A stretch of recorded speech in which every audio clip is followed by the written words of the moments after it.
You, y'all got, you know how we do. It's G Block in this bitch. Come on, man. Yo, big up everyone in the chat. You know how we do. Yeah, man. But alright. So we're doing a test run back on Hangouts, B. We're gonna see how this one's gonna work out for us. Yeah, we're gonna see how this one works for us. No, slow.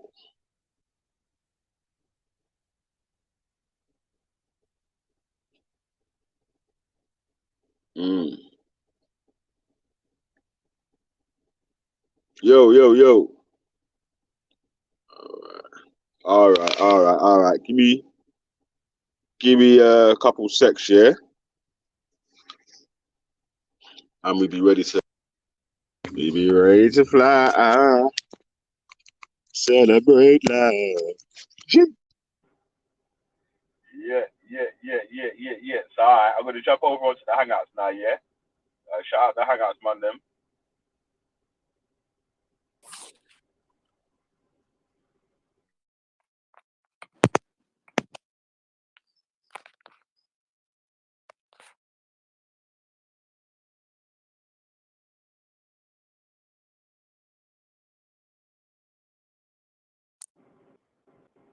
You.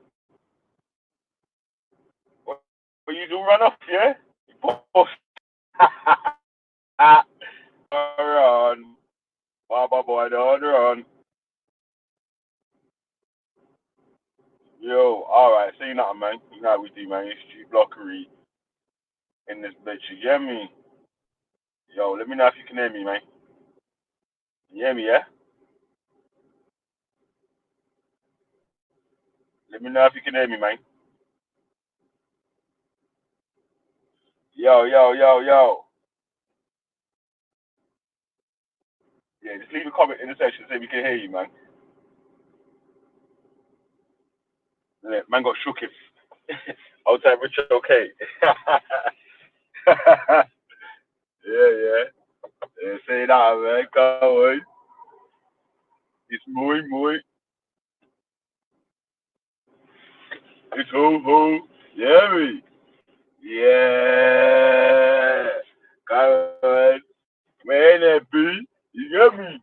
It's hangout mode today, B. Come on. Yeah, big up man like Captain Old Time Richard, okay. Yo. Old Time Gaz Zama Trill. Gaz Trill Zama, sorry, my bad. Read it backwards. Old Time Scientific Method. Old Time Kushat Smoke. My G. Come on. Old Time. Mr. P. Yeah, big up yourself, G. Come on. Old Time Sancti. Yeah, big up yourself. All right. Big up, Jack with a big pot in the building. Yeah. Yeah. You're hating still, man. Big up Lana. Big up yourself, Lana. Big up. You know what, yeah, two stories, yeah. Anyone with a fake name, you're not getting a shout out or nothing like that, because you have to come in your real name or the first profile name, innit? Like, you can't come in someone else's profile name and get a shout out. So, shout out, love is the Lord. Come on. Shout out, Ultra. Bonky. My G. Come on. Jeez. Yeah. All right. So yeah, great crowd there. You got me. Yo, so what you telling me, man? What you telling me, man? You get me? Man, they trying to tell me that atheism is a white man's construct. Oh, you fellas, a white man.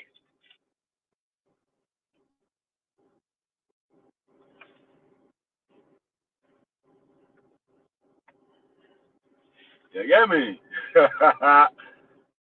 Ew. Atheism is a white man's science. I'm like, man. But what about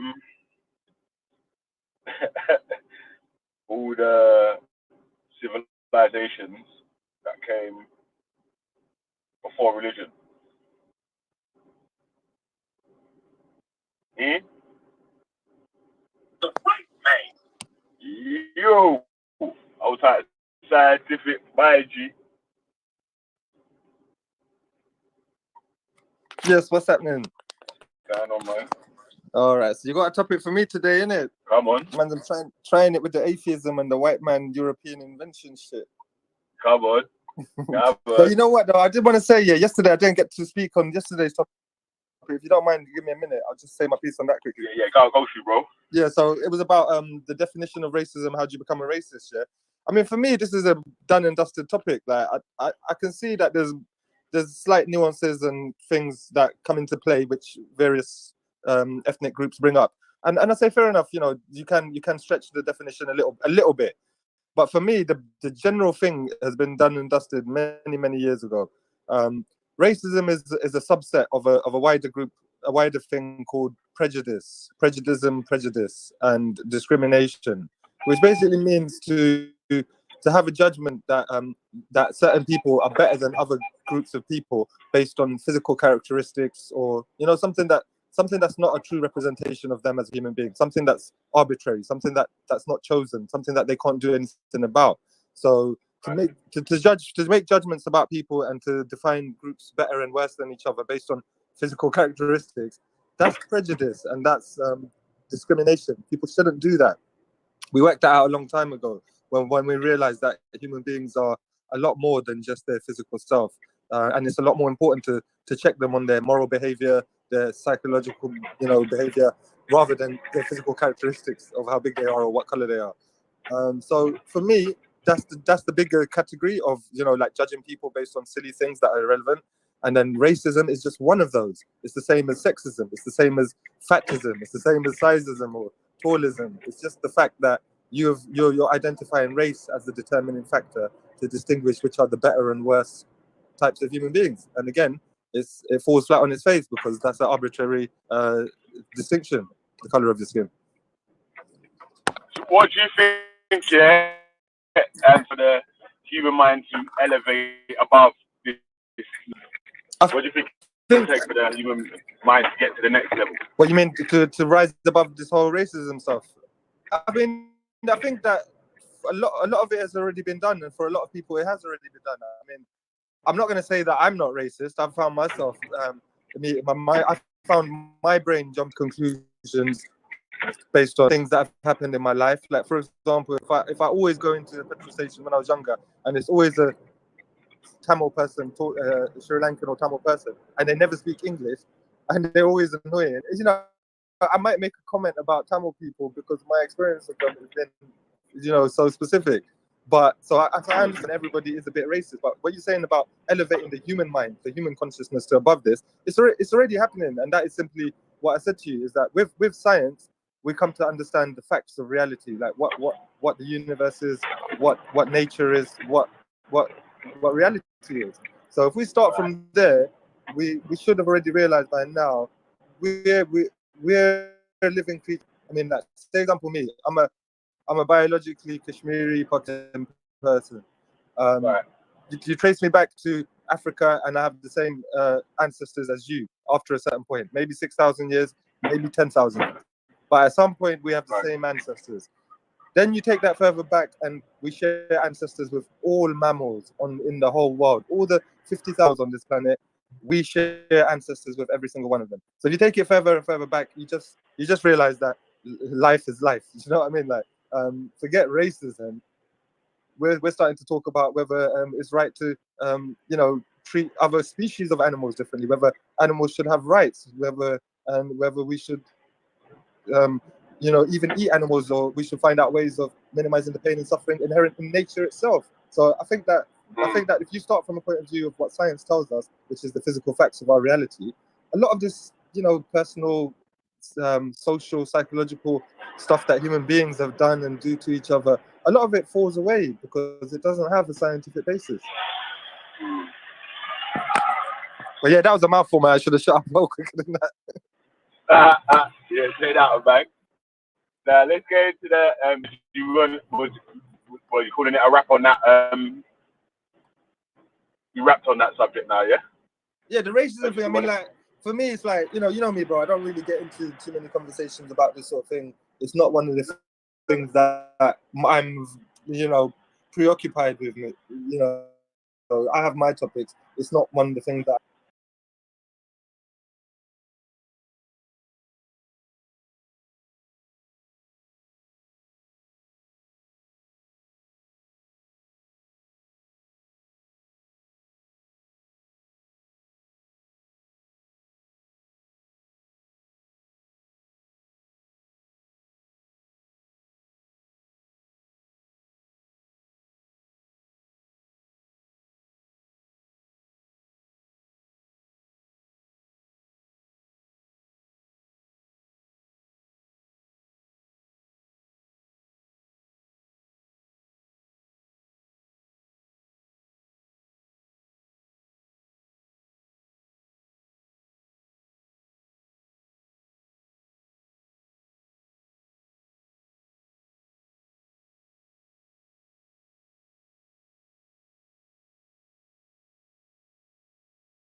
Yo, yeah. I don't know what happened to the to the blood clot thing, man. One of them fucking youths must have touched this. Must have blocked off the thing. Yo, all right. Say nothing, man. Hold on for a sec here. Let me grab answer over to this side. Still.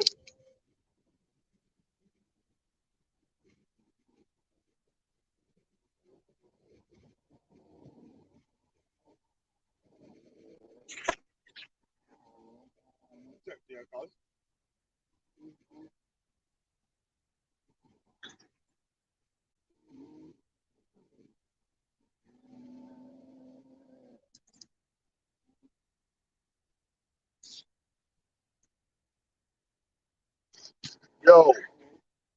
All right, listen. I just put the link in the chat for Hansi. Yeah? Let me jump back on the Hangouts and tell him to come over. 2 seconds, yeah?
All right, yo, come on, back in the place. You hear me? All right. So we're gonna have to work with what's it called for now, innit? The stream yard for now.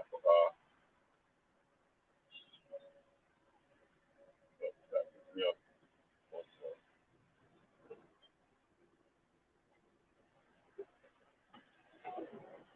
Yo, all right, yo, people them, come jump in, have a little chat. Yeah, man, we was on Hangouts for a little second, man. I don't know what happened, man. Someone's got to be messing about with my blood start laptop in my yard.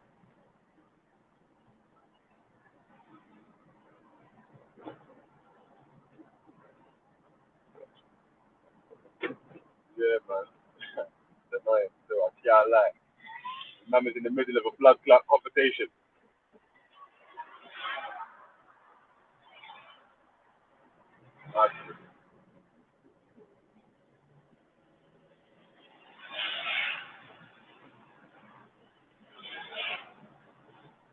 Yeah, man. Yeah. So, man,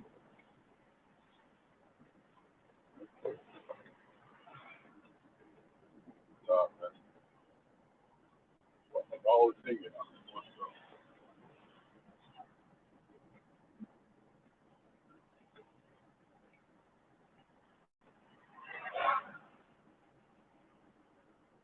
All right, yeah, man. Come true, man. Come true. Let's talk about what's the atheism and where does it come from? What's atheism and where does it come from, mate? Yeah.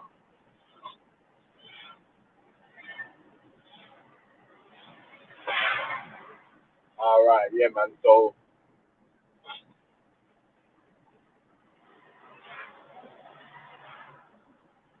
I'm saying religion's like about 6,000 years old, yeah. Why are you trying to write my arsehole like that? You pussy. Yeah, man. But atheism or religion is like 6,000 years old, yeah.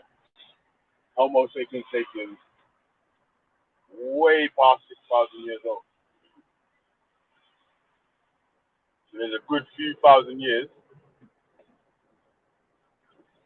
And I'm saying a good 10,000 years that no one didn't even know about no religion or anything like that. It's the Bible, isn't it?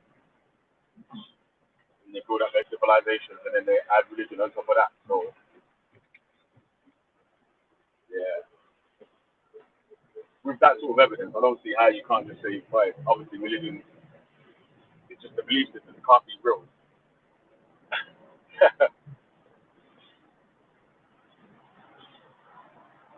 Yeah, me. The belief, man. Believe that shit.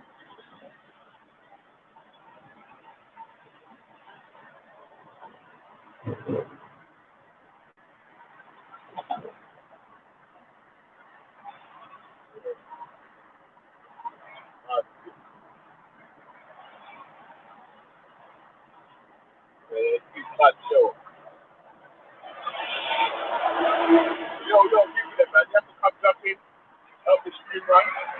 Now, I'm just about to go through the tunnel in a minute, yes,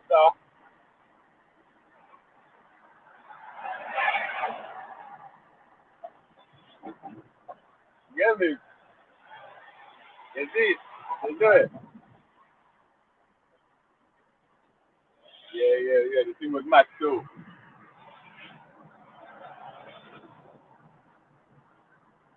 Yo, listen to this, yo. The alcohol's got something hard, you know, man. Differently. Yeah, man. I remember smiling out yesterday, so yeah, I like it. I'm not over here, though, still, man. I'm rapping, man. I'm smiling, still.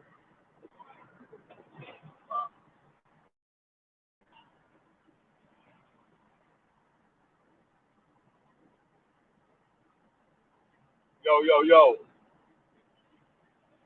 Jump up, mate. Like, the screen's gonna go blank in literally 3 minutes, or even that, in about 2 minutes, though. So I'm about to go for a tunnel, yeah? And obviously, I can't jump up until I get to the other side. So, it's who? It's the unholy father. Boy.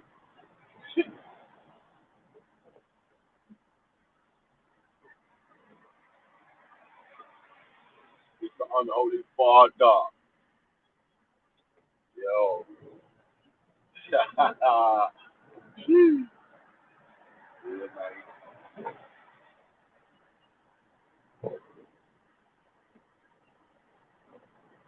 Yeah. All right. Couple minutes, yeah?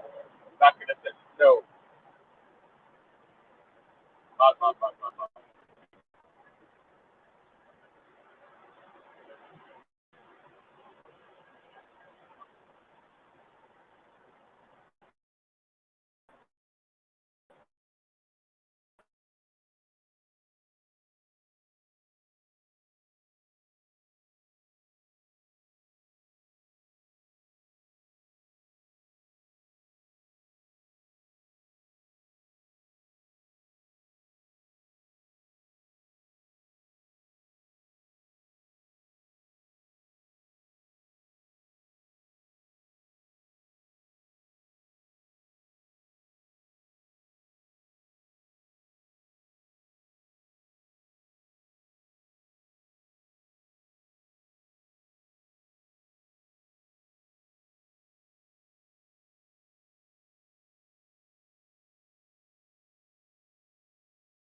Yo. Yeah, sorry, man. I was going for a tunnel, man. But yeah, come true during the stream. Let's get some chattings on the ways. You get me? You know? Yeah. All right. Come on.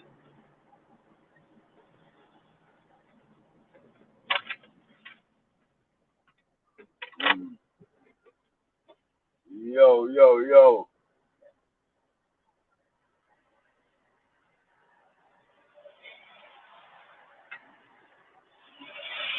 So come true, man. Yo, scientific. I was trying to add you, but I was in the tunnel, man. But click the link again, bro. Get this chat popping, mate. That's the thing, isn't it?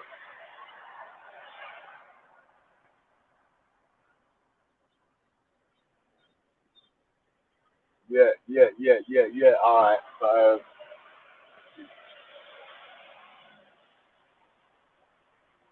why atheism overrated?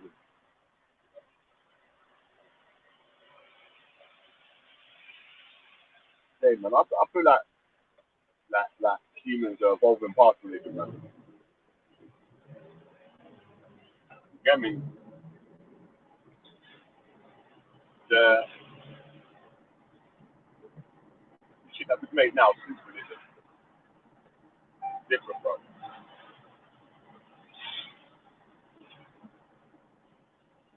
Different, mate.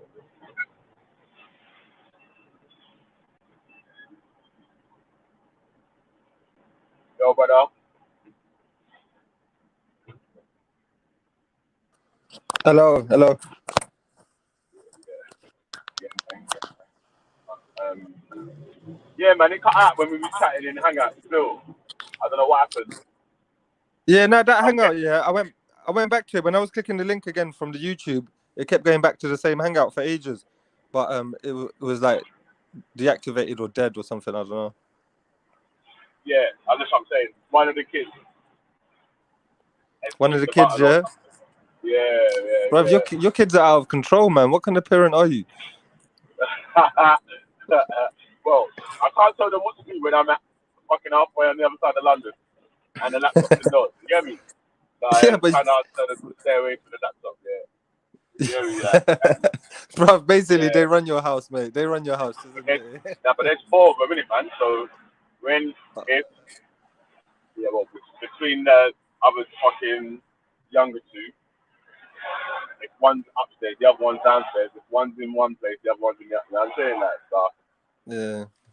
You need to install cameras, man, and maybe some laser shock treatment or something. You know them ones on the laptop. If you press the button, yeah, Yeah. don't touch it. Nah, No, that's wicked though, bro. You got 4 kids in your house, man. It must be wicked, lively, bubbly place. bruv, it's mad. Trust me. But it must do your head in sometimes after a hard day's work. You come home to the jungle. Yeah, It's like coming from work to the jungle. yeah, man. Trust me. Man, we were just fighting, wrestling. Yeah, nah, that's all good. You know, one thing I grew up in a family of 4 brothers, and our little sister was like much younger than us, like 10, 12 years younger than the youngest of us. So we 4 brothers kind of grew up in it. And one thing I realized with that experience, yeah, is that there's a lot of stuff, a lot of social and psychological stuff that you go through much quicker when you're a part of a big family. You know, a lot of these Yeah, things to do with interaction, personal space, personalities clashing, so many things. Like if you're, and I used to have friends at school that were like an only child, and they were so less experienced in just, group dynamics and social behavior and how animalistic human beings are around each other quite a lot of the time. yeah, But I think growing up in a big family, it teaches you a lot of that sort of stuff very early, because you go through all that nonsense with your brothers and sisters, isn't it? yeah. And like you say, they're like competing for fucking competition of attention and all shit like that. You know what I'm saying? Like, what's the best way to get this and what's the fastest? You know what I'm saying? Like, fucking hell. So, yeah, man. Yeah, that's cool. Yeah, man. So, like we was talking about the atheism thing, and so you still there, yeah, guys? You cut out. Yo.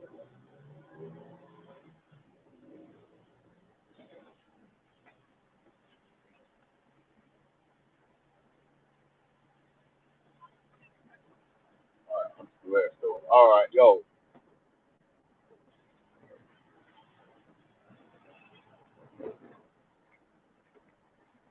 Yeah.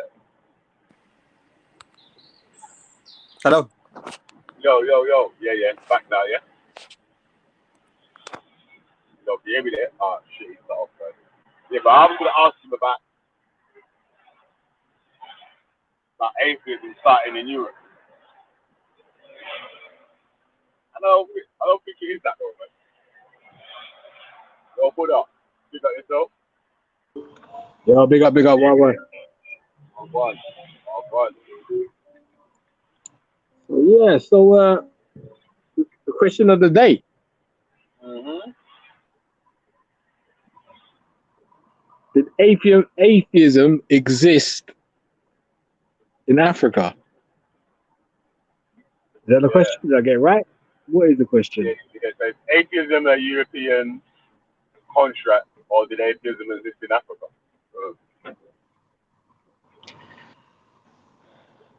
Okay. So what's your answer? What would you think? But my answer is obviously religion's got a timeline of when it started, when you can trace it the furthest one back to whichever religion you want to. If in this we're going to include all and any religion, so any sort of um, non-Abrahamic faith as well. Yeah, so they all trace back to like say no longer than like 7,000 years ago. But the Homo sapiens goes back a lot further. Okay. So look at this. Are you saying you involving spirituality and all this kind of stuff together with religion? Because it's a broad term. It's a broad term, Yeah, isn't it? So okay. religion. Innit? Yeah. We're All gonna, right. but I'm saying we're gonna. I'll tell you what we're gonna do. Yeah, Yeah. we're gonna give religions as much help as possible. Yeah, and say, alright, basically you can include all spiritualities or whatever and beliefs. And then I've not done the research on this yet, so this is All like right. um, sort of off the top of the head, sort of, yeah, with whatever I know about whatever I know. Yeah. Then All right. Cool. So look at this now. So if we're gonna put in spirituality and mysticism, all that kind of stuff, yeah, we can go back to cave paintings from early Homo sapiens, like you say, and you'll see there's depictions of uh, universe, galaxies, all these different types of spiritual type things, yeah. So that's how far back spirituality goes. We could say, oh, the worshipping of something, shall we say? Just put it under that term, right? Now, in every single part of the world, there is some sort of worship, whether they're Inuits, whether they're Native American, whether they're uh, Amazonian tribes, there's some sort of worship. So I feel like the atheism thing is a modern construct. You with me? you mean like the label atheist, calling yourself as a label as right, I'm an atheist is a modern construct, or not believing that there's an actual creator is a modern construct. I don't want to say creator. I don't want to bring that in because, like I said, if you've got an organized religion, then clearly that's a different thing. But worshipping and believing into something, whether it be the river god or the god of the mountain, etc., that worship, I'm talking about the specific worships of different things. I feel like that exists in every single part of the world. And it goes back to the beginning of man.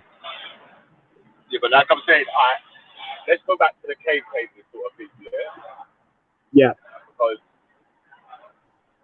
like the cave paintings in Libya, like the early cave paintings in Libya, they're depicting like animals and not like they're not depicting like anything like coming from the sky or anything like that. Yes, you're right. There's no like deity, like Hindu deities or yeah, you're right. But I'm saying the actual act of worship. So whether you worship a deity or a stone or a star, it doesn't matter. You know, the actual act of worship is what I would consider some form of religion. If you disagree with that, then we're getting our wires crossed. So Yeah. So what would you say, or if you know, if anyone else knows, answer K or whatever. Yeah. Can anyone say that what the earliest date of someone worshipping a deity? Like okay, the so if river you god, said the sun god, the moon god, or the ground god, you know, like something, I don't know. Doing so, any if, sort of okay, if we spiritual said worship. like something Is like the there a date? stars, if we said something like the stars, you know, like people worship look to the stars and all this kind of stuff, or the sun, even like sun worshipping, it's still a form of worship, isn't it? So, like I said, to the beginning of time, there's these things. Since man has existed, That's what I'm trying to I say. would So imagine. what sort of evidence is there for that man has always worshipped something? You know, Um, like what evidence do you get? I think, sorry, but I think there's always been people. I mean, I looked it up and they say 1600s in Greece, and they say this time and that there. Well, I think there's always people that never believed, even from the beginning of time. Not that they knew there wasn't a God. They knew their God. They knew who God was, but they just decided to do their thing. And they didn't want to live by God's standards. They want to live by their own standards. And Yeah, good but luck with it. yeah, but you can't say everybody always Can't knew that there's a God, because the concept of God was something we can trace back to its origins. Like, so we know that human beings existed way before the concept of God. Okay. yeah, I think that God, big up here, long time. I think Yeah, I big up, think big that up. I think the God thing, yeah, that's I was right. But the actual act of worship, I think, is intertwined with human history. Whether that be worshiping, I don't know, making some sort of a sacrifice to get a good crop or whatever the act of worship it may be. But I think the God thing is a more established thing later on in the chronology of humankind. Yeah, but you know what it is? I was talking about it earlier, but I think no one heard because Yeah, no one I don't know, cut off or whatever. But what I was talking about was the development of the human mind. So if you think about the way that most animals are, like say a Yeah, dog, and any animal in the wild normally just operates according to its instincts and the environment around it, meaning that yeah, it's kind of like knee-jerk coded behaviors that it would just do all yeah, the time, and it would just flip from one to the next depending on its stimulus around it. Now, we human beings would be the same. If you could imagine bringing up a child without any interaction from another human being, but somehow yeah, being physically sustained, it would have no language, no mathematics. It couldn't count. It couldn't contemplate things. It would behave exactly like a dog does. Yeah, meaning that it yeah, would just respond to its instincts and stimulus. That's it. Now, yeah, that was the case for human beings for hundreds of thousands of years, for at least 100,000 years that we know of in our past, 150,000 minimum. Yeah, because we know of the development of language from its very basic, concepts. So before that, human beings were just an animal like any other animal, behaving in that very limited type of way. So you can't really tell me that most animals exhibit behavior of worship and give you any reason to think that there's any belief or god idea going on. Yeah, we, yeah. we we I mean, eventually came up with that that's very, very much later in the development after language. yes. yeah. I'll say How that's The a thing good. is, religion, the thing is, was religion later development religious belief about the evolution of humans. the human. So I think what Ansar's saying is correct in the sense that we can't know what animals are thinking, okay? But we've seen in the animal kingdoms like chimpanzees and elephants and stuff that they display emotion, they display mourning for lost child, infants and stuff like that. So there's a higher intellect function in there. So if they can feel and have these emotions, maybe possibly, who knows, there might be something else going on. But insofar as human beings go, like I said, okay. So if we compare that with the same loss, right? So if we have a group of human beings, and understanding that human beings are not like isolated; they live in groups. Yeah, we're social beings. So if we've got a group of Homo sapiens, let's say, and there's an experience of a loss of a child or an infant within that group, that setting. Surely the question would they contemplate the reasons for life and death. So I think that's the beginning of spirituality, or the beginning of asking the bigger questions of how the universe works and all the rest of it. Again, I'm not a scientist or a paleontologist or any of these things. I'm just using a little bit of logic here. I'm sure. There's a verse in the Bible that says, "Whatever man sets out to do, he will achieve." Now, when you look at computers, it's easy to forget that you can sit in front of a computer all day and look at Google and watch how unbelievably great the computer is. And I think a lot of people would look at all the things that you can do on a computer and tend to forget that no matter how far or how advanced technology gets, it was a man behind that. It's the computers didn't create themselves. It was a man behind that. So you tend to easily forget that all this technology comes from a man. And so if you have a look at our DNA code, and we're able to do this, like God said, whatever man sets out to do, it will not be held against them. I mean, that had to come from somewhere. Just the ability to do that, easily forgetting that behind this system or this new system that they want is a man. And so when you look at animals and creation itself, our uniqueness speaks for itself. The DNA code that we have in us, it speaks for itself in order of a creation or a creator per se, blah, blah, blah. Yeah, I don't really put a lot of weight on that, to be honest with you, Jay. I think Yeah, some people think different. Like even the brother before him, he thought that we were dumb to an extent, and then became smart out of thin air. But so everybody have different religious belief. Even atheists have their religious belief. Yeah, I am also on the creation side. I believe there was a smart intelligence behind the creation of life, including the ability to give human beings what we call just nature, or the ability to want to seek this creator, which, as you all even just demonstrated about the paintings on the wall in Egypt. Everyone is looking up. So there is something naturally that's within all of us that we can tell that exists, but the effect it has on us, that we are trying to seek the truth. And we have evolved the words from Shambhala or whatever to now modern contemporary God, but it's still the same energy. It's still the same spirit that we're practicing, just like our ancestors have done since the beginning of humans. I believe always. We're not Bernie, long time. How you doing? Yeah, but all this wishy-washy spiritual rubbish leaves us Hollywood nowhere. ain't The situation would still be exactly the same with or without the assumption of it's all to do with God. That's what I find.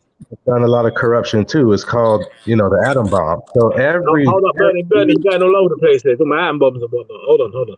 So look, I'd like to add something else into the fray. So as humans developed, I believe hallucinogens may have played a massive part in the development of spirituality within human society. I'm a firm believer of that. Buddha, hold on for 1 sec, cuz, yeah? 1 sec, yeah? Yo, Black Select, no one on the panel can't block you, cuz. You might have to remember before you couldn't jump on, you have to refresh your browser, cuz.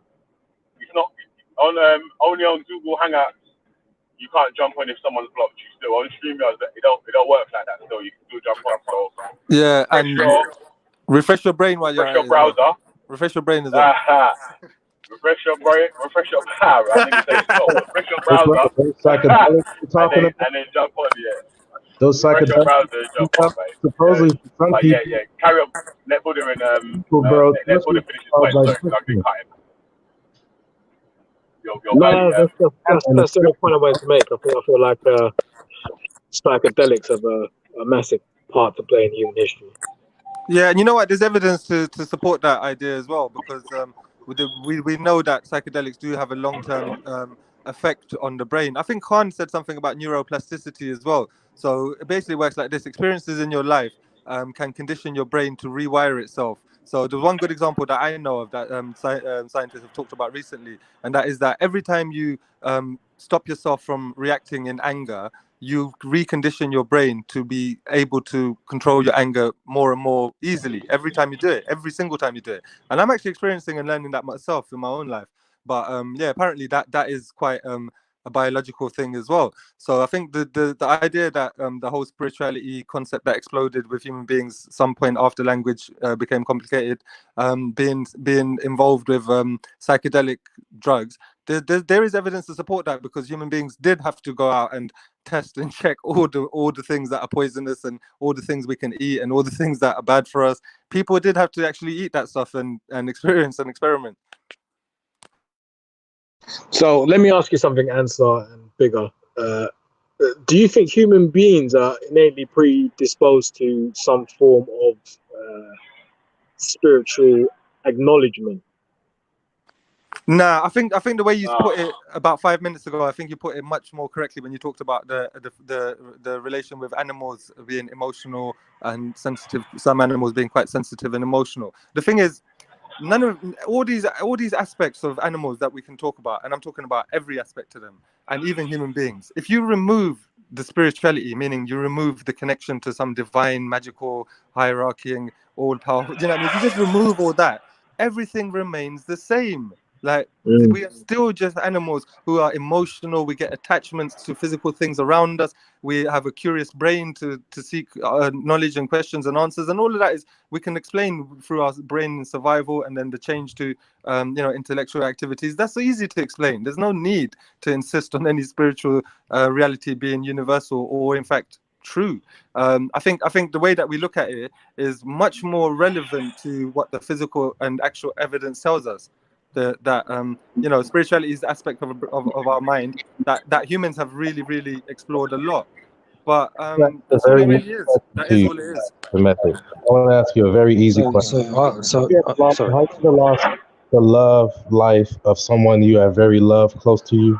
Have you ever lost the life? I mean, has somebody I cared about died before? Yeah. Real close. Like, hurt your head. Okay, do you still love them? I still feel love for them, yeah. Okay. So how do you show that love to them today? I can't show it to them because they don't exist anymore. But I can show it. Hang on. I can't show it to them because they don't exist anymore. I can show it to the world, and I can demonstrate it to anybody else that might have known them or not known them. I can still have that love for them in everything I do. Like what? Like the fact that the things that in their life that they reminded me of important things about themselves, and important things about reality, about behavior, anything that I think is valued that I took from that person's life, I can celebrate that and incorporate it into my life and my behavior. So their life help you move on and become a better person. Yeah, but that's the attitude I'm trying to have about every experience. Okay, but it came from them, and does it still exist? But what are you talking about? What came from them? The love that you got from them to help you move on, does that still exist within you? But he never said he got love from Bernie. He didn't say he receives anything from the people. He said it's his own feelings that have eased over the time to release the pain of losing the person. So the person doesn't know that we're missing them. But you don't know that they're still existing either. They just never came back.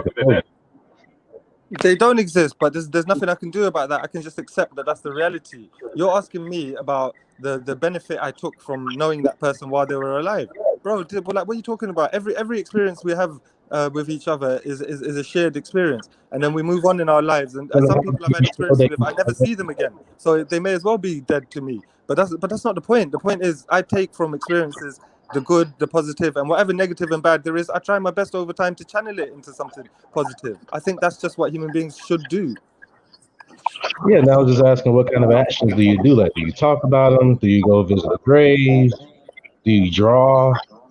No, I don't go to graves. I don't draw pictures. I think I just carry myself in a way that incorporates the benefit of the shared experiences we had, and whatever positive and useful things they brought, like any other human being that I've ever known, like any other person that's still alive, like any other person that's still alive, but I will never meet again. If I've taken positive things from our shared experiences, then that's me celebrating their existence.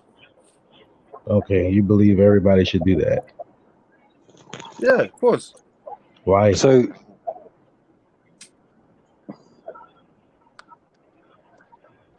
Yo, big up. Yo, Block. oh man, man. Yeah, I don't know what happened to the hangouts, man. It got locked off, man. You What get do you me? I don't know what happened to the hangouts, cuz. Yeah, Hangouts is shit anyway, man. Fuck Hangouts. Listen, G Block, money team, atheism over everything. Come on.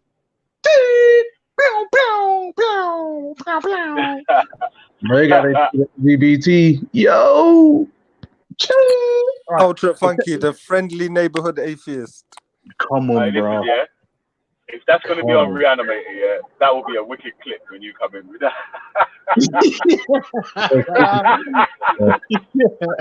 Yeah.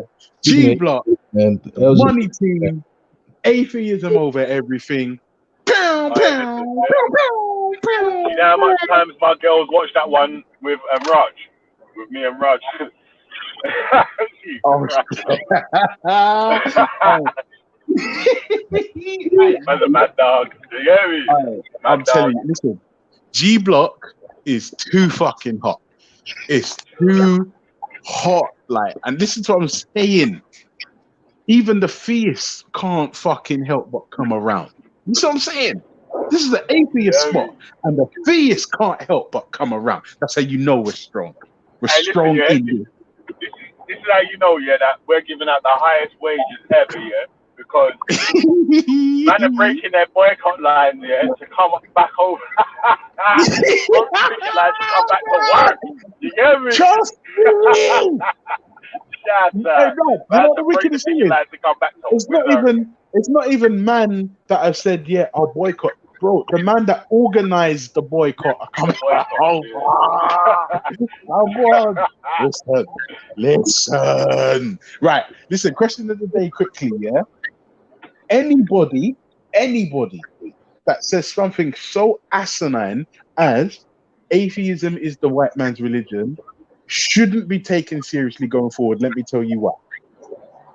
Even as soon as somebody said higher power, creator, or any type of God belief, there was always somebody who didn't believe. And therefore, the minute you don't believe in a proposed God, by definition, you're an atheist. Now, I will concede that atheism has, the word itself has its genesis in Greek, and I will concede that, and that's fine. But to say disbelief in a God is a white man's religion is asinine, beyond belief. Anyone who says it, believes it, or advocates for it shouldn't be taken seriously going forward. That's my piece. Amen, for lack of a better word. Peace. I'm going back on mute. I'm done. G Block. Well, that's respectful that you see it that way, but yet at the same time, we have this LGBTism community, which is based on the whole concept of not believing in the higher power. How is it? No, wait, hold on, pause. Nah, man, we gotta stop you there, bro, because there's one bag of religious people that are gay. There's one bag of religious people that were gay. If you take out God, you take out morality. You take out, oh, I just felt like this. What the dude just said the whole time. It was based on feelings. It's what I wanted to feel. Well, it's because I feel this way. Well, we have people that feel like they want to have sex with an 8-year-old now. So now they're working on pedophilia. It's the same attitude. Are you trying to wait, hold on a second. Yo, pause there. If a man has sex with an 8-year-old, is he a pedophile? Satanism says. Guess what's the whole cheer of Satanism? Do what you want. Something to think about. Yeah, but listen, I swear there was people that was gay before there was religion. Yeah. So I don't see how that even works out. It's the ancient art teaching you how to hang yourself. Listen, that's the whole concept of Satanism. Teach you to hang yourself by buffing up your vanity. See all that you just said? Yeah, you're the smartest, this and that. Everyone else is fucking stupid. Like, that's how Satanism gets you to hang yourself. No, wait a minute. Hang on a second. Wait. See, this is the problem. Think about it. I didn't say anything about Satan is the best. Girl, even though I'm a I'm saying, Belly. Listen to the religious mind. Listen to the religious mind at work. That you guys are preaching. Do what you want. Listen to the religious mind at work, Belly. Are you hearing this madman? Did you hear what he just said? I said, As soon as there was a God belief, there were people who did not believe. Therefore, there were atheists. So if religion started in Africa, or any religion that started in Africa, if there was somebody who said, yeah, there's a God belief, somebody probably thought, nah. Therefore, they were an atheist. And you're talking about LGBT and hanging yourself. What's wrong with you? And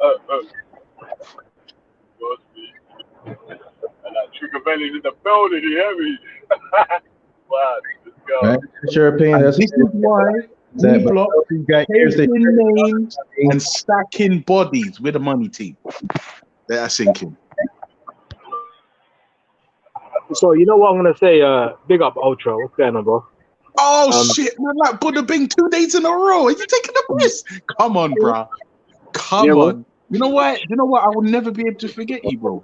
Because Mauritius was the most significant holiday. No, second most significant holiday I've ever taken, and it's almost probably one of the most beautiful places I've ever seen. And the only person I've spoken to from there is yourself. Big up, bro. Big up. Very, very difficult for me to forget Buddha Bing. My Big up French teacher was from Mauritius. My French teacher in school was from Mauritius. Oh no way, bro. Small world. She used to hate me, though, man. She used to hate me, but I was a bit of an arsehole. That was a reason. Wait, what for no reason? My little friendly. So, I'm gonna say this. I'm gonna say I believe that even religious people have a spot of atheism within themselves.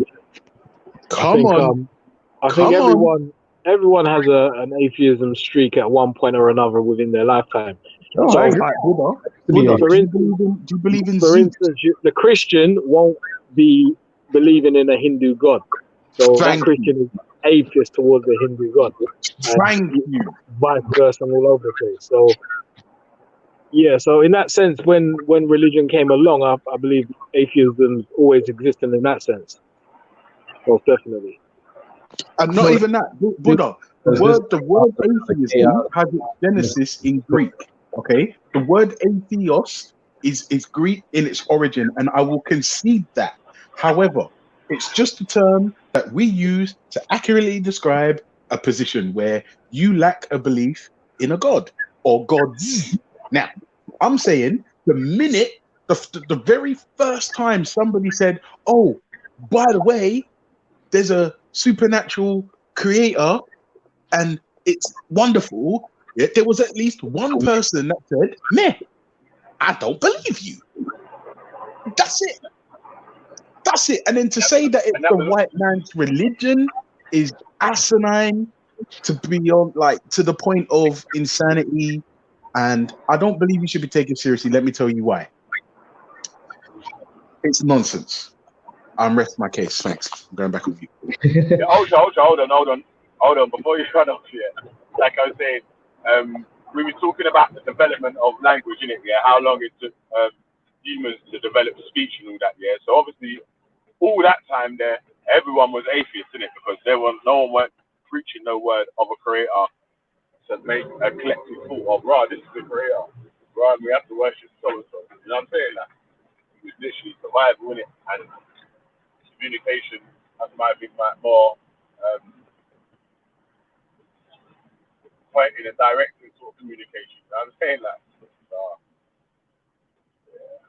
Yeah, like I said, like, listen, let's just keep it all the way real.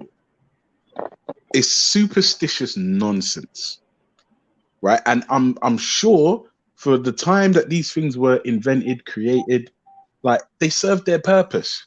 But it's 2020. We've got the internet. Allow it. That's but hold on. You see the line I draw in this whole atheism debate is disrespecting someone's religion.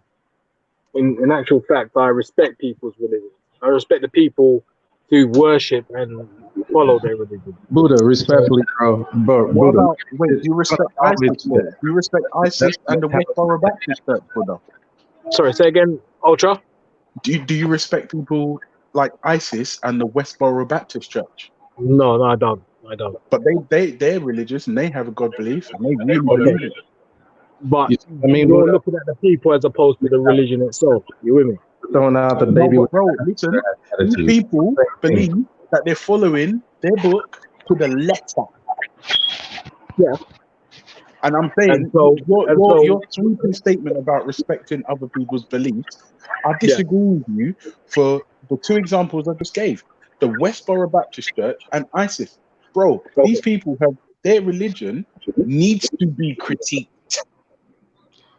You know what it is? I'm not having issue with critiquing someone's religion, so long as you do it in a. All right. I'm going to go one step further then. ISIS and the Westboro Baptist Church actively need to be opposed and or disrespected. Yes, but that's not the religion. You look what you're saying. You're saying ISIS and the Baptist Church. You're not saying No, Islam I'm and saying Christianity. whatever Hold on, bro. So listen to what you're saying. You're not saying Islam and Christianity need to be opposed and critiqued. You're actually specifically talking about an individual group. Do you know what I'm saying? That I don't have an issue with. But when it comes to the actual religion itself, i.e. Islam or Christianity or Judaism or Sikhism or whatever, I feel like, or Buddhism, well, it's not really a religion. Come on, It's not really a religion. Buddha, Yeah.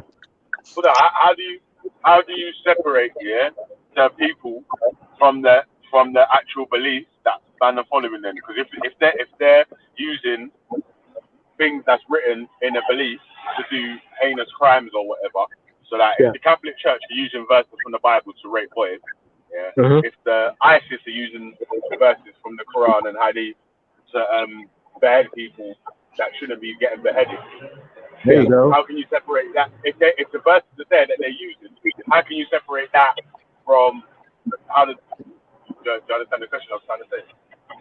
I separate the two. Okay. So this is how I separate. Do I see all Muslims going around beheading people? No, I don't. Do I see all Christians going around or all Catholics going around raping little boys? No, I don't. So clearly there is a subculture within that religion that are part of that nonsense. You know what I'm saying? There you Whereas go. the rest of the doesn't. It's in the house. So what if they're not willing to discard the verses that they can use as stuff to kill and the stuff that the terrorist people are using, what do you do about that? Sorry, say that again. I didn't quite understand that. Say again. So ISIS, maybe using Hadith verses, right, or even Quranic verses, to do their terrorism, right. The Catholics, maybe using certain Bible verses to do terrorism or whatever, Okay. Terrorize babies and shit, Yeah. So if the people ain't willing, the people of the religion ain't willing to discard those verses, take them out, have them removed or whatever, how can you separate the belief from the people of the belief? Because it's like right now, you're relying on the people to not follow those parts and follow the good parts. But if them parts are just not in there at all, it means it's not an option. Bro, respectfully, if I may, like Buddha, I have a verse in the Quran that can give you a clear answer, a very clear answer to your question. Please, may I take this one? Please. Go through, brother. Chapter 3, verse 7. It is he who has sent down to you, O Muhammad, the book. In it are verses that are precise. Long story short, they are literal. They are the foundation of the book, and others are allegorical. Now here's your answer. As for those in whose hearts is deviation from the truth, they will follow that of it which is allegorical, seeking discord and seeking an interpretation suitable to their vanity. And no one knows its true interpretation except God. But those firm in knowledge say, we believe in it. All of it is from our Lord, and no one Reminded except those of understanding. Long story short, that person's heart decides what they're going to do with that hammer. That's the whole concept of masonry. I used to be Yeah. in masonry. That's the same. It's the same story all over again. It's not what you have, it's what you use it for. That's the whole story of life. Everything is a tool. Even you are a tool. Yeah, I can take my hand and shake your hand and give you a hug and cry on your shoulder, or I can ball my fist up and knock the fuck out of you. It's depend on what the human do with these things. That's why I used to say religion is bad is as if we need to get rid of spoons because it makes people fat. It is the man who's dirty in religion. I'm a part of Islam. I'm not beating the shit out of my wife because she slept on the wrong side of the bed. I don't do that stupid shit. So I have no relationship with those people. And it's very inconsiderate when atheists like you guys just put everybody into a whole paintbrush. You're doing the same attitude that the powers that be do. They put all of those in paintbrush. Oh, look at the Africans, they're savages. Because they look at a few people on Roll Star Hip Hop, oh, they're cursing at their mother, they're fighting. Oh, look how ratchet they is. Oh, stupid ass niggas. Oh, they're always the same. No, you got to meet people like Veli. You got to meet people like Ultra. I think Buddha's dark skinned. You got to meet people like Buddha. You got to meet people like Raspat who talk very intelligent. But you guys get over, with this. We need to get rid of religion. Like, no, get rid of the bad, the bad people. Peace. Yo, Bernie. Can you hear me now? Hear me now. Yo. What panel? Can you hear me? I can hear you. Yeah, we hear you, bro. Okay. Like I was saying about, I'm not trying to take shots at man's religion, innit? Yeah, it's really a fair question, innit? Like if you really penny what I'm trying to say, yeah, I'm saying that if there's people who, most of the people in the religion agree with that they're using verses in the religion ambiguously to cause harm to others, why are the people of the religion not doing what they can to have those parts removed? They're no longer part of the religion. Well, I know that they're using a lot of verses to make money and to encourage young people to follow false doctrines. I mean, I would agree with you on that.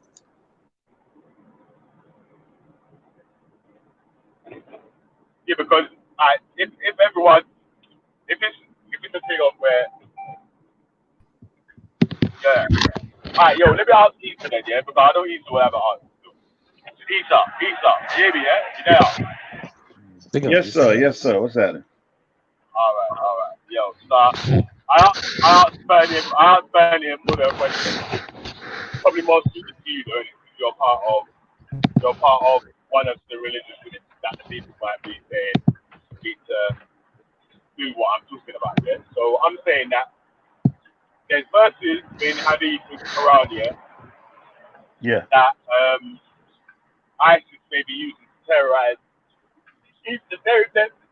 They're terrorizing Muslims more than any other people, realistically. Yeah. So Yeah. ISIS are terrorizing their own people, realistically, yeah, by using the fucking verses in the religion. Yeah. Why are the Muslims banding together to get these verses and stuff like that? They use ambiguously to get them removed or banned, so they can't use them. They can be clearly not part of the religion. You're not part of it. Okay. So, I hear. That from someone that's not part of the religion, yeah, and looking from outside in there, would you say that would be a fair suggestion to make? I would say it's not fair or accurate, but I understand it. So it's not fair in the sense that you would generally, you should seek to know if they're actually following what it teaches. Do you get what I'm saying? Because to be honest, ISIS, remember that video I played you where the Mufti, the ex-Mufti of Mecca, said that ISIS and the Salafis have the same scholars. Do you remember that? The black Imam? Right. Yeah or no? Sorry. Yeah. I remember the video. Yeah. So what I'm saying to you is they literally are following their religion properly. And if you read their history, that's how they was. What you have to remember is most of these people around the world today that claim to be Muslims, they're cultural inheritors of this thing you call Islam. Do you get what I'm saying? They're not people that have studied it to know if they're doing the right or the wrong. You know, most of these people today, they prefer to live under Western ideas and values than they do to live under what they call Sharia law, which they're calling for. Do you get what I'm saying? So yeah, it's not like then you can forget about the calling for verses to be banned or changed. That's not going to happen. But when it comes to even the hadith, they're trying to, because more of it's hadith based, right? So they're trying to get round certain things by saying, okay, this hadith is not authentic, this one's not authentic. But then the same opponents in ISIS will say, if you're saying that's not authentic, it has the same chain of narrations as the other authentic hadiths you follow, which you use to justify your praying, to justify zakat or Ramadan. Do you see what I'm saying? So it basically ISIS are following the Sunni religion properly. You can't get away from that, bro. And even their own Mufti of Mecca has said so. Do you see what I'm saying?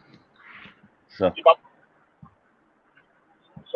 I'm saying then, is yeah. that how can the people complain? How can the Muslims complain about ISIS, or how can the Christian complain about if Catholics are using verses in the Bible to rape children? How can they complain about the verses? How can they complain about the people if they're not willing to get these verses removed, or have them? I'm saying that because. But where did it say the Catholics though? Listen. This is the point I'm trying to make here. Mm-hmm. Because if we're able to use a verse or something here to cause harm and distress to someone here or whatever, and you're not willing to change, remove, or do something about it or whatnot, whose fault is it then? All right. Let me explain how it works then. If you look at any law, yeah, for instance, if you've got the military of any group, unless you have a commander, a commanding group that tell everyone else what to do, you can interpret, you know, when they say they have the weaponry, the soldiers have the weaponry, right? They generally take direct instructions in what to do. So that's because you have a structure of command, right? That's supposed to be the case in an Islamic world. That generally is not the case when it comes to interpretation of religion. So in other words, there's supposed to be an issuing from the leader of the community that filters down, right? And that has done with the ISIS leader. That's what they were doing. So when it comes to you talking about interpretation, you generally don't have one figurehead for the whole of the Islamic world, neither Sunni nor Shia. Do you get me? You don't have there's no Khalifa, there's no, you know what I mean? So you just have countries broken off and they're either kings or whatever else. They're not following, you know, even their own Sunni Sharia, or the Shias in Iran are not following the Shia version of rulership. So it's a mix and match of secularism and religions, you know what I mean? So you don't have any examples today. But when you're talking about the interpretation of it, like I said, you can't escape that ISIS are following the only true Sunnism on the planet. So I guess we have to thank the rest of the Sunnis for not wanting to follow their religion properly. So in that way, I guess. But Catholics, where did you get the idea about the Catholics? But you know it was. I don't know about that. Yeah, I don't know if they're using any Bible verses to do that. Like, but right. I do know. Yeah, that some Muslims say that ISIS are Muslims, isn't it? So if they're using parts of the religion to cause terror to their own people, this is the craziest thing here that I can't understand. That the most people that get affected by ISIS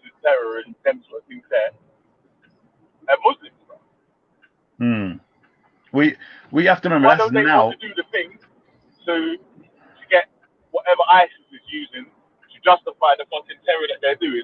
Why don't they want that removed? No, but what the hadiths? I mean, because you have to remember that the Mufti guy, he said they have the same scholars and they follow the same like hadith and fatwas. That's really where it lies. So unless you're saying they want the scholars removed or denounced, then that's what I'm saying. You don't seem to get it. Like they're like, no matter, like you, for instance, Veli, yeah, you could promote certain principles of living, and in your principles of self-defense, what to do to defend yourselves.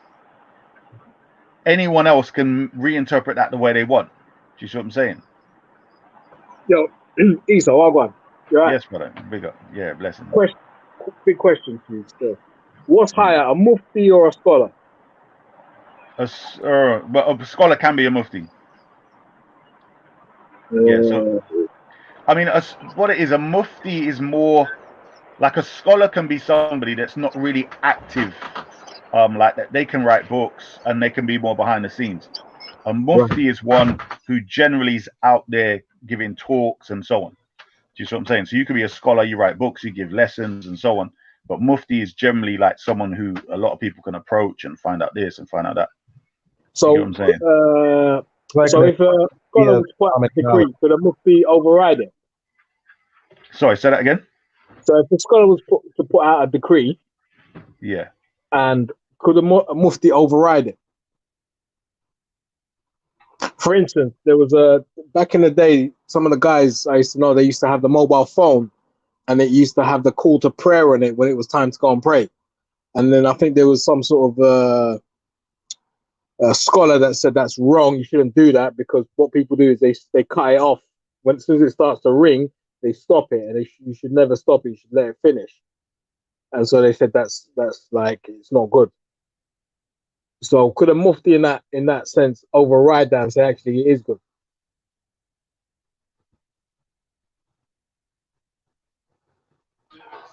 I just know that according to the Quran, you can't force anybody to do or not do anything. You can just suggest, because it says we are but reminders and warners. So that's just my quick little answer there. With regards to a person who, I think Veli asked the person who, like, I think didn't want to become religious or something like that. I forget what question you asked, but the way we dealt with it in short is why wouldn't we get rid of people who are corrupting, the verses or something like that? Well, for that very answer that I just gave, that the Quran says we can't compose anybody, just like anybody like yourself who pushes the whole Quran away and don't use any other verses because you push it away. You say it's stupid sky daddy stuff. So that's your freedom to believe that. And that's how we have to respect that you see it that way. But we can't make you. All we can do is suggest or remind you. Who are you talking to, Bernie? Yeah, he's answering the question, innit? The question I posed first of all, innit? Yeah, so, but don't you see? But do you understand? Do you understand the point that I'm trying to make, though? Like Bernie and Buddha.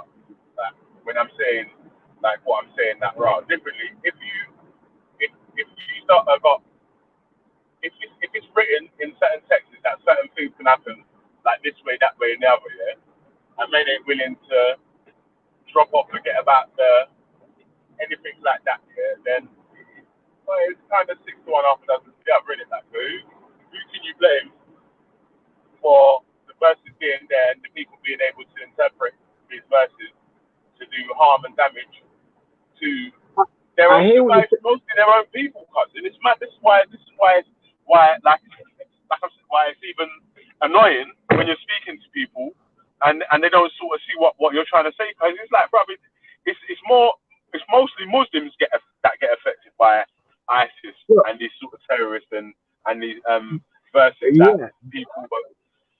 Big, I hear what you're saying, and I hear what you're saying. But look, can you tell me a Muslim that follows the Quran to the T, exactly how the Quran? and the hadith and everything else. Let me say this, yeah. I know loads of people that are religious, yeah, Muslims or Christians or whatever, yeah.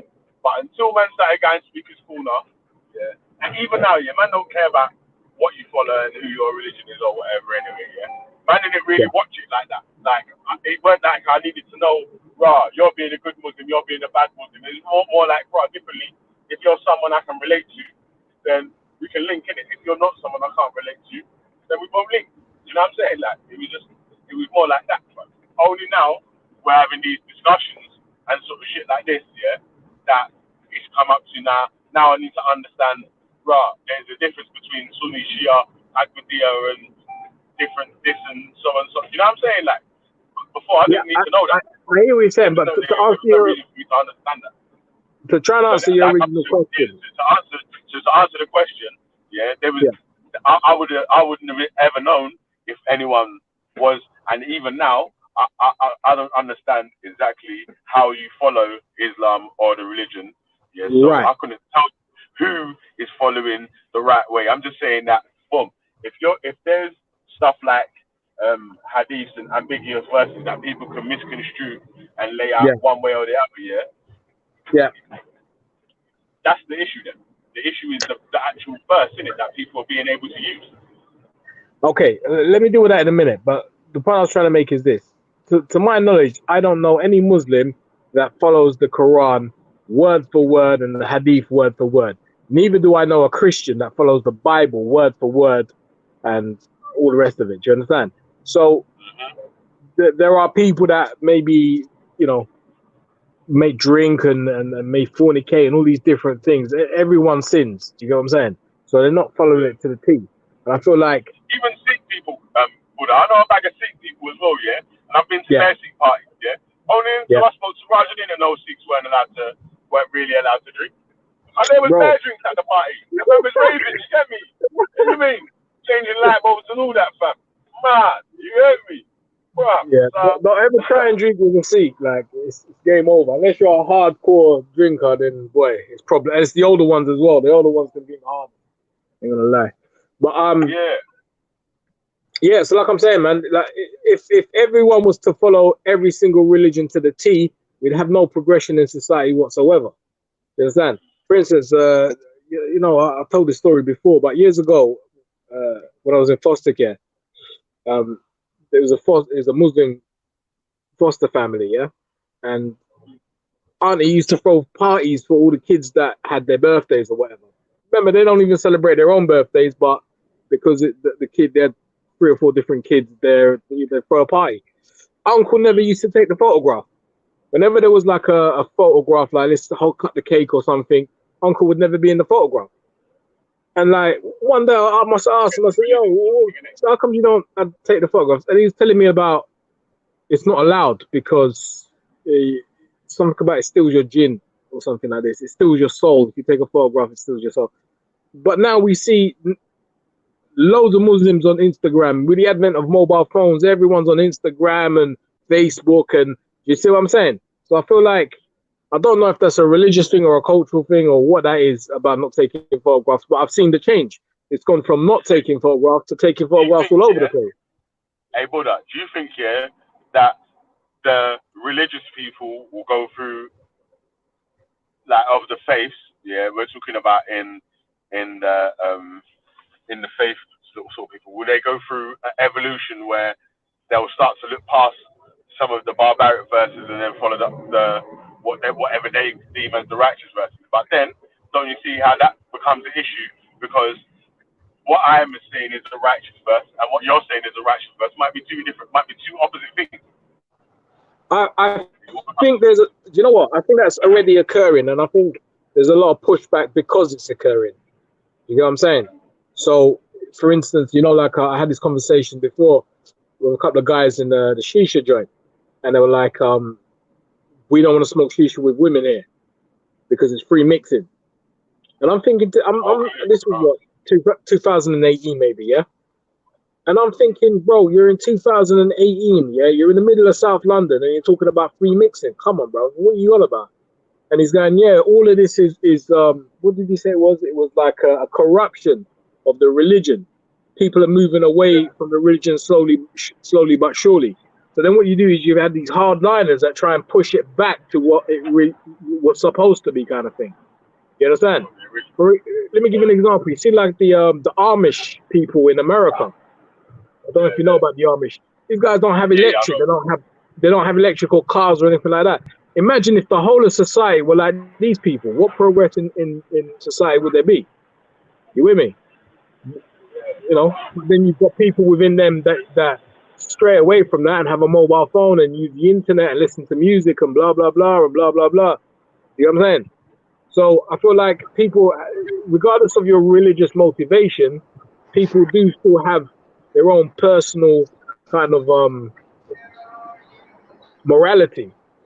So even though it may say something that we may interpret as barbaric, i.e. cut off the heads of your enemy or whatever, the normal person walking on the street would not be inclined to do such a thing. You understand? I believe that what's happening now is creating people like myself who learn to just interpret the verses in the correct way that it was instructed to interpret. I feel that's where it's starting to be headed in the Islamic realm, which is what some people call Quranists. I just call Muslim. But regarding other religions, I believe others will just start to study more on just, fundamentals and etymology on where things come from. Because, there's a lot of barbaric things going on in the name of these verses, which unfortunately, because they're allegorical, they can be taken in many different ways. But there's even a clear instructions on how to interpret the allegorical verses, and that is to use the Quran. But Bernie, let me ask you this. Who decides it's an allegory? Well, the Quran did. The Quran decides that verses within itself is an allegory. Yeah, and it's very easy to tell. Anything No. Does it specifically say this is an allegory? Yeah, they'll even say heaven and hell is allegorical. Okay. Yep. I'm not sure about that. I from what I understand, the Quran in its entirety is the sacred word of God. So I don't know how there can be allegories within that still. I'll put some verses in the back chat while you guys continue chatting, but I got some juicy stuff in the back, explaining the difference between hadith and Quranis, and some good stuff in the back. Yeah. Well, for me, it's a bit of a trendy kind of thing. It's either you believe it as the inspired word of God, or you don't. You can't pick and choose and say, well, that is part of what God said, and that is not. So most Muslims I know will say they wholeheartedly believe everything in the Quran to be the word of God. I know there's allegories that people say in the Bible, but in the Quran I've never heard that. Maybe in Hadith there may be allegories, but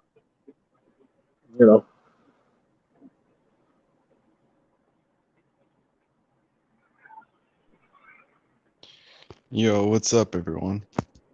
Welcome. That's weird, bro. Come on. You telling me? Yo, you can call yourself Muslim, right? Because when Isa brought up the Mufti thing in Saudi Arabia, it's like, imagine like the Mufti in Egypt, for most Arabians.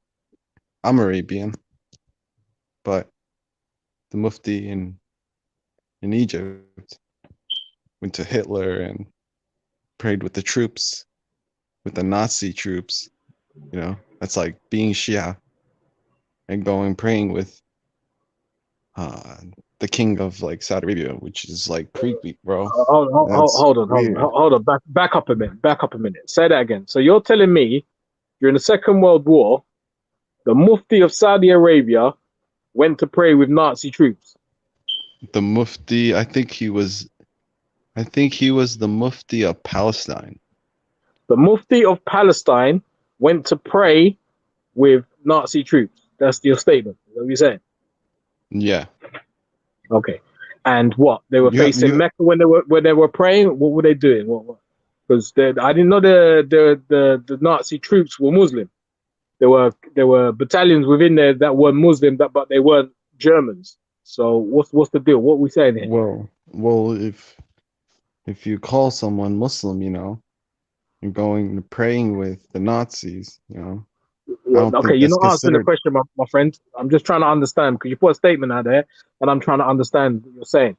So, are you saying that the battalions that are from North Africa who are Muslim that fought with the Nazis, the Mufti went and prayed with them, or are you saying that the Mufti went and prayed with German Nazis? Okay, so the Mufti, I think it was Palestinian, and said all that, the yeah, Arabians, Yeah. the Arabians, you know, they were backing them up. You know, Backing I'm who up? Arabian. You know what I mean? I'm Arabian. So Okay, you've said that already. I've understood that, but I'm asking you a question specifically. So maybe address that. I'm not trying to. I'm just spinning out facts. Okay, You I'm know what I mean? asking you I'm about not- those facts. So, man. Can we get back to this topic, man? Because I lost the point I was trying to make, man. Come on, man. Hold up, Bernie. No, Bernie, hold my on. bad, Bernie. I swear I didn't. No, Every time Bernie, Bernie listen, the guy is saying something. I've never heard this before, so I'm trying to understand it, and he's saying it's a fact. So please enlighten me and everybody else listening. So who specifically did the Mufti pray with? Did he stand next to Goebbels or Himmler or Hitler or what are you saying? I'm trying to understand this. Tell me, please. Yo, Buddha King. I'm not joking, bro. There's videos of it. There's videos of it. Now you're trolling. Yeah, that's what Okay. I'm saying. I'm like, I don't know what's going on. Like the energy. No, Bernie, I swear to God, bro. You can look it up. Go on YouTube. Right? Mufti.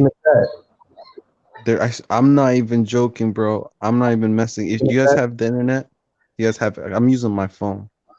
Yeah, me too. Can you put I mean, you know where to go to though. So can you just put in the chat for everyone? Right. So what shall I Google? The Mufti of Palestine prayed with Hitler. No, it's the video. Go on YouTube. Okay, but what should I go on YouTube and type? What should I type? Hold on. Let's ask Issa, bro, because So what was it's that? a good question. What was that? So apparently, Issa, the Mufti of Palestine prayed with Hitler. And all the Arabians, and because the Palestinians yeah. are also considered Arabians too. Okay, we're not. So- But I've already asked you that, and you didn't address it. I know, bro. So I just said to you, 1 sec, bro. Bro, Just How did we chill get out. here? But hold on, Mohammed. Buddha Bing. How did we Hold up, get here? Issa, 1 sec. Issa, 1 sec. Yo, Buddha. I'm just saying. I'm not trying to argue with you. I see I'm not like. arguing either. I'm just trying to understand what you're saying to me. Mohammed, It's wait, a very wait. simple thing. Sorry, let's rewind. Sorry, Veli.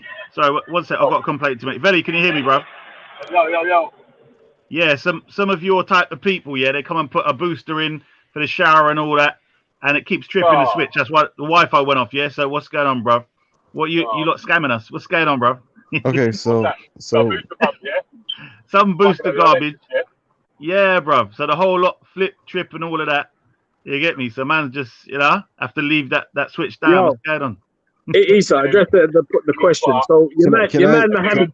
Wait. hold up. Let me say something after. Oh, you know what? Yeah, Veli. big and serious. Yeah, go on, Veli. You need a bigger fuse in the breaker, innit?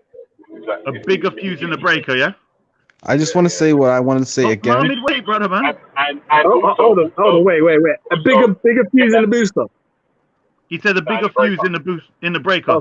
So he's saying put a bigger fuse and then dash a bucket of water and it'll be all right. What you need to do as well, you need to get the plumber back to make sure that there's no water on the head of the pump as well. Make sure there's no water. Yeah, get the plumber back to make sure that there's no water on the head of the pump. On the head of the pump, yeah? Uh-huh. Is that something I could do myself rather than get these plunkers that bodged up in the first place back? Is it something easy or not? No, don't play with that, man. It's electric and water. You want to get them back to it, yeah? You know why you want to get them back to it? Because if there's anything that's fucked up on it, then... Okay. No problem. It's just, we get vexed. But anyway, I have to leave that switch off for a little piece and see what goes on. So, the booster fuse... Wait, Issa. Yeah. All right, big up Billy for that. Let me just say one thing. I want you to be here because this is from you though. This is like because you were talking about the Mufti of Saudi Arabia. You get what I mean? Yeah. So So let's say this again. Buddha, I have nothing against you. I swear to God, I have nothing against you. You just Neither coming do at I, me my friend. hard. Neither You know do what I. I I'm mean? just trying to get clarity. That's all, and I'm asking for Buddha, clarity. what's your question, my brother? Okay. Let's get to this. Buddha, what was So your All point? right, let me. your man came on and said that the Mufti of Palestine prayed Yeah. with Hitler. Now, in my And head, Hitler was wait, hold up. I quasi. didn't finish what I had to say though. Hold up. Okay, Let me sorry. just Go on. say. Finish up what you got to say. Go ahead. Okay. So the Mufti of Palestine. All right, the Mufti of Palestine, which most of the Arabians, like 75% of the Arabians backed at the time. Arabians, the Mufti's from Palestine, he's Arabian, okay, and even like Saudi Arabians, people from like all over these countries, Egypt, all these Arabians, you get what I mean? They were backing up this Mufti. This Mufti went to Hitler, sat with Hitler. There's videos on it. I swear to God, you can look it up. Mufti with Hitler. Just write that, and you'll No, see I've it. seen. Listen, my friend Mohammed, listen to me. I'm very aware of the relationship between the Brotherhood of Islam during the Second World War and the Nazi regime. I'm very aware of that. I know about the meetings. I know about the battalions that fought alongside the Nazis, and I know all of that stuff. Yeah, but specifically, you said that the Mufti went and prayed with Hitler. Now, in my No. head, I said this. like, I said this. In the video, the people. Huh? Is it gone again? yeah, go ahead. He's gone Oh, off. he's gone. He's gone off. Yeah. Okay. His connection may be gone. Yeah, I don't think that's true, my brother. Yeah. So if you Well, know no, about that's what I'm saying. All right, I'm back. Yo, my Hold phone on, just Mohammed. switched out. Hold on. I'm just speaking. Just let me finish, and then you go on. Yeah. So in my head, Hitler was a quasi-Catholic. Yeah, and for a Mufti who's a Muslim to go and pray together, that sounds very peculiar to me. That's No, why I but was you trying didn't. to You ask didn't you. let me finish. That's the thing. You're not letting me finish. Okay, let me All right. mute up and you finish. Go ahead. Yeah, but he did All right. finish. So the Mufti went to go visit the Nazi Hitler, and his troops with not some Nazi troops and some of the Mufti troops got together and they started praying. So I was telling Malik, because Malik, he's cool. I love Malik. I was telling him it's haram to go pray with these people, these racists. If it's even haram to be near these people because they're racist and they're fucked up. So how is this But guy? are those people racist anyway? Yeah, that's what I'm trying to say. No, not the Hitler lot. No, not the No, Hitler no, lot. no. I'm saying the other side. I'm saying the Mufti, yeah, the Yeah. racist. Okay then. And Against then black all people the is Saudi good. Arabians and all of them, all these Arabians, they backed them up and shit. Because they're anti-black too. So what's the difference? Like so. Okay, So but hold up, Isa, hold on. You man. Yeah, but ain't Hitler against Jewish people and like some Muslims are against Jewish people as well. Isn't We can get onto that. But look, Mohammed, I asked you specifically, did the Mufti go and pray with the Muslim Brotherhood troops or the Nazi troops? That's what I was trying to say. You said no, he went and prayed with the Nazis. That's why you got me confused. Yeah, well, I don't remember So once exactly, again, let but me I've ask you seen that this video. question.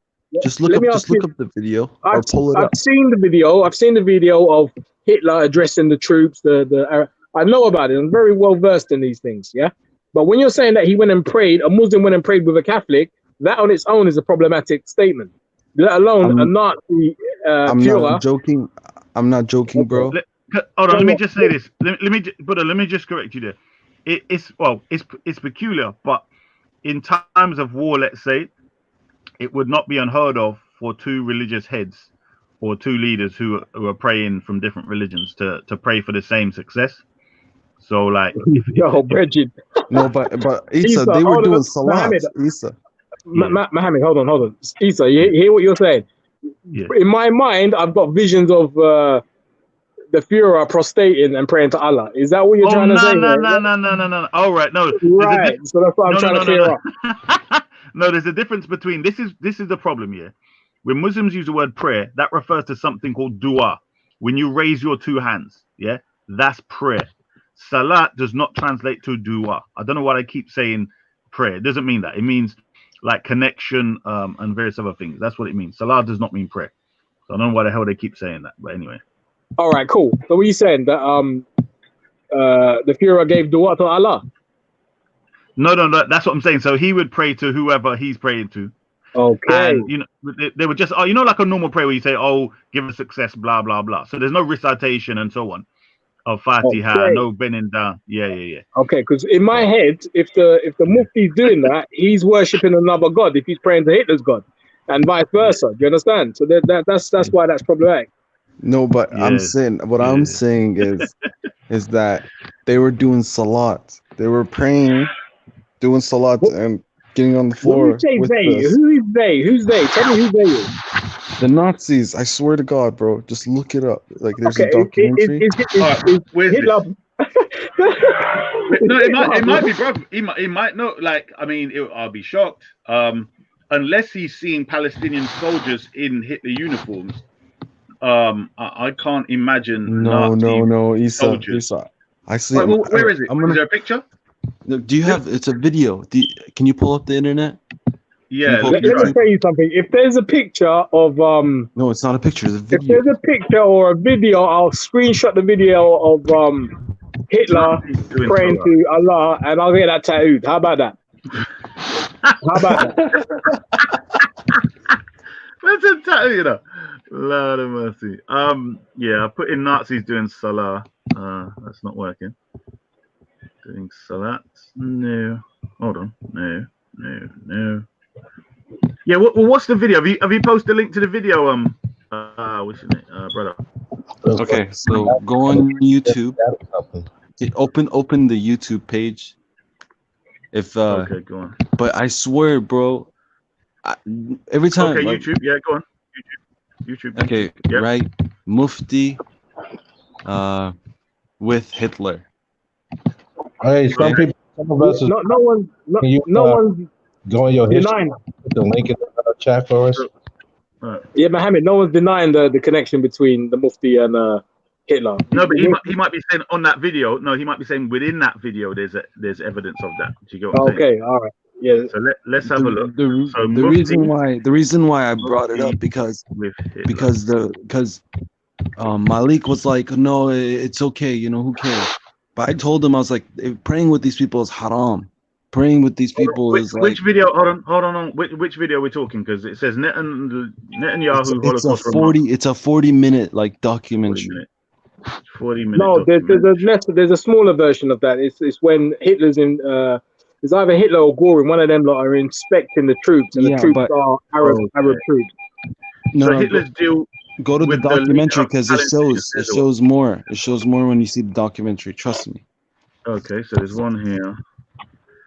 I mean, bro, I really, we're wasting our time here. So they're doing salah. Yeah, I mean, the reason why I brought this up was because, you know, if you're a Muslim, I'll tell you who would have brought it up, Mohammed. Hold on, I tell you who would have brought it up. The Jews would have brought it up to show that even more of a connection between the Nazis and the Sunnis, bro. They would have used that as a good excuse to say, look, you got even prayed with them. Like, you know, they would have demonized. Yeah, I've sort of scanned through the whole video, bro. I can't see one picture of any Nazis doing salah. I'm not sure where. I just doubt I'm going to find it either. I thought that was crazy. You haven't got a timestamp either, have you, bro? Mohammed. What's up, man? All right, you know, let's put that aside for now. Yeah, Buddha. Yeah. The unholy father. The reason why, because Isa, they have the same agenda. My bad. The Mufti and the Nazis have the same agenda. That's what I'm trying to say. They're the same. Yeah. No, but at the time they. You're not trying to say that. You're trying to say they're praying together. That's the whole. No one's disputing whether they had the same agenda. That's abundantly clear in history. But That's a far-fetched thing to say Hitler was doing salat. That's some next level. Fucking hell, No, man. no. I said the troops. I said the troops were doing it with the Nazi troops. Okay. I mean, that's an interesting thing. Yeah. Okay. Well, when you get it, bro, just tell us the timestamp, innit? You know what I mean? When you Here, find I'll it, yeah, say just which I'll video look it up and I'll try Yeah. to bring you the number, like what time it was or something. Yeah. So sorry. What's his name? My brother Buddha.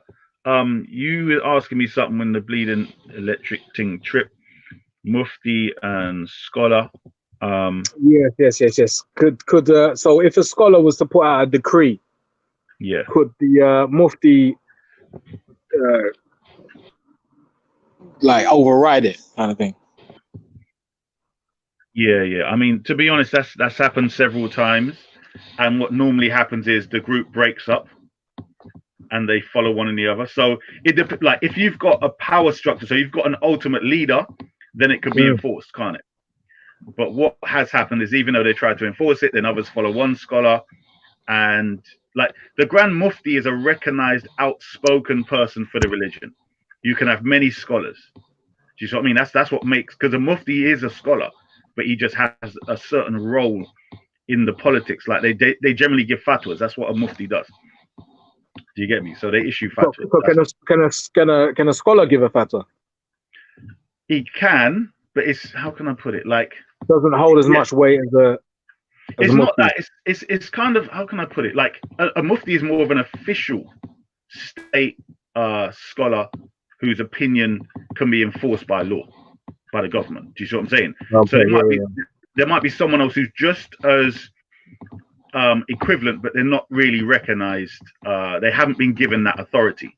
Do you see what I'm saying? So, for instance, the leader might say, no, my Grand Mufti here, he's the man. I give him the authority.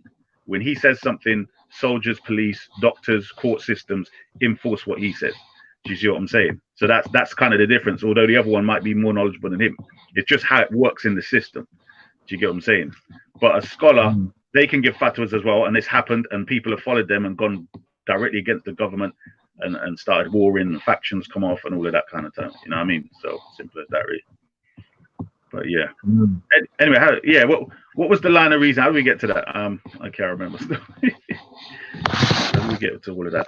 Oh yeah, it was Veli's questioning when Veli was saying.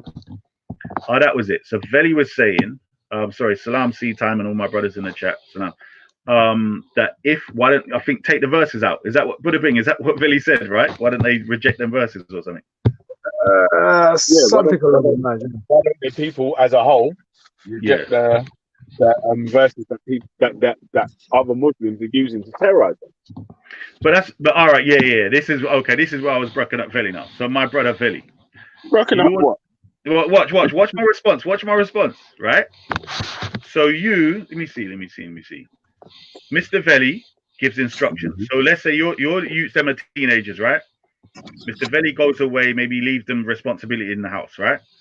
So they now take the word of what you said and they expand the fatwa of daddy, right?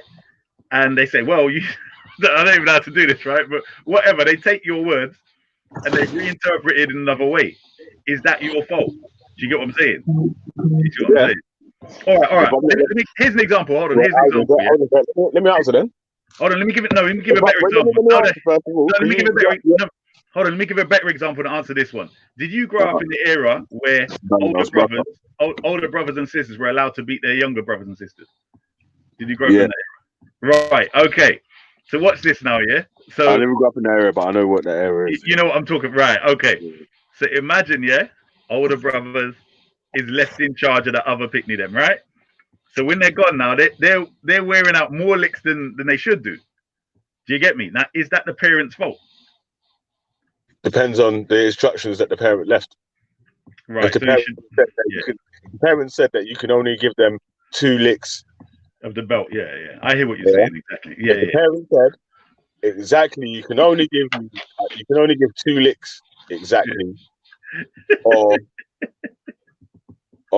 this is against parents' law, and then parents are gonna have to bruck you up now. I get you. I get you. So from that perspective, right, you'll find, for instance, many Quranists refute ISIS very easily. Many Shia refute ISIS very easily with the Quran. So that's why they need hadith to justify their thing. You get what I'm saying? So when it comes to the hadith, yeah, it's being rejected. So you can't really get past that. You know what I mean? They are beginning to reject them. Just like, imagine this year, Veli, like 50 years ago, I don't think you're gonna find groups of Sunnis saying they reject that Aisha was 6 and 9 years old. Do you get what I'm saying? They would be like, no, Bukhari is the most. In fact, 20, 30 years ago. Do you get me? They weren't rejecting it. It was only when the pressure come from the West, all of a sudden they're finding, reasons. Oh no, this one, the man in the chain had a bad memory and this and all kind of thing. You get what I'm saying? So now that they're doing that, they can likewise reject others. But this is my whole point is Sunnism's falling apart because of it. Because once you break away from a hadith that all of the Sunni scholars of the past, right, or at least 99% of them, has said is totally authentic, then base fatwas upon it for the whole society, bro. Now you've just rinsed the whole history of your scholarship, bro. What else? So now you've opened a doorway for now the youth of these people today to turn around and say, well, why am I listening to all the other stuff? What reason do I have to follow that and these scholars when you've just told me that he was wrong majorly there, and like 1,200 years of your scholarship of Sunnism was garbage? So now the whole thing's, it's all. Yeah, but that means in general, Islam in general could never evolve then, because that means you always have to go on the thoughts of someone, of the first person's thoughts back to. It's like the chain of narration back to the first person, and then you can right now, yeah. A lot of the people that are in the chain of narration, you might be smarter than them. You might even have more knowledge about the world that's surrounding you today than they had of the world that was surrounding them at that time. But you won't ever, you won't let the religion won't, or the religion, if they're going to hold it like that, they're never going to let it evolve into smarter people controlling how it thinks. Right. I got you. What it is, the chain of narration is just narrating a hadith. So it's just, they don't have to be smart at all. They just be able to memorize something and relate it. I think you're talking about the scholars who interpret the hadith, the Quran, and then give teachings and fatwas that come down. So yeah, we are smarter than them. We're more knowledgeable than them. But what I'm saying is they're being forced to update what they believe, which means they're having to go by the Quran and use that as a criteria. Right. Therefore, they're not saying this, but they're actually following the so-called Shia in doing that, where they're saying, no, the Quran doesn't say that though. Well, that's only our thing says that. Like only us are the ones that say to use the Quran as a criteria. With them, the Quran and the Hadith are on equal footing. Everyone, you can ask Shamsi this all day; he'll tell you that. No, but I swear that I've heard that. I swear I've heard a couple of Sunni dons say, right, if the Hadith goes against the Quran, then we don't take that Hadith. Yeah, they're saying that because your friend, right, has taken the Shia Hadith and then promoted it, and then they're just following what he says. But what I'm saying to you is, if you look into their religion, that's why I heard that before I heard okay, before right. I even talked about that in the past. I mean, I don't, like, even if, let's say if they said that to you, right, it would not be part of their religion. That's my whole point. Is let's say I agree, right, that people can say that. It wasn't like to me directly, because I've only really started getting into sort of. I ain't even into this debate thing, yeah. Fuck debates, I don't care about it. Yeah. And I ain't really trying to spread a religion of anything, can it? It's just like, man, them keep making comments and other comments about how righteous religious people are, and because of religion we're so righteous, rah. And I'm like, what, are you crazy? The fucking religion's got more holes than Mesh Marina, fam. You get me about righteous. Man are doing bad things, you get me? So yeah. No, I hear that. I mean, your question, like, basically, it's not a matter of rejecting verses. It's a matter of rejecting scholars' opinions and hadith. But let me, because I ain't got long, so let me deal with the question of the day. Is atheism a European invention? Have Africans always believed in God? So, I would say Africans essentially have always believed in a certain concept of God, and at some points it was equivalent to nature. So therefore, you know, You think that? Hmm. Let me just cut you into that point by point, yeah. You don't go off too far, because I need to run off in a sec still. But basically, yeah. So you're saying that in the time then when people was developing, the amount of time that humans to develop speech, in that time there they had a belief in God. You broke up. You hear me? Yeah, you broke up. Sorry, say that again. So I was saying, in the time it took for humans to develop speech, like language, speech, yeah, between each other or whatever. Are you saying that all that time there that they had a belief in God, or a concept of a creator above? Yeah, that this in the sense, Sky Daddy or whatever. Yeah, like I wouldn't even say Sky Daddy. Like I'm saying nature. Like it wouldn't. Let me see. How can I put it? Like generally, you find if you study these ancient languages, yeah, you generally have that. Like it's always personifying nature. But Issa, So hold on. Shamesh. Listen to what I said. Listen to what I said though. First of all, yeah, I'm talking about in the time, because obviously it took. Yeah, I heard you. It took thousands of years exactly. for humans to develop the first humans to develop the language, innit? Yeah, between each other or whatever, speak or whatever. Yeah. No. I heard you. I'm saying that when they developed the language, it was when you go to the oldest expressions, yeah, they're referring to these things as animate conscious objects. The way they're speaking about the sun, the moon, and the stars, like that's how they talk. Do you get what I'm saying? You go to any of the ancient expressions, the sun and the moon are personified by the very nature of the name they give it and how it runs. You know, like, a lot of languages, they have masculine and feminine, and it's part of the language. Everything is masculine or feminine. That is the biggest proof for you that they personified inanimate objects. Like, why would a car be female or male? Or, do you see what I mean? Why would the sun be male or female? No. That's not that. That's really showing that they was following like their instructions of what they see more, rather than trying to say they was following a higher deity or something like that. Because no personification. Listen, let me finish. Yeah. Think about it like this, then. Yeah?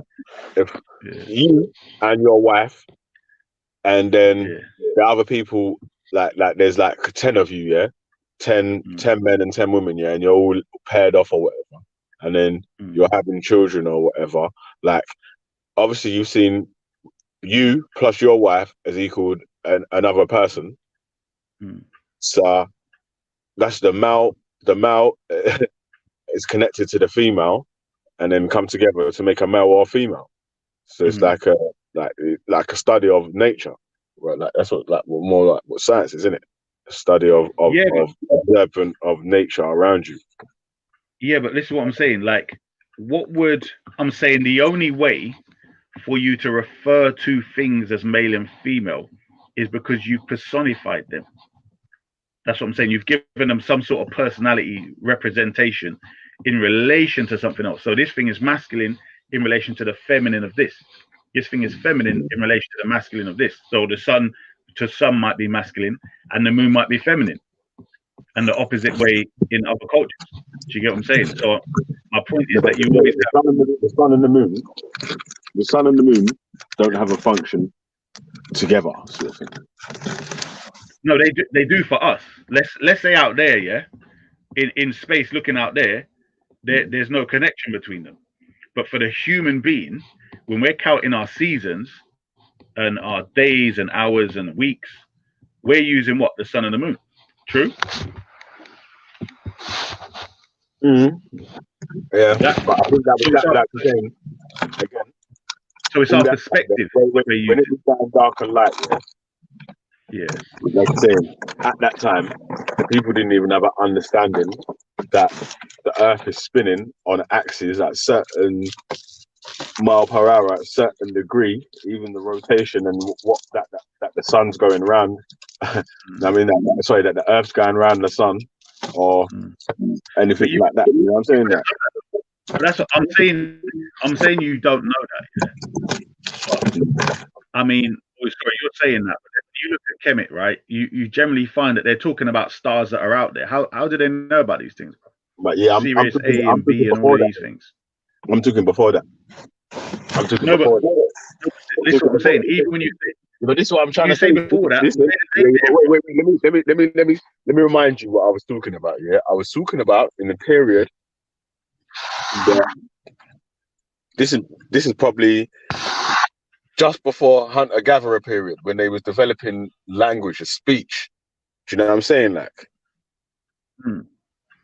so them sort of periods there, like, yeah, and that's what I was saying. Like, so let me show you what that speech is. At them times, yeah, what is it? They're making tools and either do you know what I'm saying? Like, and the highest form of expression would probably be a cave painting of a fucking cow, not even a cow, of a fucking writing, yeah.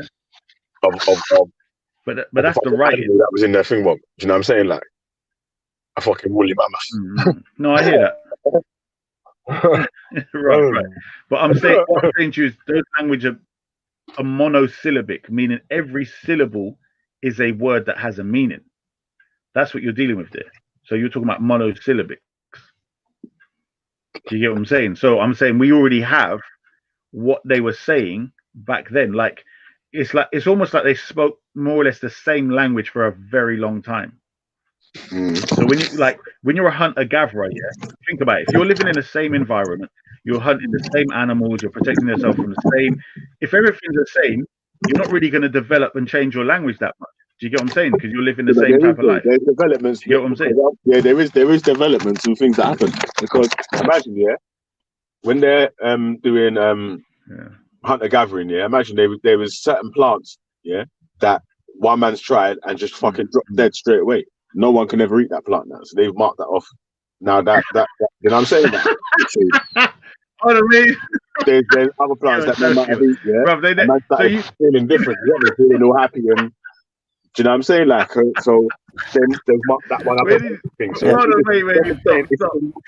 But that's what I'm trying to tell you, bro. Step-by-step environment development. Yeah. All them thousands of years there, where the early man is experimenting with their environment that they're living in. There's no concept of this creator and what we have to do to please this creator. So. Well, the thing is, Veli, your instincts are right. But there is there isn't. This is the problem with the monotheists or these religious people. They are looking at the history of mankind backwards. They go from where they are and they go, well, everybody believes in the one God, so everybody must have always believed in the one God. But what they don't, no, they don't. The thing is, there's the evolutionary path to religion, and the evolutionary path is, and you were on the money to some point. Yes, people started off what was called animalists. They worshipped the animals. If you look at the totem poles of the Native Americans, they created animists. They worshipped the animals because the animals were more powerful than them. That's why you see the totems of the bear and the tiger and the jaguar and the eagle. So human beings feared and also respected the things that could kill them. Right. But not just that, not just the negative. It was just the fact. Remember, they saw themselves a part of nature as well. But all I'm saying, Banksy, is I'm saying the way that these languages develop. So when you look at the what do you call them in Australia? What they call Aborigines in Australia, animists as well. The Aborigines. They also have the animists, totem poles. All of these people have very similar cultures, and I'm saying their languages. As I was saying, things that if you're living in the same environment, you're generally going to have the same type of words to refer to. You're not going to develop. When you look at language that rapidly changes, is when you start to something changes around, like you develop a load of tribes come together and they build like some sort of empire or city or something. That's when languages rapidly change. Other than that, they've more or less got the same dictionary for flipping like 1,000 years because nothing's really changed. Because Do you get what in I'm saying? nature, Like, I'm yeah, just because go on. in nature, if you don't need to, you don't change. Look at the crocodilians. Look at the shark. They Exactly. barely have changed for millions of years. Literally throughout since the time of the dinosaurs, they've been almost identical because they've done well. They don't need to evolve that much. They don't need to change that much because what they are doing is helping them to survive and reproduce. And so anything in nature, anything in human development, humans are not. This is the problem with religious people. They think human beings. Admittedly, you admitted to this. But Isa, but other people think that human beings are vastly different or separated from nature. And we're not. We are part of this ecosystem, this planet, this place. We are as much part of it as the cow and the dog and the and the crocodile and the giraffe is. We are involved in it. We are part of it, and its rules on our evolution is just as significant as it is on any other animal. I mean, right now. Oh, sorry, go on. Sorry, let me put something to you. Yeah, I was going to say, in relation to that, this is my interpretation, let's say, of religion as they were taught by, let's say, the original people. They were saying that human beings have a special role because of their capacity and therefore are responsible for achieving harmony and balance on Earth. They're part of nature. So, and they have, because of their intelligence, they can design things that can cause great harm or great benefit to animals, etc. Because animals are not, developing guns or whatever else. They're not mixing chemicals together to produce, whatever humans used to do, like poisons from elsewhere. Like an animal will go up to a plant, sniff it, and you'd be like, nah, it's poisonous or whatever, and move away. But a human can develop a little spear or something and get that poisonous thing and blow dye it or throw it at, you know what I mean? So I'm saying what's happened is they've taken that concept of being superior or different and superior and interpret it as they're the gods of the earth. They're to dominate and mistreat, use them as they please. Whereas the ancient civilizations were saying that we're all part of nature. Let's live in a harmonious way. My main point, though, was: do you think that language itself, in the beginning, personified everything anyway? So, for instance, they wouldn't have the concept of God that we have, but they just by the nature of the language, they would personify the sun, the moon, the earth, the trees.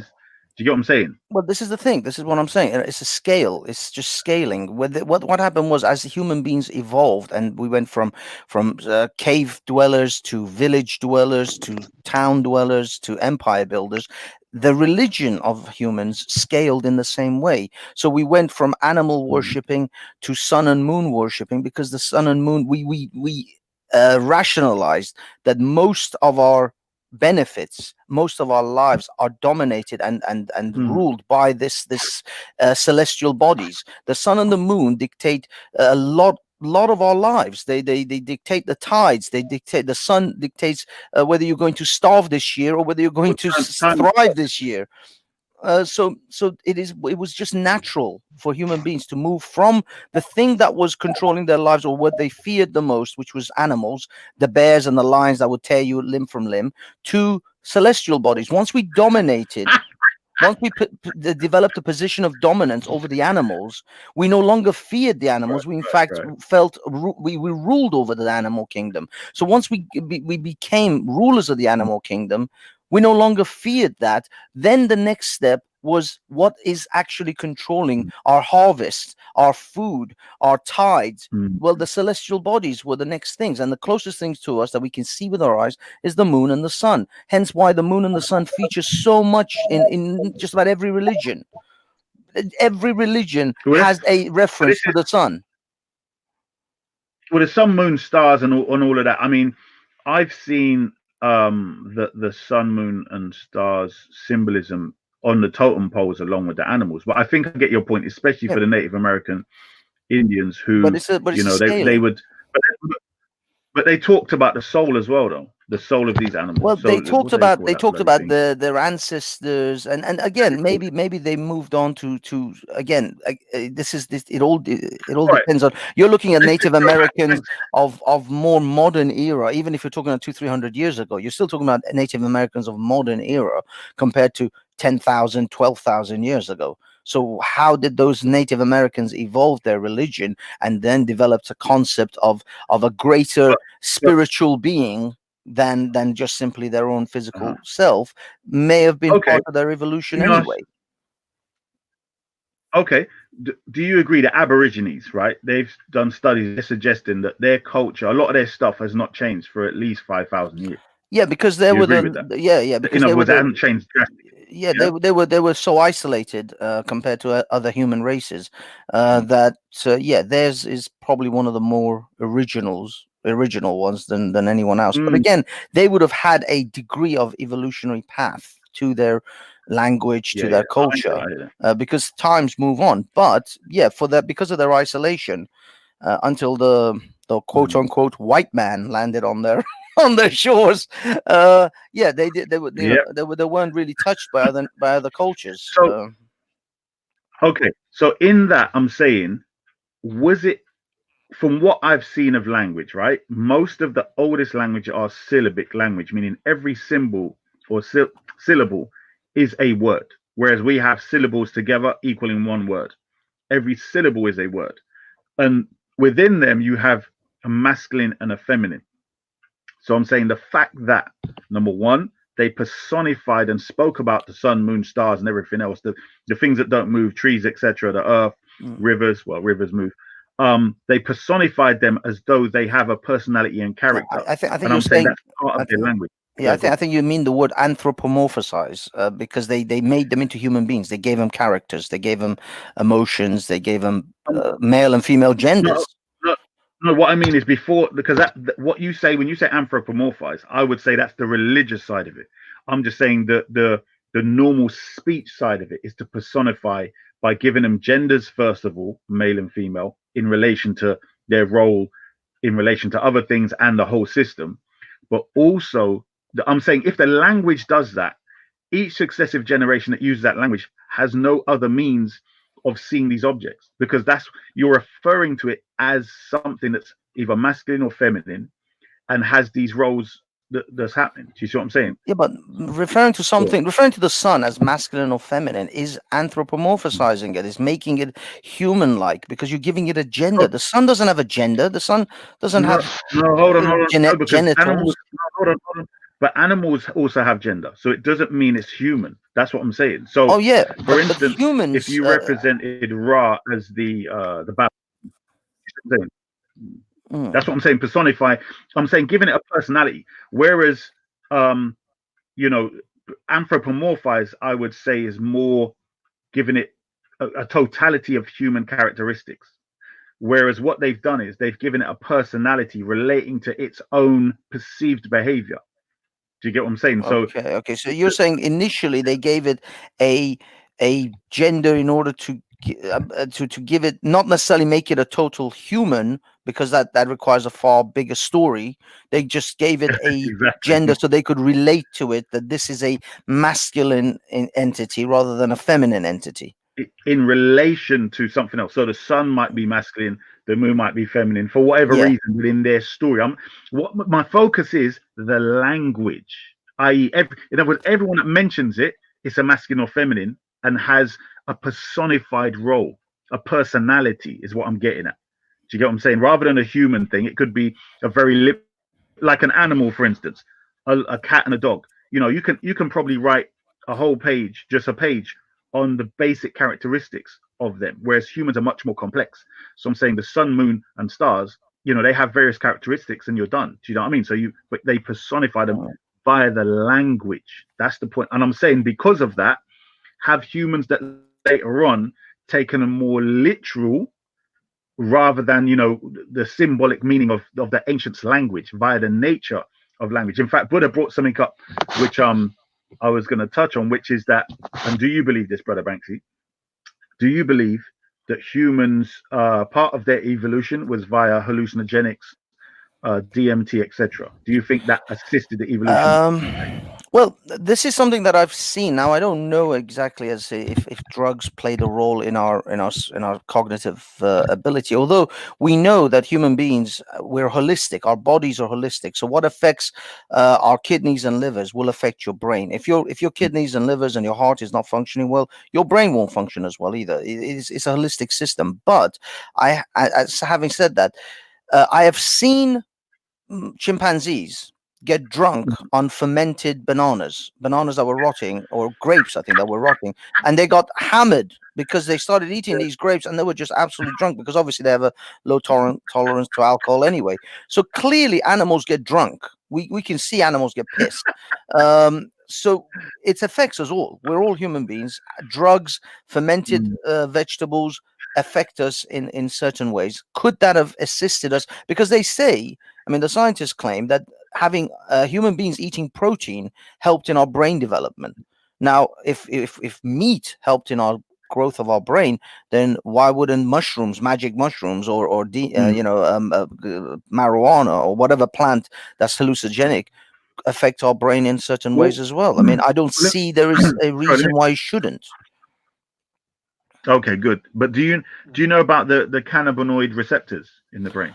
Have you heard about them? I've heard some things, but I'm not that deep into like what cannabis does to your brain. But yeah. I mean, I know that. No, it's just the fact of the receptors. I'm saying that, it's said somebody has, or certain people have presented that there definitely was a great contribution with cannabis in our brain, because we have these receptors directly relating to cannabis, where this is human beings as a whole. So some people have poised that humans have been using it for a very long time.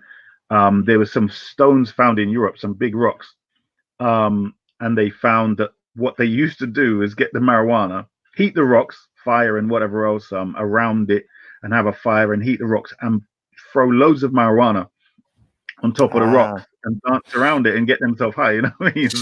Steam, smoke up the marijuana on the rocks. Yeah. Well, this is the thing. I mean, we know that LSD and is it MDMA? I forgot exactly what it was. The stuff that really affects your brain. We know that these things can give you. I mean, Sam Harris talks about how he took it and he just had this profound experiences. So drugs certainly open up parts of our brain. There, Sam Harris. Where does Sam Harris say that? Oh, he said it loads of times. He's taken MDMA, I think it is. No, I want to find out that's what they say, like Steve Jobs and whatever his name is. Sam Harris. I'm saying specifically Sam Harris and his critiques of religion and whatever. I would like to see what his experience was, because some people say if you're a religious believer, at least subconsciously, then it might project that into your experience reality. Whereas if somebody's a fundamental atheist through and through, you might have a totally different experience. You know what I mean? So, well, this is the thing. This is where Sam Harris differs from, if you will, the village atheist, the guy who's just like, fuck God. Sam Harris, and that's the reason why I actually took to his thinking a little bit more. He doesn't say that he's not a deeply, I don't want to use the word spiritual because that has so much religious connotations to it, but a deeply thoughtful, introspective person. He definitely is. And he considers the Eastern philosophies, Buddhism and Hinduism and Shinto, extremely valuable. He has no problem in expressing that. He's really heavy into his meditation.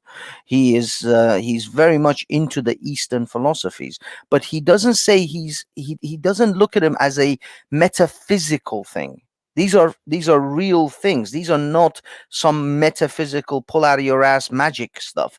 This is in the realms of physics. This is in the realms of reality. But you can have experiences as a human being, objective experiences that are not magic, but they are profound. Just because I'm an atheist, that doesn't mean I'm not open to profound experiences. I just don't interpret them as metaphysical. That's the difference between me or Sam Harris and a religious person. Well, let's look at this then. Yeah, this is the point. Would you not agree then? A major problem is the interpretation of what people wrote. Do you know what I'm saying? Or somebody deliberately misrepresenting what. So, for instance, if you took something and then you wrote down your experiences, whether in poetry or what, because people say sometimes these experiences can't be just, you can't express them with normal everyday words. So they write poetry to, and they draw images to represent what they've experienced, right? So I'm saying, imagine you've done that, and then someone else says, well, human beings are really going to benefit from that, so let's twist it up so they can manipulate human beings. You know what I'm saying? So this is what I find has been happening when you read these texts for what they actually say from the perspective of the book itself or the author. You generally find that this, that it's really taken out of context, and this is why, for me, let me say this: the atheist approach, I think, is wrong. I.e., if you're going to talk about something, you should have researched it yourself, and then say, right, these people, what they're saying, either agrees with the book and they're both wrong, or what the people are saying is one thing and what the book says is another, and the people are wrong. Do you see what I'm saying?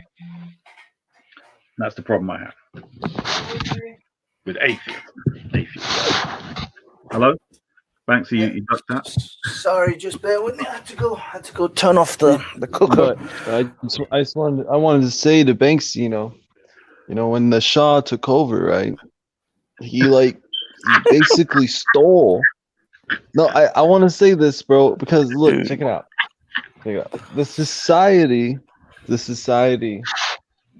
when the Shah took over, he was just like murdering and killing, stealing. Hold on, Mohammed, can I just read something to you? Like, this is from ahead. one of Banksy's kings. Yeah, he says this. Yeah, hey, Banksy, I haven't took this page is always Cyrus. right. But listen, I want you to hear this, Mohammed. Yeah. This is what Asgard III says. He says, while we laid the foundations of philanthropy and righteousness and kindness in this world, and held high and the sign of good words and good deeds, you and your ancestors were desert wanderers who ate snakes and lizards and buried your innocent daughters alive, right? I'm just saying, no, I'm joking. My brother Mohammed still Mohammed, are you constantly high, dude? I'm sorry, I have to ask. Because you sound so profoundly high. It's unbelievable. All he's not saying he's on their favorite marijuana taker or something like that. But I don't know if it's true. I don't know if it's true though. That's what I mean. I don't know. But you do sound baked constantly. It's like you just took a hit out of a bong, and you're like, yeah, man. I'm gonna get on this YouTube thing, and I'm gonna just tell everyone. But I respect you, dude. Look, Isa, what you were saying in regards to Muhammad or the teachings of various religions. Now, if I were to be, and my opinion of Muhammad, I am not a fan, unfortunately, because of possibly my historical past, and I may be exceedingly biased, and I will concede to that I am exceedingly biased against the teachings of Muhammad. But if I were to be absolutely generous and take you and Muslims at the idea that Muhammad himself possibly was a person who had profound experiences and felt deep love and affection for his people, and he wanted to convey a message that would help them succeed and help them get better, because there were warring tribes and Bedouins and so on and so forth, and he could see horrific things happening in his society, and he had profound experiences, now be it from the God of the universe or just simply a profound experience as a human being. He then tried to do good for his people. This is like the most generous I can possibly be with this individual. Just think about it. If you're trying to just think of it like this, yeah. Any oppressed group, right? When a person tries to unite them and fix them up, the potential there is: are they going to continue going down the road of justice and righteousness, or are they feeling, you know what? Now I've got this power, blood. I'm actually gonna, and I'm thinking humans are always tempted that way. Do you get what I'm saying? You find some of these kids that were bullied at school and so on, and they were really nice and geeky. Then they turn into police officers, some of them. And what do? They remember all the times that they were bullied, and they feel that power.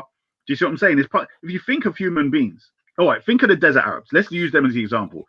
Their biggest thing was the tents and the dancing around fires and whatever else.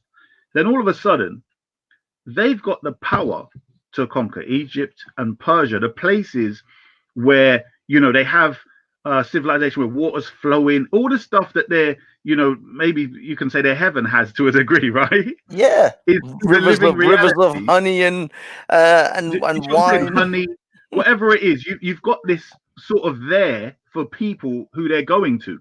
They're hearing about it. They're like, you know, like, all right, here's an example. People in other countries back in the day when England's streets are paved with gold. Do you remember that rumor? Yeah, Yeah. yeah. Right. So imagine those people coming over here and it's foggy. But I'm just saying, imagine if they thought they could actually conquer England under that reputation. And I'm saying this is how it rolled with them. It was like, rah, we now have the power because we're a united people. They were fighting each other before. They're now united.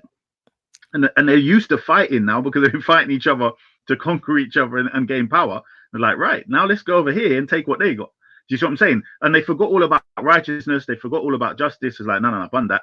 These people are the enemy people. Let's just teeth what they got. Do you get what I'm saying? And you can literally see that. And this is where the hadith came in and just changed the whole thing. Look, I can accept that, as I said, because when you read the Quran, this is the thing. I can accept these things because the Quran itself is not clear. The Quran reads for the most part like your horoscope.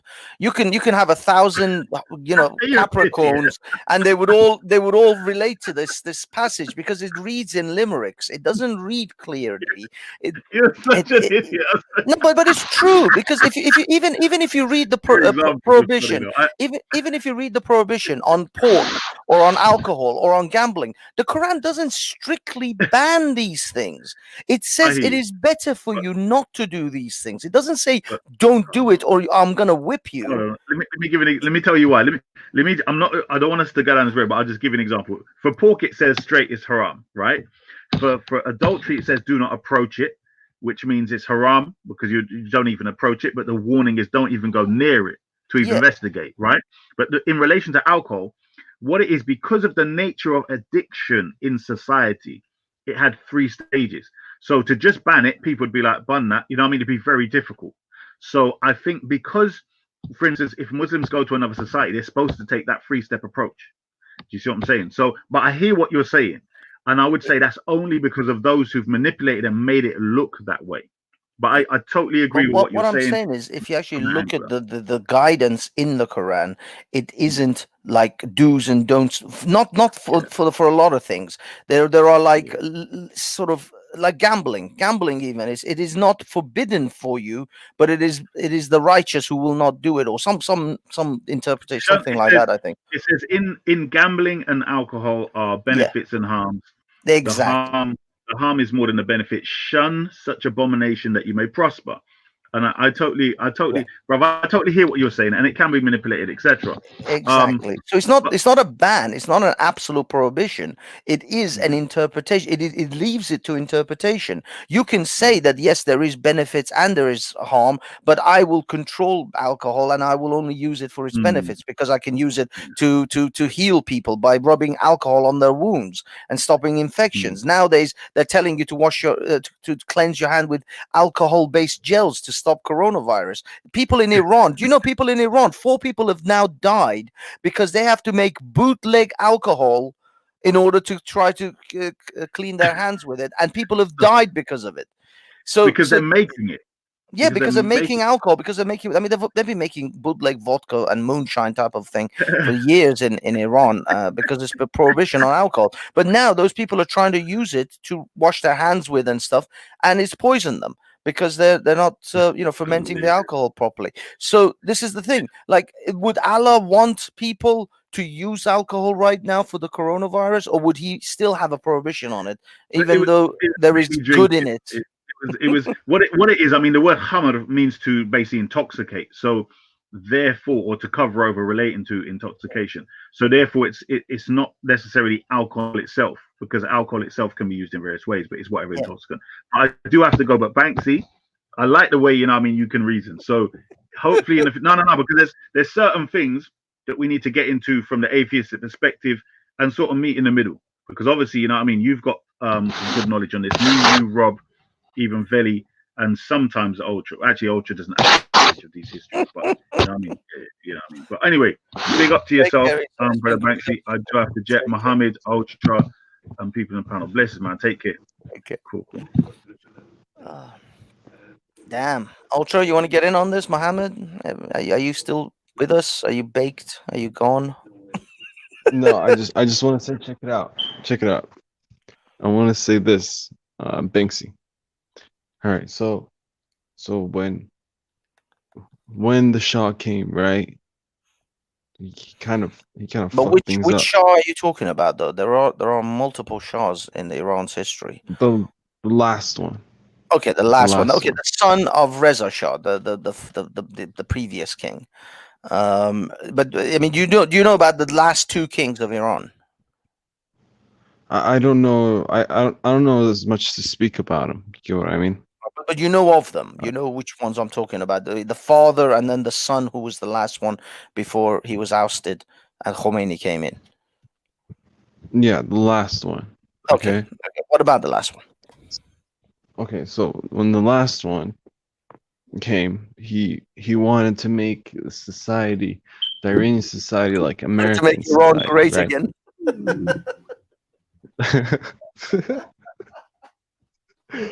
That's funny. Anyways, bro, he basically like stole people's land. He murdered people, put people in prisons, like educated people, like intellectual people. He like he basically listened to what the Americans did, and that was his downfall. They were just using him. Like imagine, like remember Saddam Hussein? What was his downfall? It was the Americans because they were using him. Mm-hmm. Okay. So I agree with you. yeah. So he was trying to make this society where the rich get rich and the poor get poor, like the American society or the British society. And this society is fucked up because Well, I we should disagree with look you at all in of each some other. instance. Let me show you. Let me tell you where I disagree. In the Go ahead. sense of, you said the Iranians, or even the Saudis, you could even say many other nations, the All of rich get rich and the poor get poor. But you see, when you say that, oh, in Britain and in America they do the same, actually that isn't the case. In Britain and in America and in Europe, they try to build their middle class. At least they were. There are occasions in their history, eras in which that effort kind of drops and the middle class gets screwed. But these societies know that the middle class is what is the backbone, is the spine of their society. It's what keeps their society up. So to have a strong middle class, it means to have a strong nation. So they've already recognized that. You think that there is the massive disparity between the rich and the poor in Britain or in America, but actually, when you look at real disparities in countries which there is a massive gap, the gap in Britain between the rich and the poor could be that the guy who's rich is a multimillionaire, and the guy who's poor has maybe a house or a flat with some TV and microwave and all of these things, and he is considered poor. Or even there are homeless people, but quite a lot of homeless people are due to mental illness. But nevertheless, the gap but isn't check it out. that the person check in it the out. street. But let me just finish this. The gap in the Middle East between the rich and the poor is a guy who has a mansion with 12 bedrooms, and the other guy who has a wife and kids who are sleeping in the streets and are literally starving to death. That is the gap in the Middle East or in other nations, is that there are people who are starving, and then there are people who have billions, who are unbelievably rich, and there is virtually nothing in between. There is literally a massive chasm of emptiness in between. And that is not the case in Britain and in America and Europe. There is in between. There is a lot in between. There are those who are middle class, who are working class, who are upper working class, who are upper middle class, who are lower middle class. There is all of these people who exist in these societies. If you go to Middle East, go to African nations, you see there is barely any middle class, just the starving and the exceedingly rich. And this is where these countries are vastly different. Even China has recognized that. China has a very strong middle class now, and that's why China's economy, China's society Man, fuck has China. grown. No, but what I mean is, people have recognized to have a strong middle class is to have a strong nation. Your middle class holds your I can nation. agree with that. That's what the evidence does support, to be fair. Yeah. Yeah. So even China, with all their faults, have recognized this is a good thing. This will help even the upper class themselves, because it will sustain your nation. Because eventually you got to realize, if you keep the poor for too long, they will revolt against you. And there's always more poor than there is rich. There is always more poor people than there is rich people. The Yeah, poor I can people attest to that. outnumber. Yeah, I can Sorry? attest to that. Yeah, I can the attest poor to that. But check it out. Yo, check it out. Ultra, What's that? my friend, Ultra, my friend. That's weird, Ultra. It's weird, bro. I just want to say one thing though, honestly. Go on. Okay. All right. So the system. Okay. I lived in America, you know, like most of my life. All right. I lived in the Middle East.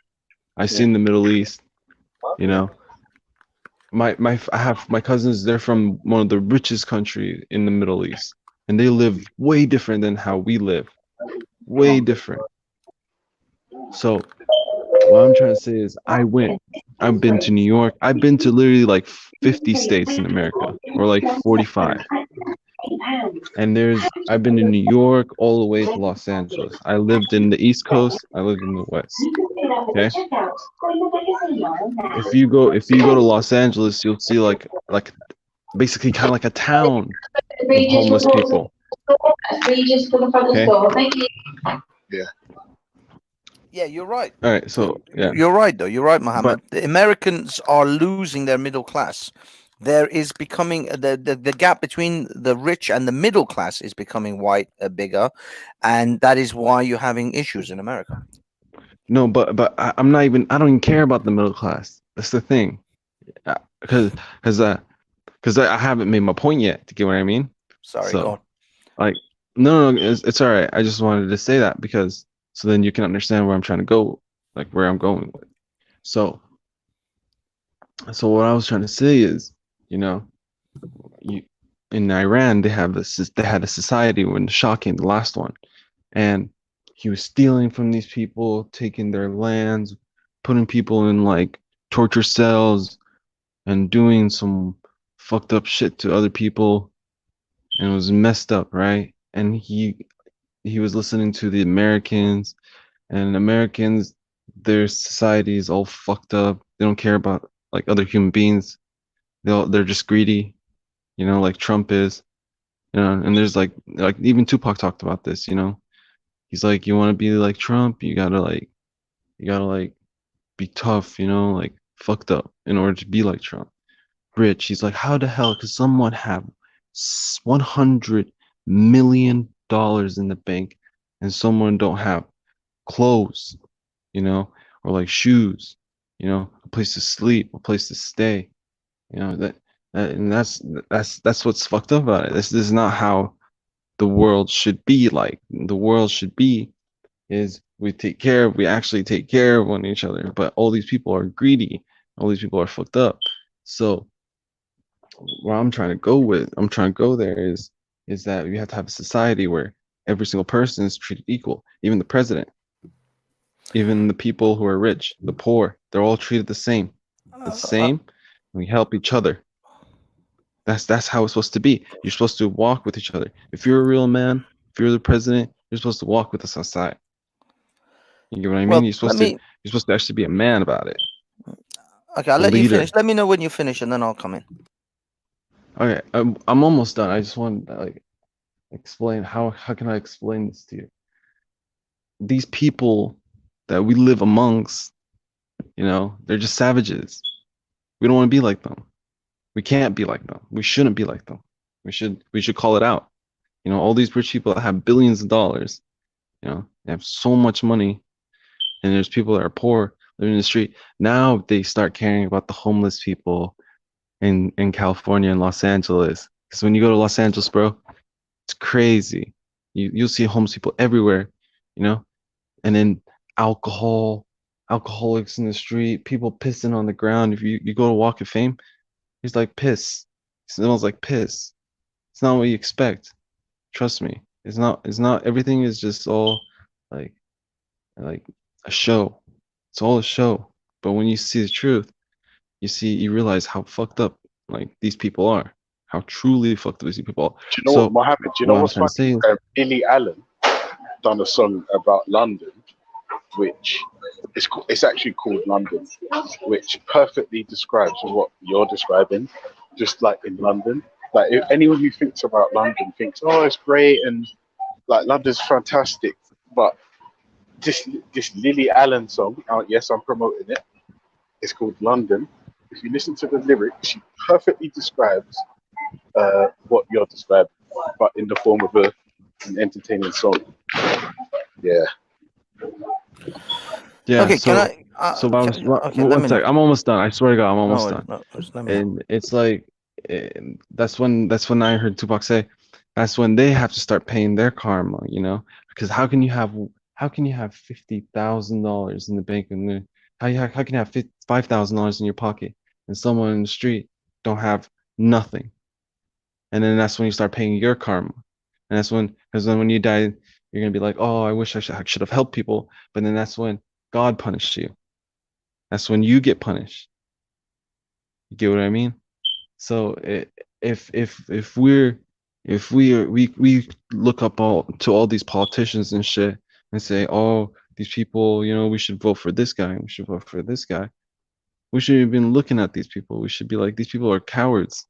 These people are like fucked up. These people, we should be like, we should get on our own shit. And people that have, you know, the 1% that has like that so much money, like it's ridiculous. How could this person have so much money? Yo, just give me some. You know what I mean? Give these people some. Like, why do you have to have so much money? I can't even tell you the numbers. That's how big it is. But go ahead, Banksy. Okay, let me tell you where I come from. I come from a position of a deeply libertarian individual. I don't believe in the Robin Hood society. I don't believe in the concept of giving people money because it won't help them. I will tell you this. Money is like water in your hand. If you don't have a cup to hold it, it will just spill through your fingers. And you'll have, no matter how much I pour water on your hands, it will just slip through your fingers, because that's what money is, because you don't know what to do with it. You don't understand what to do with money. So if you don't understand what to do with money, then it doesn't matter if I shower you with it. It will still it will end up in the drain. A person who is homeless has other issues than me just pouring money on them. It seems like it's the nice thing to do. It seems like it's the kind thing to do, that I should just give you the money and you will somehow be better. But you won't, because, as I said, imagine you holding your hand out and I'm just pouring water in your hands. Before the second I stop pouring, you have nothing in your hands again. You have to have a cup. But Banksy, you have to have a bowl. Banksy, You have to create something to be able to hold the money. Check it out, Banksy. Just check this out, okay? It's all about education, right? And that's what's the problem, is the school education. No, it's not just the school. People who, it's parents. No, I know, but check it out. No, it's also the school. It's also the schools, and also the parents. Yeah, it's also the parents. I'll tell you why. I'll tell you why it's not the school. The school is the state. This is where I say I come from a deeply libertarian position, because the school is a state. It's someone else. It's a foreign agent teaching your children. Why are you depending on other people to teach your children things?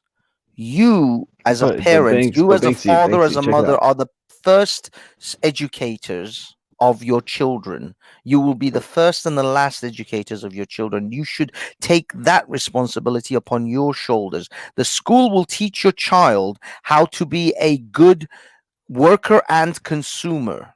That is what the school But system will teach you. Banksy, but check it out, okay? All right, so we have a big problem in America and also in Europe, like where you guys are from. All right, so like if you look at like, if for example, let me bring up like Kuwait, okay?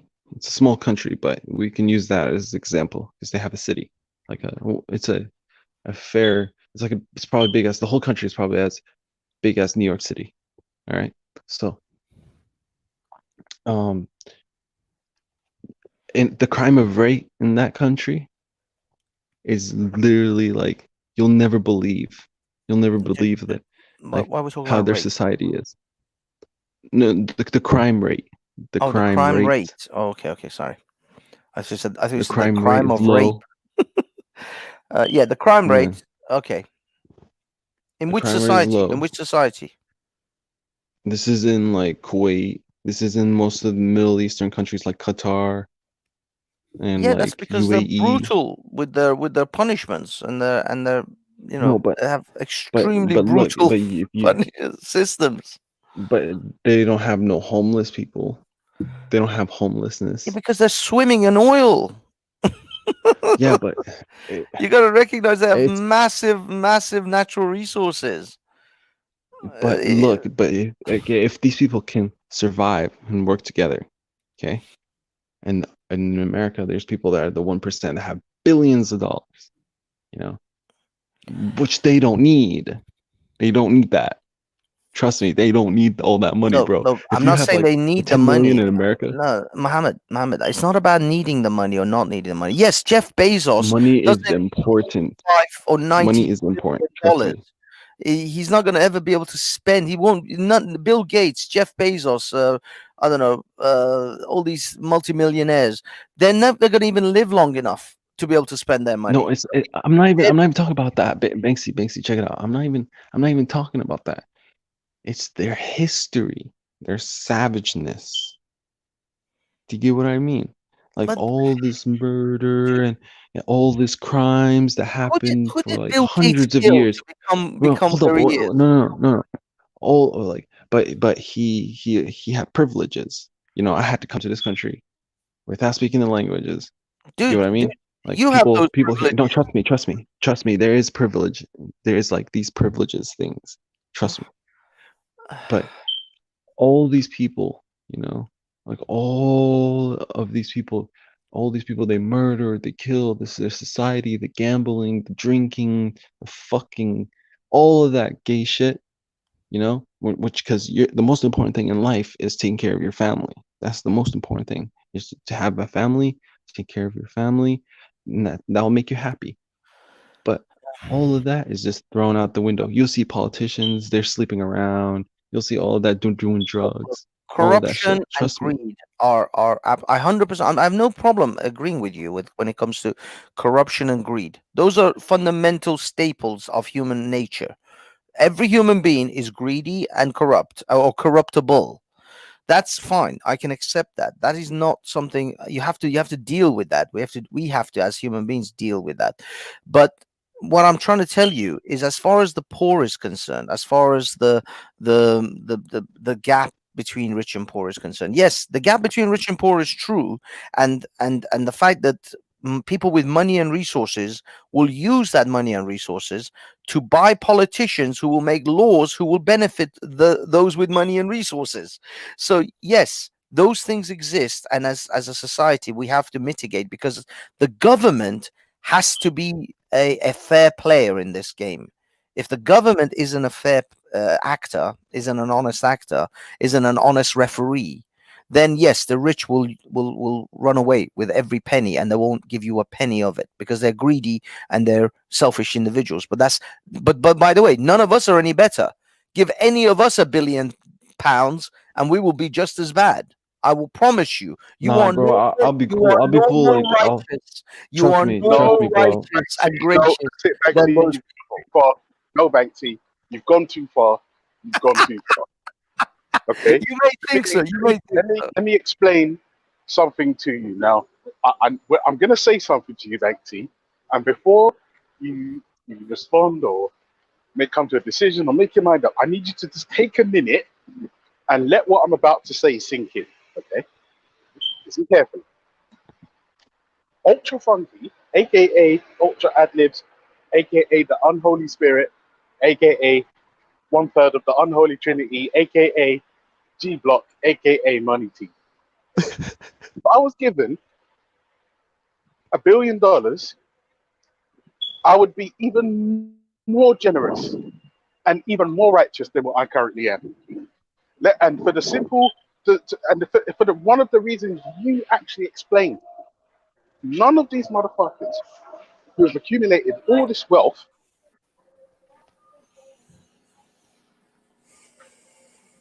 Sorry, Ultra, you dropped. I've come on to say one thing. Right, I'm not very well at the moment, but I have to say this to you, Banksy. Yeah, you are talking out of your arse. Yeah, I work in the charity sector, right, and I deal with people who are in poverty. There are 14 million people in the UK right now who are living in poverty. Over 50% of those people are in work, right? There are nurses, there are police officers who are using food banks to get by. Yeah, this is not because they don't have a cup to put their money in. It's simply because they cannot afford on the wages that they have to survive. Now, that's a difficulty. I suggest you go and research and find out what it is that poverty is and why people are living Hang on in a poverty second. Dark before you Magician, say, did you come on here really and say just this interrupt bullshit. me? Did you really just interrupt me to tell me about charity and how wonderful No, they no. are? How Ultra, dare your you? mic, your mic dropped. Ultra, your mic dropped. Nobody could hear you. Oh We shit! couldn't All hear right, you. Yeah, I could. basically, Sorry, bro, I couldn't hear We you. hear the end I of couldn't what hear you you. said.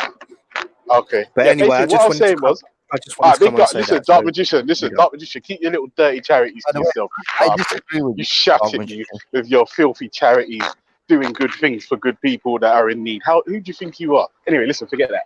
Basically, if I had $1 billion, I would be even more generous than what I currently am. Even more generous. So the Would you? fact that you would say anyone for $1 billion would be a prick. I disagree, and for the reason that you mentioned, you can't spend all that money before you're dead. So It's not that. it makes It's not little to no sense being a prick, getting $1 billion, and then fucking keeping it in your bank account earning interest. okay. Okay, I will give you two reasons. Ultra, Number one, ultra. you will start to consider. Help my life. The thing is, Ultra, have you considered all the money and all Ultra, it's easier said than done. well, No, number it's one not. that, but No, number it's not. Let me tell you two, have something. you Let me Yes, tell it started you is. thinking about one of all my your greatest extended family? achievements Have you started online. thinking, are you Yeah, for help? I'm the person who single-handedly made Super Chat sexy. I single-handedly did this. Single-handedly made Super Chat sexy. Ultra, have you thought about who you're gonna Ultra, help? let me ask you, Banksy, sorry, let me ask Ultra a quick question. Do you have a Come friend on. that you grew up with and it's kind of Yes, sir. Yes, sir. My number one for probably life. He was the best man at my wedding. Trust him. Yeah, my dog. Yeah. Go on. oh, and do you if they are richer than you, do you think both of y'all can still rock together? Of course. Which one? Of course. I'm talking about Of course. real richer than you. No, but Of are course. you gonna give? Are you Of gonna course. give money I don't. to a homeless Wait. stranger? Malik, listen carefully. I'm going to tell you something. But I'm going to tell you anyway. My son. Sorry, I just dropped my phone. Sorry about that. Yeah, my son is a footballer for a club. I'm not going to mention the club at the moment, but he also plays for England, so it'll be easy to spot him. He gets paid so much more than I do. So much more. It's insane, right? Now, I'm currently in a financial situation where I don't, for the next, when's his contract finish? In 4 years, I don't have to work. And if I'm clever, I wouldn't have to work again. I'm still the same belligerent wanker that I've always been. Do you understand? And I have access to thousands and thousands Right. and thousands of pounds a week. And it hasn't changed me. And in fact, I've become even more generous. Like, for instance, I just got a pedicure, which cost 42 euros, and I got my boy one as well. Because I could easily afford it. Do you understand? True. But why do you think it doesn't really work for 9 out of 10 people, like most people? Because I'm special. This is what people don't understand. You don't understand. I am so awesome. Sorry, Dan, this is really heavy. Sorry. Yeah, I'm awesome in so many aspects of life. It's just sorry, Dan. It's mental. Awesome. One thing I wanted to just say, I want to. Oh, No, Banksy, don't go say ahead, anything. Banksy. Just take a minute and let that sink in. I've taken Yeah, it. I already did. Perfect. Well, I Perfect. disagree with No, one sec, Banksy. What I wanted to say, the last thing was because all these homeless people, right, and all these Americans, they're all like talking like, oh, we're the best. We can kill all these countries, stomp them out, go to Iraq, go steal all the shit from other people, go murder these people. We're the best. Our army's the best. And then a virus came and it just fucked them up, and they're all like, right now in Do you America, mean they're all just coronavirus? scared and stuff. Yeah, they're all scared. So it's like the chickens coming home to roost, basically. Well, now, when you talk about Americans saying that, we're the best, this, that, and the other thing, you do realize that a lot of that is government propaganda, right? Yeah. Well, yeah, it Listen, is. back to Banks' original point. It doesn't matter how much money I have in my bank account, I won't change. I will always be the same belligerent wanker that I currently am.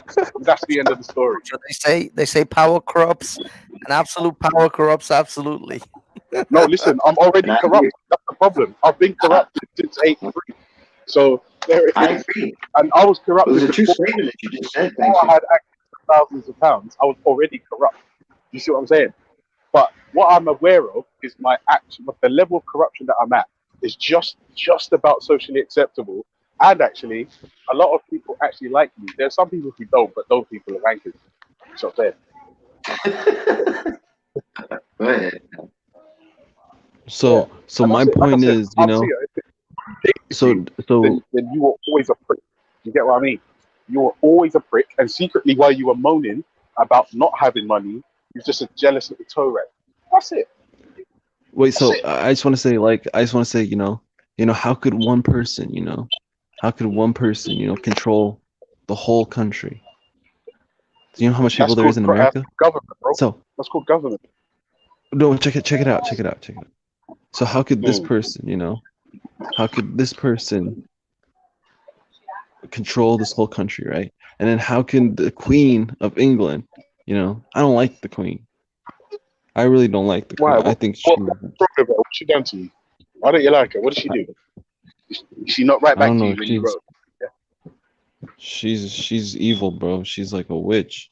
Like, this bitch is ugly. What kind of witch? Like Wizard of Oz, Harry Potter, or just like a really horrible person? I don't know if you guys are allowed to talk about the Queen in you guys' country, but I'm telling you straight up, even though if I go to you guys' country, I'm still gonna talk shit about the Queen. That bitch is ugly as fuck. Oh, that bitch is ugly as fuck. She should be alright, though. Like back in the day, she was alright, but obviously she's like a great grandma now, so you're right. No, you should. You should do. I swear, you guys should go around like where the people guard her and start like coughing and giving them coronavirus. Bro, she deserves it at least, so we can get rid of her. But then there's gonna be some other stupid bitch who's gonna be the queen. It doesn't make sense, Everything is just all fucked up. Banksy, you were saying something before. Hi, sorry, there's too many people who wanted to get into this. Number one, Banksy, did you hear what I said? Yes. I've cut my son is getting. Obviously, he's only 18, he's 17, but he gets paid infinitely more than me. I've got access to thousands of pounds, and I'm still the same belligerent wanker that I've always been. The thing is, I'm talking about someone puts $1 billion in front of you. Tomorrow, you turn on you go into your account and you find $1 billion in there. Banksy, I was so poor growing up. If I got one pair of shoes, and if they didn't last for at least 375 days, listen to me carefully, not 365. If they didn't last 375 days, that was it. Do you understand how poor I am? Now, listen to me carefully. Now, I don't have to worry about those types of things. Neither do my children. And guess what? It hasn't changed me. And in fact, it's made me, I believe, even more generous. Because when I've got a spare £2, I will fling it into the super chat. If I've got a spare £2, I will fling it into the PayPal. Obviously, if I enjoy your content, that's really important. I will only donate. I believe what you're saying. That's your personality, and it's cool. Yeah. But if we're talking about reality and people's character or how people roll, it just doesn't apply. I don't understand, bro. Listen, I'm just saying, I don't change. Okay. Let's the individual who has this money. Yeah, no. Let's concede that Ultra Funky is the most special person that has ever. I don't know. Special world. He is. Trust me. I believe Ultra. Trust me. I really do. I believe Ultra would do the right thing. So Ultra aside, every other human being on the planet is going to be very different. So this now, is do you see why I'm essential for the survival of us people? Yeah, you probably are. Right. But what I'm trying to say is that now. First of all, I'll say this to everyone. If you haven't read it, read a book called Rich Dad Poor Dad by Robert Kiyosaki. That's the Asian guy. It's the Hawaiian, yeah. And in that book, you will recognize what I'm trying to say, because it's not just that book. It's a combination of that book and another book called The Dictator's Handbook. If you have read these two books, you would get what I'm trying to say, which is, it isn't about just giving you money, and it isn't about just just pouring money. The rich people of the world can just pour money onto the poor, and the poor will still be poor. This is the messed up thing, because they don't know what to do with their money. They will simply, like the water through your fingers, it will just slip away. But if you actually make if you actually teach people, educate people about financial, about the financial statements, about how to look after their and read their bank statements, how to look after their money and look at and understand what is an asset. Banksy, do you know what? All you have to do is say financial literacy. That's all. Yes, exactly. This is exactly what Kiyosaki talks about. But Banksy. financially literal. But that's not the only thing, though. The thing is, they say if you really want to know a man, put him in a place of power. If you flip the coin over and pull poor people becoming rich people, they will do the same thing. That 9 out of 10 times they will do the same thing that the rich is doing to the poor. Absolutely, because it's human nature. This is about human nature. You can't get away from your nature. Now, Ultra Funky may be the super duper human being that is exceptional to everything else, but the rest of the humanity will do what the rich are doing now. This isn't about these rich people are exceptionally evil. They are just human beings doing what human beings do, which is look out for themselves, look out for their own. And we would all do the same if we were all in that position. All right, Banksy, can I ask you a question, Banksy?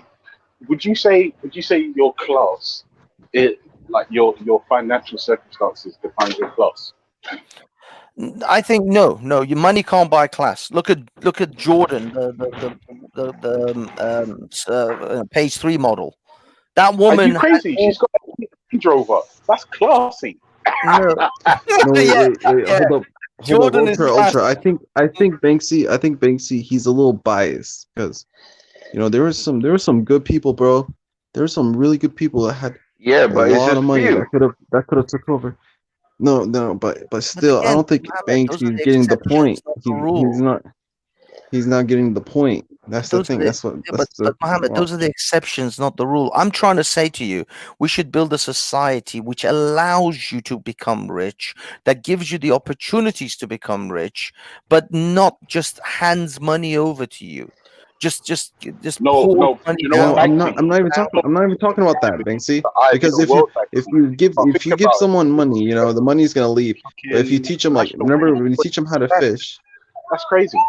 Think about that, Banksy. The national average wage is £26,000, and I don't think that's national. I think that's London. I think that's No, just no, London. no, that Now, can't be London. London is way higher than that. if you work flat out for 4 years and you don't spend a penny, you won't even earn 90 grand. And Look, that's if you don't spend a penny. That means you don't eat, you don't have rent, council tax, poll tax, car finance, children, hair maintenance, clothes, fucking water but rates, this is the electricity, thing, Ultra. mobile phone. It's crazy to Yeah, say. but Ultra, that Ultra. you This need is the problem with the average Ultra. But this is the problem with the average person. They think that a single job is the only source of income they should have. No rich person does that. An average rich person has 7 sources of income. Sources of income. Yeah, I Yeah, understand but that. that no I no no really no do. no no no no. It's because they have more resources, so they could decide what to Well, do. yeah, Yes, So but that's a is they different are scenario. they built No, that but what Banksy's not avenues saying of it's fair. He's just saying what it is. You see yeah, what I'm saying? Cool. exactly. Yeah. But what I'm saying is Yeah, that average people it's about that planning. It's they about are planning. yeah, the average people is Basically, what you're educated. Say, go to school, get an education, get a good job, and climb up the corporate ladder. No, fuck that. Buy the No, ladder. but check it out, Banksy. The reason why I bring up the coronavirus, because it's basically fucking up the economy, everyone's economy. But China is Well, actually gonna recover. I know China's gonna recover from Do you this. know what the funny thing China's is? I already. don't think that's true. I don't think that's true. Go to any supermarket, and if there's any shelves that have anything on it, I'll be surprised. If we're No, spending, Ultra, if supermarkets are but Ultra, empty, the economy is growing, bro. No, actually, but that's not Ultra, check true. it out, No, Ultra. No one's Other areas. going out. No one's going out, right? No one's going to You're the right. restaurants. No one's going to gatherings and stuff like that, which hurt the economy the most. But let me just tell Banksy this. Banksy, look, check it out, Banksy. All of these things that America has done and the British has done, all of these murders for the past 20 years, like 30 years, you can go back the past 30 years and see how much people they've hurt and murdered. I can't even count that. All of these people, where did they go? And then once they died and they were murdered and killed, like, think about it, bro. Like, just honestly, like, think about it. America is gonna suffer from this. Look at our economy. Our American economy is not that good. Everywhere in the world everywhere in the world where coronavirus strikes, people are going to suffer. Muhammad, because we're susceptible to No. illness. I'm not talking about that. I'm talking about Eric. But that's the I'm not reality. even talking about that. I know Well, that is the reality, coronavirus isn't is not One racist. second, guys. Valley. We Yeah. have one more spot. Valley. We have one more Eric, spot. Somebody trying to get I'm him. not even talking about that, Eric. Check it Okay. out. The All right. coronavirus is not racist. The coronavirus is not racist. Right. But if you think about it, if you really think about it, all these countries fighting against each other, all the money, hundreds of trillions of dollars, they sell like hundreds of trillions of dollars like Americans do to like Saudi Arabia, and then Saudi Arabia like bombs like Yemen and kill innocent people. Yeah. All of this money, all of this things that they are distracted like they're focusing on, and then this coronavirus comes up their ass and bites their ass. You get what I mean? So Yeah. what I'm trying to You're basically say talking is, about prophecy fulfillment then. Is that what you're talking about?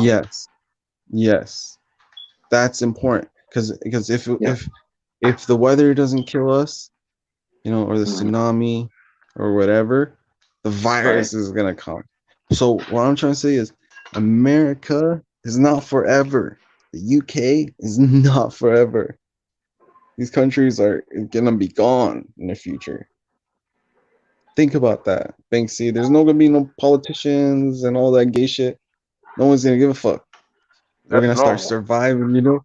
We're gonna be chilling. Me and Ultra, we're gonna go and hunt. Because Ultra, he's cool. Ultra's even Malik. Everyone.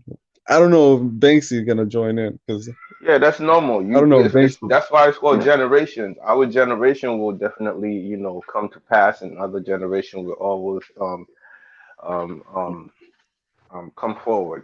So But what I'm trying to say is, Malik, all that paper, all that hundreds of trillions of dollars that people have, like one person has, it's gonna be worthless. It's gonna be worthless, and then the colored people, the minorities, everyone, Yeah. they're gonna be ruling, not these white politicians and all these like. Well, You get what I mean? most currencies that are not attached to some type of let's say some type of valuable natural resource or something like backed up that, by gold. yeah, they're worthless already. They're fiat currencies, okay? And we live in a world based on debt now, okay? Because a country that has, let's say, a few $1 billion, okay, of your currency as their reserve currency, if they would say, okay, we're cashing out, right? We want this money. What we want is that now we're going to transfer this money, from greenback back to the yuan, for example, in China. Yeah, economies would be wrecked. No doubt about that.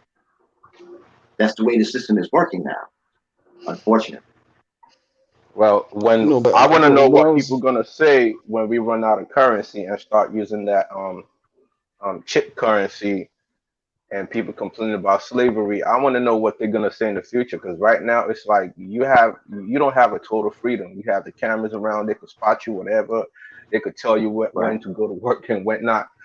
I want to know what they're gonna say then. Well, the thing about it is I choose not to speculate on that, Malik. But so I don't know what they're going to say. I'll put it that way. I'm sure they're going to Yeah, have a because whole lot of worries still, but yeah, I won't because vote then for them. it's gonna be few people owning the whole world. Well, it's already like that now, isn't it? I know, but it's not Yeah. literal right now. Then it's gonna be like, okay, this shit is real. Well, it depends on what you place, but at the same time, it depends on what you place value on. Okay, No, inanimate me and well, Ultra, check it out. Check it out.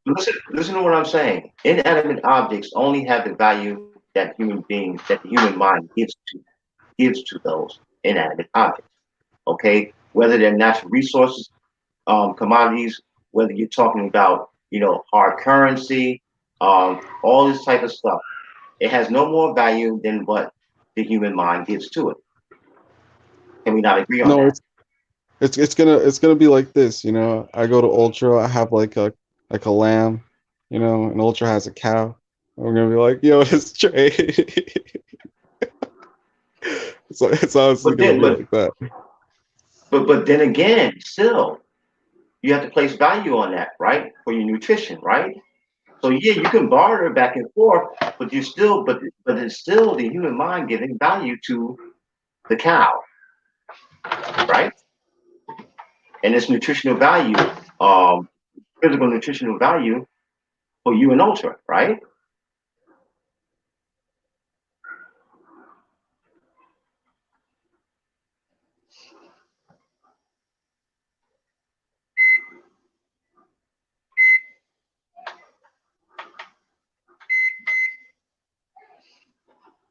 Yeah. So, what are you trying to say? So what I'm trying to say is this, okay? A person who's considered to be a celebrity is only considered to be a celebrity because a lot of people are, how can I say, they are they are enamored by this person. This person can sing. This person can play musical instruments. You like the rhythm of the music, okay? That's the background, for example, for them singing a song or something like that, right? The only thing that makes them a celebrity is the people who value what they do, value their craft to the point where they will buy their CDs, they will go to their concerts. You understand? They will support. They will support these people by these means, showing that they value um, this person's craft. If the people don't value your craft, you don't become a celebrity in the eyes of people, okay? Because they can give a damn of how well you can sing. They can give a damn less about the rhythm of the music and all that type of thing that that this person is presenting to people. You understand? Right. You still have to give value to it. In order to give value to it, you have to think about it, right? You have to think, do I like how this person sings? Okay? Or if it's just if it's a musician, do I like the vibe of this person playing a certain musical instrument? Violin, harp, drums, percussion instrument, right? Right. If you like it, you want to hear more of it, right? You want more of it. Okay? So the person Yeah. who's doing this, if he or she puts on a concert, if you really like it, and you got a few thousand other people who really like it, and you have a venue, okay, for this person to present that, let's say an arena, right? You get a few thousand people, okay, tickets are being sold, advertisements are being, marketing and everything is being done, right? Eventually tickets are being sold. People buy tickets, they go into that venue and they listen to that artist play that music. Why? Because they like it. They want Yeah. more of it. But if people don't eventually buy So, tickets, or people don't go and see that person doing that, and they don't value that, the person I'm is sorry. just everyday individual, right? Yeah. Veli, we have like 10 people trying to get on the panel. Veli, where you at? Yeah, go ahead, my bad. Go ahead, Malik. I'm just the only central point that I'm trying to make is this. Okay, things only have value when the human mind says, okay, this is valuable. Fruits and vegetables are valuable towards my physical nutrition, right? It helps Yeah. me live long. It helps me survive longer. And as I survive longer, okay, then I can go and do other things, right? To, for example, perpetuate the species, right? The human species, right? I get Yeah. married, I have a family, right? I have children, right? Okay, well, then we have to be able to support that, right?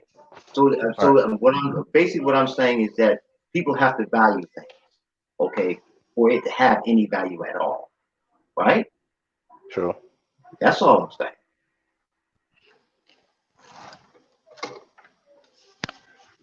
Yeah, I'm gonna go on mute for like 2 seconds. Veli, you have people who's trying to get on the panel. Veli.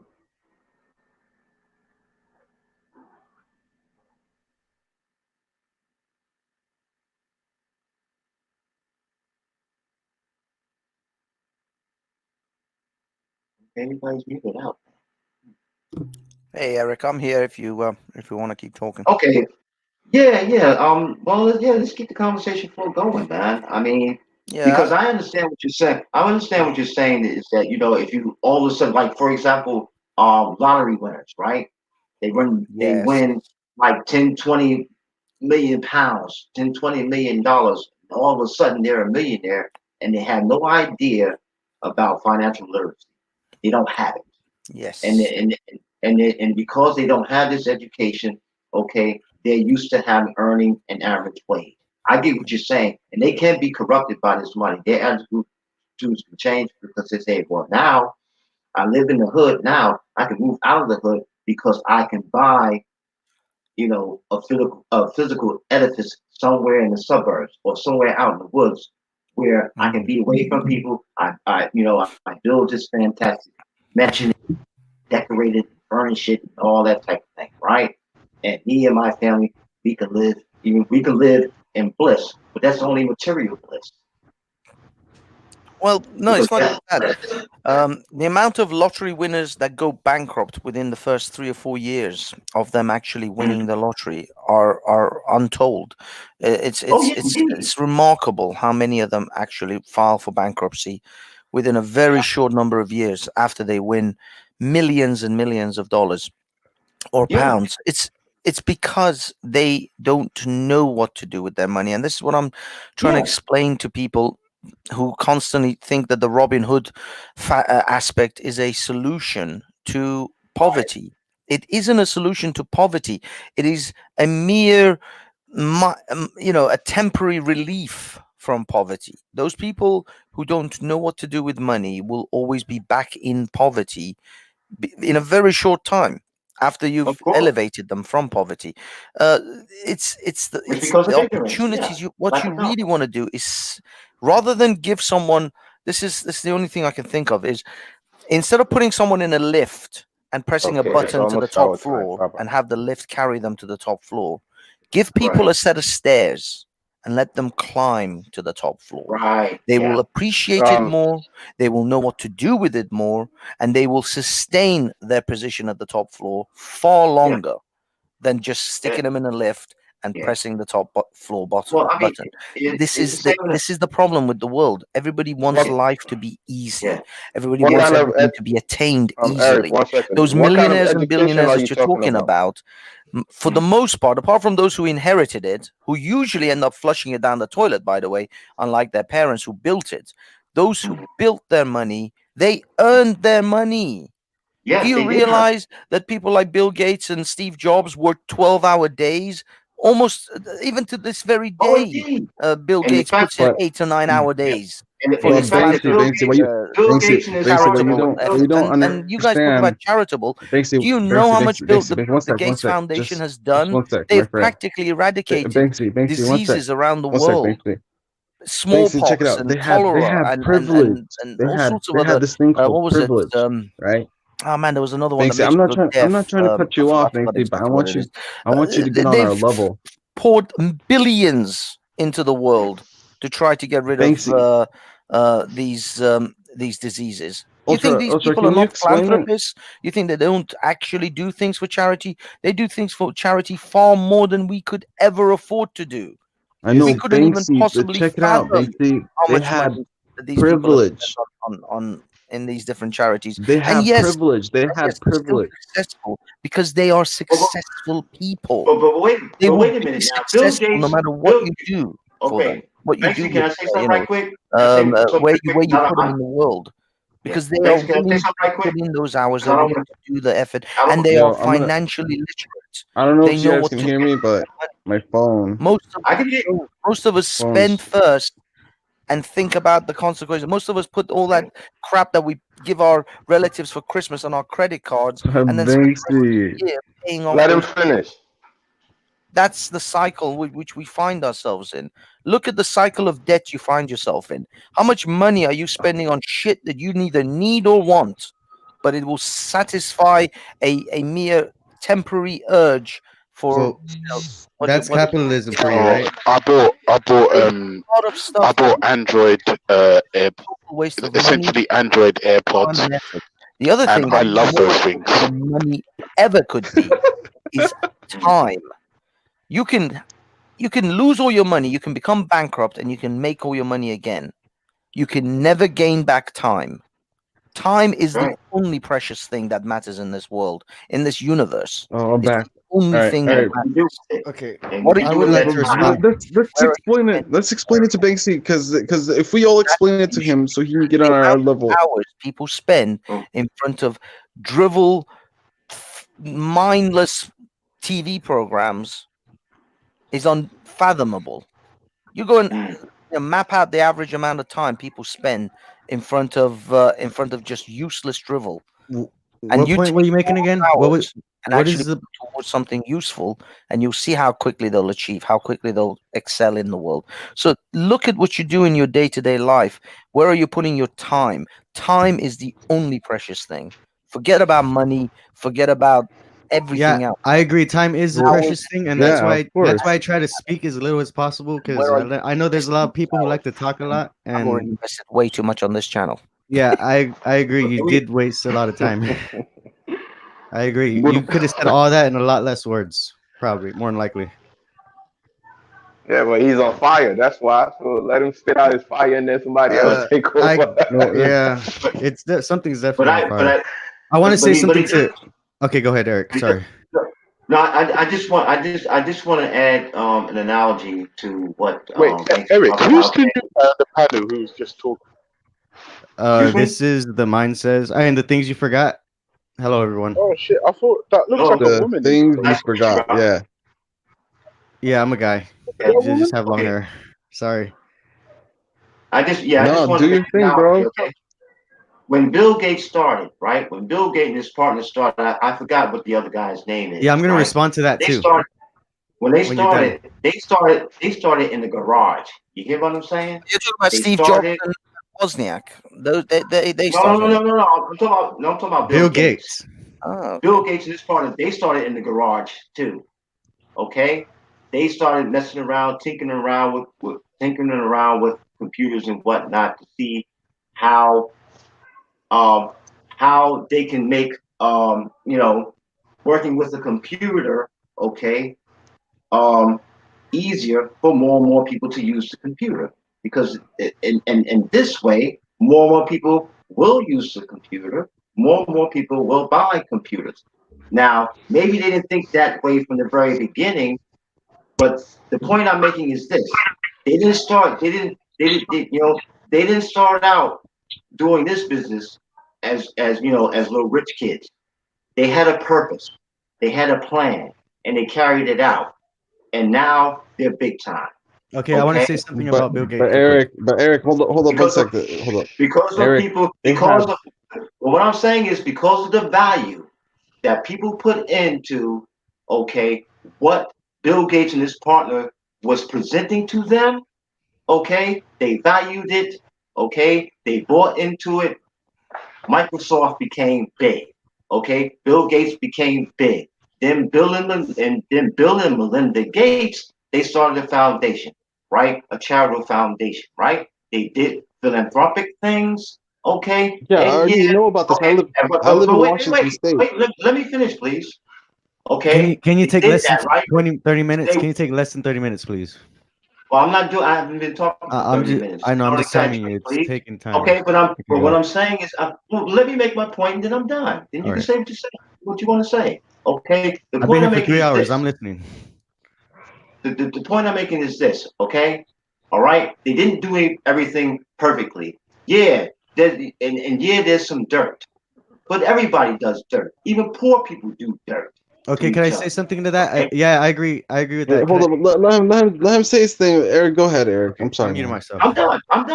I'm done. Go ahead. All right, I want to All say, right. So y'all all let me say know my that thing. Bill Gates? I'm just gonna say this one thing. I haven't been talking at all this whole time. Like I just got on. I want to say something real quick.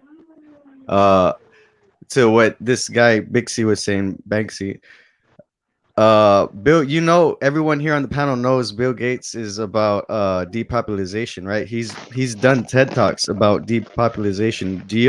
Are y'all aware of that, or are y'all just I'm ignoring that aware of it. fact? Yes. Matter of Okay, fact, I've heard so of the TED Talks. Yes, so I know what you're what is that? How does that play a role in Bill Gates being a good guy trying to make the world a better place when he's talking about No, these are depopulation? people that are getting Did like you hear what I said? humanitarian rewards and stuff like that. Rich Yeah. people get like these Did weird you hear what I prizes, bro. said? Yeah. I said that he's done dirt, okay, and poor people do dirt. Simply because you're a wealthy person Yeah, doesn't make you inherently evil. but that's not. Okay? We're talking about a system here that is intentionally holding people down. Yeah, obviously, everybody gonna have a mindset of a rich or a poor mindset, and determining on where your mind's at is gonna determine if you're poor or not. But that's not what we're talking about here. We're talking about a systemic corruption or like manipulation on people. And when you try to even address the issues, people like Banksy over here is acting like and No, like Banksy's cool. Eric Banksy's cool. Eric and I know Banksy, Banksy's cool. they're both acting like Bill You know, Gates and like rich trust me, people bro. are doing And good I things. know what you're trying to say. Yo, the thing. Look, check it out. We can't just like start arguing each other and start calling each other names. I like I didn't Banksy. call. Wait, Banksy's what name cool. did I say? Because I don't think I No, called anybody a name. it's just like when you hint it out, it's kind of fucked up. I said But that. what I'm trying to say, we can work things Wait. out. What's You know, fucked we up? can So I work could things out. know because I don't want to be fucked up. What did I say that was fucked up specifically? Point Well, it it's out. just you know, because he's older than you. You know, you're not supposed to be like this guy over here. This is not how I grew up to be like. You're supposed to treat each other with respect, like especially if someone's older than you. But Banksy is cool, bro. Trust me. Wait, so what did I say? I'm trying to understand. What did I say that was disrespectful? What did I say? Is it how I said it, or it's what I said? Because so I can know. Because you're over here you're over here cutting me off, and I don't want you to cut me off again for something I don't even and I'm unaware of. What am I doing? Guys, it was perfectly fine. Let it go. This is a distraction from the topic. Just get back to the topic. It's fine. But let him finish, All right, please. so I know what you're saying. The thing I know exactly what you're saying. What was I saying, bro? What am I saying? So you're saying that the society, like the society we live. No, I said Bill Gates. No, I said Bill Gates specifically. I know doing what that. you're trying to say. Yeah, I know you're trying to bring up Bill Gates in it because he's also involved in how people, like all these rich people, like Warren Buffett, all these people get like humanitarian awards and because they're rich. I know this stuff. I already understand this stuff. So what am I saying that's I'm so trying wrong? to I'm not what I'm trying to know. I'm trying to get Banksy to think how we're thinking. That's the whole people point. like Banksy is promoting. They know what the hell is going on. It's a choice. You either want to hold people down and control them, or you want to work for yourself and till the land. Banksy just said. I rather work with people. I rather help people, work with people, and just not fucking shit up, because then we're just gonna be like the people that are oppressors. I don't want to be like that, bro. Yeah, well, no one's saying You see to what I fuck mean? anybody up. I never said we need to beat anybody up, or why is that even in your head? Because I never said that. I don't know, bro. Cool, Muhammad. When you're done, can you just let him speak? I don't even know how to address you, bro. I just say things. Okay, yeah, you can call me things. Okay, cool. Things. Can you go ahead with what Muhammad, or if you want to start? Yeah, you Muhammad can finish start. I was done. Cool. Okay, Muhammad. When you're done, let him. Go ahead, bro. Just say whatever you have to say. Cool. Dude, I said it. I was asking you a question. How was I being disrespectful? That was it. No, we don't have to go back there. Just okay. Yeah, that's what I was like. I was already done. I already said what I had to. Which was Binksy and Eric over here are trying to defend the system that is causing. They say money makes the world go down. If you pay attention to how everything's played out in history, money's burning the world down. It's not making it go around. Okay. But then I have a question, things. How am I defending Bill Gates? How am I defending Bill Gates? I'm simply saying how he started, what he does, what him and his wife, they do have a philanthropic charity organization called the Bill and Melinda Gates Foundation. Okay. They have done philanthropic things, okay, and they've done their dirt. What I'm saying is this: being wealthy, the only point I'm trying to make is that being wealthy does not make you inherently evil. This is what I'm saying. Because I agree. But what does wealthy mean, though? What's your definition of wealth? Well, I'm talking about wealthy. I'm talking about how Bill Gates, how people talk about Bill Gates when they talk about his wealth, how much he's worth in billions of dollars. Okay, like how much stuff he owns. When they talk about Microsoft and all this type of stuff, yeah, because generally in society, this is what people talk about when they talk about Bill Gates and when they talk about his wealth. Yeah. So yeah. I'm just using the same analogy that people in general use when they talk about Bill Gates. Okay, that's all. Okay, yeah, I'm following you. I'm listening. You see, the thing about it is, what you need to understand is that I'm not defending, neither am I castigating him. I'm just telling you, okay, basically, what people in general know about him and how he started, how him and the other guy, that was in partnership with him, how they started Microsoft from a garage, okay, and people place value in the products and the services that they presented to people. People bought into it, okay. Microsoft got big because of the value that other people placed in using computers. Okay. I agree. We give things value.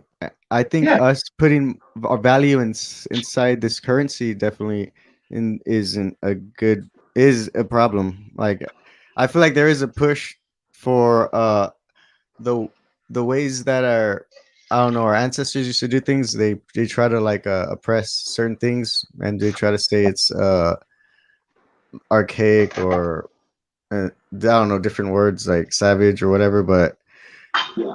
I don't think trading and bartering is that bad of a thing. But people want to act like if a society can't, function off of it or something, they want to. I think we can go back to that. It's not that crazy. Using digital currency, have a mixture of digital currency and bartering going on to slowly transition back into bartering. Because digital currency is going to come along the line, kind of regardless of what we do. It's only how we can react to it.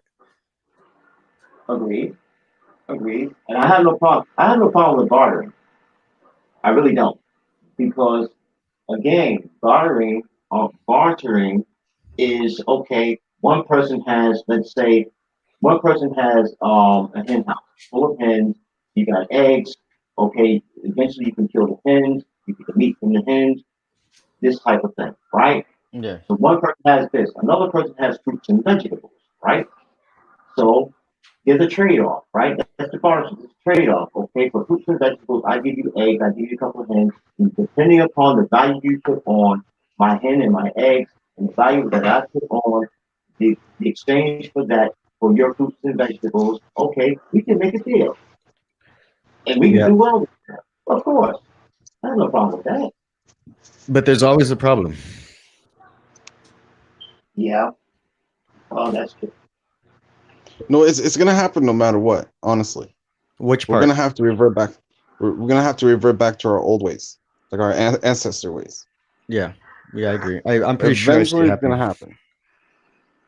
But How? When? it's probably Give us not an in our generation, but it will eventually happen. Give us an insight. How would that happen? And look, check it out. Check this out. Can you guys hear me pretty good, right? Yeah, I can hear you. Okay, so, all right. So if you look back in time, men were men. They used to fight. They used to go kill, bring their stuff back home. And have the village or the family eat, take care of each other, go trade, go hunt. But nowadays, like men, most of us, we lost our ways. We truly lost our ways. Like if you see cats, or like dogs, they'll fight till death, right? They're like animals, they'll fight till death. They'll protect their like young ones for death. And then they look at us like we're stupid. You know that, right? Well, they don't really look at us like we're stupid, but if you look at us, like we're just scared of everything nowadays. We're just too comfortable. Take off, that's for sure. Yeah, it's definitely part of the domestication process that they put most, indigenous or original peoples through. Most, this is how we are now has been bred into us, believe it or not. Of course, indeed it has. Indeed it has. I mean, social engineering is real. Yeah. I want to talk about the main subject of the day, which is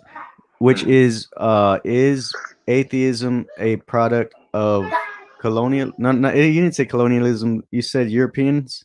Is colonial a European concept? The question is atheism a European invention? Have Africans always believed in God? Yeah, I would have to say so, just because, like I said, I feel like there is a push to get away from people's like traditions and their culture, and yeah, that's one way they do it. They never mind, forget it. I'm not gonna say anything. Yeah, I would have to agree with you. I would have to agree with you that atheism is. I'm not gonna say it's a white people's religion. Maybe it is. Maybe I would it's have not. to say it seems like it is. Romans, if you look at the whole setup, dude, we are living like the way the Romans set everything up a long time ago. From my own understanding, I'm not the smartest guy, and I'm a historian, but from my own understanding, I feel like the Romans were the ones who came in and colonized everybody, and then everybody just started following I that. don't want to cut you off here because I've got to go in a second. Yeah, so Okay, we've got, like, go for it. 60 seconds. Is it things you forgot? I can't remember what your name is, bro. Yeah, the other things you could call me John. Obviously, if we did a quick comparative study, right, of atheism, like so secular societies and like theocratic societies, yeah. Let's make example like something like, I don't know, America or the UK and Iran.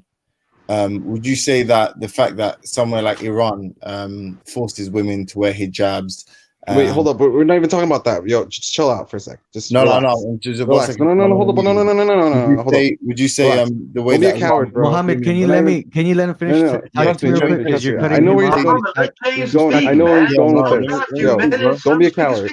Let me speak, bro. No. He's been doing this for like the past year. I don't care, bro. Just chill out. Yeah, but it doesn't. Mo, let him speak. Though we all been speaking for a minute. James Jones, we're not even talking about that. Just chill out, relax. Don't be a coward. Let me answer his question, Mohammed, and then we'll go from there. No, exactly. Look, check it out. James, let me hear your question. Okay, Mohammed, let me hear James's question. Yeah, we keep cutting each other off and talking over each other. We can't hear. Yeah, please, Mohammed, please. Don't be a coward, James. All right, Mohammed, please. So yeah, why are you so tense? Why are you so tense? Oh my God, Mohammed, we said please already. Yeah, I've said please. Let me just just relax. All right. So would you say that, like, if we did a comparison? Wait, hold up. What about Saudi Arabia, James Jones? What about the Sunnis? I agree. Let's focus on Iran for a moment. Oh, wait. So you don't want to talk about the Sunnis, right? Okay, well, I'm in America. Okay. So let's talk about America, the country, whatever country. Why don't you bring up Saudi Arabia? We need to talk. That's what we need. One person talks. Hey, Mohammed, right now you're at 9. No, you need to relax, James Jones. Honestly, be a man. Okay, I'm gonna be a man. I'm gonna relax. Can I finish asking my question? Is that okay?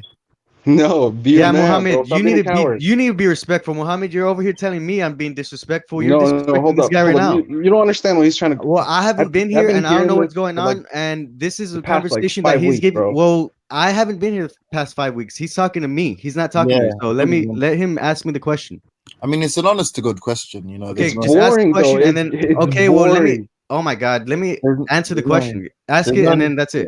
There's no reason to get in a fuss about it. Can you ask the question, please? Yeah, I mean, so the question is, like, so if we were to do like a comparative study of like a secular society. Yeah. You said is it the same thing if you already gave the example about them wearing headdresses? How do you compare that to America now? What are you saying about? No. I'm saying, like, if we take an example of somewhere like let's say Iran, that forces women to wear headdresses and incarcerates women that don't. And compared to what?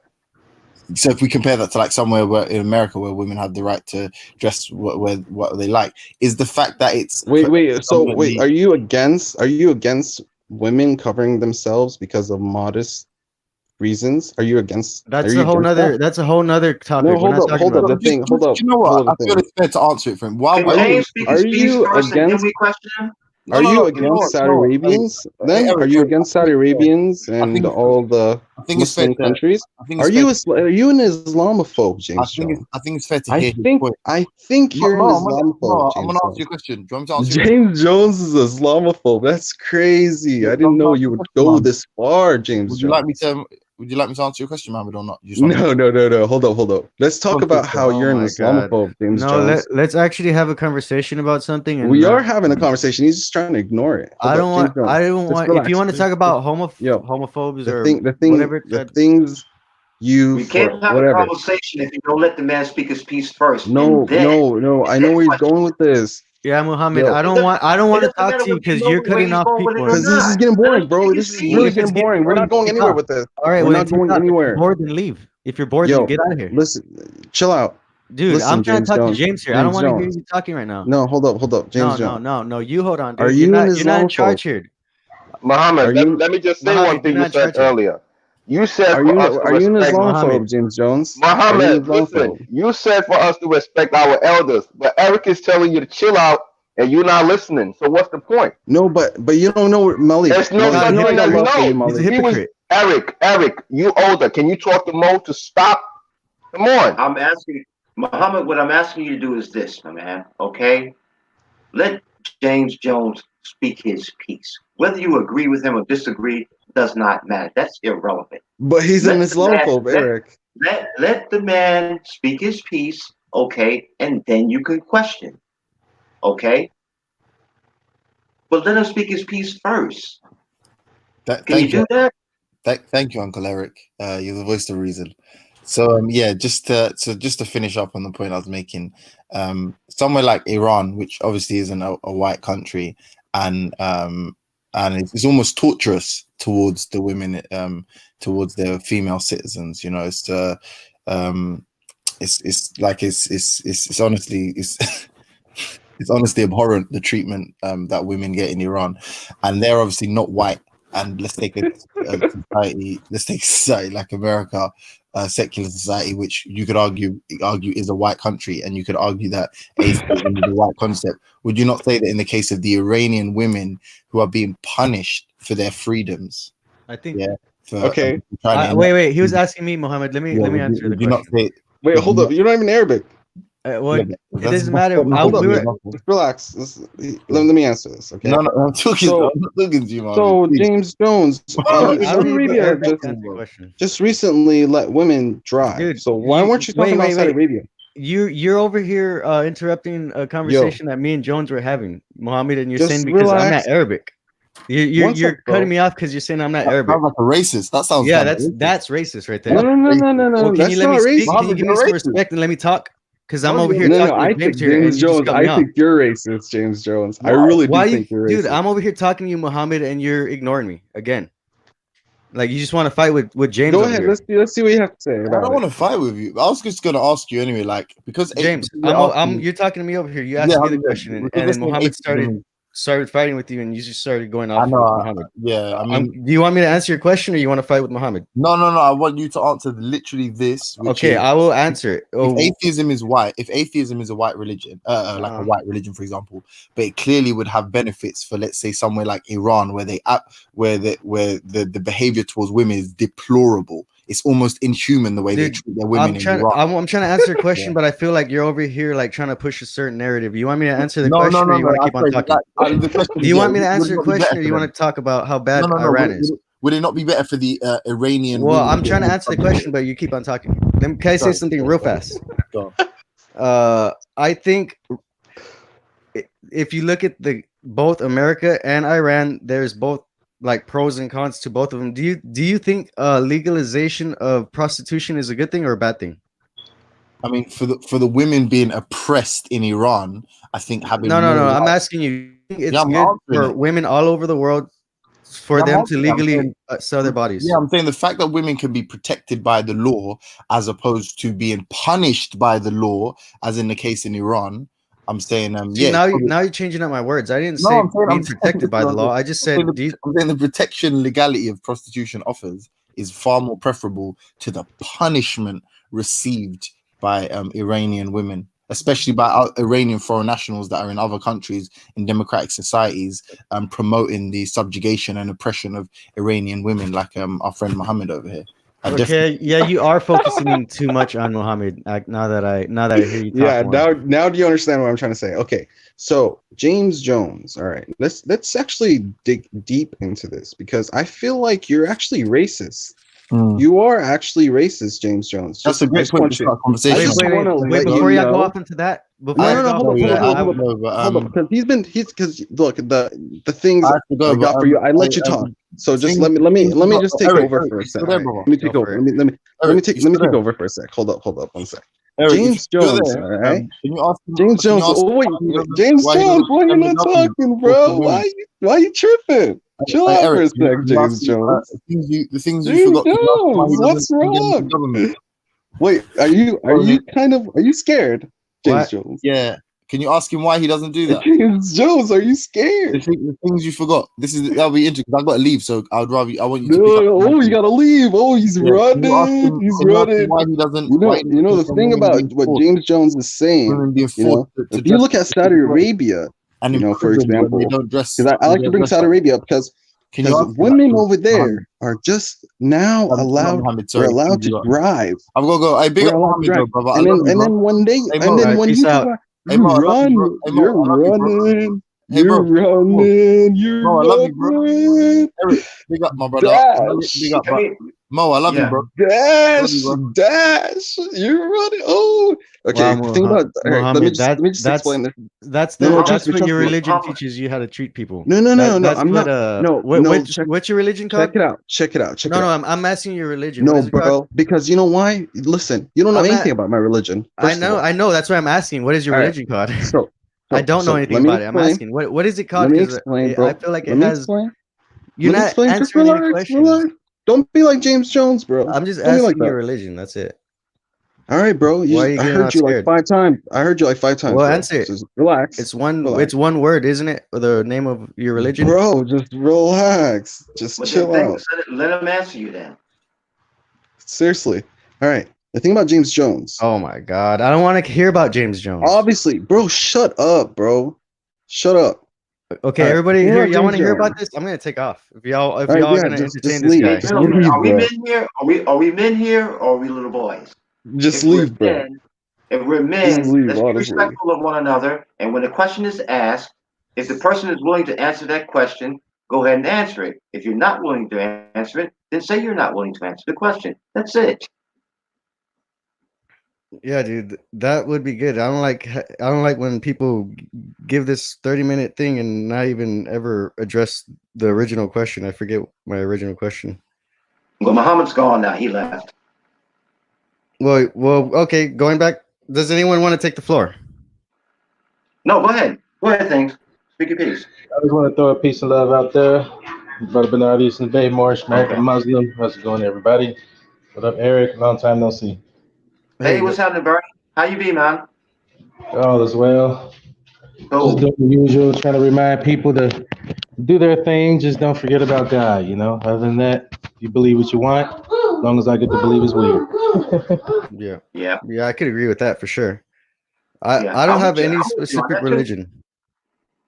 I believe in Okay. God for sure. Right. No, I don't believe in God. I know there's an almighty creator that made everything and is we're all connected to, but other than that, I know everybody has their own beliefs, and I personally seen things that people will never believe, even if they saw it themselves. They would like not even believe it themselves if they saw it. But so I'm not dogging any religion. I feel like every religion has truth in it, and there are people in power that uses, I've said this before, science, politics, and religion to control the masses. And the best lie is a half truth. So that's what they're Agreed. using. And I would agree with that. Yeah, that's it. Mic drop. Okay. Because history proves that by chronicling the actions of people. If we go, we can go basically to I would say any organized religion, the Abrahamic faith, the Semitic faith, and things like that, and we see how the people of the book actually don't live by the tenets of the book. Yeah, true. They interpret what's written, and if they're in power, okay, they get their minions to support them and act in a manner in which they say in the name of the religion, we're going to do this, we're going to do that. They dictate to people what they should do, how they should live, these types of things. And if you don't live this way, because I say so, well, you will receive a severe punishment, yada, yada, yada. So yeah, I get where you're coming from, thanks. That's not to be denied. There's proofs of that. Yeah, and atheism is like I feel like atheism and religion itself, because I don't like follow mainstream stuff. If someone says like this is what that means, I like to try to understand what I'm being told for myself. So what I'm saying is I've asked people, I have a different definition of religion. anybody could be religious. You don't, in my own understanding of the word that religious, you don't need to have a specific spiritual deity that you're praying to in order to be religious. Religious is a person doing a certain set of actions over and over again continuously. That's to me what religion is. It's like a form Like a of ritual? yeah, a You form mean of ritualism? ritual. Yeah. That's what somebody, I was having a conversation and they started saying that, like, basically we're all doing some form of ritual throughout our lives, and you can interpret that as a form of religion if you want to kind of like, I don't know if I would say expand upon it. It would go into the realm of religion, because religion just doesn't have to do, in my opinion, if you're doing something religiously, you're doing something continuously and over again. That's my definition of religiously, is doing something over and over. Yeah. And mainstream scientists try to say religion is you believe in a spirit, therefore science can't just. But in my own opinion, I see a lot of people who are indoctrinated and they're just blindly following things they don't even know if it's true or not. And to me, science can be a religion because people don't know what they're talking about, and they're just blindly following something, going through the motions, repeating stuff that are, they don't even, is way above their heads. They don't even understand.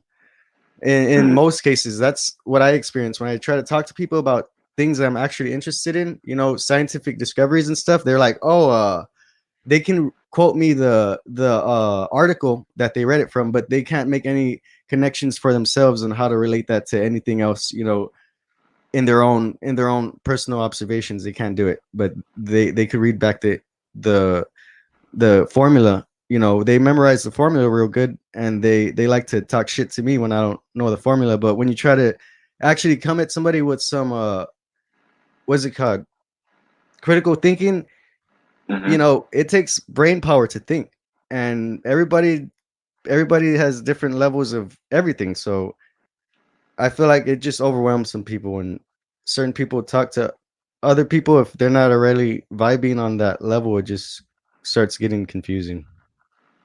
Well, I can agree on that. If I may, just to come back on that, one thing I like to share with a lot of atheists that I talk to is, how you can have two different people, but they're from the same education. Bernie Bay, what's in your background, man? I can't there's hear you. something in the background? Hold on. How about now? Okay, now it's good. Go ahead. Okay, these damn headphones. It's okay. All right, so you can have two different people with the same type level of education, the same, level of GPA and college, courses and stuff like that. Same articulation, and one can be an atheist and one can be a believer, and an intelligent designer and a creator. So, and then vice versa, you can have two different people raised in the same church, same level of pattern of times that they go to church and believe, and one remains a believer and one becomes an atheist, like myself, like I was a long time ago. So what I discovered in my personal summary up to this point, now I'm 32, I made my Shahada in 2012, and I'm Quranist, but yet I do follow a little book that was prophesied in Revelations that will reveal the mystery of God. Is that a part of God is within all of us, so you are yourself your own temple. So because the rest has become corrupted. But in short, it's about what's in your heart. It's the heart of the individual to take. I was just telling Vision in that. Yes, there is a subculture of people within every religion who can take their hand and either hug a person or shake their hand or give them assistance, but would rather, ball their fist and hit someone in the face or hit their own wife in the face because they slept on the wrong side of the bed, according to some piece of literature. And there's corruption in all walks of life. I will encourage anyone to go to chapter 3, verse 7, which I believe the Quran gives straight answers to reality, where it says in all verses, there's either literal or it's figurative. Right. Literal or it's figurative. The ones with poisoned hearts are the ones who will take the figurative and utilize it for confusion and to satisfy their own vain lust and desires. So you have pastors in Africa where they're saying, oh, if you let me, eat your wife out, you know, your the baby that she's born with will be blessed, and it's ridiculous, you know. But what I'd like to say to atheists personally, this is a friendly reminder: please don't be, what's the word? Hey, get back now. Please do not be, what's the word?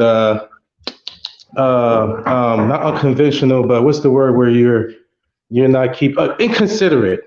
The majority of atheists are very inconsiderate to the fact that somebody like me who's Muslim, I don't represent that. I don't believe in marrying a 9-year-old. I don't follow hadith and sunnahs of a human. I follow what was inspired by God, just like Muhammad followed what. It doesn't say that in the Quran. Sorry to cut you off. I'm sorry?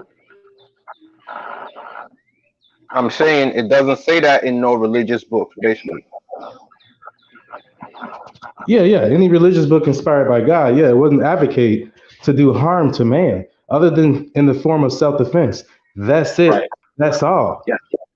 But to simply strike a man because you felt like it, or because somebody, your wife disrespected you the third time, that's not what it means, But that's just that. I don't want to sway into that. But to get back into the point is that, most of them are very inconsiderate. That only a very few of these people, are very sinful in their behavior. And unfortunately, the powers that be, they put the cameras on them, and then they go, oh, look at Islam.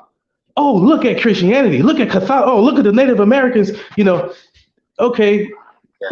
Yes, it happened, but they have to be considerate that there's a game going on, But when it's time to talk about African American related issues, when it's them, it's okay. When it's us, it's not okay. Oh, it's very easy now to understand it, but they have to be considerate that religion has been attacked also.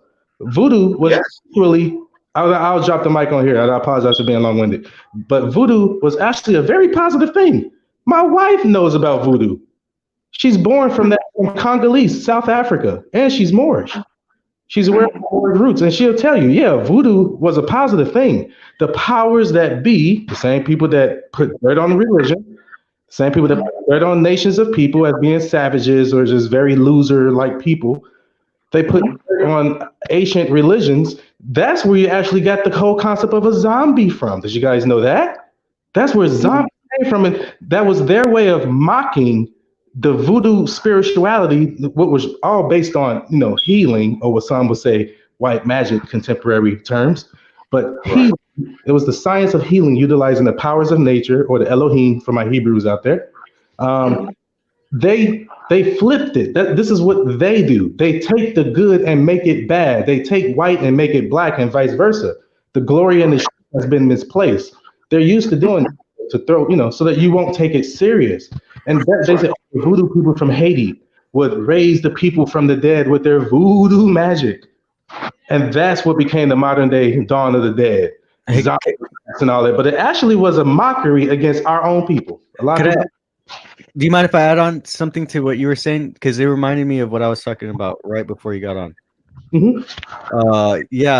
My definition of religion, you reminded me of it. I feel like religion is in direct opposition to spirituality, and the difference between spirituality and religion, spirituality is you following spirit, and that goes into like more stuff, because people will be like, well, what spirit are you following? Like there's a lot of spirits. What can you follow? And then religion is man, like anybody who's following what someone else is saying and not trusting in your own instincts and your own understanding.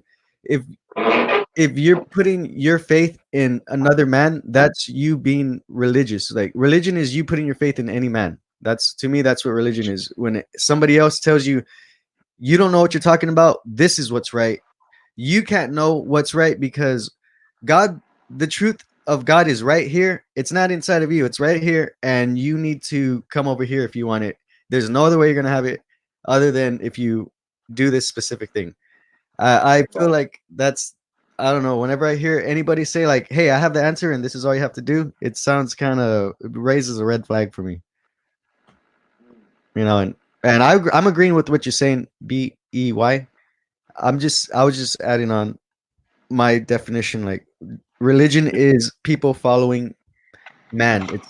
It's a if you, and that's a perfect example of what I was saying.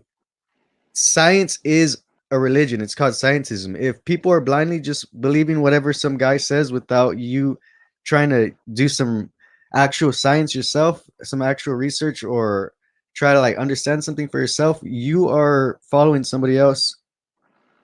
And it's just deeper than that, because people's mindsets, if you're already looking at reality from a certain perspective, then you're gonna see things from that lens. But you know, that's part of the indoctrination process. You got, and the spirituality, you gotta realize like that inner wisdom that is always speaking to us. We just gotta hear it. Agreed. Well, did you hear me?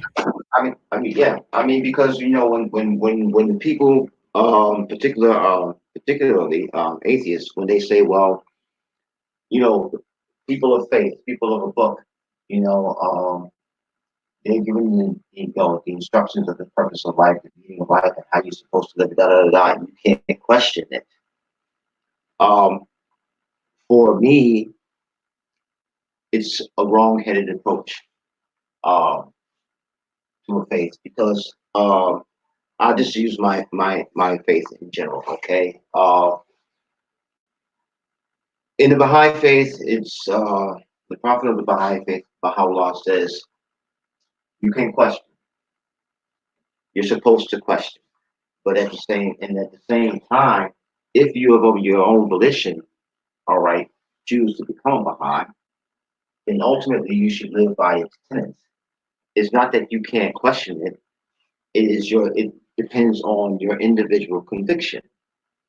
So when reading the scriptures, studying the scriptures, praying to acquire more knowledge and a deeper knowledge, okay, of the scripture that you read, okay,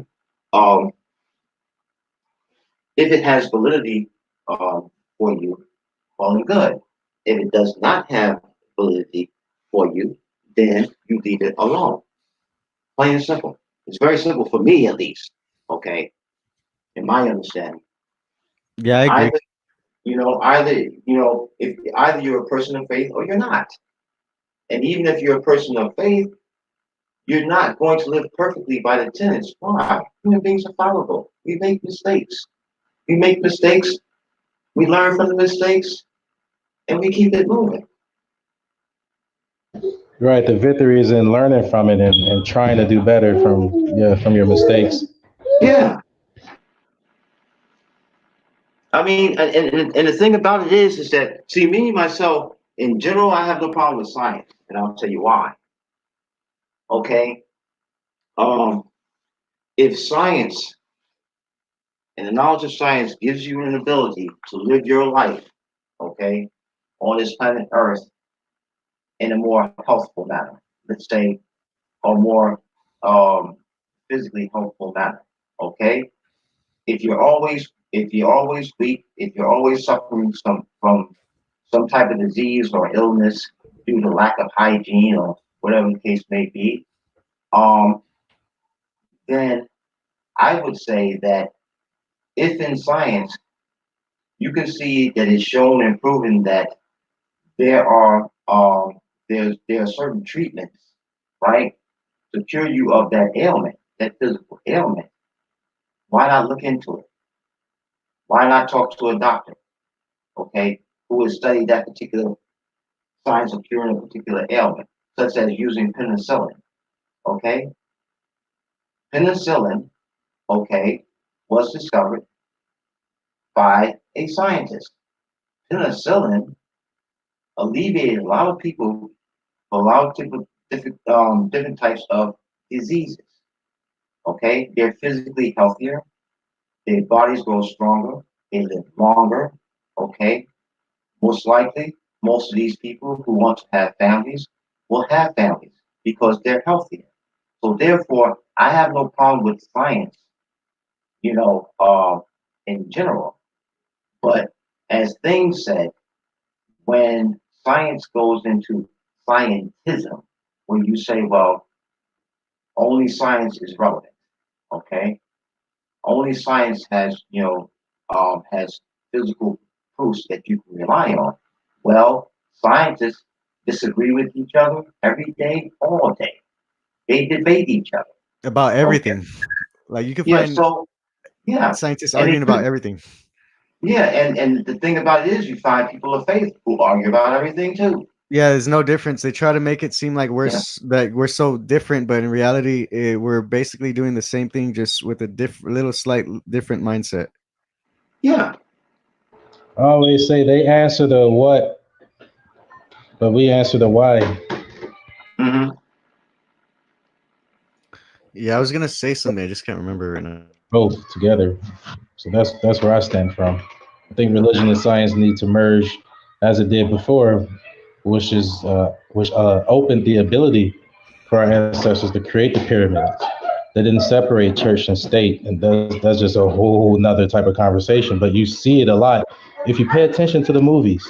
It's this aggressive with a beauty, and or one person is really cool, one person is really, like Ninja Turtles, beautiful example. You got one person who's very smart, one person who's very funny, one person who's very aggressive, and one person who's very like leaderly, I guess, or noble.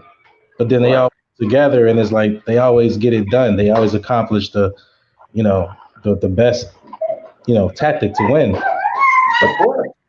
Yeah. I mean, That's my religion. That is my religion. We all coming together as one. Yeah, it's all about. It's called Tawheed in Arabic, and that's, I think that's the missing secret that the powers that be wanted us to eventually, gradually lose touch with by killing off the ancestors who knew how to do it that way. How they can study the stars, bro. I wasn't just born in a room, you know what I mean, and just read that was given to me. Like I spoke with people. I pressed people's hands who, when I walked in their room, it was like I can't even explain the feeling, but there was obviously like a force field or something going on. This person was pure, this person was very serious about his meditation, from like these Buddhist monks and stuff that would, man, like it was individuals who I saw in flesh hit a brick with their palm, and it cracked, and it even made my knees like jump a little bit. Like some very powerful minded people out here that understood the unity with science, and or what we contemporarily call science and spirituality. They didn't see a difference either, because all of it is a part of our reality.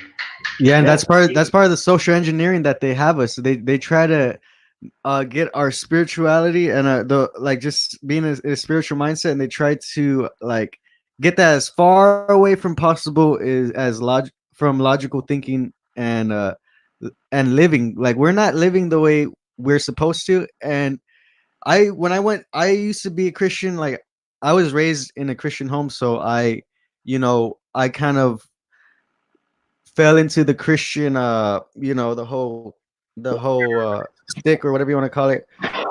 And when I went to the pastor, I was like, hey, I want to be a part of the church. I want to start doing some stuff. What are we gonna do? I thought we were gonna start, like, I don't know, changing the world, like helping some people out, planting. I wanted to plant some gardens and like start a movement. I thought they were really trying to be more not dependent on the system that in the whole world, and most religions, or most churches, they try to be like, God's gonna take care of things. You don't, just you do your thing, eat, sleep, be happy, and that's all you got to worry about, basically. And I never liked that mindset, because I have a lot of inventions I want to make, and when I would come up with those ideas to the people around me, they would be like, you don't got to worry about that, God's gonna take care of it. I was like, dude, we're here right now. Like, if you believe what it says in the book, we are the hands of, we're supposed to be the workers for God. We're supposed to be the ones who are, will, and I don't think it's happening. Cause I was just sitting at a church, you know, listening to people, to the Bible. People read the Bible to me. I wasn't feeling it. I feel like we need to going, like you said, the ancestors growing our own food, making self-sustainable ecosystems that are self-contained. Because Bill Gates, you know, he's talking about messing up ecosystems and like destroying whole forests and stuff. He's trying to say because the technology we have, it's inevitable, like the cars and stuff, it's inevitable that the jungles are going to get destroyed and that we're going to have to figure out another way to do stuff. So okay, I'm going on a tangent. I'm just saying we need to start realizing that we are the ones that take care of ourselves to a certain extent and our families. We can't just put it all up to, you know, just I don't believe you're at a prayer does have power. I want to say that for the end. Prayer has power. I don't believe. Hey, I have two children, so forgive me, but I don't believe you're at a tangent because it says, even in Scripture, "Let Thy will be done on earth as it is in heaven." So in heaven, when it gives a description of heaven, and this is what I meant by how I like to apply the religion. I believe personally, and I stand on it. Anybody want to debate it? It'll be pretty fun. But I believe, if anything, yes, there's a unity between religion and science, but religion comes first because I believe religion can amplify science. As you guys know the history of Muslims who created algebra, you know, alchemy, the alphabet, you know, all of that began. That's all Arabic words. You know, many stars out there have Arabic names and words to it. So that generation of people who were inspired from the, you know, text that encourage you to, hey, examine my creation, you know, observe my creation, you know, and then sciences and stuff came about. I like to come from that attitude, you know, like bringing about a new golden age. So as a little small example, it talks about the beehive. Okay, the beehive, how it buzzes, but yet it doesn't fall. With all of that vibration, you will think that, you know, the beehive would fall, you know, hanging from a tree. But the reason why it don't is because of the way it's structured. It has a pentagonal shape, which is kind of six-sided. I think that's called a hexagon. Now, if you apply that into architectural engineering, a house that is four-sided in a place like California, where there's a lot of earthquakes, they're going to keep falling, and they just build it the same way. But if we apply something to what we observe in nature, from, in this case, the Quran inspires us to observe the beehive and the bees. We see that the hexagonal shape is it's a very powerful structure that can withstand a heavy load and vibration coming from the earthquakes. Even also even the transportation. If you were to not square the angles, but to cock them at 145 degrees, where the street block, other than looking like a square, it will look like a hexagonal shape, you would literally lessen transportational accidents by at least about 63%. Because of those right angle turns, a lot of people sometimes can't stop. At least they can swerve into the next street. I'll have to like illustrate it. But if you just use like a simple toy car, you will see the difference in like speed and energy reduction just to hit that turn, and then you got to put the gas back on. Now you're exhausting more energy. So this is like little small examples of just what little old me is trying to like bring out to people. But I would advise people to check out Jacques Fresco, look into the Venus Project. This was the whole ordeal of like blending spirituality and applying it, not just talking shit. Like getting solar panels out here, some geothermal energy, damn near just have a whole like artificial, thing going on with construction that gets rid of people hurting their back. And, all you get at the end of the day is a gold watch and a, pat on the back, yeah, thanks for wasting your life, but just little things like that. But, man, that's just what a level I think we need to get on. Another golden age. I feel like the main problem right now, which is it's gonna really solve itself, is just the people, we got to be around the right people, because there's a lot of good stuff that happens throughout history and a lot of good leaders. And Tesla, right? Nicholas Tesla, he was trying to like Oh yeah. give everybody free electricity, but Yeah. Edison, was the guy to go to because he was already in the business and stuff. It kind of messed him up because they kind of screwed him over. The problem isn't that we don't have solutions to the problems. The problem is that there are people that see the leaders with solutions and they get them, boom, they stop them. Look at this panel right now, and not the panel. If you look at the chat, most of these people on the chat are in direct opposition to what we believe, which is spiritual, some form of spiritual ality, some spiritual stuff going on here. I noticed that, dude. It's always the opposition who has a voice in the system. Like whenever people are trying to say the things that are happening, dude, if y'all don't see it now, censorship is going on like crazy. If y'all can't see it now, because the transition just happened from 5 to 7 years. It was a transitional period that censorship went up the roof like crazy. And if you're just growing up in this, you're never gonna realize what just happened like a decade ago. Where you going to? Yeah, it's kind of like that experiment. Like all that they're here. Hey, welcome to Earth. We got racism. We got cops killing people. We got they're going pedophiles and stuff going on. We United Kingdom for some reason we putting them on the news. There's many other dynasties and kingships and princesses and other countries, but we've seen the focus a lot on London for some reason. But yeah, so welcome to Earth, welcome to reality, and pay taxes, and then you die. Yeah. Hey, what's up, ML? He said, hey, what's up? I just wanted to say hi to the other guy. Did you want to say something? See how you are.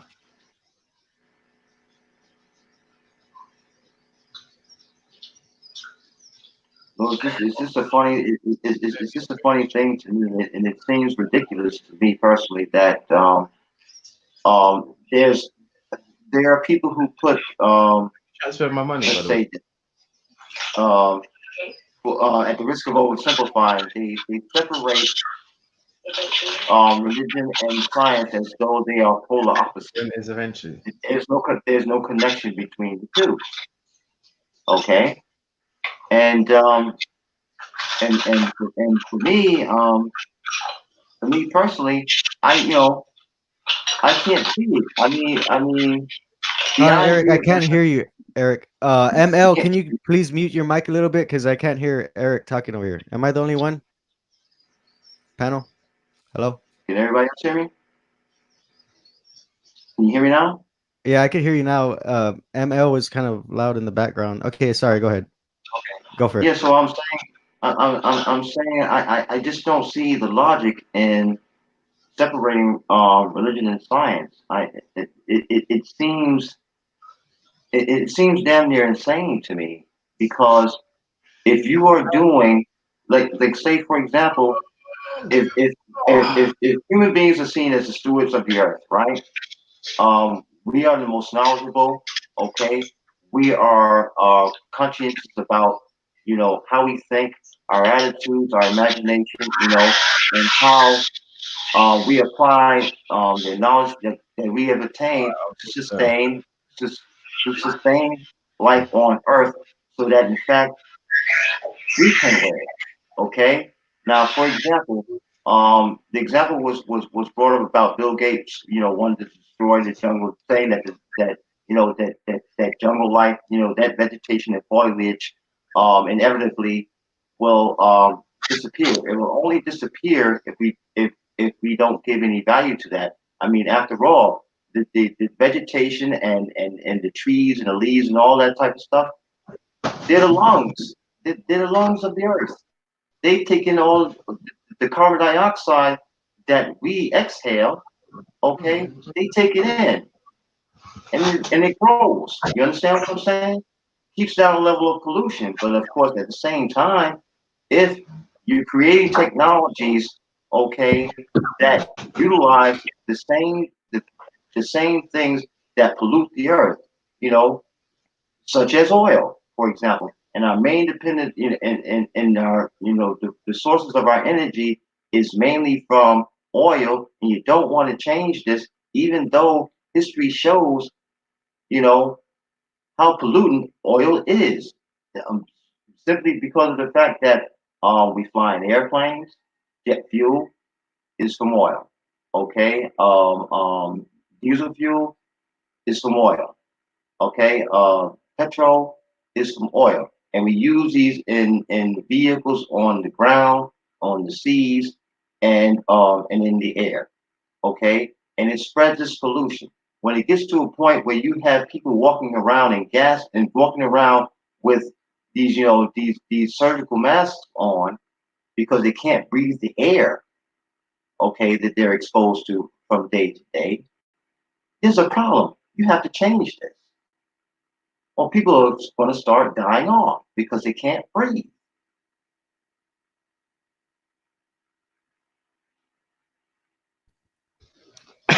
Yo, you're triggering the atheists in the chat, man. Well, you, yo. Well, I'm glad. Well, I'm glad I'm triggering them. Okay? I'm not. No, I'm not. I'm not saying this. You know, I'm not saying this to be devil's advocate. I mean that. I'm glad I'm triggering them because at least they're thinking. Even if they disagree with me, at least they're thinking. You know. Right. So. Yeah, I noticed that most. They're coming for you. They're queuing up, man. They're coming for you soon, man. Eric. Uh-oh. I'm gonna even make way. Of course. Yeah, of course. Well, I mean, but this is G block, right? Godless block, right? So they're gonna come at us. I mean, full stop. They're still debating while the coronavirus is coming to take them upstairs to meet their maker soon. Well, I don't know. They ain't got nothing to worry about anyway, man. They don't believe in anything. Well, I mean, so now these people, you know, and see, the problem I have is this, okay? We got this coronavirus, right? It's going throughout the world. No matter how sophisticated science is, we do not have a vaccine for coronavirus yet. And more people are dying, and more people are being infected, and it's going throughout the world. It is a pandemic. When you have a country such as Italy, which is basically on lockdown, okay, in order to curb this coronavirus, you know, to stop exposure or at least to lessen exposure, okay, what is science alone doing? Well, the biggest topic. Okay, the biggest topic.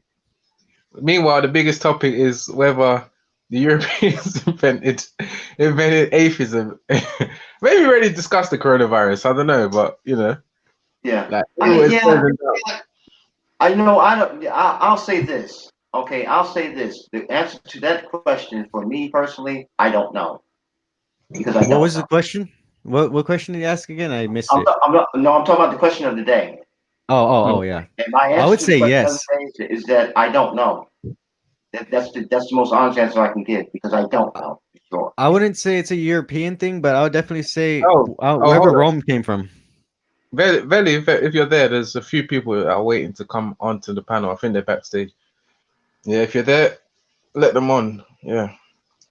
But yeah, atheism, this is a very interesting, very simple question. At the end of the day, for me, as a Christian, anyone can call themselves a Christian, just like you can self-identify these days. You know what I mean? Anyone can self-identify as It a could Christian. be a biscuit if you want.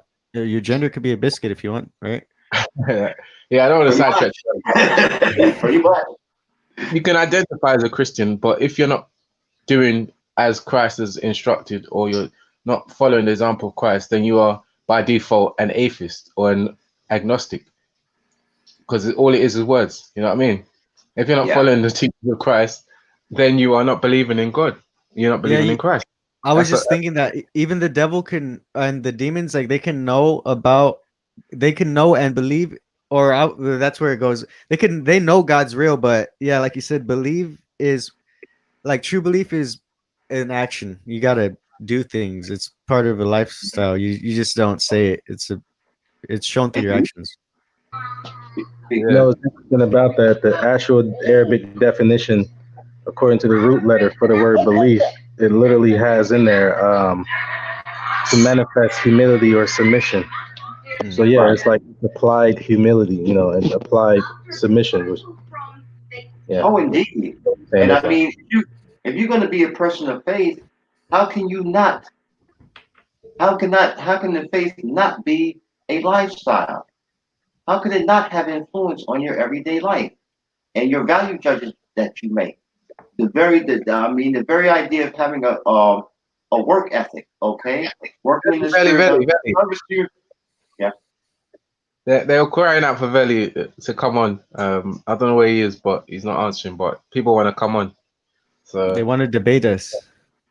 Yeah, they want to debate. Well, you see, the thing about it is this, okay? I promised Veli a good while back that I won't debate religion with anyone, and I'll tell you why. Okay, because for me, debate is the circular argument, and whoever has the most influential argument usually wins the debate, right? For me, I look at it this way: I individually am a man of faith. Okay, the scriptures that I read. Is debating always about winning, or can you not like have a conversation?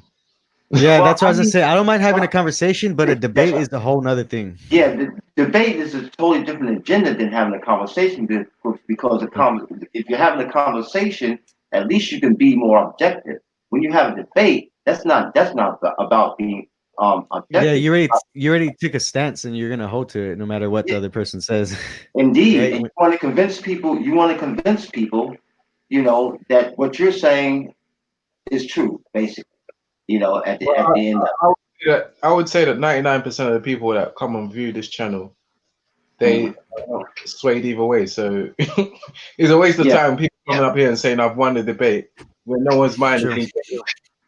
Yeah, when and you can't point at one person even as an atheist, point at one person that has listened to your debate on this channel and is now no longer Christian or no longer Muslim. So how did you win the debate? That's why we need to have like some kind of official kind of setup for moderators and stuff. So like we could have common sense come back. It doesn't matter because it doesn't matter because at the end of the day, like if someone doesn't know enough about their religion, they will make a lot of mistakes. They will answer the wrong things the wrong way, and then they'll go back and then they'll seek clarity, and then they won't be convinced with what the opponent has said anyway. Because it's just a matter of being caught off guard. So what is the point? It doesn't even. It's just fun and games. That's why I don't believe in religion. Go ahead, Eric. Sorry. Yeah. No, I was just saying that okay, being a monotheist, being a man of faith, right? Okay, I'm a Baha'i. Okay, so I follow the teachings of Baha'u'llah, the prophet of the Baha'i faith. Okay, that works for me. Okay, that influences my life. It enhances my life, how I live it. It influences how I make value judgments, okay, about what I do, how I interact with people, who are the people that I interact with, and who are the people that I avoid, okay? And so therefore, I'm good, okay? I don't need to debate anybody about why I do it. I'm not trying to convince anybody else about doing the same thing that I do. The only thing I'm trying to convince anyone of is that how it works for me. Okay, I can't speak for everybody else. Yeah. Anyways, so, I don't know. It depends on the people's perception of religion, of their belief. Like some people want to keep it to themselves. Some people feel that they have to go around and convince other people. Yes. But it rarely ever works that you convince other people. Even if you look at atheists, a lot of the people that are atheists here, they don't really want to give anything to anybody. They just want to take something from people. They want to take something from the theists. They want to take away that person's belief and replace it with their own belief. Well, their own disbelief or their own lack of belief, and just I don't even know what they really want. Their belief is in science, wholeheartedly. So they just want you to believe in what they believe in, which is the scientific method and nothing else. When it comes to logical thinking, that's what they say. That's what it. Yeah, but what what if you don't want to believe in? I mean, even most people believe in, most religious people believe in science. I mean, I wouldn't. I don't think I found. Okay. I don't think I found a religious person who doesn't believe in an element of science. Okay, guys. One thing I wanted to say: this nonsense about why there's a separation between religion and science. Religion did not. Scientists did not separate themselves from religion. Wait, can I do a sentence real quick? The religious people made scientific claims that then science came and disproved them to be wrong, and their dogma and their dogmatism could not accept that their religion was wrong, so they separated themselves from science, because science proved religious people's scientific claims to be absolutely wrong. Their ideas about the earth, their ideas about nature was wrong, and so science didn't separate anything. Science isn't in the business of separating anyone or anything. They are in the business of simply displaying and expressing the truth about the world as we know it. I don't That's think it. anyone- And I promise you this, and I'll promise you this, the cure for the coronavirus will not come out of any mosque, will not come out of any church or any Baha'i temple or any Buddhist temple. It will come out of a scientific lab. That's where the cure will come. And your God is the one who gave us the coronavirus. You go have a chat with your God and find out why elderly people in China and in Italy and in Iran and all around the world had to die. And all those people on those Why are you boats so angry? had to die. Go have that conversation with your God, whilst the scientists will work diligently in their labs and will find a cure for this thing. Because your God is the one who released this upon us, if you really believe in your God, and it's the scientists that will cure us of it. Hey, I want to ask you a question real quick. Why is it that God? Why is it that God released the coronavirus on people? Where else does it come from? Doesn't God create everything? Well, you said that God doesn't create. You say that God doesn't. No. I don't believe God created, but you believe in it. Wait. So your When it God is the comes one to- that released this upon us. When it comes to diseases and things like that, it's usually because of lack of hygiene. Right? How do you know? How do you know this isn't a curse from God? Why? This could be a curse from Why? God, Because right? it's science. Why? Because Your God science is smiting us. Because science has proven it. Now Science you has like shown it. science. Oh, Science now has you shown- like Look, science. wait, You time pick and out, Banksy. choose when you Banksy, like science wait and a your minute. God, Wait, right? Banksy, you assume that I'm dead set against science. Okay? Don't make that assumption about me unless you ask me about it first. No. It's Okay? not This is assume. what I'm saying. You are This is what postulating I'm that your saying. God. You are postulating, Eric, that your God creates everything, right? So if your God creates everything, your God created the coronavirus, right? Your God wanted these people to die, right? That's the mindset of a child. The mindset you have of God is one of a child.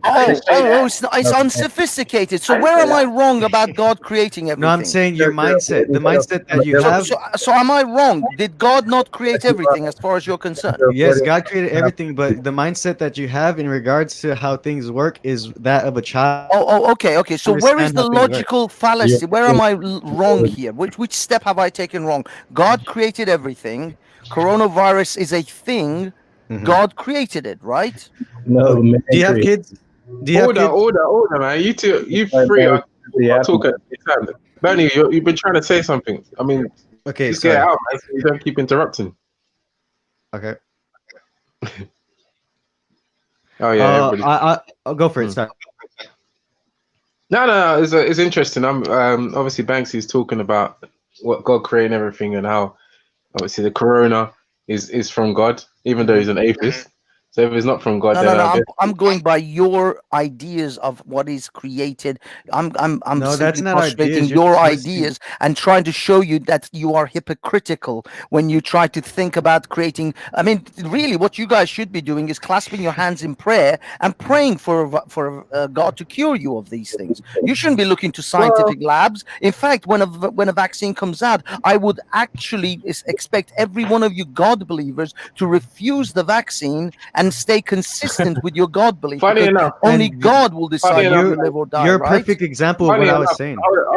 Funny enough, Banksy, some of the scientists that will be finding the cure will be Christians, some will be Muslims, some will be Jews. But I And they'll promise you, still it be won't come Christians. out of a mosque. I promise you, it won't come out of a church. There will be no churches or no mosques that will be releasing the vaccine of this virus. Well, because they're not.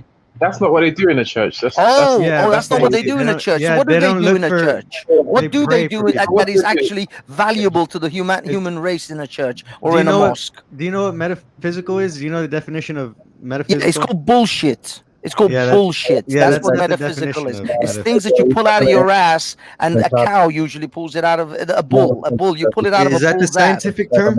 This point. Is that the scientific term of metaphysical? Bro, that's your first mistake. That's your first oops. You avoided self-accountability. Man created those diseases, bro. Man created it, but God doesn't create everything then. So man creates things that God doesn't create. You think God is making you do this now? Bernie, so you're saying that man can create things that God doesn't create. You take out man's volitions. So we create things outside of God's control. Do you mind if I ask the panel a question real quick? I want to do a census. How many people here are of Caucasian descent? And I think only me. Who? I definitely am. You? And everybody else is, and not you, Binksy. You're like an African. You're from African descent. No, I'm not. Well, what? Middle East. Okay, no comment. So what's the point of that question? I was gonna be like, I was gonna say, dude, if you're proving my point exactly, saying you sound like you got an English accent. You don't sound like you're Middle Eastern. You sound like you got a British accent. Born and raised in England. You're what? I'm a Middle Easterner that was raised in England. Okay, so that's what I was trying to figure out. You proved my point exactly, which is that for some reason a lot of white people are atheists for some reason. I don't understand. I don't know why, but it just seems to be. I think because of the schooling that y'all go to, y'all get indoctrinated into school, and no, it's called logic and reason. It's called having a bullshit detector. When someone comes and tells me about metaphysical bullshit, like pigs can fly, and I saw a golden dragon, I just say I call bullshit on that. That's what it's. You know that I think you're strongmanning me right now because no one said anything about that. Yes, you did. You talked about pigs. You when you talk about God, pigs you might as well be talking about dragons to me. You might as well be talking about you saw Peter Pan and you now know where Never Neverland is. That's how it sounds to me. Just because the concept goes over your head doesn't mean it doesn't go over my head. It's bullshit, and I call it for what it is. It's not that it's sophisticated, that it is so unfathomable that I can't comprehend it. No, it's bullshit. It's Never Neverland, I grew up and I left my imaginary friends behind. I no longer believe in Santa Claus. You still do. That's okay. I appreciate your Either way, after this coronavirus, the people that pass away, maybe some won't pass away by coronavirus, but in the end, we're all gonna die, and then we're gonna find out. You get what I'm saying? Yeah, sure. So, no matter how much scientists, unless you scientists are gonna find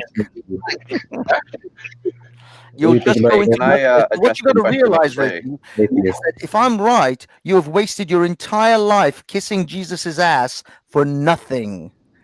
Okay. Yeah, that's if you're right.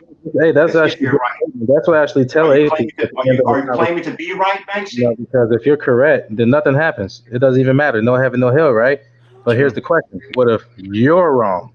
Well, I don't play. I'm sorry, I don't play the Vegas version of God. Well, this is called Pascal's wager. Well, why are you throwing it on us? You might put your chips on all the numbers, right? What if you're wrong? You know. This is a good example of scientists. They like to double talk. Like they throw a thing back at you. No. Yeah, they him, and he was asking you the question back. Bernie, you don't want to hear it. You got to realize this. For me, it's a binary. I'm either there is a God or there isn't a God. So either I'm right or I'm wrong. That's it. For you, on the other hand, it is a plethora of options. You may be right that there is a God, but what if God wasn't Allah? What if it's Vishnu? What if it's Krishna? What if it's Thor? What if it's Buddha? What if it's Oman Ra or Jesus? How about that? Have you ever considered the amount of choices and the number of times you can be Yeah, wrong? we just talked about it. You missed the Again, man, conversation we had. We it's just acting talked like about that a like a few spiritual seconds ago. tantrum at this point. You need to organize your study. You need to certain words that you were even just mentioning has nothing to even do with the word God. It was just a title. Jesus means anointed one. Buddha means the one who is enlightened. The Sanskrit No. You see, this Buddha is your before convoluted Siddhartha bullshit. Gautama became a Buddhist prophet and the popular Buddha that we know. The word Buddha already existed. So that's what I would see, brothers. That's what I was saying from the beginning. Most atheists are very inconsiderate. Yeah. Bernie, Slow do you down. honestly think That stuff isn't that bullshit. Allah will That's other accept people, you dude. if you Bernie, believe in these words Buddha? mean everyone Do is you saying think it. that Allah will take you to Jannah if you Yeah, believe in Buddha instead of Allah?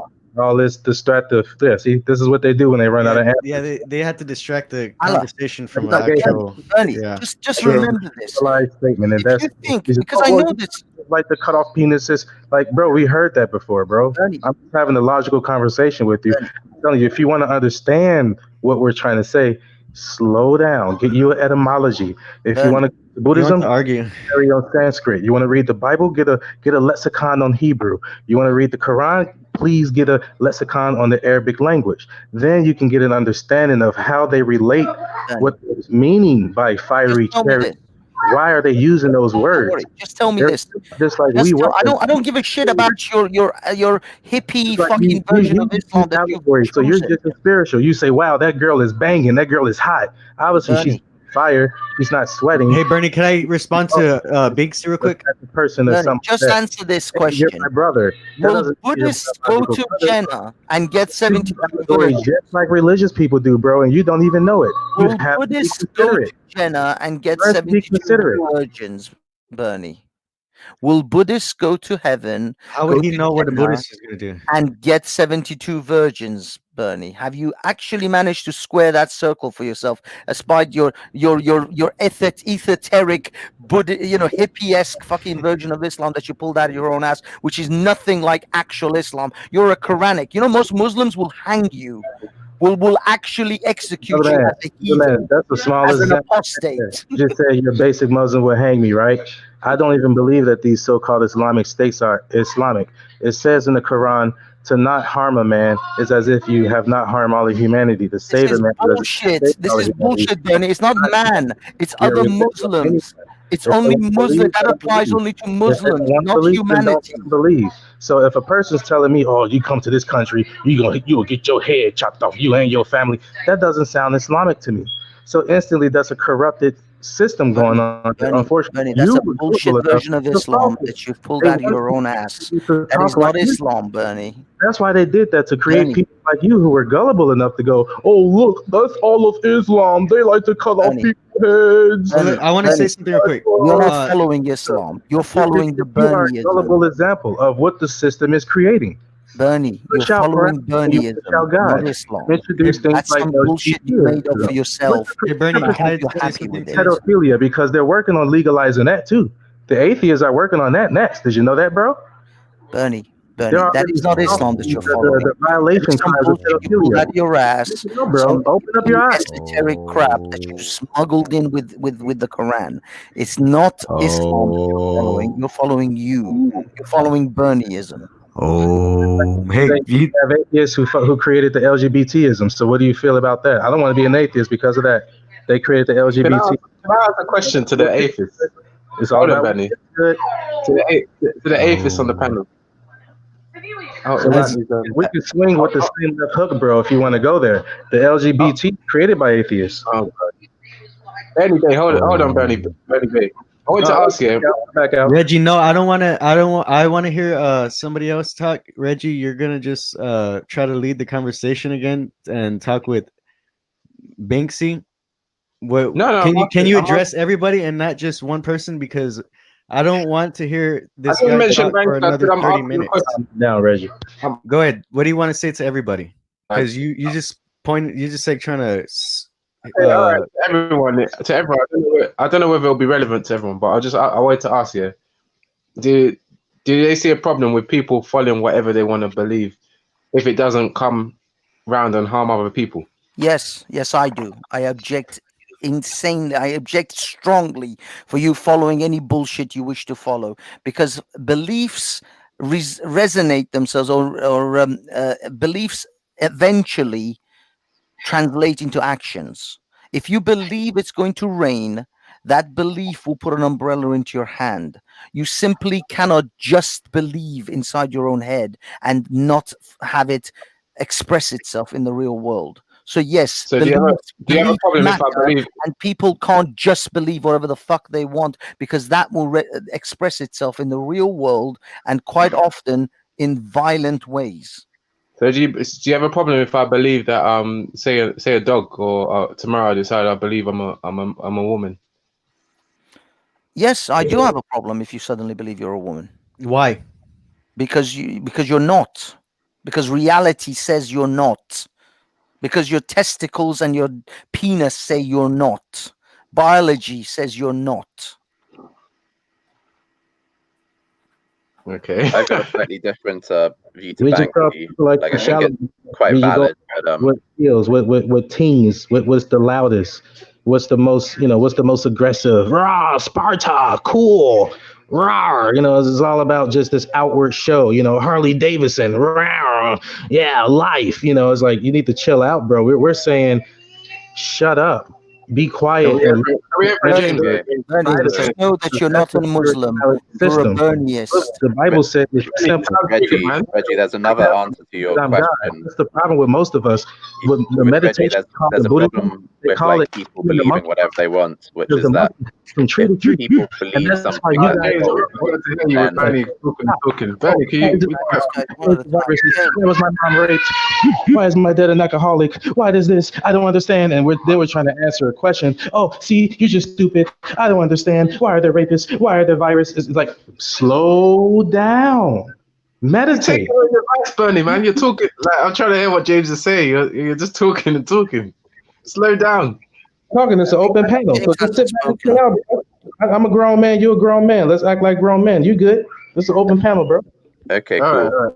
So when you finish, like, there's a problem with people believing, whatever they want, even if it doesn't harm anyone. Which is that, let's take a belief that sort of really doesn't harm anyone, like, for example, reading a horoscope every day, and like, I know, thinking, oh, that this thing written in a newspaper based on my star sign, it might like tell me a little something about my future. Kind of the problem with someone believing that, even though it's not really gonna kind of harm anyone, is that it kind of, if a person genuinely thinks that way and like genuinely sort of tries to find out about the future that way, then basically they have no bullshit filter, and they're left in a state where they're vulnerable and gullible. And if they don't have a bullshit filter, then that means that they're vulnerable to being taken advantage of in the future by other sort of con men or other deceit and that sort of thing. So Yeah, people who believe in sort of irrational things and don't have skepticism and common sense, kind of, they might in the future sort of read something in the newspaper or read some sort of misinformation, and then they might kind of start acting crazily and irrationally because they don't have So that do you feel bullshit that? filter. Do you feel that only religious people are susceptible to being vulnerable or being misled, or you feel that Not at all. You're right. People who don't have a bullshit filter. Religion is a gateway to allowing people to convince you of Yeah, bullshit. I'm asking. Okay, so a world full of people that believe in science, that means that there'll be no vulnerable people. There'll be no people that believe that they can. Not people who believe in science, people who are skeptic, people who have been taught to be skeptical of other people's claims. Isn't that being part of the a scientific skeptical method, though? isn't necessarily being scientific. That's part of the scientific method, isn't it? Do you agree or disagree that being a skeptic is part of the scientific method? It's part of it, but it doesn't mean it is it. But It's not like it's not directly equated. So you can't just say just because this person's skeptical, he is automatically scientific. Yeah, he could but very in a well be unscientific, but still skeptical. There are people who don't believe in, who are extremely skeptical of vaccinating their children. That doesn't mean they're scientific. They're actually unscientific, but still skeptical. Okay, and this is how I know that when my bullshit filter goes off, because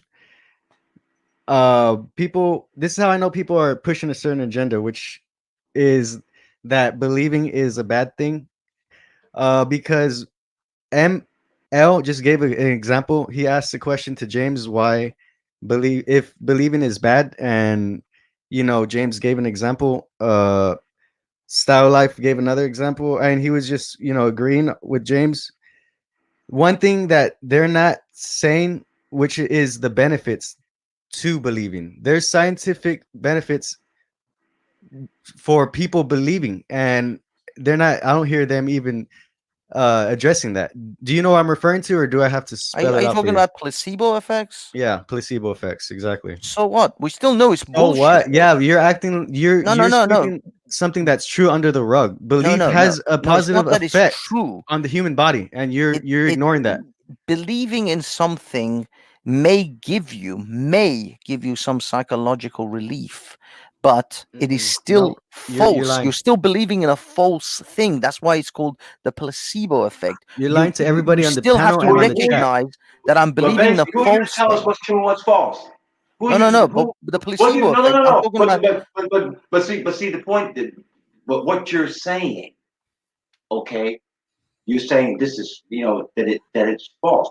Who are you? What gives you the authority to say No, but what's true or false? Eric, we're not talking about anything generic. We're talking about a specific thing, which we know, like, for example, the placebo thing is a test. It's like you give someone a sugar pill and you tell them that this pill is going to cure your cancer. And then It actually helps them get better. it helps them feel better. And then eventually, No. It doesn't help them feel better. It literally makes them better. They've done. I was watching studies, dude. 50% of they've done studies. 50-50. People either get better 50% or nothing happens. That's the placebo effect doesn't always kind of have a half chance of curing whatever disease you have. Like sometimes it'll be a small effect. Sometimes okay. Well, I don't know. I can't give you the exact study, but they were doing studies. And I wish I had it because I don't even like talking about shit like this and then people don't believe it unless you have it in front of you. I erase that. It doesn't matter. From disease to disease, like yeah, it was a specific What thing. I'm trying to tell you, the thing you got wrong is that it's still a false thing. We know the placebo effect, the thing that they're taking, the pill that they're taking, is fake. We know that is fake.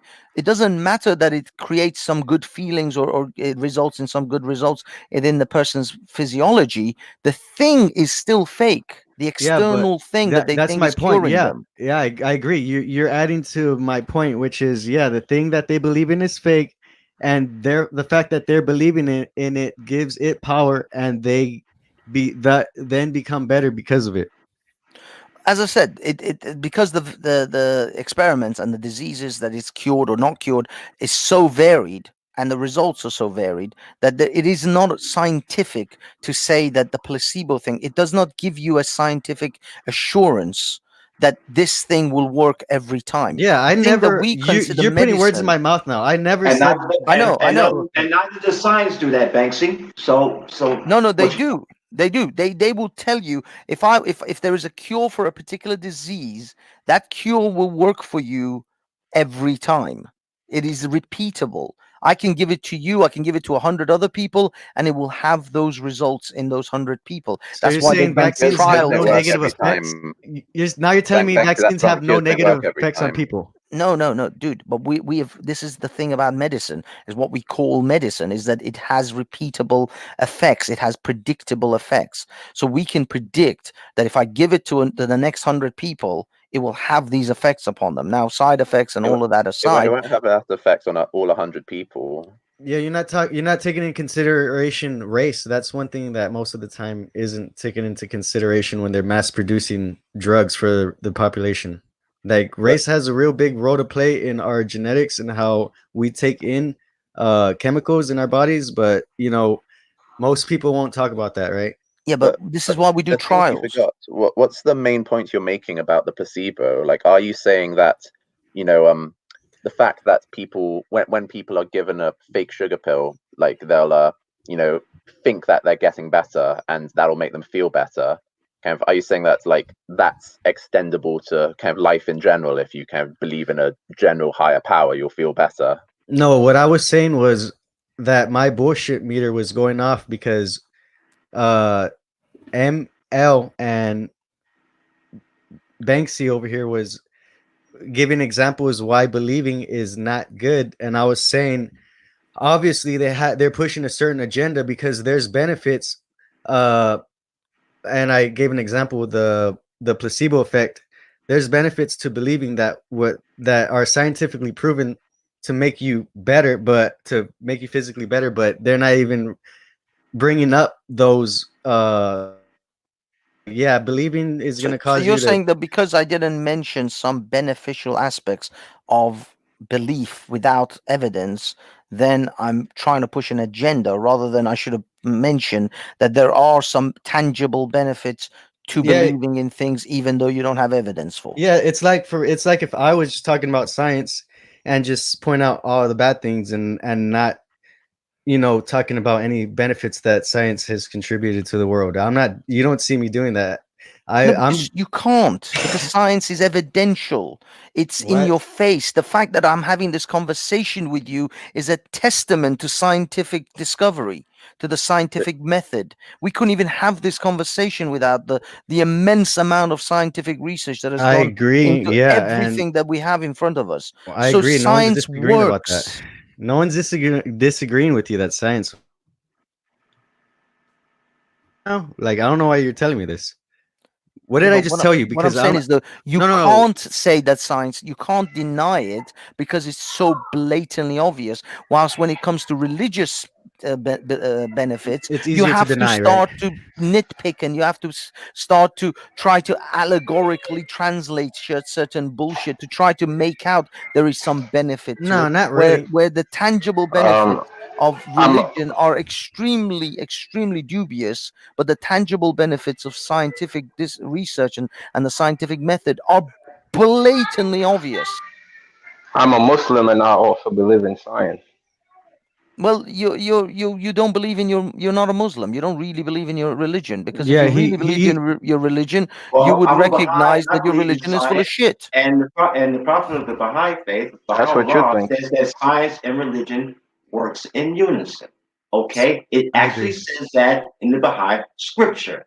Okay, Look, Reggie, Eric, I'm sorry. The thing is It- that I can only the thing is that accept those the thing things. is that what it says in the scripture. Okay, and it's proven to be relevant. And I can only accept those things, and fair enough. I even listened to the Dalai Lama, who said that if science and the Buddhism are at odds with each other, then we should take the scientific ideas, not the Buddhist ideas.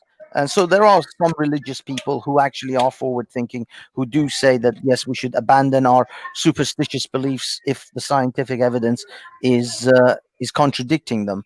But Yes. unfortunately, that's not the But case with one I wanted to ask you, do when you are a scientist, do you make errors? But Sometimes, yeah. the difference between scientists making errors and the religious people is that when scientists discover I the agree problems, with you. Religions sometimes have superstitions, which I do recognize. But I'm saying, as a scientist, can you make mistakes? no, yes, 100% yes, but that isn't a bad thing. That is actually part of that is part of the greatness of science, is that when we make mistakes, we admit okay to for those you to do it. mistakes, we then correct those mistakes. There is no dogma in science to say that if I see something that's wrong, that I just stick to it. It doesn't matter whether I've noticed that it's wrong or not. No, when you're proven to be wrong in the scientific world, what you used to do is scrapped, it's discarded, it's thrown away because it was wrong, and then you move forward with If the right science make thing. mistakes, why should we totally put our faith on science if sometimes they can make mistakes? Because Basically in faith, 50 years they could tell us, oh, we don't breathe in oxygen, or tomorrow they could tell us, oh, water is bad for us. So why should we totally put our faith on science when we know they could it come and make works. mistakes sometimes, just like Because people make mistakes no, sometimes. We Malik, are all searching for reality, but we Malik, know sometimes we make mistakes. Malik, you said bollocks about hexagonal shapes of beehives earlier on. Now, the funny thing is, all this amazing science that's in Islam, you would have thought that the Muslim world would be the most scientifically advanced nations on earth. If all of this was in the religion of Islam, that they would have been able to basically Science make is not Wakanda on earth. exclusive to Muslims. No, it is. It Science, is because the no, it's Muslim not. world, No, it's not. the No, it's Muslim not. world is the If we're talking, majority listen, Muslim. if we're talking about God and we're talking about human beings, it's a knowledge coming from the most all-knowing to us. So if we're talking about science, I could be a Muslim scientist. The people in Amazon could be village scientists. Anybody could be could understand the reality of the world. So what I'm asking you is, as long as science could make mistakes, because we've seen in the past they told us certain things, and then in the future they tell us, hey, yesterday our theory was wrong, and today we know better. So what are you talking about? But the fact is that religious people, on the other hand, don't.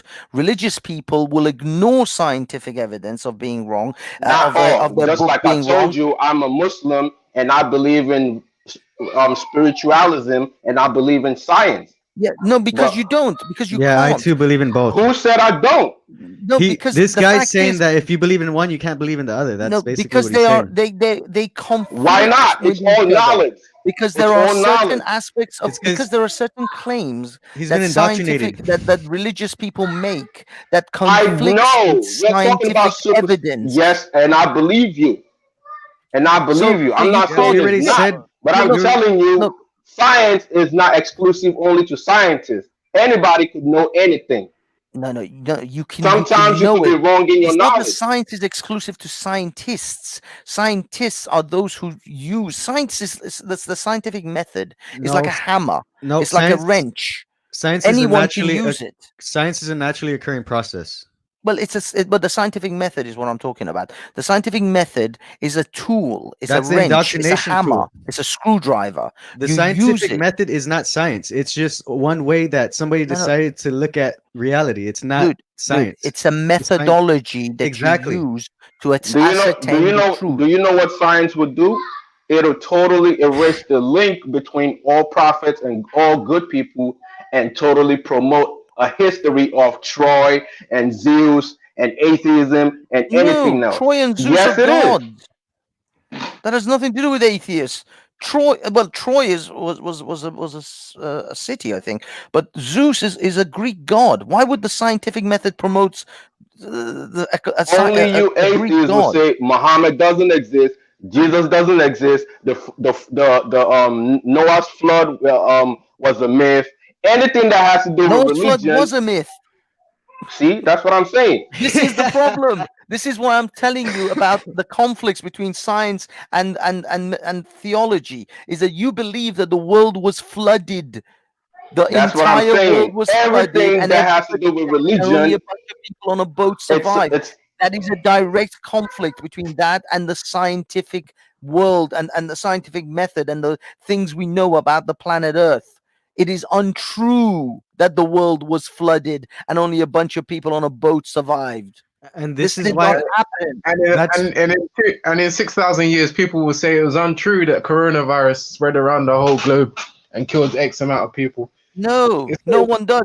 Does anyone actually say and he that the says, black and he said was something untrue? about, you said Spanish something flu about coronavirus was made by God. Everything was made by God. But if you don't understand the knowledge of putting he and fuel, you will never get fire. So what are you talking about?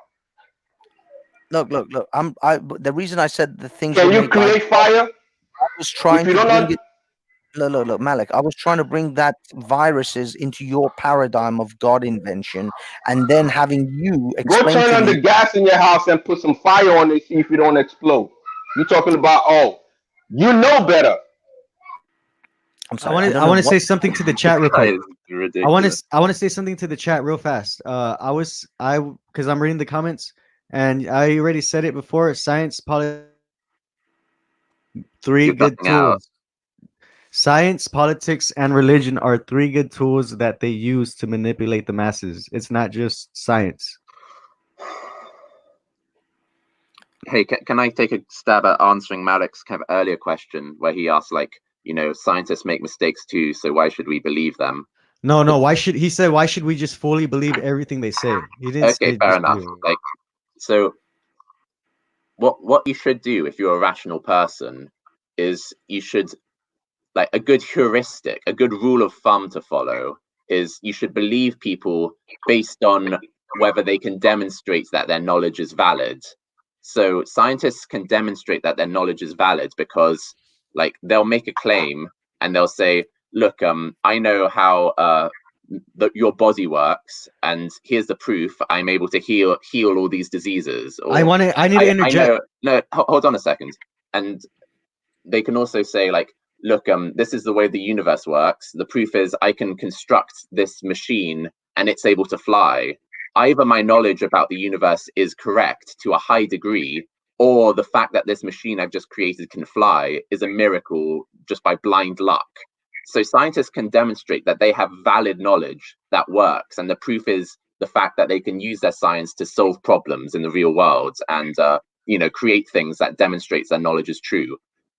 On the other hand, like priests and religious books don't have any demonstration that their claims are true. Like a priest or a mufti, when he says like something like, for example, shooting stars are heavenly missiles thrown by angels thrown by angels at jinni that are trying to eavesdrop on heaven. He doesn't have any proof to back that up, whereas science does have evidence and proof to back it up. That's why you should have much more credence in what scientists say than in what religious scholars or religious books say. Can a scientist become a Muslim, and also can a Muslim become an atheist? Well, both those things are, well, a scientist becoming a Muslim, that's going to be a problem because the Quran says things that are contradicted by science. So either you're going to have to disbelieve in the Quran, or you're going to have to disbelieve in science. What about the middle ground where you reinterpret certain mainstream beliefs, which is quite common?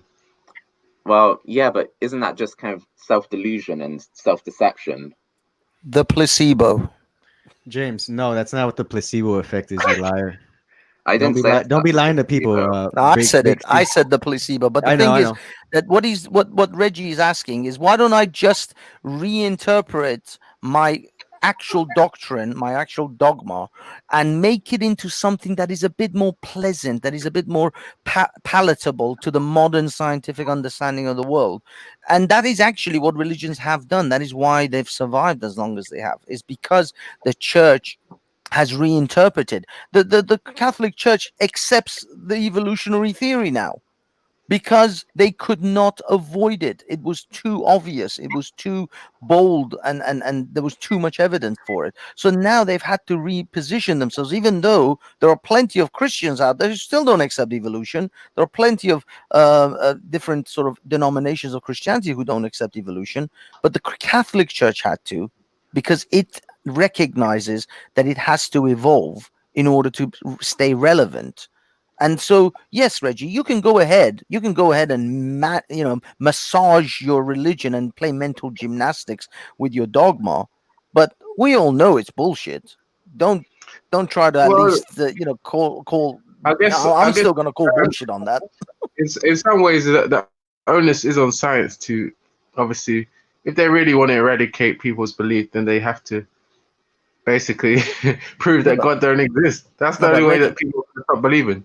No, Reggie, the scientific world, scientists don't get up in the morning worried about Christians and how they're going to change Christians' minds. Scientists get up in the morning to simply prove reality to be what it is, to prove their theories to be true, to prove and try to develop experiments to make new hypotheses to try to validate hypotheses that they might have. That's what they're working on. They don't give a shit about your priests and your mullahs and your rabbis. They don't really give a crap about that. No scientist gives a crap about religious people. They are just trying to do what they do. It's just that it happens to conflict with the religious when the religious give you certain doctrines and make certain claims about the real world. The only time religion and science clash is because the religious people made claims, like James said, with shooting stars being, stones or stars that the angels are chucking at jinns. Now, science are going to be like, no, that's all bollocks. There's no evidence for that whatsoever. Do they not clash on people's understanding of what happens when you die? No, scientists don't make claims about life after death. Which scientist Yeah, makes claims about life after death? Yeah, I'm saying on the contrary, the religious people make claims about life after death, and scientists by default believe that there's basically nothing happens. You No, just nobody rust. knows. Scientists just simply say, I don't know. No honest scientist will say, I know what happens after you die. Well, The they only say that claim- the evidence suggests that you just die and your Yeah. brain can't work anymore, so you cease to exist as a organism. You cease to be alive. That's all the evidence we have for. So there's no reason to believe that there's an afterlife. Banksy, are you still having problems with what a belief is? What do you mean I'm still having problems? What I believe you're talking shit, dude. Last time we discussed this, and you were just going off on a fucking god knows what. You grabbed a stick and you thought you were running with it, and it was nothing. It led to nothing. What I want to Banksy, are you simply still say, convinced that a belief is a claim? Are you still convinced that a belief is a claim? God. That is what a belief is. No, but the thing Define is, he's belief, not. James. We Define actually belief, took James. it to its root, and what anything he's you think to be true. James, what 3B Yeah. So is how is that saying- a claim? How is that a claim? James, what 3B is going to take you to is that eventually, this is what we got to eventually, and he's full of shit because he thinks he's got something. He has got nothing. He's a dog chasing his own tail.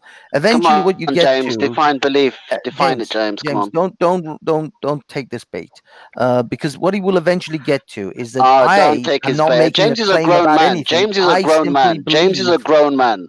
James is a grown yes, man. and I'm going to explain to James why he Please shouldn't fucking don't take your defend him. bait. Don't defend James. I'm not He can defend defending him. I'm himself. trying to explain to Come him on, your come on. He's a bullshit line grown of man. He's a questioning, grown which man. is He's a grown man. bullshit, Come on. and that he should not we'll take draw the a line bait. underneath it. We'll just there's no reason to. It's not a kind of deep conversation. We just define belief. Kind of one, No, but the an thing is- acceptance that something exists or is true, especially one without proof. Two, James. trust, faith, and confidence. Where's the claim, in James? something or someone. Where's the claim? So you must be claiming to yourself that something is true if you believe it. There is Otherwise, no you wouldn't claiming believe here. it. How can you claim? Okay, How but can I you mean, claim that's to the- yourself? James, don't take the bait. Don't Obviously, take the you bait, can. James. Why not? James, Anyway, let me explain to you. James let me can explain defend to you where himself, this ends Banksy. up. James is a grown man. James is a off. grown man. No, but the 3B, thing you're is, full of 3B, shit. like we've defined belief now, and that's it done. So there it James, is. James, So what where's this the will claim, end James? up is Where's the that he claim? will Where's the say that claim? Muhammad made the claim and he believes it, but he himself isn't making a claim, even though he knows disingenuously that by simply saying that I believe Muhammad, even though he's never met Muhammad, he's never actually had a conversation with Muhammad, he blindly believes something a fifth or 100th hand person told him to believe Muhammad. He still says, well, I just believe Muhammad. I I'm never ashamed, actually made man. a claim James about needs anything. defending. Yes, when James Muhammad needs made a claim defending. I'm in the ashamed. I'm 7th ashamed, century, man. Muhammad made a claim in the 7th century, and I call bullshit on his claim, and I call bullshit on you believing his claim. In fact, you are more egregious, 3B, than Muhammad, because you're believing blindly some guy you've never met that died thousands of years before you were even born, and you just blindly follow some dude's word Can you who prove? I'm even Can you calling prove? bullshit on. Can you prove that it's blind? Prove that it's blind. Yeah, okay. Have you spoken to Muhammad? No. Don't ask me questions. Have Prove you it. spoken to Muhammad? No. Don't ask. Prove it. You Where made a did claim. you hear about Muhammad's claim? You made a claim. Where's your Who proof? did you hear Muhammad's claim from? Where's your proof? You're Don't ask me. blind. You can't I'm ask. telling you. I'm Now waiting for an answer. I'm ascertaining- waiting for an answer. I'm waiting BB, for an answer. This is why I have to ask you a line of questions in order to No. ascertain whether You you are made a claim. blindly Where's the following proof? Muhammad or not. And I'm claiming you I'm are waiting for. blindly following You Muhammad. can't Go ahead and prove me wrong. question the question. You can't answer a question with a question. No, Where's the I'm not. I never answer? answered your question. You asked the question, and I'm not answering your question. I'm making a claim. You are blindly following Muhammad.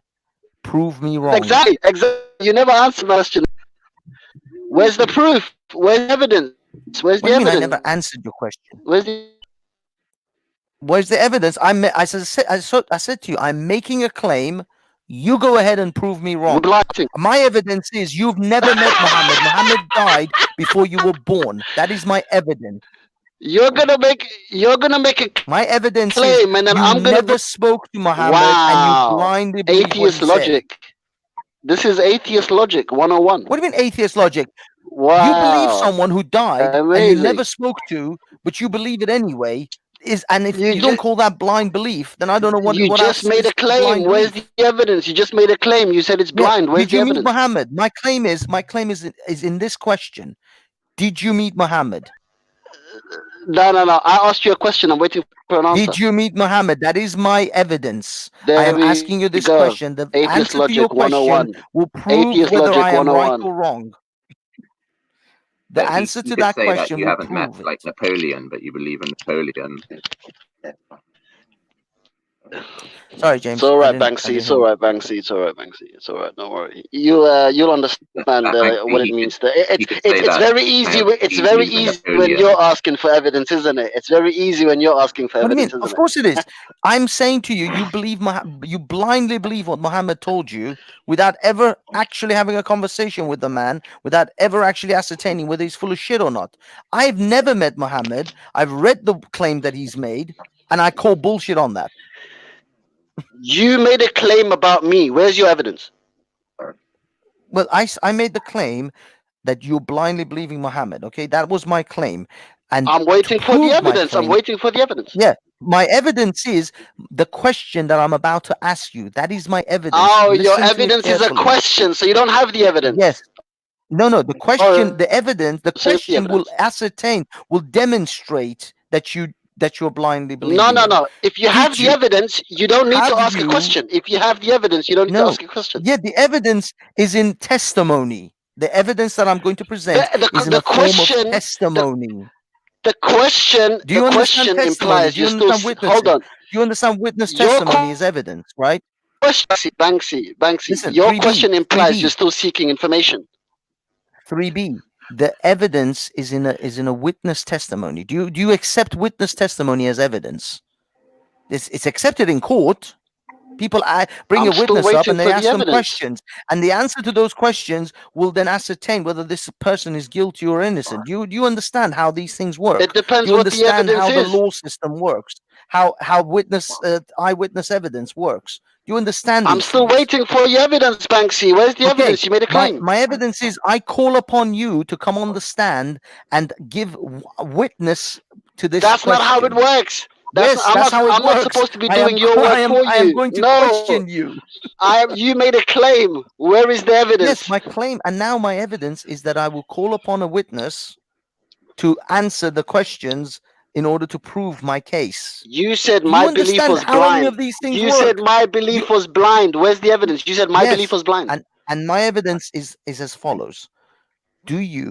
Can you answer this question? Have you ever met No, you don't Muhammad? answer a question with a Have you ever question. spoke- You don't answer a question with a question. You said to me to prove my case. You didn't ask a question. You said prove I your did case. ask a question. I did ask a question. And what was your question? Where's the evidence?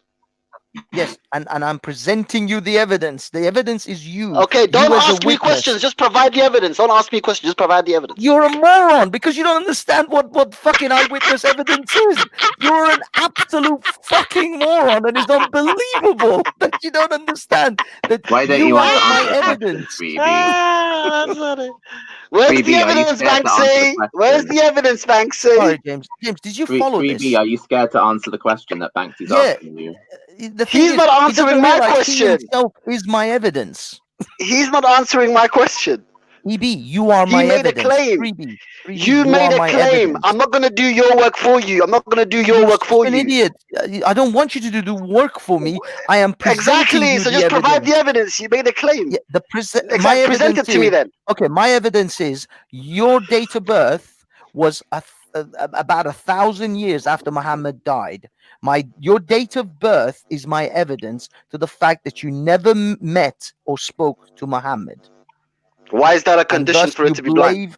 And thus you believe Why is in that Muhammad's claims blindly without ever speaking to so the man. if you read a if you read a book of a scientist that died years ago, then that's blind. No. because I can follow up their claims. No, because if I just read the book and I believe it, then yes, that's blind faith. But if I read that book and then I can perform the experiments that scientist has claimed in that book to be true, and then I can testify and I can prove it to myself that has actually happened, that what that person said was true. Okay, but then that goes beyond the belief. Then that you know it to be true. Exactly. I don't believe it. I know it. Exactly. So Do you what know makes that it? Muhammad So is hold true? on. So what makes a reasonable belief? What do you mean? What makes a reasonable belief? What do you mean? That's when English. you Do have you speak reasonable English? evidence. That when you have evidence of something, you know it to be true. I'm asking about belief. Reasonable evidence. It's not. No, 3B, that's wrong. You're like, we just read the definition together. Belief means trust, faith, or confidence in something. So if you have No, evidence that's not the that something is definition. That's not true, the then definition. No, obviously that's you not have the He's just definition. reading it. confidence that it's He's true. reading the definition, and you're saying it's That's not the not the definition. So here's the definition, 3B. Don't run away from the definition. Trust, faith, or confidence in someone or something. So obviously, if Banksy Where are you has getting the performed- definition if- from? if Where are you Banksy- getting the definition from? wherever you want. What definition? What do you mean wherever I want? It's your definition. Okay, I'm reading the one that comes up on Google. Are you not happy Is with it that? Oxford definition? That's is it not the the one. That's not the one that comes up on Google. Yes, Okay, it is. which one is it? Yes, it is. I'll show Belief. you. I'll show you the one that comes up on You Google. write define belief, and everyone can do it together. You go to Yeah. Google, you put in define belief, and what comes up is belief. Noun. 1. An acceptance that something exists or is true, especially one without proof. So clearly, this already satisfies the requirement. If you have evidence that something is true, then you accept that it is true. 2. Trust, faith, or confidence in someone or something. So Banksy, if he's performed the experiments, then he has evidence that those things are true, and thus he would have confidence that those things are true, and thus he would have belief that they are true. Well, it's actually. I mean, if I've performed experiments that the scientist has described, then I actually have knowledge. It's even beyond just belief. I don't know. Yeah, but I no they longer aren't have to mutually believe it. contradictory, though. You have both knowledge and belief. This Yeah. is the point. Okay. Yeah, I mean, I've Banksy, gone just, beyond just belief, whilst he still has only blind faith in Banksy. in what Muhammad has said. Right. Just to bring us back to the evolution part there about the church, even though they say they believe in evolution, now there's obviously one little hint to that is that they believe that God is the master of the evolution. So basically, he's the one who's playing with all the stuff and everything, Yeah. which is kind of silly in itself. But it's not really evolution; it's creationist evolution. So even though they say, "Oh, we believe in evolution," they don't blindfold in a fluke evolution. Just to clear that up. Well, the thing is, Walter, the process of evolution, or the theory of evolution by natural selection, as posed by Darwin, doesn't talk about God. It doesn't even dismiss God as the ultimate arbiter of all of this. It simply talks about life as it is, with change over time. That's it. That's what evolution is. It's just change over time. So it doesn't talk about God. But the church itself, they're taking, let's say, evolution, and then they're applying God to that evolution. So you have to understand that even though to me it's still silly, the God effect into this evolution that's happening. Yeah, so but they're bro, not saying, that's. "Oh, we believe in evolution," but it's Can you guys hear me? creationist evolution. Yeah, You understand? scientific. Hold on. Yeah. Okay, whereas With Darwinism, it was just I think I don't know if he was a religious. I don't think he was. I think he actually went. If the story goes right, his kid died, and he went against God and looked for reasons as to why God may not exist because he was already pissed off at him. That's what I heard of, but that could The be a thing is, story. Walter, it actually took Darwin 20 years to publish his findings because he had these issues, because he knew that these would fundamentally challenge the creation story, the Adam and Eve story. Now, the church has kind of brushed over the Adam and Eve story, made it into like, oh, that's just an allegory. And so they have now accepted the evolutionary theory based on the fact that they are now ignoring the literal understanding of the Adam and Eve story. That's why they have accepted evolution. But they've taken, as you said, God. They've taken God to the stage pre-evolution, which is abiogenesis. They're saying that God initiated Exactly. abiogenesis. Yes. Yeah, And that's for- just and that's for- just and pushing for God most- back for again most into of another us, gap. Yeah. For even me who has like sometimes a numbers mind, I can't see evolution happening because the odds of it happening is like the shots you'd have to. I mean, scramble the infinitive There's a lot number of proof of in it order to happening. get There's to a lot of evolution. proof of it happening around us and within us. No, it's not proof. It's like an ant turning, like a butterfly turning into a caterpillar turning into a butterfly. not. That's your proof. No, it's not. Guys, No, it's seriously, not. No, it's not. if the cocoon happened and we were out there and all of a sudden it popped out as another animal, and okay, I would say that's proof. But then you don't understand evolution. You have no idea what evolution is. If that's what you expect to see, bro, if that's what you expect to see, it simply means you have no idea what the word evolution means. Guys, it's always 500 million years to take. It takes 5 because evolution stopped now. It completely It hasn't, stopped. bro. We just told you there's so much. There's tons of proof. There's tons of proof. It's happening right now within you. What proof are you going to show me? There's 3 more spots on a lizard. Give me a break. Walter, I'll give you a direct example of evolution that we're dealing with right now globally. The coronavirus started at multiple different stages. A new human this being. is COVID-19. It had a COVID-1 through to 18 before it reached this. It has evolved and it has transformed through COVID-1, COVID-2, 3, 4, all the way up until now, where we're at the 19th So that means when I send kids to iteration. school and they learn something new, they have evolved. I mean, it comes up to the same game if you want to play that. Yeah, but it's happening around us right now, though. I mean, if I go to university tomorrow, I'll learn 10 more things that I didn't know about 10 years ago. If I evolve now, am I somebody different? But you've evolved human being. Bro, the information you're learning is about. Hang on, the information you're changing the topic. The information you're learning is based on the latest understanding of the physical. Bro, the information you're learning is. We're not into natural anymore. Bro, it's not a comparison. The information you're learning about the COVID-19 virus and all viruses is based on the reality of how they physically behave at the chemical and biological levels. Yeah. So listen, so it's got nothing to do with evolving by learning about that. A bacteria stays as a bacteria. Sorry? Disappeared. Bacteria all the time, and it always stays the same bacteria. No, it doesn't always stay. Bro, No, there's something wrong with your brain. Yes, do you know in the 1920s, yeah, when human beings invented I work in a place where we use bacteria. Well, then that's terribly. That's even worse, bro. That's even worse, bro. That's even worse. That's even worse. In the 1920s, human beings invented nylon and synthetic products like that, which are completely synthetic. They are not biological in any way, shape, or form. Bacteria up until bacteria up until that point could only survive on organic material and substances, meaning that things that had come from living tissues. Now, because they kept running experiments on the bacteria and putting them onto petri dishes with only nylon, a synthetic man-made substance, eventually the bacteria evolved, and now you got strains of bacteria that could survive completely off synthetic materials. Now that happened 100 years ago. By itself. That happened. No, so scientists encouraged the evolution, but it could have happened by itself. It was already being manipulated by people. How can it evolve by itself? The point is that the species of bacteria, you said that you work in this field and you said that the bacteria cannot change their species or evolve. You're an idiot, bro. How do you work in this field? It's like me taking a grapefruit and making it seedless. What are you talking about? Do you know that every single fruit that you've ever eaten and every single fucking vegetable you've ever eaten has been genetically modified and engineered in order to make evolution true?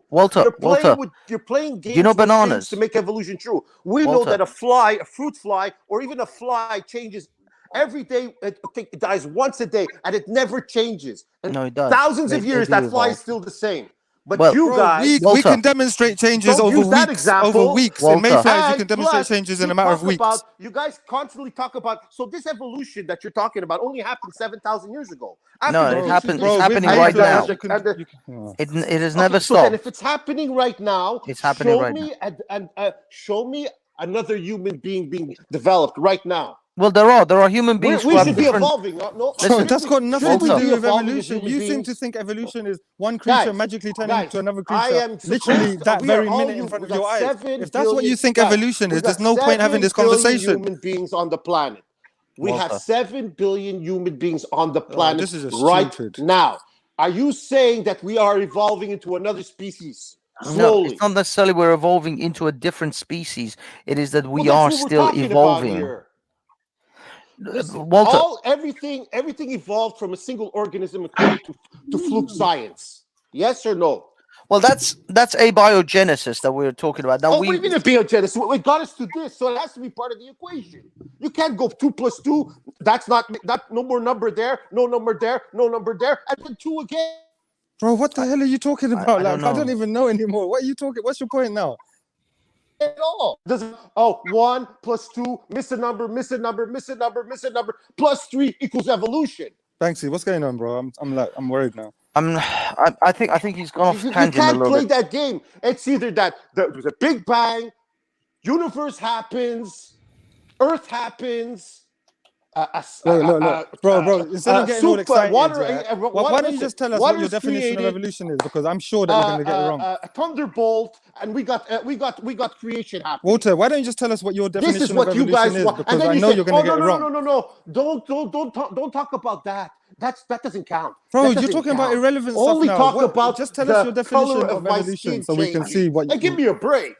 Can you just tell us what you think evolution is? What is the scientific definition of the scientific theory of evolution? Guys, Just tell me what it is. Evolution What a is the fake claim? concept created by scientists to remove God out of the equation. Well, that's not It's what the simple claim. as That's not that. what evolution claims. What is the To does move the scientific intelligence out. Bro, what does the theory of evolution starts at the claim? What source. is it What claiming? is the source? Bro, what is evolution What is claiming? the source of evolution? What is the source of evolution? Bro, you can't even define it. What is the definition of Where evolution? does What is it the claim? start? I don't want to define your evolution because your evolution is stupid. Where is evolution Okay, start? so you're calling something stupid, but you can't even define what Can it I is you're calling ask you a stupid. question? Where did all species come from? Bro, Where what's is that the got to do start? with it? You need to jump to Because different it topics brings the because you number of actually the don't odds understand into evolution. it. Bro, we're It talking about brings evolution for the last fucking hour. You've been talking about it evolution. brings mathematical odds into the equation when you start at the beginning. How did we get here? How did what human If beings? you say it's one single cell, then you're talking about an infinitive number of odds to get to this point without the help of anything. Listen, Okay, Walter, I just want to. That's what you don't understand. Walter, You've been duped because Walter. you're not dealing with the math. No, I'm sorry, Walter. Look. Yeah, it is. No, you guys are duped because you're only looking at a spear and the nose turned green instead of purple. Oh, evolution. Bro, why are you so excited for Walter, like, come on, let's calm down. deal with the math. Calm Walter. Let's deal with the math. Yeah, You I know. said Walter, that let me deal. single cell formation, and from the single cell formation, everything came to be.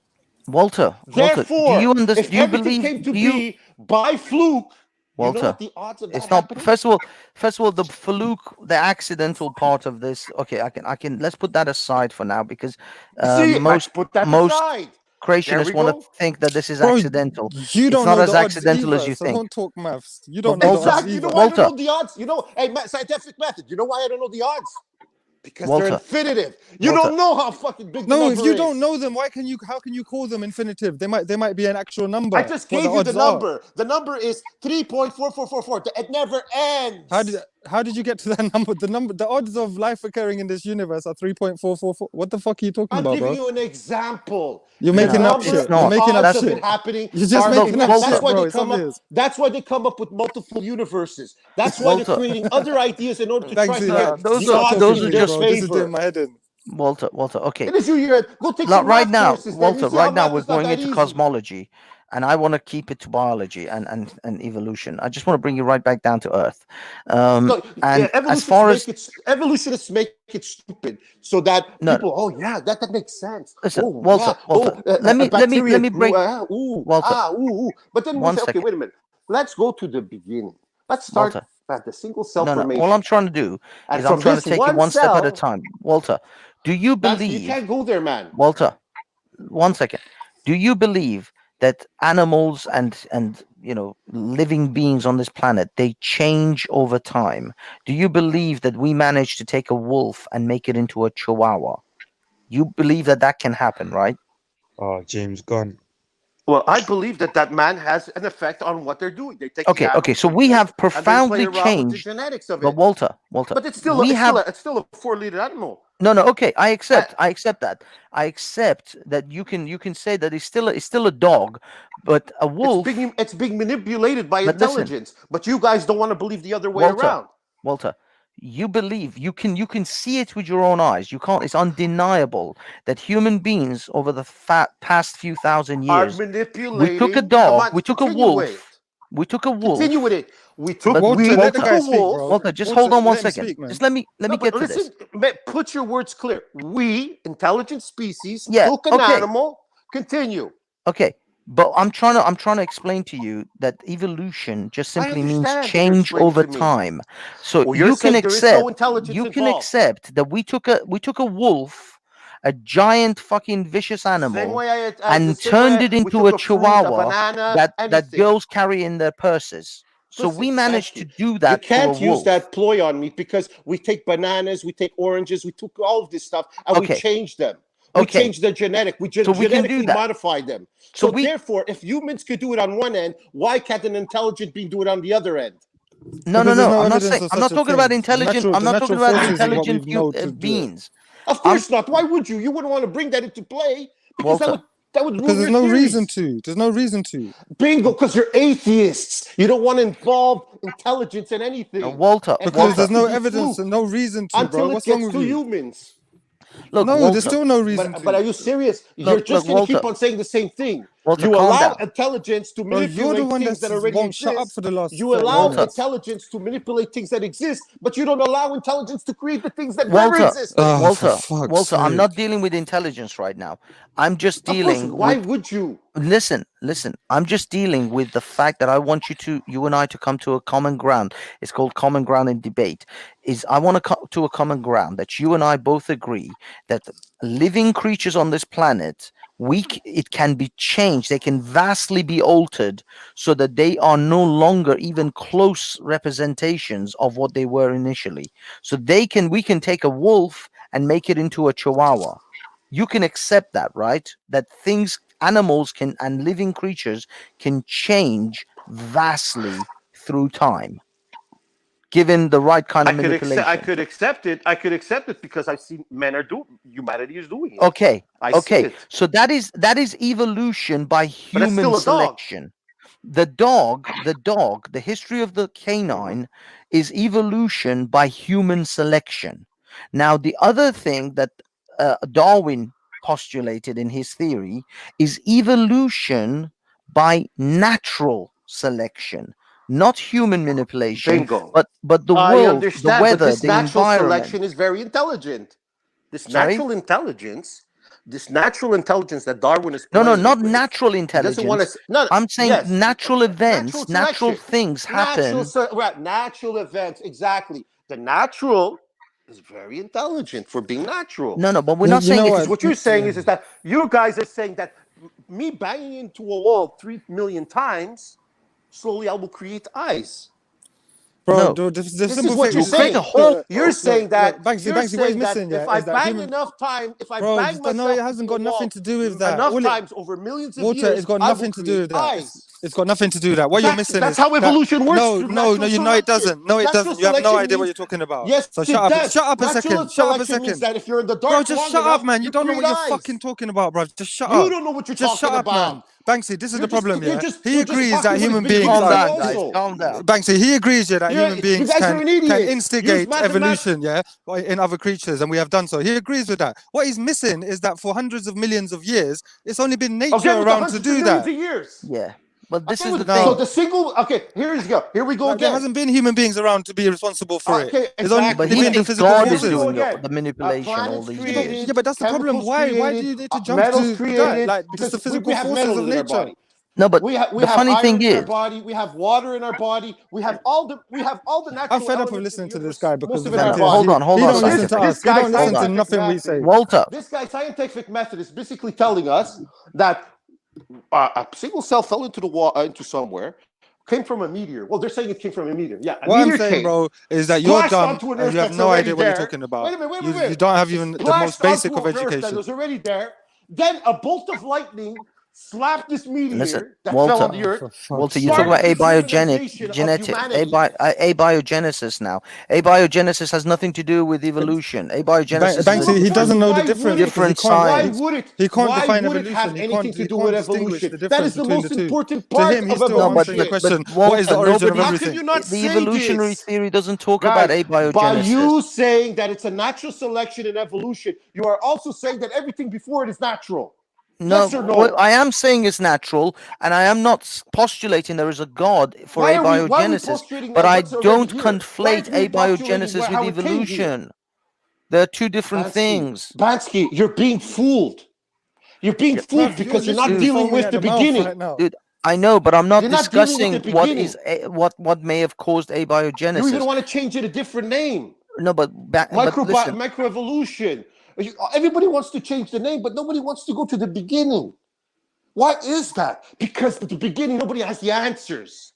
They just say that's we're here. that's what I came on. That's what I was interested in when you, Walter, and Scientific Method were speaking about the source and that. Like, I'd really like it if you actually went deeper into that. Bro, I'm happy to do it, but this guy needs to shut up enough to let me speak because he don't. He just doesn't let anyone speak. You know why I don't let you speak? Because you're talking out of your ass. You don't know what you're saying. But shut up. You're just Walter, fighting what I hear. retard, I hear shut university up, all man. the The amount time. of shit you've That's been not chatting gonna. all day, That's not gonna give us anything. Bro, you don't shut up. That's Let the him fact talk. of it. Here's what I'm. All I just Nah, came to look, say is I had this experience Bansky. yesterday. All I came to Scientific say Method. was that the Hey, church. Walter. All I came to say Bro, was he's that the just an church emotional accepts an fucking evolution idiot. Like, that is intelligently designed. That's all I came to say. Yeah, oh, but really? Walter, are you willing to share your view of the source, and are you willing Listen, to I'm hear not telepathic, scientific? so I can't help you, man. Are you willing to let anyone finish what they're saying? Walter, Talk. I'll try to read your mind. you don't need to Or your read my symbolism. mind. You just need to listen to your The microphone. symbols. Okay, the symbols. Okay, go. The symbols. I Veli, kick this guy out, bruv. I already know how it's gonna go from now. Allow it. They done. Why don't we talk about it? Just You can let talk it. to us instead, innit? Like Banksy's there, I'm here. You can still chat, innit? Yeah, but okay. Scientific Method. I wanted to know what you were gonna say about because oh, sorry, Walter. I didn't mean to offend you, but bro, you gotta learn some things in life, man. Scientific Method. I wanted to hear about your version of the source of where we came from and that. Oh, well, you mean the origin of life?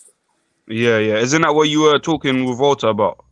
Yeah, No. he tried to take it down there, but that wasn't really what we were meant to be talking about, or what these guys were talking about when I jumped on. Yeah, we were talking about evolution, the evolutionary theory as postulated by Darwin. It's evolution even by in the natural selection. evolutionary theory, you're gonna have to go back somewhere, right?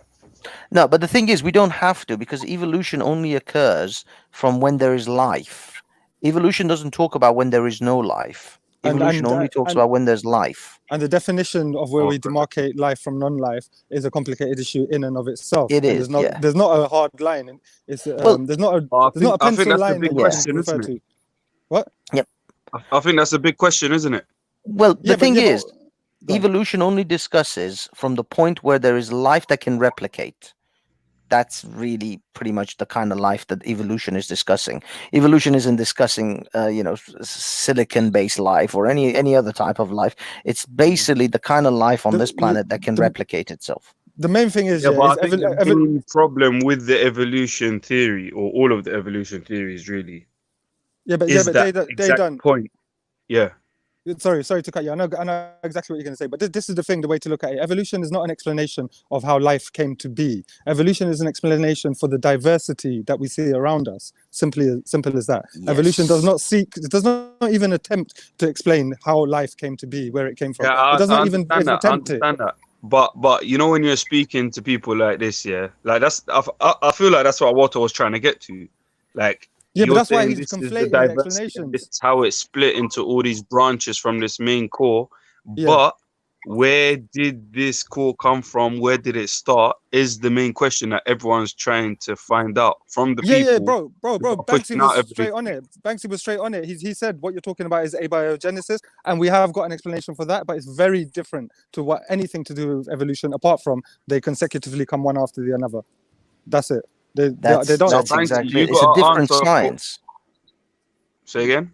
It's a different branch of science. It's Yeah, it's not basically it's evolution. kind of the difference between biology and chemistry, because evolution is only when you're talking about complex biological situations. Abiogenesis is talking about the chemistry of non-living atoms and molecules going through a number of stages and processes into eventually being living, what we would now classify as living. Okay, But that so goes say that that there's again.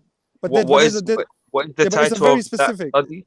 What is the title of? abiogenesis. So Abiogenesis. But abiogenesis yeah, is the study of finding out how non-living things ended up becoming living things. exactly. Yes. Yeah. And Okay. the crux of the matter is the change from inorganic chemistry to organic chemistry. That is the absolute crux where the experts would say that's where we put our money, is the defining characteristic from non-life to life. That's as best as we can say for now. So when you say inorganic chemistry to organic chemistry, what are they changing? Are they changing things that are not organic into something that is organic? Well, inorganic would be things like hydrogen cells, nitrogens, oxygen, all these different chemical compounds and chemicals found in the universe. Now, abiogenesis is talking about how these non-biological sort of chemicals came together that created or gave how should I put it? I don't even understand. It's scientific. You want to take it how they came together to actually make Are they biological. combined in whichever formations they did to create the specific element? Organic life. Yeah, that's a good way of putting it. It's quite specific. I can't really remember the exact details, but it's to do with like you said, starting off from the base elements of hydrogen, oxygen, nitrogen, carbon, all these chemical elements. Yeah, and then mixing and interacting, especially carbon with all of the others, and coming to arrangements. Yeah, coming to stabilized arrangements. Purely naturalistically, you don't need anybody to make them do it. You're hundreds of millions of years of them bumping around in a natural physical environment where there's liquid water and all sorts of other chemicals. This shit happens. Yeah, huh? Basically, what would you say? Gravity made it happen. They just all attracted each other and ended up in one spot. Yeah, gravity is the underlying force of nature. It's always there. Anything that happens, gravity is a part of it. You can't really escape it. Also with electromagnetism. Also, when you're talking. Yeah, when you're talking about matter, then you've also got the two rules of the strong nuclear force and the weak nuclear force. These are just like the fundamental rules that our universe seems to operate on. We can't get behind them. We can't get past them. We don't know why they are the way they are. They are just the brute facts of reality, as far as we can tell. Would electromagnetism fall under matter as well?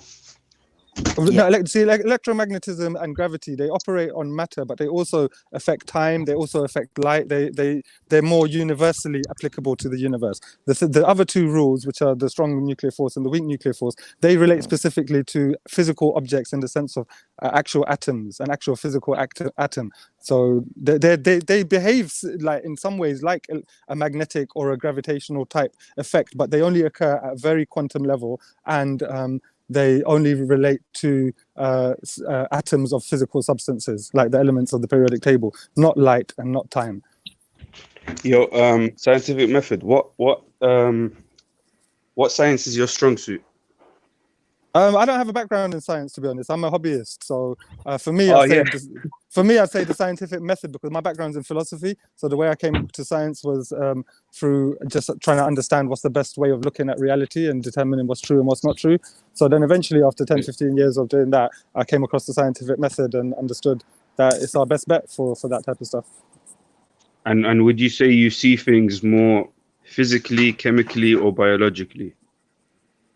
You can't really separate the three. That's just our human-made distinctions that help us to understand the world and teach about the world. The fact is, they but overlap most so people much. they see things in one angle rather than the other two. You know what I mean? I say, the more I've looked into science and the more I've developed and matured as a human being, I say eventually the more I'm going towards looking at the world in terms of physics. Physics is the ultimate reality. Physics is the base level of how the universe operates. It seems like everyone's Chemistry is going built for on.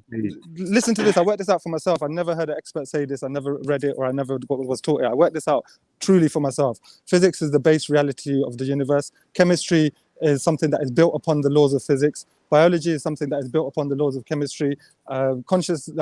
Brains are built upon the interaction of biology and chemistry. Consciousness is 100% dependent upon that, and morality is a byproduct that animal brains, complicated animal brains, can contemplate. That's the levels that it goes to, starting from physics. Physics is your ultimate determiner about reality. Everything comes from there. Nothing beats physics. Nothing escapes physics. Everything is determined by physics.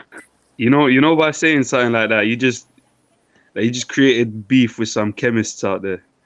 Yeah, I know, because I know about this. You're right. Chemists do say that as well. I've seen this debate happen. But you know what? Yeah. Me personally, I'm on the side of the physicists. I just see the world more like that.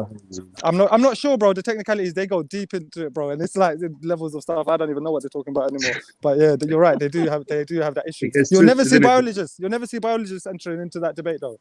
Nah, biologists will leave that debate. He knows, man. He knows he needs physics and chemistry for anybody. Their level is way past that. The physics and chemistry are much more base level aspects of reality, like inescapable. I think biologists should go deeper into the biologies of these atoms and photons and smaller particles that they're finding, if they can. I don't know if they can. But wait, Veli, cool guy is waiting in the back to be put into the chat. Yeah, they done. You know what the last point you said, yeah. This is the thing, is biology happens at a macro level, meaning that you're only talking about things once they've already graduated to the complexity and physical size scale of a cell. Yeah, meaning biology. But that's only as far as we've discovered. Yeah, but the thing is, I mean, yeah, I guess like the same way physics. Yeah, we used to think it only comes to the size of a grain of sand, didn't it? Until we found I mean that the smallest graininess of the universe, we thought we'd got to it, and then we found smaller levels, and then we thought we got to it and found smaller levels. You're right like that, yeah. But the thing is, with biology, you could say that there's a deeper and deeper levels of biology which go deeper than what chemistry and physics do, or at least as deep, yeah. But the problem is, then we now have to redefine our whole concept, our fundamental definition of what biology even is anymore. Do you understand? And that's I get you. But we can open a field called quantum biology if there's something that they can do. If it does, bro, then I'm sure that would be something that people would eventually do, because that would be a good case for it. You know, if there was reasons to think that. But I mean, you know, you could just have to see how it goes. But the way that we're going in terms of the standard model of how the universe works, it just looks for the last few hundred years that it's becoming more and more properly defined to the more further and further deeper levels of the definition we have of biology being built on chemistry and chemistry being built on physics. It seems like that's becoming, it's like in the way that the earth being round is, you're not really expecting to find evidence to one day tell us that the earth is flat, and all that other evidence we've had, all those thousands of other things we've done and checked and we can still do now, they were somehow what the new explanation of the earth being flat now would also have to account for why we were mistaken with all these other mathematical and physical ways we have of proving it, and which we have been doing for the last how many hundred years. Yeah, we have to reconcile all the information we found and how that made sense in the first place. So the new explanation would not only have to open that door, but it'd have to re-explain the reasons for why we made the mistakes, which sometimes you get to a point like the earth being round,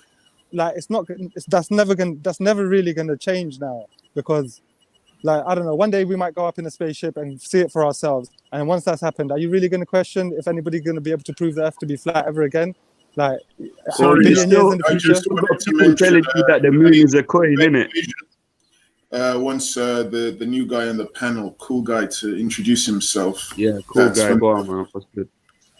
Hey, what's up? Hello. Can you hear me? It's me. I was on earlier. Things you forgot. I got my phone died, so I had to get another tablet, and yeah, this is me again. I wanted to address some issues, but about evolution. This guy was saying, he was talking about microevolution and passing it off as standard evolution. What he was referring to with the dogs turning into chihuahuas, that's considered microevolution. And with the bananas, the natural selection, all that would be under the branch. And correct me if I'm wrong, it would be under the branch. I will correct you right now that you're wrong. Go for it. Cool How? guy, Correct me. you are wrong. There is no I want to macro hear or the micro correction. evolution. I want to hear the correction. I don't want you just to tell Time me that I'm wrong. scale. How am I wrong? Time I will scale. correct you right now. There is no such thing as macro or micro evolution. There is just evolution.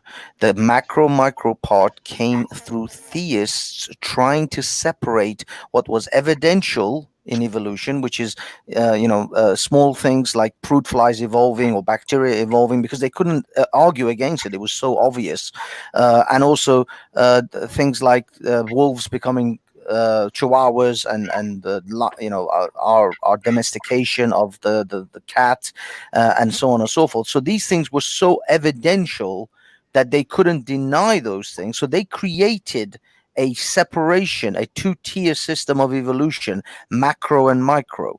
There is no such thing. Yeah. No one And talks this is why about I keep on macro and saying. micro. There is only This is why I keep just on saying that. evolution. Yeah, and this is why I keep on saying that you're pushing a certain ideology, because not everybody like dogmatically just follows whatever you say, whatever is written in the Harvard dictionary. There is a such thing as microevolution. That's where things. It's No. natural selection. Things naturally change by them. They will adjust to the environment. That's it. Things. Bro, it's just Frogs are not gonna it's turn just into a different pig. ways of defining time. You could say second, hour, week, day, month, or year. It's really relevant. Time is time. All it is What I'm saying microevolution. is relevant. What I'm saying is Microevolution is relevant. something you can measure on a small scale of time, like a human lifespan. Macroevolution is what happens Yeah. over thousands and hundreds of millions of years. Simple Yeah, as that. scientific. Yeah, Can you exactly. take this, because I have to take a call? Thank you. Yeah. Yeah, exactly. That's what I was referring to when you're saying that it's just bullshit. Oh, okay. But then, if that's what you're saying, then I think that's correct. Yeah. What? Okay.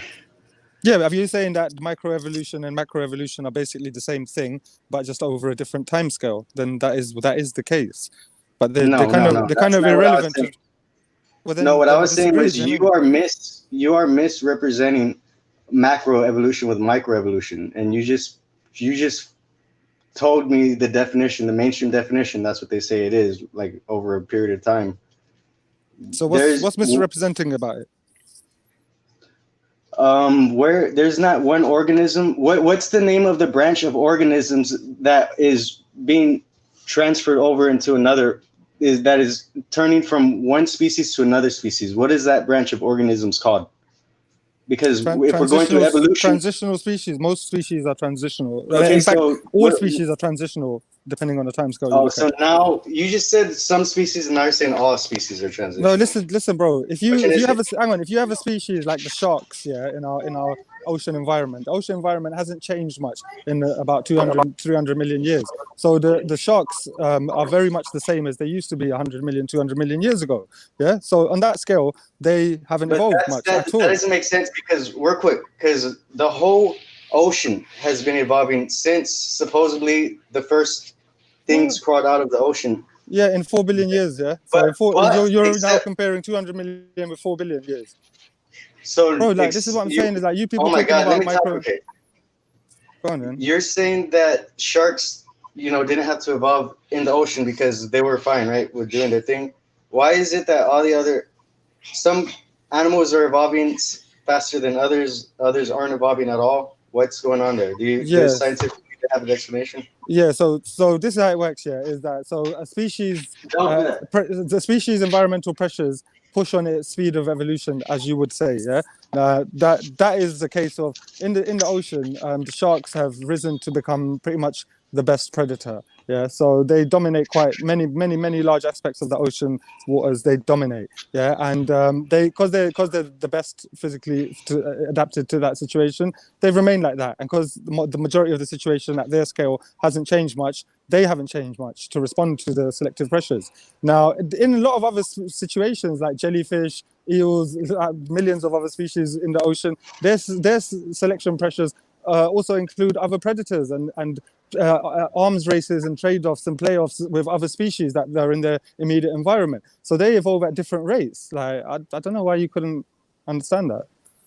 Because we're talking about a single celled organism creating all life, and you're saying that that one organism somehow, one of them evolved faster than the other organism, even though they were the same thing in the same environment, and they were No, both you're talking being about something totally different now. I'm talking about. We were talking about sharks, and now you're talking about single-celled stuff. Like, come on, bro, get a grip. I'm talking about evolution and how it affects how things evolve. Yeah, and do you understand what that where is? did all Because- life start from? So okay, see now you're getting straight to what water. We're does talking as well. about- bro. If we're gonna have a conversation about evolution, can you please define what the scientific theory of evolution is? At least so then I know that what you're talking about is something you understand. I already told you.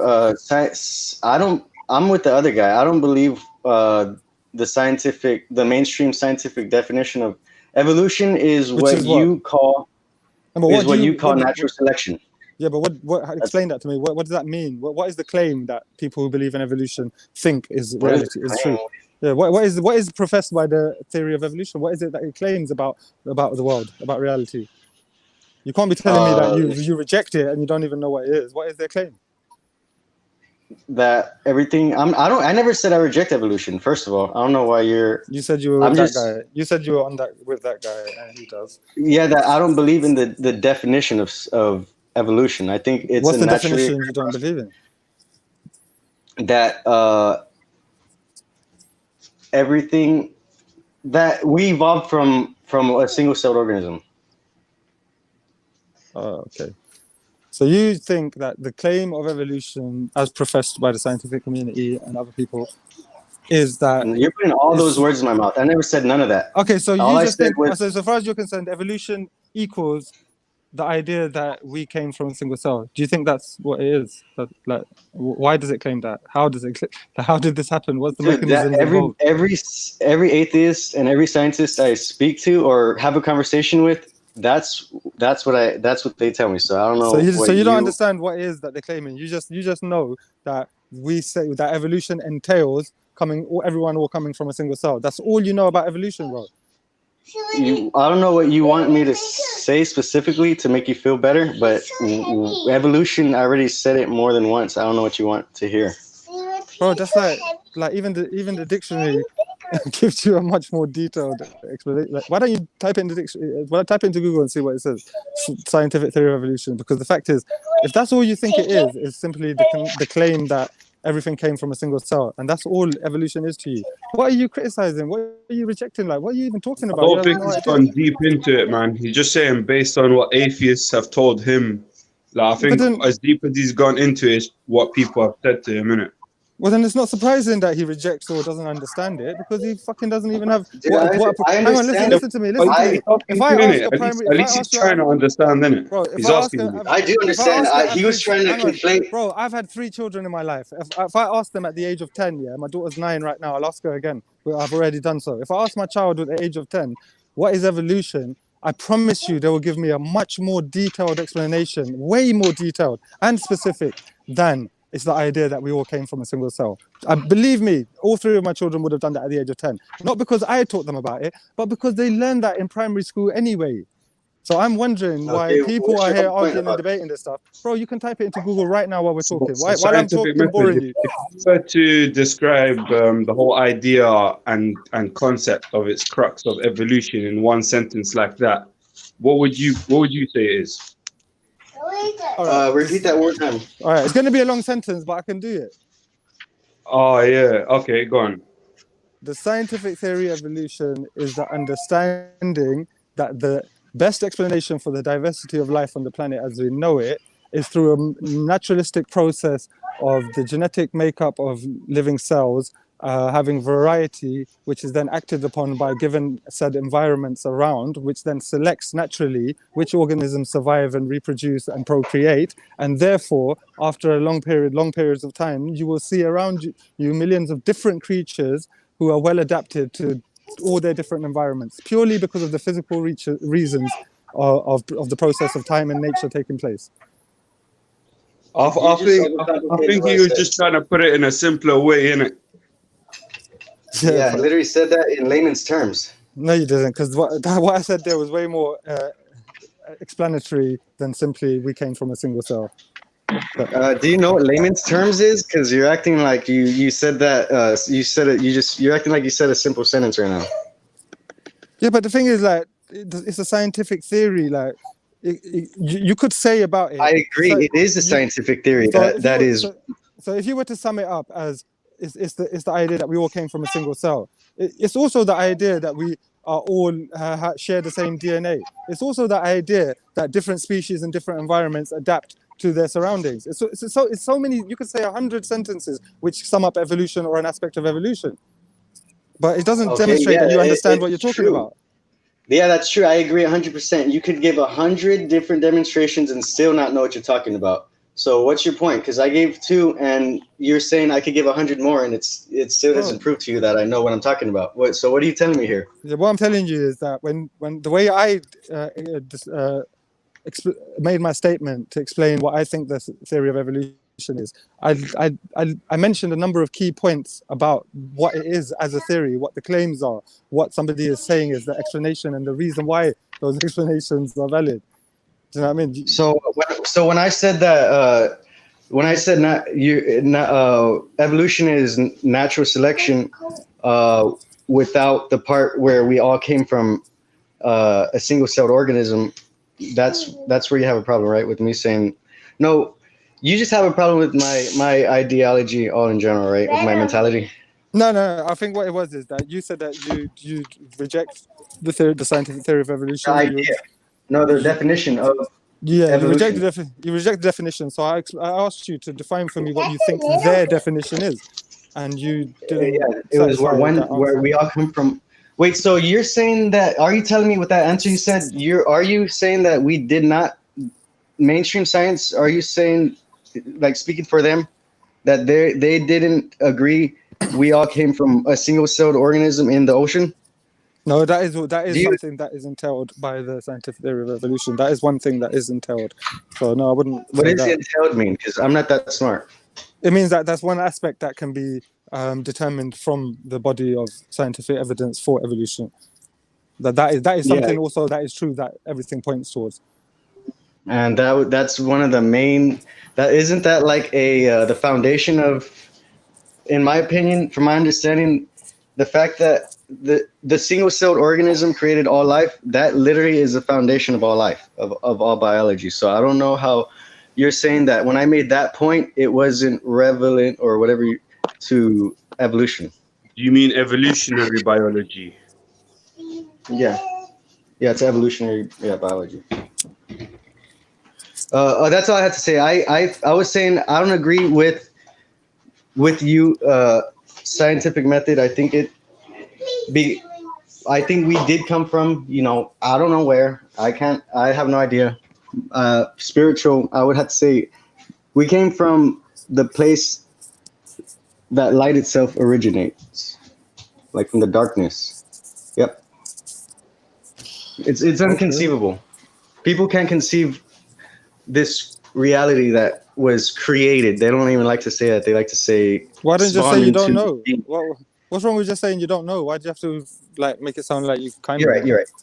Why didn't you just say I don't know, mate? Because that's what I'm saying, and that's what all scientists are saying as well. Yeah, I already gave my claim, which was I don't agree. This is my definition. It's microevolution. It's not macro or whatever the hell he's trying to say it is. Yeah. It's natural selection. They're trying to pass that off as once they start doing genetic modifications when they're really splicing up animals, they're really going to be pushing that we're evolving and monkeys are turning into people and stuff. I bet you that's going to happen once they start doing cloning. I think they've already started that. Like you can get like design a baby right now if you got enough money. Yeah, it's true. It's just starting, and there's so much stuff they don't tell us about. People with money, I've said it before, even the information we're being told, dude, scientists won't tell us this stuff every day. We got to go to school, pay fucking however much, millions, thousands of dollars to go to school just to learn this stuff. Like, knowledge is power, and they're holding that. They're trying to hold that over our why do they heads. teach you so much stuff that you can actually check and demonstrate to be true, which is 100% in line with everything else? Why did they teach us? Say it again? Why do they teach you so much about science, which one you can check and demonstrate for yourself every single day of your life, which you do, that is 100% in line with all the other things that they Because do and claim?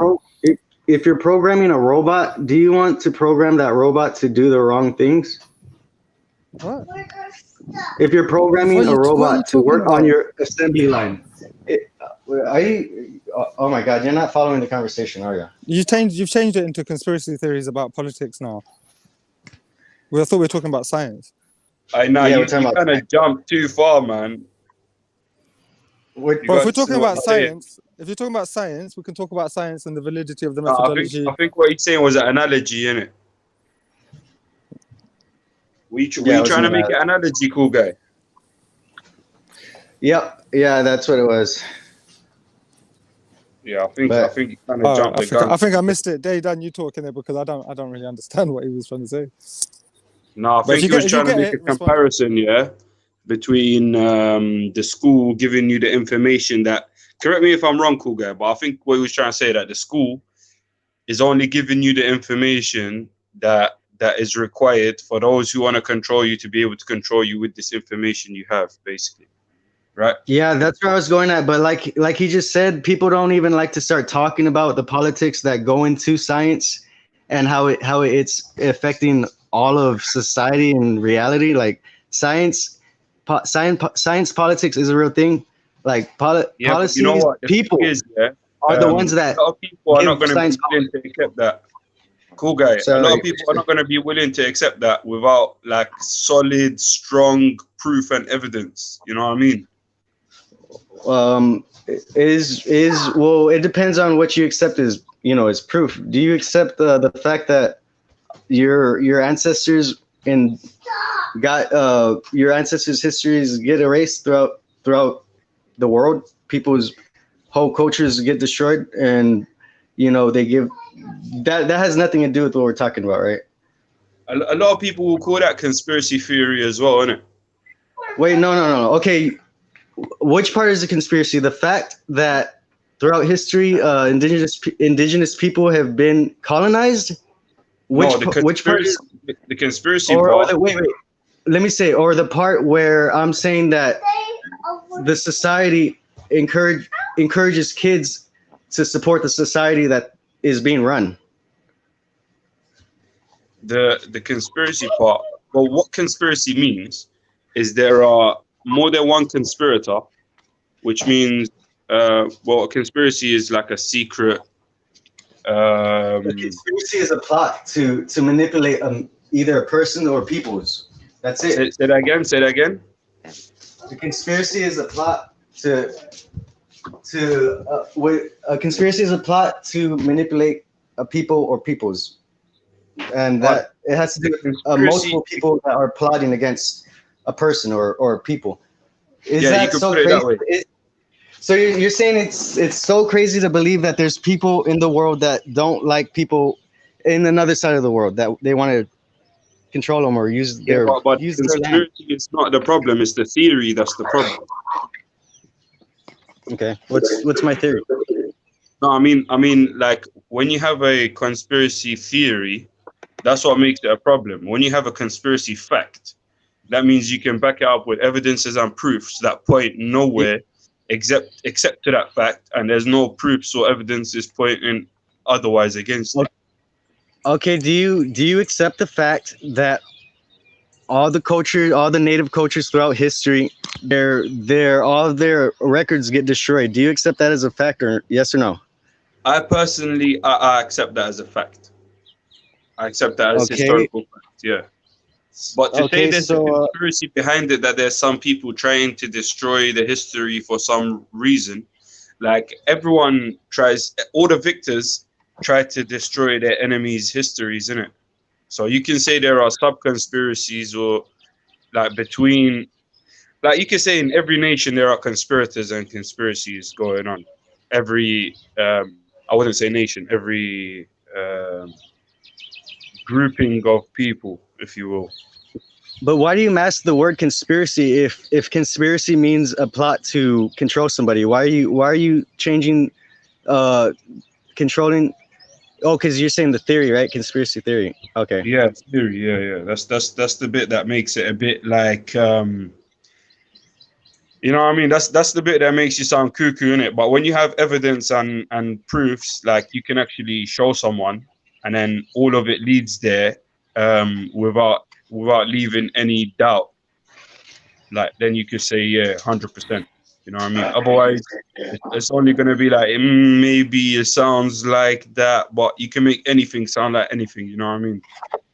Yeah, I agree. That's why I like to talk to people who are actually critical thinkers, because people who just blindly obey authority, you know, it's hard to talk to them because once they hear a key word, then they just automatically go straight to what they already Yeah, heard the it's first true. time. And It's true. I mean, the you know, authorities are who brought these alarm signals into their brain at the sound of these keywords in the first place. So it's kind of hard to get someone out of that kind of cycle, to be honest. yeah, it's true. It's like, yeah, okay. I'm done talking. I'm not gonna say anything. You could boot me out if you want. If someone else wants to jump on. No, it's cool. Say what you like. I think Witness is a pretty critical thinker, the guy who's on the panel now. So you might have some enjoyment speaking to him. I just wanted to answer the question of the day. There are two parts to that question. The first part says, is atheism a European invention?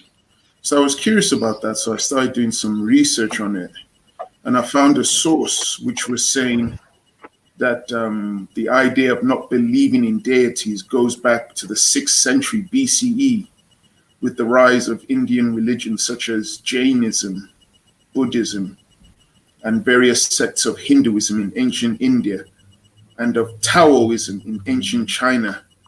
Within the Azteca schools of Hindu philosophy, the Samkhya and the early Mimamsa school did not accept a creator deity in their respective systems. So it seems outside of Europe, this idea of,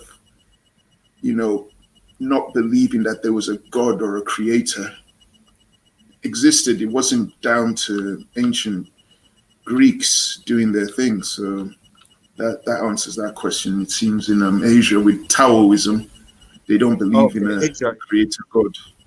Or Buddhism as well. When you said outside of Europe, you mean Asia? Yeah, because unless I've read the question incorrectly, it says, is atheism a European invention? So if we have here this Taoism and Jainism and Buddhism, and it claims here various sects of Hinduism that do not aspire to one God, one creator. So it seems it was not secluded to Europe. This idea of not believing in a God responsible for creating everything seems to have also been taking place in parts of Asia. Do you think in Africa there was always this idea of a higher power? Like, do you think people were always conscious of that? Well, this is where it gets complicated. I think that the people who try and push for this idea that Africans were always believing that are the Abrahamic faiths, the Muslims and the Christians. Because when we do come across people who did have spiritual beliefs, they didn't believe in like a one God. They might be worshiping their having ancestral worship, which goes against the idea of believing in a one God. So I think the question goes beyond that, like pre-Abrahamic, innit? Like, so like pre-Abraham, do you think there was the idea of a higher power amongst the people? No, but I think it's specific. It says believed in God. So it gives God singular. I don't believe they believed in God. I believe that there were tribes out there that would have had belief in different gods. And you don't think that they swore there was something higher than these gods? No. Because you would find one that would do it, but I'm saying that there are many that would have different gods, plural, not God as in the question. Yeah, because when you look into Buddhism, Hinduism, like they got many gods, but if you chat to a Hindu, they'll tell you all these gods are like a representation of God. Yeah, but you need to be careful when you mention that, because within Hinduism, there are different sects of Hinduism. Yeah. So it's like you'll say they all believe in Ganesh or whatever, then you'll come across a different sect that doesn't believe that. Like the one that I'm looking at here, the schools of Hindu philosophy, the Samika and the early Mimasa, their schools, they did not accept a creator deity. So it depends on are these Hindu philosophies? Yeah, I'll read one to you. This one here, Mimasa, says is a Sanskrit word that means reflection or critical investigation, and thus refers to a tradition of contemplation which reflected on the meanings of certain Vedic texts. The school of Mimasa consists of both atheistic and theistic doctrines, but the school showed little interest in systematic examination of the existence of gods. Rather, it held that the soul is an eternal, omnipresent, inherently active spiritual essence, and focused on the epistemology and metaphysics of Dharma. And this school of thought within Hinduism is a Mimasa, Mimasa. So they're different schools within Hinduism. They don't all. Wouldn't you say that they believe that the soul is God? No, it didn't mention them thinking that. Because when you go there, like, you can find ideas that the soul is the most powerful thing that exists within the universe, and they also, most of them, I don't know about all of them, obviously you've clarified that there's many sects, but most of them believe that there's like the soul is able to connect with everything that exists, and how do you put it? Like, you see, when you see these descriptions of God given in other traditions, yeah, you see that these people give these descriptions to the actual soul of the human. You know what I mean?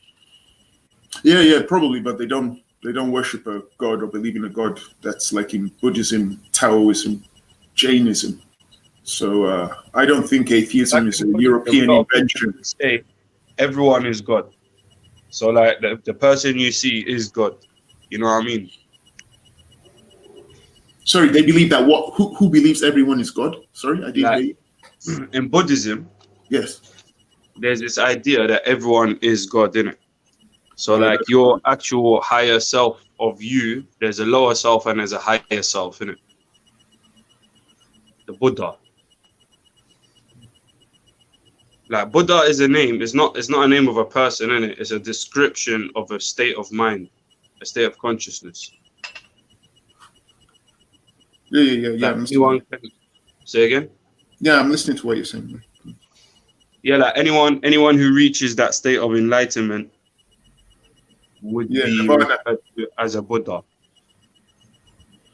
But they're not worshiping a god, like singular god. Kind of, but you're basically, it's self-worship, if you will, but you're worshiping your higher self. Yeah, but it's not like a god who's like the creator. Like you're worshiping this one God who's responsible for everything that's around you. They don't have that belief. No, that is basically belief, but the way they believe in this God is it's more. Well, I don't understand. You keep using the word believe in a God. I don't think they believe in. Well, I don't know if they believe or they know or what they think. Yeah, but the teaching is that you can reach a state of enlightenment to reach this thing. They might not call it God, but it's called nirvana. Same concept, isn't it? It's called nirvana. Yeah, but nirvana it's the same concept. Is the ultimate spiritual goal in Buddhism, and marks release from rebirth in samsara. Nirvana. Yeah, Buddhism is called nirvana, and Hinduism is called Kundalini. Like, depending now, on we have to be careful that they're the same thing, because nirvana is not a god. That's when you're reaching a state of. For example, I'm comparing Buddhism to Hinduism. When you say nirvana, it's synonymous to when the Hindus say Kundalini. So they're both the same idea. Say again? I think Kundalini is like supposed to be an energy thing down your spine, and I think Nirvana is just like a heaven, or it's supposed to be like a heaven or something. Like you're right. Kundalini is made to get you to reach a certain state of enlightenment. Yeah, but how you need that spine? That's what, like, Kundalini is basically made to give you a state of enlightenment. Yeah, Kundalini. Yeah, when you go into I don't it, agree with you've got the Shakti. Say again. Yeah. Yeah, you're right. Well, how I'm gonna let you finish talking. I don't agree with the ideology, but of what they practice, but I'm not gonna get into that now because it's not a god of Kundalini, because you can do Kundalini yoga. You're not praying to a god. Yeah, but What he's trying to say is it's supposed to put you in the spirit world. It's supposed to put you in a different dimension. Yeah, Right? I'm not That's- disputing that. But what I'm saying is, if I'm going back to the question of the day, atheism and then believing in God singular, yet spirituality. But are you looking to a creator, a God? And they don't talk about that in this thing. There is Why no you saying they one. don't have a explanation of creation? No. Taoism, Okay, I'll they have do. to look into that if you're saying that, because I thought they did. The Tao talks about how everything came into this reality. It's called a mandala. It's just circles within circles, and everything's made up of little circles. That's it. That's all I know about the mandala. Okay. Because I was just mentioning that just to say, just to answer the question when it said, is atheism a European invention? I just mentioned those other beliefs where they weren't following one God, to say that outside of Europe, there were people who weren't following one God. That's the key word, though, that you are saying. Sorry, it's go one on. God. They're still believing. Sorry, I didn't know you were talking. No, I go was on. saying. Okay, I was saying that catches my ear though, because you said it. They're believing still in God. Go there. They're still believing in God. It's just not one. So they're not atheists because they believe in a higher power, right? Technically. Yeah, that's what I was asking. Would you equate polytheism with atheism? I would say no, because they're still believing in a higher. Atheism is the lack. Their definition of atheism is the lack of belief in a god. So they're still believing in gods. Or in any higher force. Sorry, when you say gods, you see, we have to be careful. Okay, so if I say to you, what are the gods that the people in Jainism are believing in? I have no idea. I'm just going based off of what he told me right now. Yeah. I'm responding to what he said to me. I can't give you any more information than he gave me. Because they don't have gods when I'm reading what they believe in. Yeah, but at the Yeah, I same don't know. time, yeah, like when you see the word God, that's basically what you worship, what you follow, what is it that drives you to your actions and behaviors, isn't it? Yep, money's most people's gods in this world. Can I but get a lot of witness? people don't even understand that, innit? They'll say money isn't a god, but boy, if you worship money and Yeah. all your life is working towards that goal, that's your god. That's simple. Yeah, atheists would probably say that money can't be a god because a god's a non-physical spiritual being, blah blah blah, and they can't understand, how words can mean different things sometimes. Can I get a witness? Afternoon. Can I get a hallelujah? What's up? What's up? Yes, man. Who said hallelujah? All right. But this is why we have to be careful, because when we talk about, when I mention Jainism, Taoism, and then we go into Hinduism, we then have to look at the different schools, because someone can mention a school where they have, they have this God, that God, but then there'll be a different school of thought that doesn't believe that. So this is what I'm finding out as I was trying to answer this question. You got these, which I mentioned earlier, the different Hindu philosophies, which are. That's true, man. Even the Abrahamic religions, like you don't have all people who believe, like they might believe in the same God, but the conceptualization of what God is might be different. Like you might have someone who might see a man with a white beard on a cloud. You might see someone who has the idea of pantheism. You might like, depending on which person you've spoken to and which schools of philosophy they go to and where they're raised and the kind of ideas that are being brought about in them kind of areas will determine their influence of what, like when you say God to them, what it is they see in their head. Yes. I think that's very important, because a lot of people will say, no, that's not God, because they don't like the word God, but it's basically the same concept. So what was the concept again? Oh, okay, the concept, yeah. Yeah. So like you can like really. But we most keep people- using singular though. This is where you have to be, because to then accept that people have God, it gets confusing, because then when we try and answer the second part of the question, have Africans always believed in God? And we go into Africa, we then come into different tribes, and it's plural. It's not singular. Yeah, I hear you, but I think the main idea when the word God is said is like a higher power, innit? Something that is or There's something no way. spiritual, like There's no way everyone sorry. could believe in God. Even though you go to Africa or any race, you have certain people who believe in certain things that work for them, and you have certain people who just don't. But the Europeans creating atheism, maybe the word atheism might be created by Europeans, but the believing in one God or 10 gods or 20 gods, or don't believe in nothing, is just human how do you say it? Knowledge or perspection or experience. Yeah, true, yeah. So, and then I would agree with that. I mean, I've been struggling to find the evidence for like people who didn't believe in it, but I do have suspicions that they would have existed on that continent. It's very big. Yeah, of course. Everything that is positive always have a negative. Even though you could prove it or not, but you would definitely find someone who is atheist. Like, I don't believe in God. That's it. Yeah. And they could either prove it to you or just have it like, this is my thought, or this is my experience, or this is, I just want to go against you. That's it. And then I was wondering, maybe Malik, you could tell me, because when I read the question, is atheism a European invention? Is that kind of like trying to say that, so if non-Europeans are atheists, what they're not being true to their culture? Was that the insinuation in the question? I would European. So if you're an atheist and you're from China, then you're following a European concept. I think the basis of the question is that, see how Europeans went and you could say dominated or conquered most of the world, yeah? Right. They passed on their kind of way of life.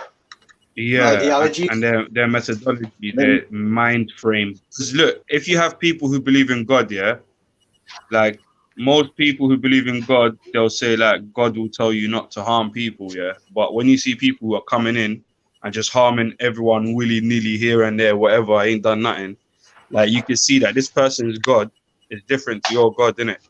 What this person's worshipping is allowing him to go and kill innocent people, where what you're worshipping is not. So you can kind of see that this person's getting his way and you're not really getting your way. So it could be like, yeah, man, they spread it like that. So wait, you never know. Yo. Yo. Let me ask you a question with this, yeah? Speak out yourself, bro. Yeah, so it was a shock, yeah, at anyone trying to say that if you're atheist, you're following a European mindset. I see. But we've heard that a lot lately, yeah? That if you're atheist, you're following that's a white man's religion. You're following the white man. No, that's a lie. Even before the civilization of the what happened? I'll talk to you in a little bit. You're a unique Muslim. You're a unique Muslim. You would acknowledge that there was probably a possibility that you did have African tribes who didn't follow any god. But of course, that's what I was about to talk about. Like, let's remember the concept of how to say it. Europeans, they used to say, oh, they was less civilized before. It was the Persians. Before the Persians was probably Africans. Before Africans was probably somebody else. So every race and every civilization that you would find, it's always a positive and negative. So we can't say that it's. Although when you talk about ideology and the spread of what's popping, yeah, we could say, okay, Europeans, they became popping and they were spreading their way of life. So according to our generation, we could say yes, it was an invention of the Europeans. But before our generation, they don't know who the Europeans was. and they had this concept before them. So why would we say that this concept was originally created by the Europeans? No, I will disagree. Peace to everyone. Peace to everyone. Melanated, good afternoon. Melly, get melanated. I wanted to say, I had put it in the chat out when Witness was talking, you know, and you guys were talking about in Africa if people believe in a creator. I want to say that I had always thought so, but never really took the time to like look it up because one, there's so many tribes, so many countries, and you know, it just seemed like a very daunting type of task to look up. But just I did like a little quick search, and I put it in the. I obviously couldn't put the link in the chat, but if you go on Britannica and you in Britannica.com and you look up African religions, there's a nice summary of basically from according to that site. It said that basically it says like, oh, it's really impossible to put one sweeping label on African religion, but it did say overall African religions do have what they call a creator God, but the creator deity or God after creation is not does not interfere with humanity, and so that the interference is with what people will call secondary gods or lesser deities.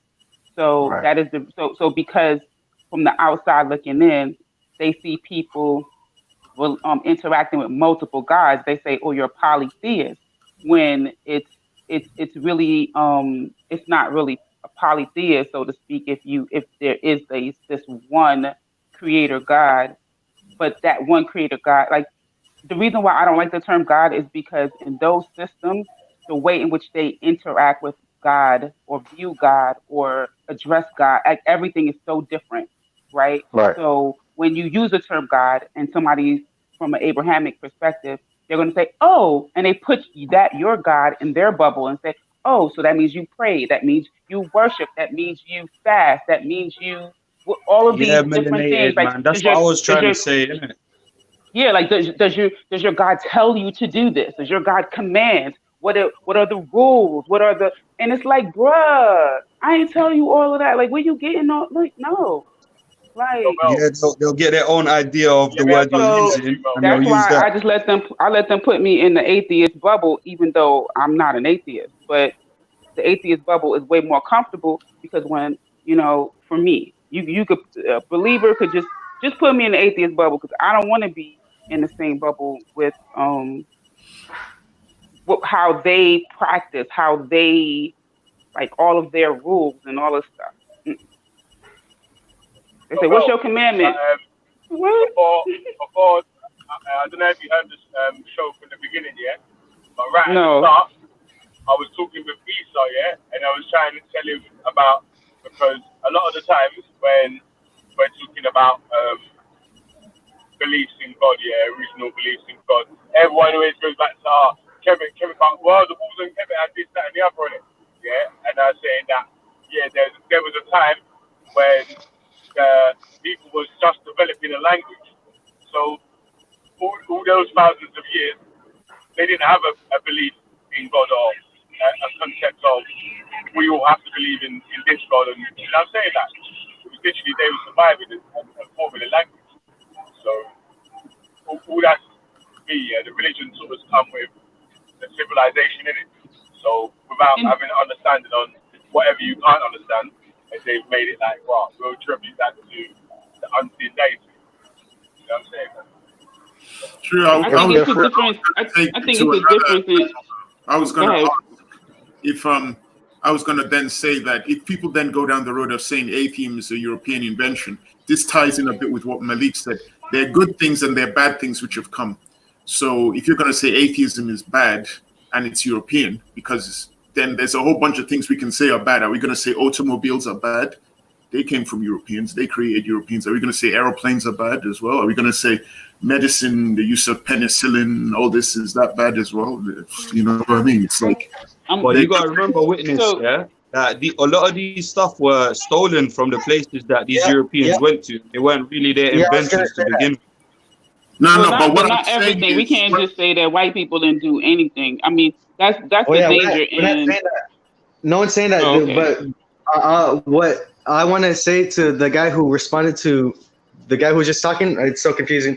I was just thinking that I hear that a lot when people talk about Europeans and talk about science and stuff. They like to give the white race, for some reason, all the credit for. He didn't give them all the credit. He didn't give I them didn't all the give them credit. all the credit.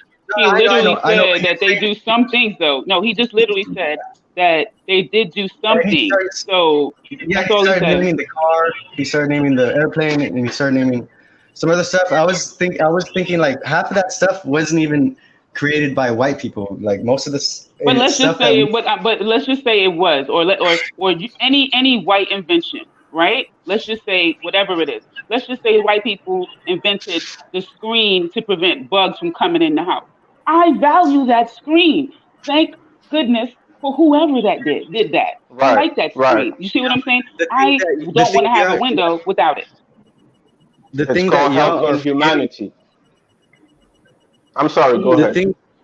Okay, I was gonna say the thing that you're forgetting about is all the teachings and the history that gets stolen from all of us. What makes you think I'm forgetting about it by saying thank goodness for some? What did I say that made you believe I forgot about it? Tell me. I'll tell you what the Europeans are good at, man. They're good at taking people's knowledge, amalgamating it, and putting it together to. That's all well and create. good. But if we're going to No one like give evidence for this, because I was very specific with what I said. I talked about the automobile. We can go back to the horseless carriages that were created. Now, if you're saying that people in Africa or in Asia had created horseless carriages and from there moved on to internal combustion and the car, then please show me the evidence. Yeah, I think there's evidence to show that before the car there was a train, right? So I think there's evidence to show that the train was not a European invention. But I didn't mention the train. I'll have to bring that up and give it to you. To be honest, I don't have it to hand. Yeah, but my point was that my point was that the way we have evolved throughout history isn't just necessarily due to this one race, and we could have had as much advancement if they didn't colonize the world. Nobody said that. Listen. He's misunderstanding. I give a very specific sentence, and then it's like a whole bunch of stuff comes out of that sentence, not addressing what I said specifically. This idea that people are now saying that only one race was responsible for creating things, that was never said. I was very specific with the things that I mentioned. And it's interesting, even though I mentioned those specific things, they're always ignored. So if you can give me evidence that the horseless carriages and the internal combustion engine and the automobile was created by non-white people, yeah, then I'm willing to listen. But if you just make this conspiracy assumption that it was taken, then I'm like, I need evidence. That's all I'm saying. No, witness. I can bring you evidence for that, and I will. And I want to say, and if I'm not, I could be mistaken, but I believe the automobile was, I think it was the assembly line that was created by the white man, and the automobiles created by black. Yeah, Henry Ford. Henry Ford was doing the assembly line thing. He made that famous. But before we even came to the automobiles, they first started using carriages with horses. Then certain people in Europe, I think Germans, started creating carriages that didn't need horses, so you can try and drive a carriage without a horse. And from there, let's just say, I wanted to go to your point, witness. My bad. Witness. I wanted to go to your point where a person's connection to their culture is questioned by them doing certain things, such as, like you were saying, if a Chinese person is now an atheist, are they following the way of the white man? You know, because guess what? When I was on the vegan diet, I basically was told that, oh, I'm trying to be white, or I think I'm white, and all of this stuff. Like, no. Like, oh, I don't want to chew on dead flesh, so I'm doing something wrong. You know what I'm saying? Like, they just demonize you for even being brave enough to attempt a new diet. You know, I am Yeah, that's true. the one Because the that's vegan wrong. diet didn't even come out of Europe. It came out of the Asian peninsula. Like there's places in India where people already like that's just their natural I food, wouldn't. isn't it? I wouldn't say that. I wouldn't So if say that. I would. I'm sorry. I would say that let's think about a condition where we have 4 people in the 4 corners of the world, and there was no invention of aeroplane. If their foot was hurting, 4 of them would have been thinking about, I wish one day I would fly. And that comes to a situation of who has the resources of gathering their thoughts and becoming a reality. So me personally, I don't believe in because great minds think alike. So I don't believe in because you was the first person who invented the airplane, don't mean that they don't have somebody else somewhere who's not thinking about it just because they don't have the resources. That's why they didn't do it. So are we trying to say that the first person that made it into the limelight is the real inventor of something? Yeah, that's an interesting basically that's what that's what Witness is saying. That was the point that he was trying to make. Oh yeah, I don't know what Witness was saying. I got lost in the conversation a while back. Sorry, guys. What was the point that you was trying to make then when you were saying that what Witness was saying? I don't feel like exactly. Trying to say white people created everything. No. Yeah, it goes. Wait. He was attributing to like the automobile and the aeroplane to the people that created them. I don't really see the issue with that, man. Yeah, but here's the thing. Yeah, It also goes to atheism. Also, in the 4 corners of the world, you would have people who was atheists. That don't mean that somebody who brought it into the limelight mean that they created it. That's my thought. Yeah, that's true, man. But look, here's what I was gonna say about the airplane. Like we were taught in school that the Wright brothers were the first people to take flight. But then you go back into all the resources, there were a lot of people who took flight before them. Like when you go to Daedalus and Icarus, like a lot of people are dismissing that as a myth now, but it was a real story. Icarus is real. If you don't have proof, then no one wants to believe you. Like they want to see something physical, like something that everybody agrees is true in order to believe it. Yeah, but right now we have to be very careful here. If you're going to say, can we tell the people who are listening what Icarus is? Because if you're trying to say Icarus, because that's your claim, you're saying Icarus is real. Icarus is real. Yeah. Icarus was real. Who's claimed that? That's they done. Yeah, I claim that Icarus and Daedalus was a true story. What, the brothers with the wings? Yeah, the guy who flew too close to the sun. Yeah, I have no idea about the story, so I wouldn't. That's what happens. History turns into legends. Legends turns into myths. Icarus and Daedalus was made to become myth, but the original story is Abbas ibn Firnas. Day. You gotta listen, cuz. Listen to what I'm saying, yeah?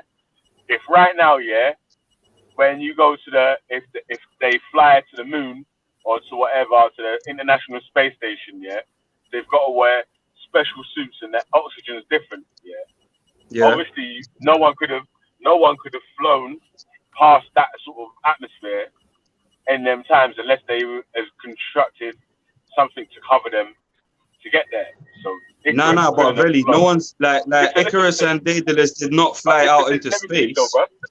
I'm saying that, but obviously, if they fly too close to the sun, yeah, that the things burnt men's wings or something like that, yeah, then if you fly, for you to get the heat of the sun, for it to burn your wings, you either have to be on the other side of a glass, or I don't know, mate, or be flying close to the sun. How does that work? Because heat rises, right? So if you're lower, you'll get cooler air, it won't melt your wax. If you're up higher, you get hotter air and the sun is going to melt your wax and then your feathers are going to... Have you tried this? Have you? I have not tried flying with feathers, no.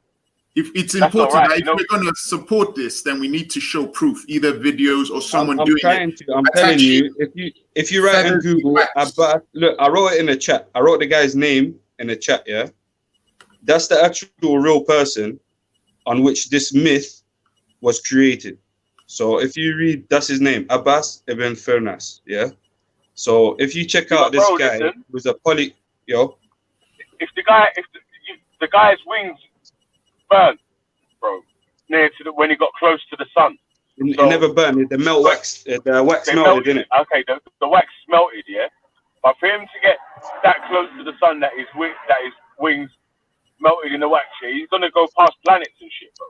Nah, but bro, man wasn't right next to the sun. If he was right next to the sun, he would have disintegrated. The guy was like, this was the point. You either fly low enough so that the hot air that's on the top doesn't affect you as much, and you're being affected by the cool air, or you fly high enough so that the low air, the cool air, if you fly too low, you'll get affected by the water in it, and it will make your wings heavier, and you'll fall. So you needed to just fly at the right, because bro, hot air rises in it. So the higher you go, that depends. The hot air rises, yeah, and it depends on the atmosphere that we're looking at as well, innit? Because yeah, and the atmosphere the floor was the sea basically. So they weren't flying out on land. This was a tower that was built next to open water, innit? So you had the bottom that was cooler, and if you went any higher, it will get warmer, innit? Because like, as you know, right now, if you put wax in the sun, it will melt, innit? All right, but listen, that's yeah. all good, but I was wait. Let me explain something to you. Yeah. So, in a cylinder, yeah, a hot water cylinder. Yeah, this is plumbing now, innit? Yeah. So a hot water cylinder, yeah.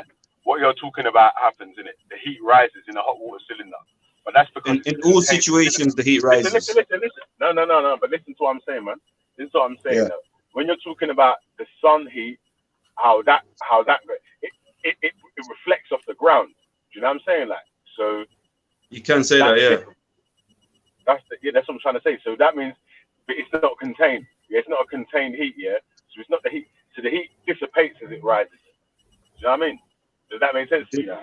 Yeah, it dissipates as it rises. Yeah.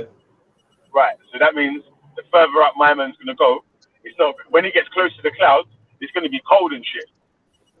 Yeah, that's what I was gonna say. It gets colder the higher up you go. He never even got that high. The point was to stay next to the cool water so that the thing stays cool and don't get too hot in it. The more you rise, because the sun is still blasting. When the heat rises up and the sun is heating the heat up, you're gonna get a hotter ceiling of air, if you will. Yeah, but that's only in a, like I said, alright. Let me explain that contained cylinder, yeah? A hot water cylinder has got immersion at the bottom of the cylinder and immersion at the top, yeah? If you fill it with cold water and you turn the top immersion on, the bottom of the cylinder won't heat up. The heat will just stay at the top, yeah? But that's because it's contained cylinder. So, but if you turn the bottom immersion on, the whole of the cylinder will heat up. So the water at the bottom of the cylinder to the top of the cylinder will heat up because the heat rises, but it's because it's in a contained cylider. But the second you put down that bottom layer. Let me finish. Yeah, in an open space, the heat dissipates. So when you're wherever the heat is hitting, yeah, or once it reflects, but it dissipates upwards, isn't it? Yeah, so it's dissipating, so it's getting less and less heat as it rises back up again. Yeah, but that's when the sun ray comes down, hits the ground, and reflects off, and then the heat dissipates from there. Yeah, but it always dissipates upwards, isn't it? So there's an accumulation of heat. It's not like it's dissipating and becoming. Dissipate means gets less. Yeah, I know. It doesn't dissipate mean it spreads out basically. So the heat gets less and less and less as it rises. Like I was saying to you, if you get close to the clouds. No, it doesn't get less as it rises. Yeah. You need a cold medium to cool it down, innit? So there's a transfer of heat. I'm saying it's not because it's not in a contained cylinder, innit? If it was in a contained cylinder, the heat would be trapped in the cylinder. But it's the same thing, bro. Anywhere you go where there's sun, yeah, the higher up, closer to the sun you are, the hotter the sun's gonna be on you. So what was Know your that. point? You were saying Icarus is real. What was your point in saying that if he was real or not? No, I was saying that in school we were taught that the first people to make flight were the Wright brothers. Yeah. But And I these was people very who made flight were way before the Wright brothers. I was very Yeah, specific I with agree. what I said. This is the problem. I'm very specific with what I said, but the debate then goes down a different route. I used the word aeroplane. Aeroplanes, So yeah, I know. Icarus did what he did, but what Icarus did was not an aeroplane. And I've been reading this guy, I Abbas. understand that, but That's but not an if- aeroplane. I understand that, but if you're saying that people took flight in them days, you're gonna tell me the Wright brothers were the first people to actually create a craft that can fly. I never personally don't mentioned- believe that. You see, When you go to I an did. Egyptian, Can I If you don't actually want to agree that clarify they're the what I'm first saying? people that done it, Because yeah? I'm saying stuff, and then Sorry, people are there are two debating about something that I'm not saying. I was very specific with all the words and the sentences that I've used. I mentioned aeroplane. So all I'm saying is I don't think white people created the airplane. If you That's what can I'm give saying. me evidence of somebody creating an aeroplane during the time of Icarus, then fine. What would you say are those depictions of planes on a pyramid or in Egypt where the pyramids are? There ain't a depiction of planes on the pyramid in Egypt, man. But like we saying, like Witness was saying, yeah. If you don't want to agree that the Wright brothers were the first people to create a plane, we can all agree on this, that they was the first people that was patented, registered as designing as creating a plane. Yeah, so they're the first people with the actual evidence of their plane working and flying. So all the other people that might have created one, that might have had fucking wax wings, that might have flown too close to the sun, that might have done, I don't know, special telepathy, had rockets in the Hindu days. Hey, Belly, why are you taking a piss, bruv? No, I'm just saying anything like that, cuz. I'm just saying you're taking a piss, bruv. That's not registered though, cuz. Come on, man. Joker, bro. You gotta Hey, tell no, the truth look. though, fam. Wouldn't you say, look, because patenting Listen, is a new let me technology. finish though, cuz, yeah? Yeah. Let me finish this part though, cuz, yeah? It's like we're saying that, all right, it's okay for us to disagree on whatever, yeah? But if we're gonna try to talk factual on our evidence, we're saying now the first people registered with a working flying machine, yeah, Registered with in a working a aeroplane. European documentation, though. Gotta remember that. Yeah, but that, because although they might have been the people that created patterning or whatnot, yeah, but still, they weren't the people that created blueprints or whatever. If there was people that made inventions, like there's the wheels, goes back to Mesopotamia and them people. Although Yeah, but at the same time, if I patent the wheel today, are you gonna say I created it? Listen though, but listen No. though, but that's what I was gonna say. The pattern for the wheel isn't with Mesopotamia. It's with someone else who designed. You know what I'm saying? Who copied Yeah. that pattern and put it on paper. So that's what we're trying to say, man. They're the first people that's actually got the thing registered with evidence. of them You're creating saying basically documented the actual invention. it. Right. You could say that, yeah. But at the same time, a lot of people burnt documents all over the world as well, so we will never know. Yeah, and that's exactly what I was going into when I was saying that, we had a lot of stuff, but history is written by the conquerors. And like these two guys are saying, if we don't have evidence that our ancestors were mass murdered and genocide, then we shouldn't even talk about it. There's nothing to prove it, so no one's gonna believe it if there's not some written document. Because you have to be careful when we go down Wait, this road. witness, hold on.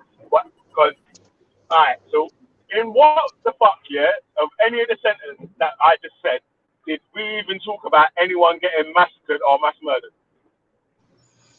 Before you came on, Was that? What part of the conversation was the massacre or mass murder in it? I need to hear that part. yeah, before you came on, we were just talking about it. Before I came on, we were just talking about it. So how the fuck does anything I said have anything to do with a massacre or a mass? Because we were talking about how information. You're too harsh sometimes, man. No, man. Explain that, bro. Because we were I talking about how. Shit at the side. Explain what you mean in it, man. I'm trying to explain it to you. Alright, guys. I'm trying to explain. Every time I start explaining, I can talk now. Yeah, we were talking about how knowledge is power, and a lot of information is hidden from us, and it's historical record, and it's proven fact. You don't have to believe it, me or not. I don't have to prove anything to you. A lot of indigenous civilizations around the world get destroyed, and all their records, all of the stuff they had gets burned up, and all we get left with is what they teach us. With the ones that conquered us, is they decide what we learn, and they're teaching us this kind of mindset of evidence. Like, if you don't have evidence for it, it didn't happen. And why do you think they're doing that? Because they burned all of the evidence of that, our ancestors. So now, what evidence do I have to give you to prove to you that our ancestors got mass murdered throughout the centuries? There's no evidence I can give you, but you know it's true, right? Or what do you accept as evidence? That's not what I said. That is not what I said at all. I said, yeah. Listen to what I'm saying. Listen, yo, mute for a sec and listen to exactly what I'm saying in it, because it's like you hear something else and come up with your own answer. Yeah, I said, tell me something that I just said. Yeah, tell me something that I just said. Yeah, that related to agreeing or saying that we're hiding evidence of people being mass murdered or massacred. You're over here saying, show me the evidence. You're over here saying, show me the evidence. And I'm saying, dude, a lot of evidence that we had, a lot of stuff that we had written down, proof or whatever you want to call it, has been destroyed. And when I state that fact, you're over here say that it's a conspiracy. When I asked Day to show me the proof of fucking Icarus's wings, that's the same as, so that means that I was covering up for mass murder and genocide, yeah? No, that's not what that means, but it shows that what mentality you're in. It shows the mentality that you're in, that you want to see some kind of physical proof in order to prove some physical European document to prove that a historical fact. Like, I'm pretty sure if there is an Indian in the jungles of Mexico with a piece of paper saying, hey, I did this, my great-great-grandpa did this, no one's going to believe it because it's a random, Mexican guy in the jungle. But if it was a European guy in a big old castle saying, hey, this is legit, everyone believes it.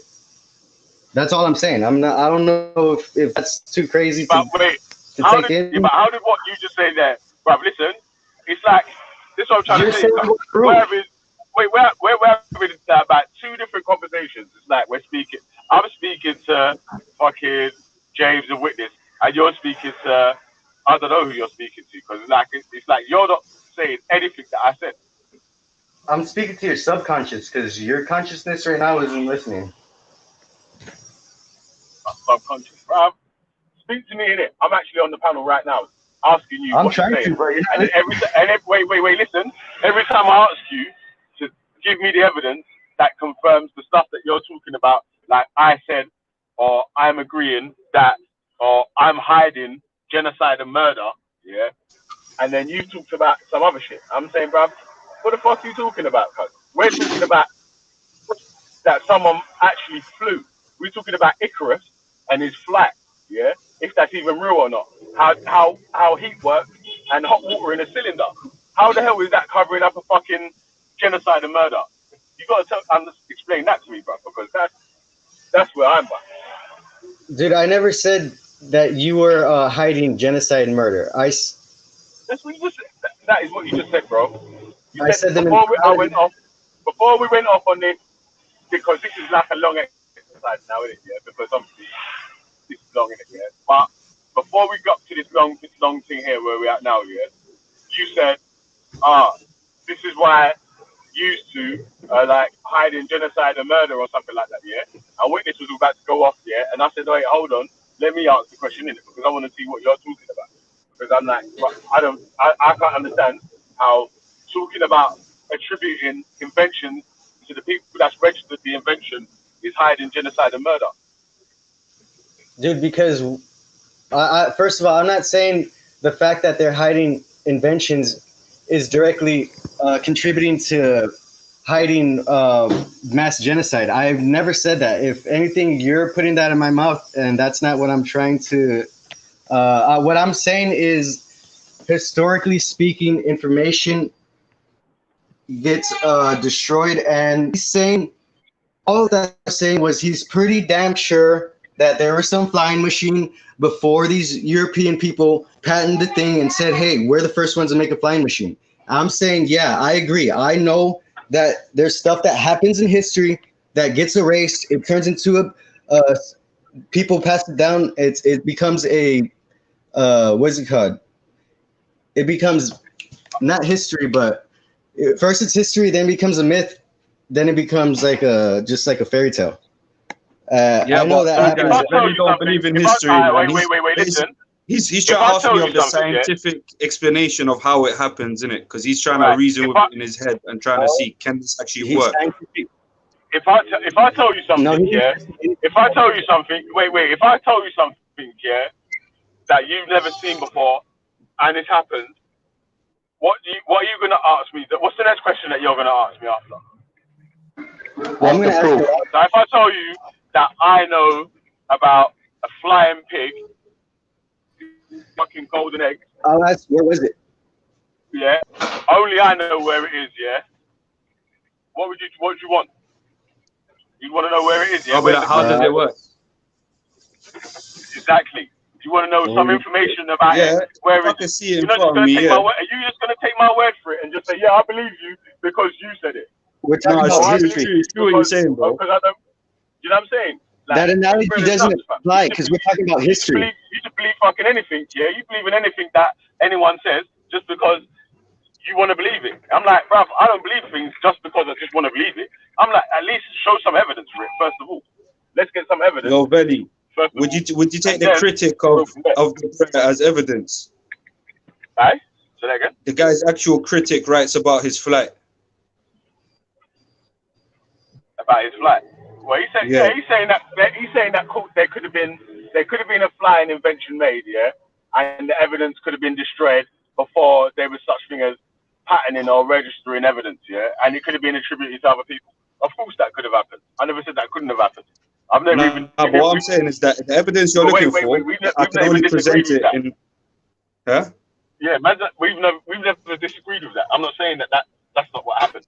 Yeah, and like I said, why I come in and said, all right, even if that did happen, what you got to say now is that the first people that registered their invention to show that it worked, yeah, with proof and documented, is now you got to say is the Wright brothers then. Do you get me?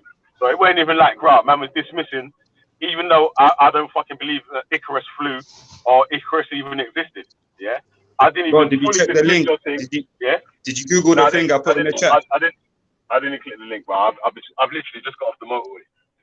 Got off the motorway. So like I was saying, yeah, I was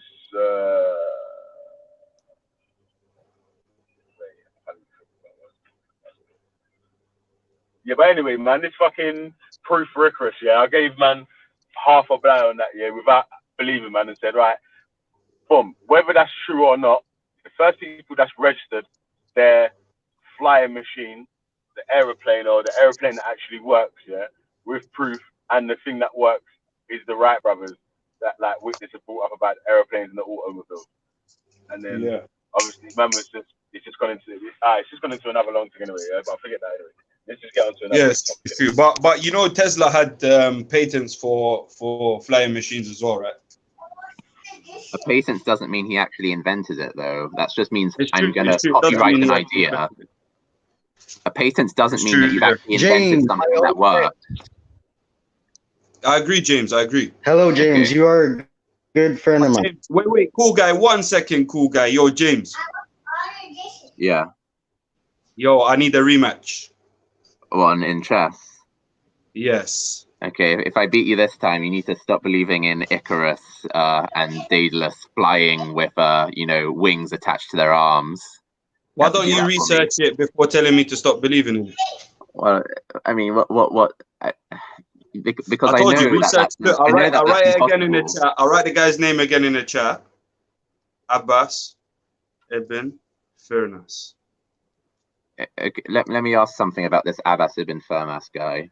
If he was able to fly, that's a pretty successful and impressive thing. That's the kind of thing that other people would want to do. So if there was someone who was able to fly 2,000 years ago, why didn't the people around him invent his wing designs and start flying themselves? It doesn't make any sense. Yeah, but you got to remember, The them same reason times there was only a select number of people who are physicians or astronomers or like polymaths, really, and he was just one of them, innit? No, but you aren't getting my point. Yeah, bro, I'm telling you, people were too stupid, innit? Not everyone was educated. People saw him fight and said, "Wow, it's magic," and that was the end of it. No, but still, no, come on. No, that doesn't make any sense. First of all, you need to think about, this is a Greek myth, okay?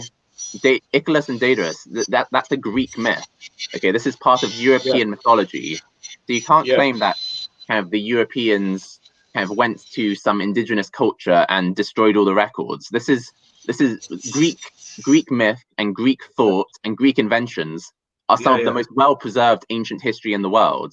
So but the reason they're well-preserved, James, what is it?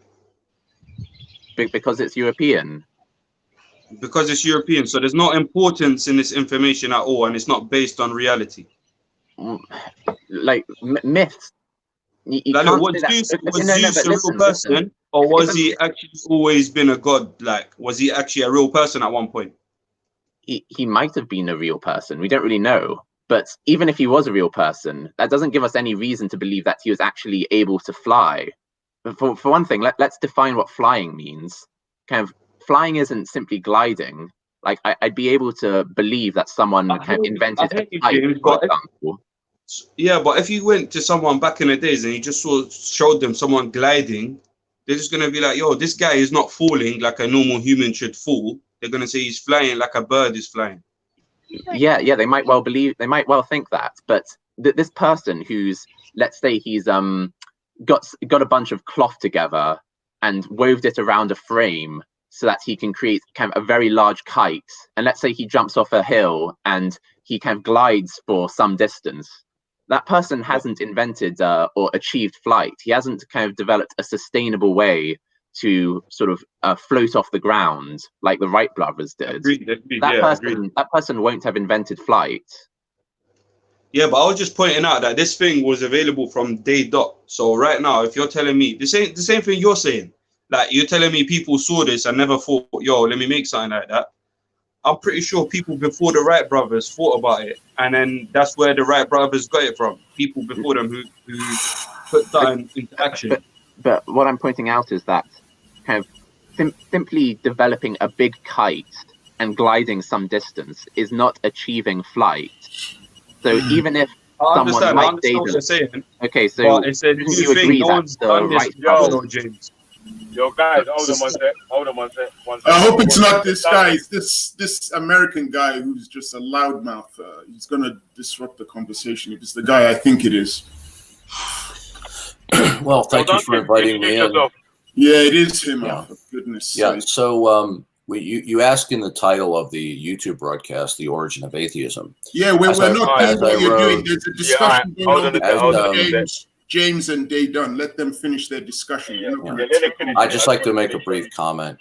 Atheism actually started in the Garden of Eden. Okay. Cool. It didn't start in Europe. It started with the mind of man choosing to have autonomous thinking. Okay, that's where atheism started. Are you Darth Dawkins? I don't believe that. Whoa. Well, would you like me to explain why? Okay, it's very simple. Yeah. In a world where God is ultimate, then all things derive and depend upon God. So in the Garden of Eden, God created this world. He made Adam in his image. And when Adam became conscious, a living soul, God gave further revelation to him. So Adam knew that God was ultimate and God was sovereign. And then God created the woman, and then he said to Adam, "Do not eat of the tree of the knowledge of good and evil." So God gave him a series of revelations. So Adam knew that God was ultimate and creator. When Adam and Eve were tempted, the first sin wasn't so much grabbing the fruit and biting it, but it was the act of mental autonomy that Adam decided that his mind, independently of God, would decide what the nature of existence was. Okay? And so the moment Adam conceived that his mind could, apart from being in submission to God, could reason about existence, then his conception of God no longer was God. God was now not ultimate. God was now, in his view, some type of powerful creature.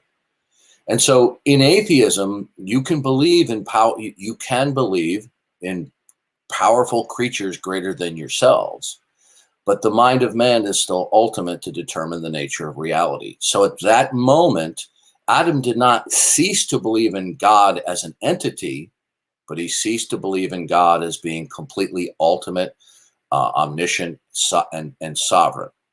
So at that atheism, moment, wait. James Jones, can you tell him what atheism is? One more thing. Because you're wrong. At that moment, Adam threw out of his mind that God was creator and ultimate, and that is the core nature of atheism. That sounds pretty. That was really interesting. That's still believing in God, but you're not believing in the Most High. That's still a belief in God. Let James Jones tell you what atheism means, because I don't want to say it. Yeah, like Duncan, atheism. Are you prepared to accept that the meaning of atheism that you've given differs from the standard meaning of atheism in the English language, which is a lack of belief in a deity? No, that is not. That's not the standard definition of atheism. That is the popular definition among internet atheists. If you look at various reference sources, dictionaries, encyclopedias, including encyclopedias and dictionaries of philosophy, the historical and contemporary definition that is in widespread primary use is that atheism is the denial or disbelief in God. Now, there is included in dictionaries recently, because of the popularization of online atheists, to define it as a lack of belief in God. But you see, there's a very fundamental problem with that, because if you are going to insist that atheism is a lack of belief, then atheism is just simply an autobiographical statement. Okay, do you understand that? No, I don't. Okay, if you say atheism is a lack of belief, you're not telling me anything about the external world propositionally. You're simply telling me about either the contents or the lack of contents of your mind. Okay, so atheism then simply becomes an autobiographical statement. So then under that definition, then both atheism and theism would be true, because they both would simply be an autobiographical statement. Now, do you see the problem with that? I'm talking to somebody. I can. Oh, shoot. Well, you could look at it as a problem. Like one person, instead of saying I am an atheist, they could say I lack belief in God, and that would be true that they lack belief in God. But whether that belief, whether they're justified in having that belief and God actually doesn't exist, that would be determined by the state of the outside world. James, can I just say one thing? Can I help you real quick? Atheism means there is no God. No God. Well, we can get to that. Okay. Words are conventional, but I want to show James why the most recent alteration of the meaning of atheism is severely problematic. It's not so much that it's wrong, because words can and do change meaning over time, but it's severely problematic in terms of communication. So James, do you insist, real quick, James, do you insist that atheism should only be understood as, or basically understood as, a lack of belief in God? I'm not that strict about insisting it. So, I realize that there's, previously, and still today, if you go to a dictionary, it will say belief that there is no God, for instance. So I'm not that strict about it. Okay, so basically atheism means to be without God.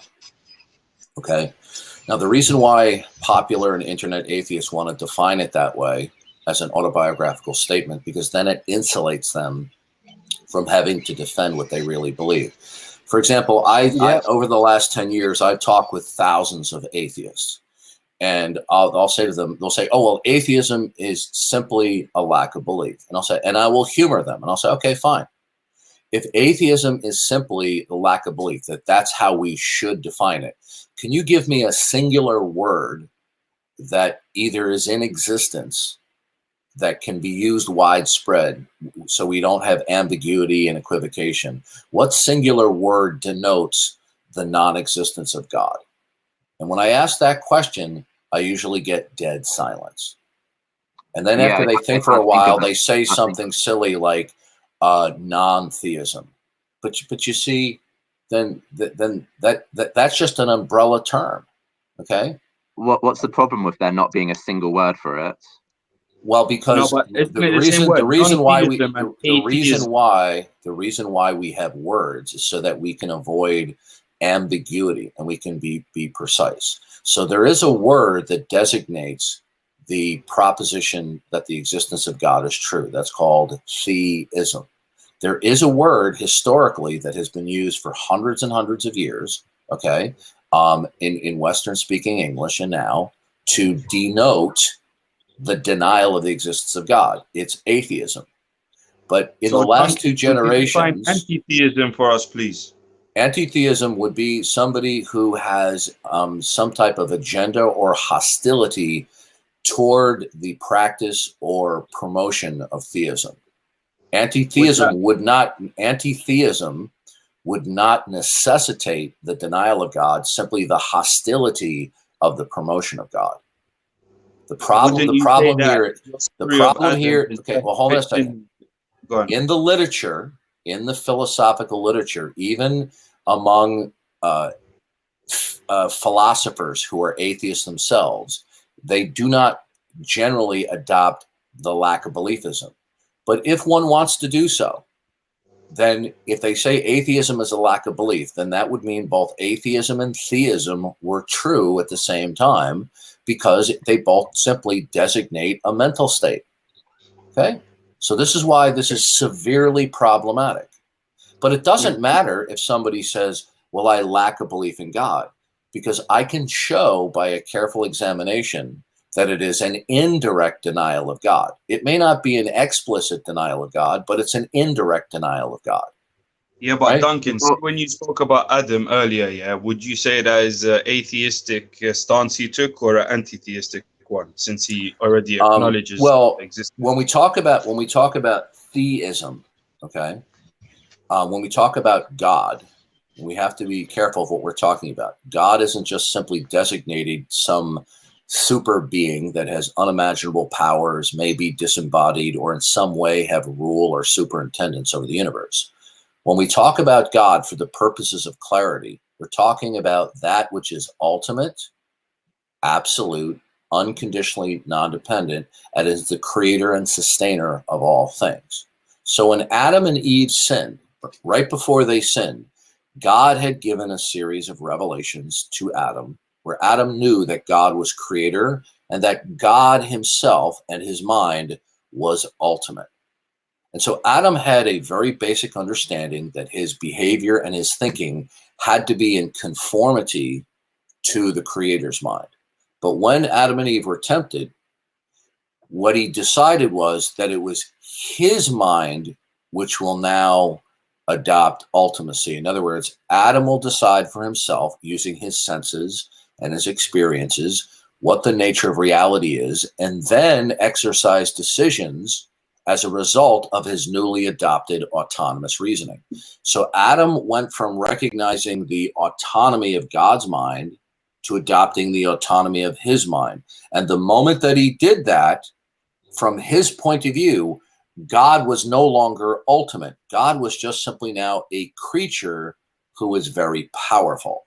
And that is your own belief. I'm not condemning your narrative, but I've heard certain narrative that is totally against yours, and I don't really believe yours. Do you have a rebuttal to what I just said?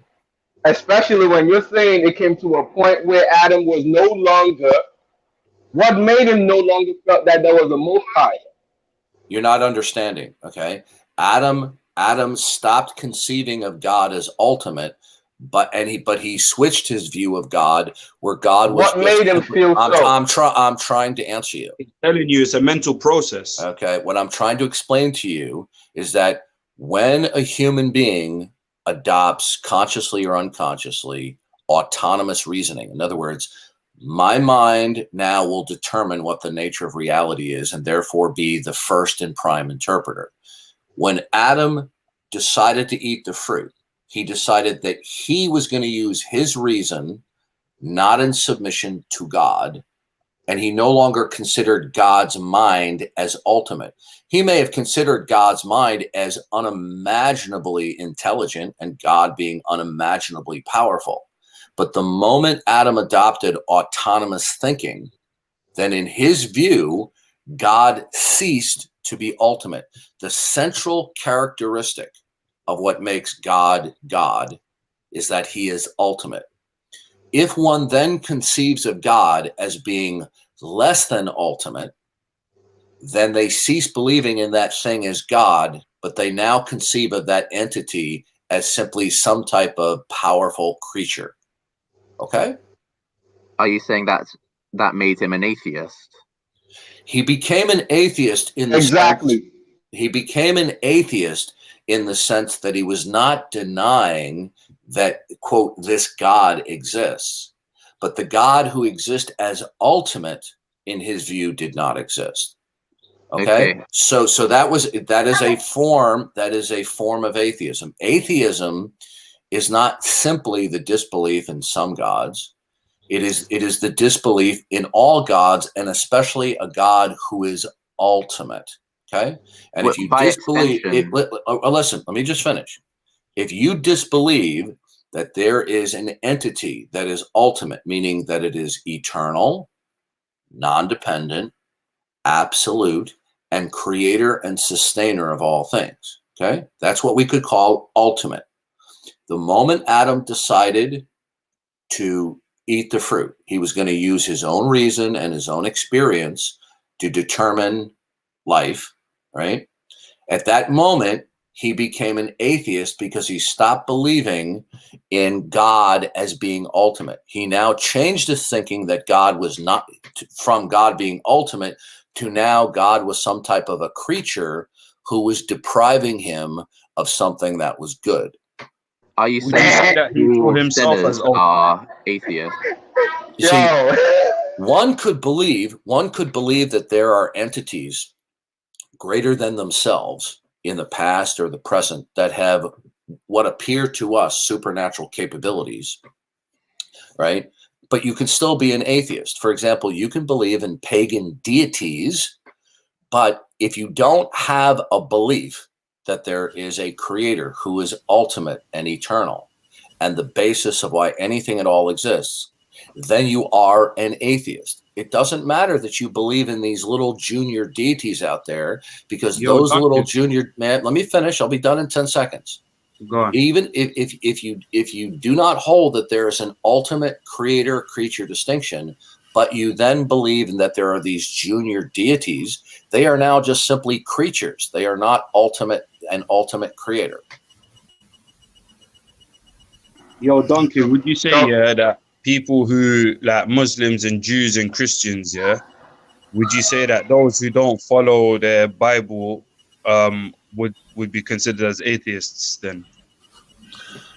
Well, I think from and I'm a Bible believing Christian. I think from God's point of view, I could tell. Yeah. From God's point of view, all right, anyone who does not believe in God as ultimate would, from God's point of view, be an atheist. Okay. Now, from a human point of view, somebody might believe in certain kinds of deities, and somebody say, well, that's not an atheist. My view on atheism is that they reject the view that there is an ultimate creator God who is the origin and basis of why anything at all exists. It would not matter to me that they believe in any other supernatural creatures. If you do not believe in that, then you are an atheist. So what do you say if someone does believe in that? However, they don't really follow what they believe that has told them to do. Like they believe in it, however, they work against it, if you know what I mean. Well, if somebody does not believe in the one true God, the triune God of the Christian scriptures, who has revealed himself in natural revelation and special revelation, the Bible, through the course of human history, they basically become a practical atheist. Okay? They may believe in some other God, but that God would not exist. Okay? No, I'm saying they do believe in that God. However, like they know, for example, that their God tells them don't kill, but they go around killing, even though they still believe in that God, knowing that what they're doing is wrong. Right. Well, that's just that's the human condition. Duncan, can you read the screen? Yes, I can see it. Okay. So I will take issue with those atheists who want to insist that atheism is a lack of belief. But I've learned after having hundreds and hundreds of conversations that demanding that they accept the way that I view it usually is fruitless, because they're not adopting the definition rationally. They're adopting it so that they can insulate themselves. But then I then show them is defining atheism as a lack of belief results in ambiguity and equivocation, but it entails an indirect denial of God. So if you lack belief in God, we have to understand what is the nature of God that we're lacking belief in. We're talking about God as ultimate, right? And by ultimate means is God is the grounds of everything, the reason why anything at all exists. And if you lack belief in that, that is a worldview. And therefore, you believe that there is something else that is ultimate, that is impersonal. And therefore, what you have is an indirect denial of God. So there is no escaping for any atheist that they are denying God. Okay? So would you say everyone on earth is an atheist? Could you put the people back up so I can see who I'm talking to? It's me, they done. Would you say everyone on earth is an atheist? Is everyone on the earth an atheist? No, yeah. There are some people who believe that the triune God of Scripture exists and that he's ultimate. It's just people who reject that what is ultimate is personal. When you do not accept that, then you are operating from its negation, making you an atheist. Put the dog on.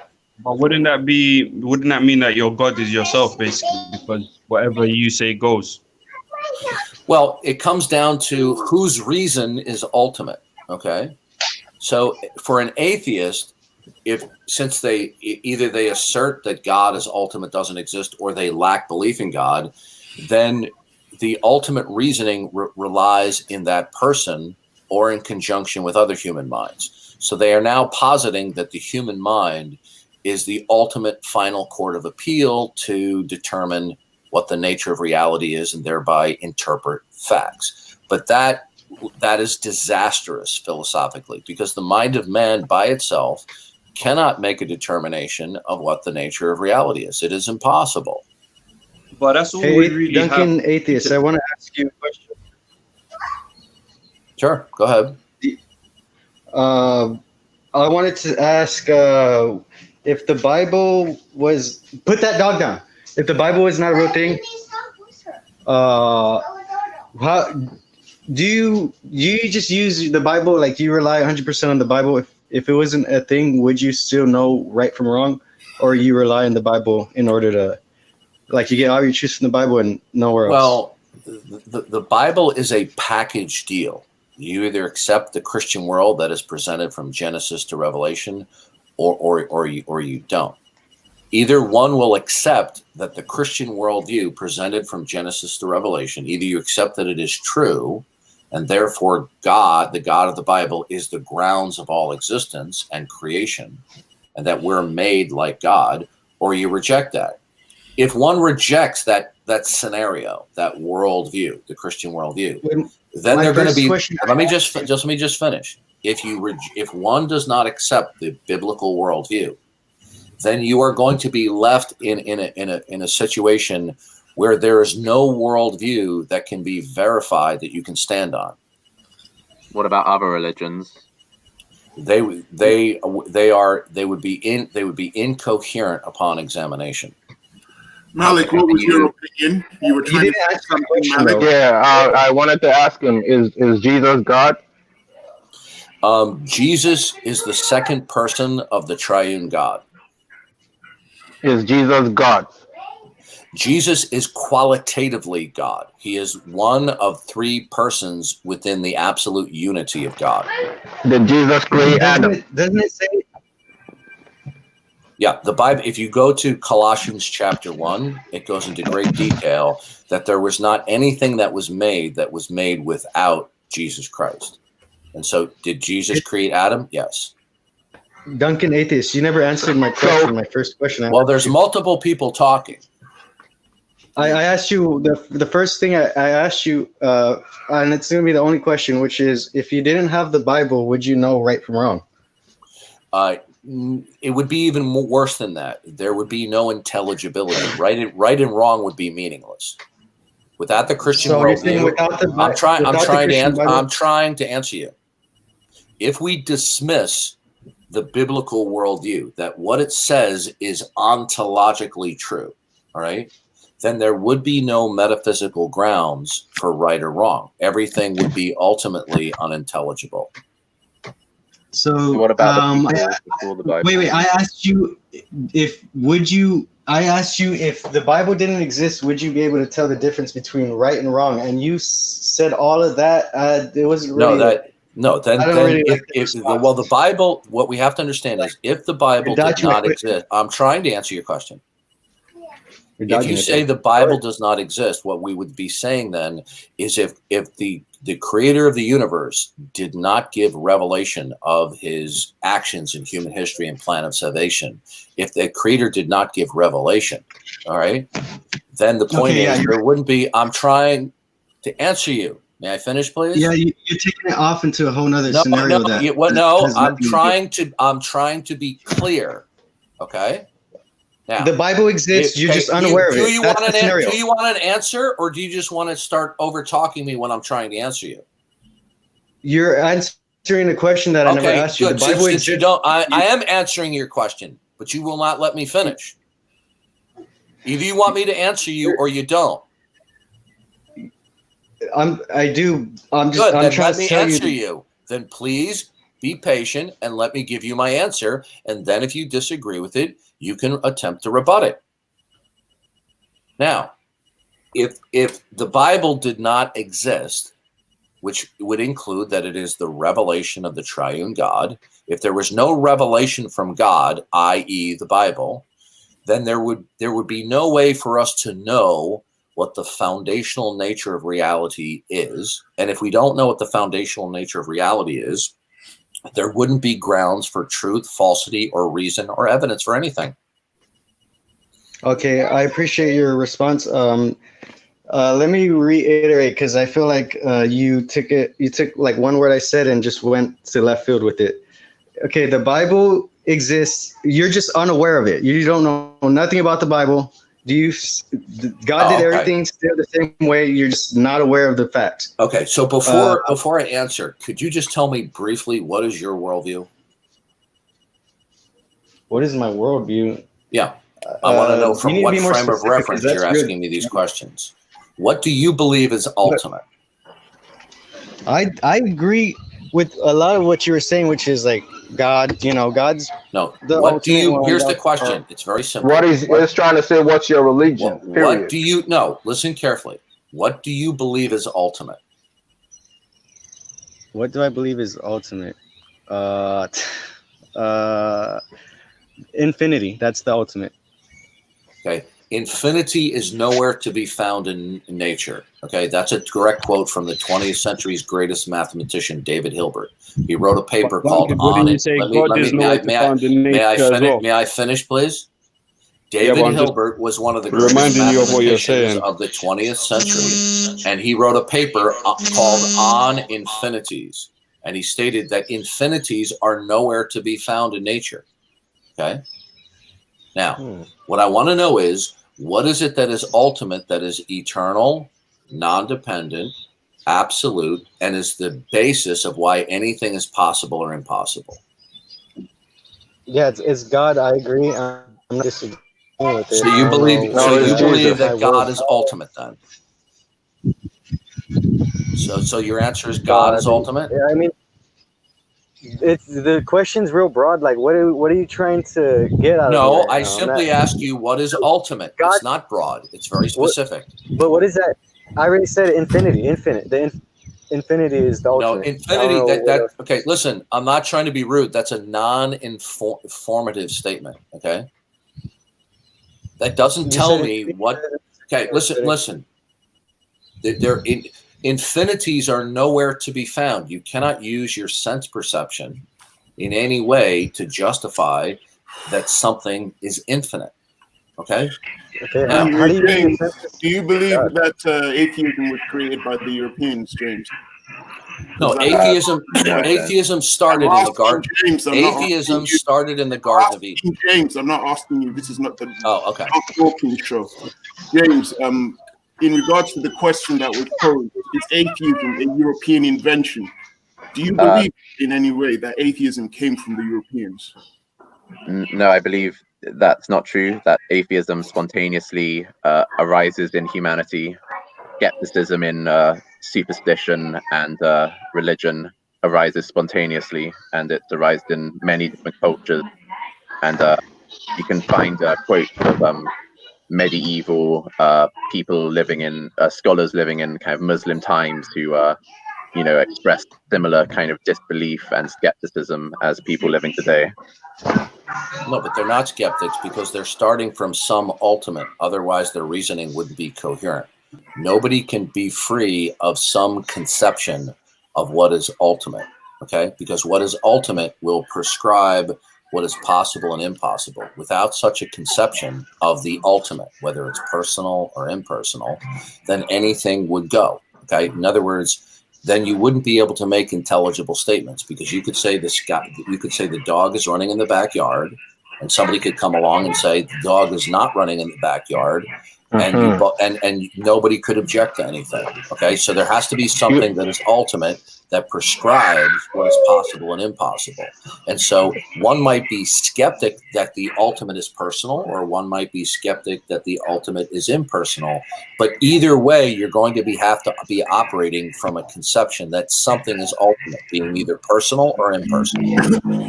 I have like, if we were to say that the cosmos itself, if we were to say that some multiverse, let's say, was ultimate, like would that constitute the God? Who would be saying that? An atheist? Yeah. Okay, well then they would be guilty of violating their own criterion of belief because they wouldn't have grounds to make a universal statement. What if they're just positing it as a possibility? Right. No, because what is ultimate cannot be posited as a possibility because what is ultimate is a necessary state, not a possibility. Do you understand what I mean by that? No, I don't. Okay, Yeah, possibilities are contingencies in virtue of what is ultimate. So what is ultimate in existence, whether it is deemed to be personal or impersonal, what is ultimate will prescribe what is contingent or possible. So when we talk about what is ultimate, it is unwise to say, well, it's possible, because what is ultimate is not the result of possibility. It simply necessarily exists. So you were saying something about someone doesn't believe that there's anything necessary. No, it would be absolutely completely self-destructive, rationally speaking, to say that nothing is ultimate. Somebody would nuke themselves philosophically if they did that. So, but didn't you say Adam felt that way?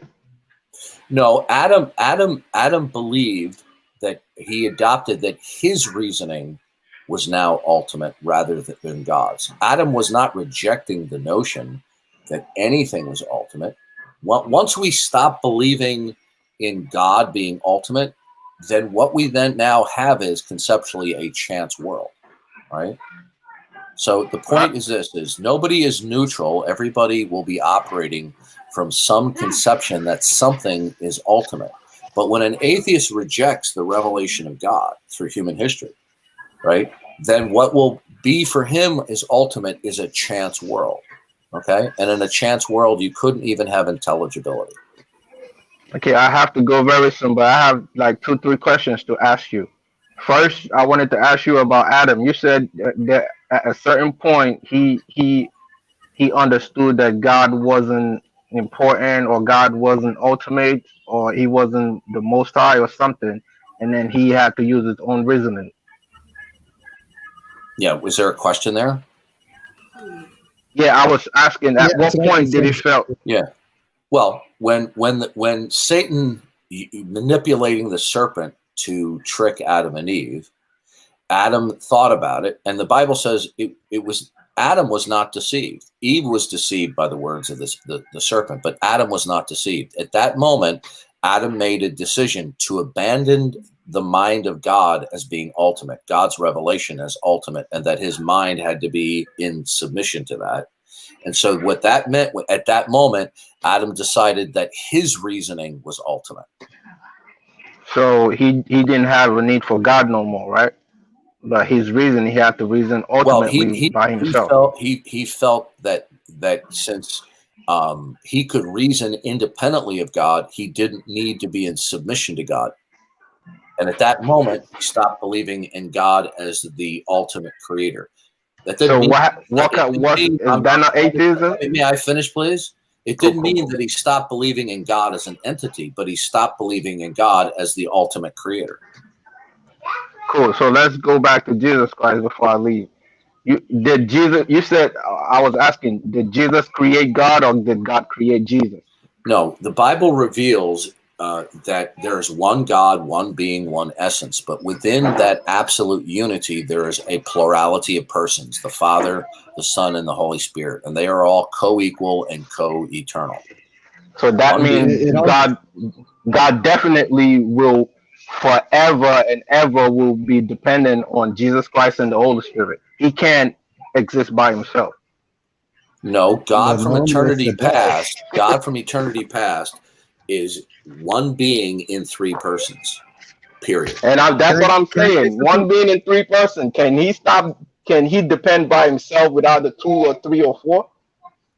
No, you're not understanding. God is one being, okay? He has always existed and will always exist. One being subsisting within 3 persons. You're thinking of a triad, not a triunity. Duncan, atheist, do you mind if I say something? No, go ahead. I wanted to say to the guy who was responding to you, asking you questions, I know, and to you too, I guess, I know it does say, it is written that God breathes the breath of life, into all of us. And so in a sense, and everything that comes from God will go back to God. Jesus. So in a sense, I feel like everything we are a part of God also, but no, that would be pantheism then. If we're part of God, then that would be pantheism. Which means what? It means God is all. I think God is more than all. No, if either there is a creator-creature distinction, or there is not a distinction. Which is your position? But you are putting God into 3, which is also pantheism, because everything goes back to God. No, that's sir. The Holy Spirit and Jesus Christ. Sir, yeah. Listen to me, Malik. Yes. The monotheistic concept of Trinitarianism is by no stretch of the imagination pantheism, because in Trinitarian theology, that God, that tri-personal God, is separate and distinct from creation. In pantheism, there is no distinction between creator and creation. So who's the liar? God or Moses or Abraham? Those who came before Jesus. Hold on. I don't Hold mean on, any those who disrespect. came before, I mean also, because let me say something, even without going to that question. You see, for every question, there's an answer. What you believe is your belief, and I know if I keep asking you a billion questions, you're gonna have a billion answers. Just like if you have asking me a billion questions, I'm gonna have a billion answers. But we have to sometimes think about logic, you know. But I wanted to ask you, who's the liar? Where do you get Who's the logic from? liar? Who's the liar? Abraham, Moses, those who came before Jesus Christ never said nothing about three gods in one. But Jesus Christ said three gods in, or you said three gods in one. Even Jesus Christ never said three gods in one. So who's lying? Okay. I'm going to ask you a sincere question. Yes. Do I sound uneducated on these issues? No, you don't. But just like I say, we have Christian scholars, we have Muslims. Hold on, familiar with the Bible? Hold on. We have Christian scholars, we have Muslim scholars, we have Jewish scholars. They are all scholars and well educated. But at the end of the day, nobody want to be seen foolish. So I wouldn't say you're not sounding reasonable, but certain things you're saying, I'm just not agreeing to it. Okay, have you ever heard of the concept of progressive revelation? Do you know what is progressive revelation? Yeah, it means revelation over revelation. Keep coming and keep coming. No, Malik. And it never stops. Malik, that's incorrect. Okay. Okay, tell me. Okay, progressive revelation from a biblical worldview is that when God institutes his creation and he makes man, there's a certain amount of information or revelation that God gives to man. And then through the course of history, God is giving us more information incrementally about himself, his nature, and his plan. Okay? So the fact that God did not explain explicitly that he was three persons in one being to Adam is not a contradiction. If you understood the theological concept of progressive revelation, you wouldn't have made that error. So why what's the justice for? I feel like this. Malik, I understand you're sincere, but you're simply uninformed. Yes, I am informed. Maybe you're making a mistake. No, I said uninformed. Uninformed about what? Biblical theology. That's your belief. Okay, could you tell me what the fifth book in the New Testament is? The fifth what? Fifth book in the New Testament. Really matter though. It's a simple question that a Sunday school child can answer. Okay. I don't know. Yeah, but what does that matter? If you don't know a question that a Sunday school child could answer, then how can you claim to be informed on biblical theology? Because I was asking you. You was talking about Jesus being inside of. Right. Now, are you informed about biblical theology at all? No. Have you? Okay, I am. What's the reason to believe that biblical theology is true? What's more? Why should we believe in these people make mistakes and blunders when they make comments about theology of the Bible when they are not even well read. Okay. True. Do you think it's better to learn from another man or directly learn from the source? I don't understand what you mean by that. An atheist? You don't understand it. I assume who has you background understand. noise? That's me. My bad. Well, I'm mute your microphone. Y'all have a great day anyway. How about y'all? Yeah, he didn't have the foggiest idea of what he's talking about. So what's the reason to believe that biblical theology is true? Okay. Well, I think the question should be phrased, what reason is there to believe that the Christian scriptures are true? Is that what you mean? Sure. Okay. The reason to believe it is because, number one, they are self-attesting and self-authenticating. However, if one is operating from autonomous reasoning, you will be blinded to the self-authenticating nature of the Christian scriptures. Number two, the reason to believe in the Christian scriptures is that the worldview ontologically that it presents from Genesis to Revelation is indispensable for human intelligibility.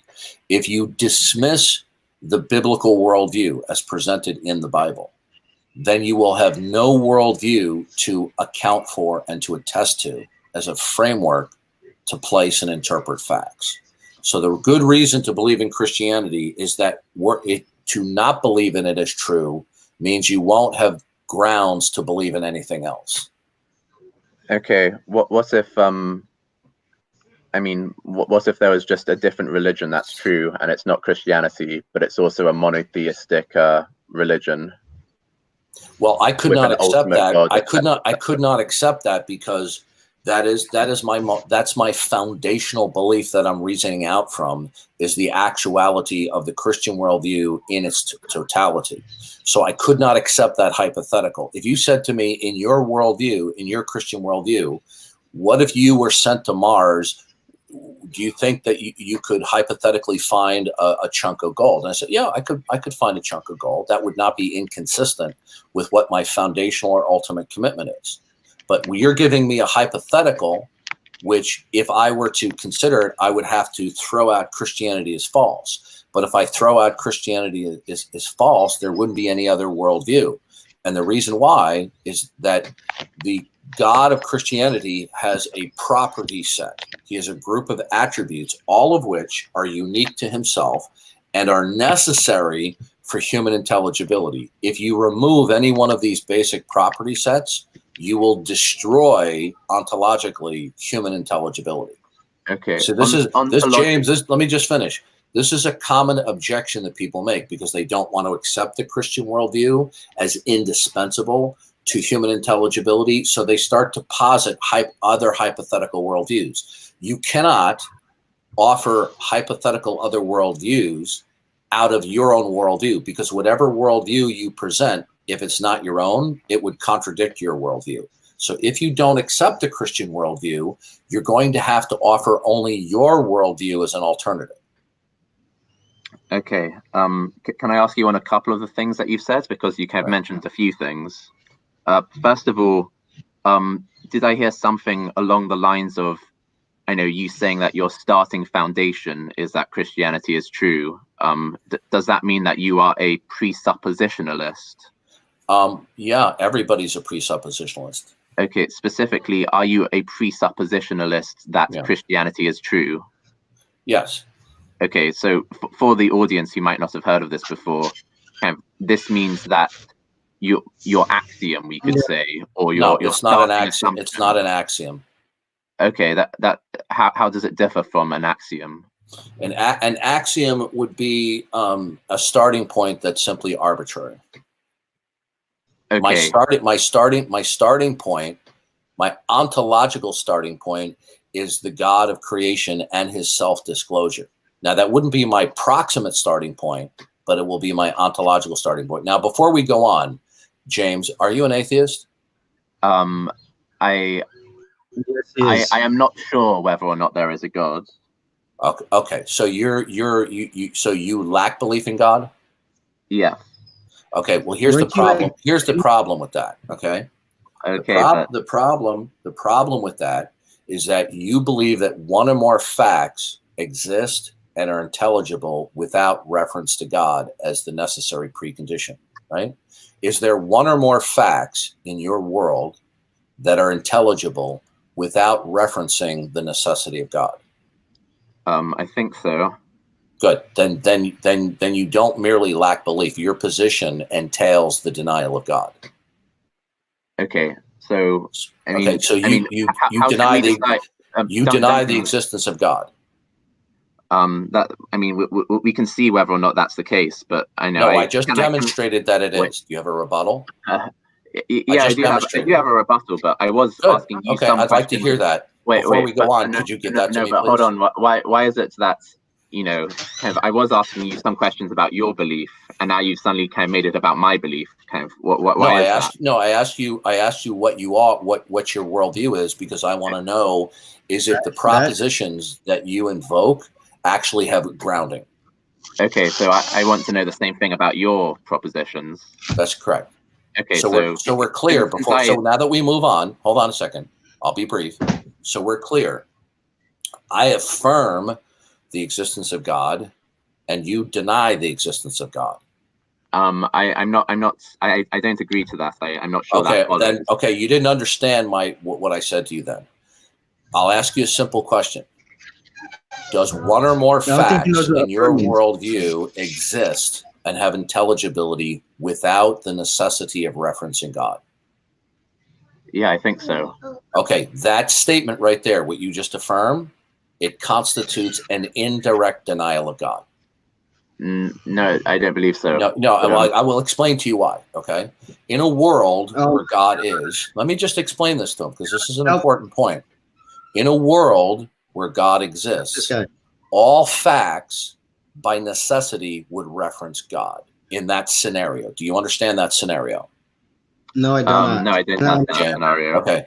In a world where God exists, where God is ultimate, then any fact, either individually or collectively, would by necessity reference God. In a world where God, may I finish, please? Well, you do interrupt me a little bit. I'm trying to explain something. Okay. There are two scenarios here. There's a world where God is, and there's a conceptual world where God is not. In a world where God is, all facts would by necessity reference God for their existence and intelligibility. In a world without God, no fact would reference God as being ultimate. Okay? So when you say that you don't deny God, you do not openly or explicitly deny God. But you indirectly deny God because you affirmed that there is one or more facts that exist independently without reference to God. And if one fact, just one fact, can and does exist without reference to God as ultimate, then no facts do. And it follows from that necessarily God does not exist. Okay, so your denial, let me finish. So that your position is an indirect denial of God. Okay? Okay, you've stated your position. You haven't justified it. Let me give you some counterexamples. What position are you talking about? The ones that you've just spent 30 seconds elaborating. Okay, so you among think, them, okay, I can be specific. Could you repeat back to me what I just said to you? I wouldn't be able to repeat back to you word for word what exactly. You can paraphrase it. I just want to see if you understand what I said to you. Okay, so you said that in a world where God does not exist, you said that there would not be any facts that reference God. And in a world where God does exist, every single fact would reference God. Right. Now, okay. So if somebody says that the apple on the counter does not necessitate referencing God, then from that it entails that God does not exist. Can you let the next guy respond to you a little bit? Let me give a counterexample that it would. I'm not hearing you. Your microphone is not working. Okay, can I give a counterexample to show that doesn't? No, I asked you a question. Do you understand that if you say that one fact alone does not reference God, then it necessarily follows from that God does not exist? I disagree with that. Okay, well then you're not understanding what I said to you then. In a world, I understand what you're saying, but I don't think what you're saying logically holds. You're not understanding. You're not comprehending what I'm explaining to you. Okay.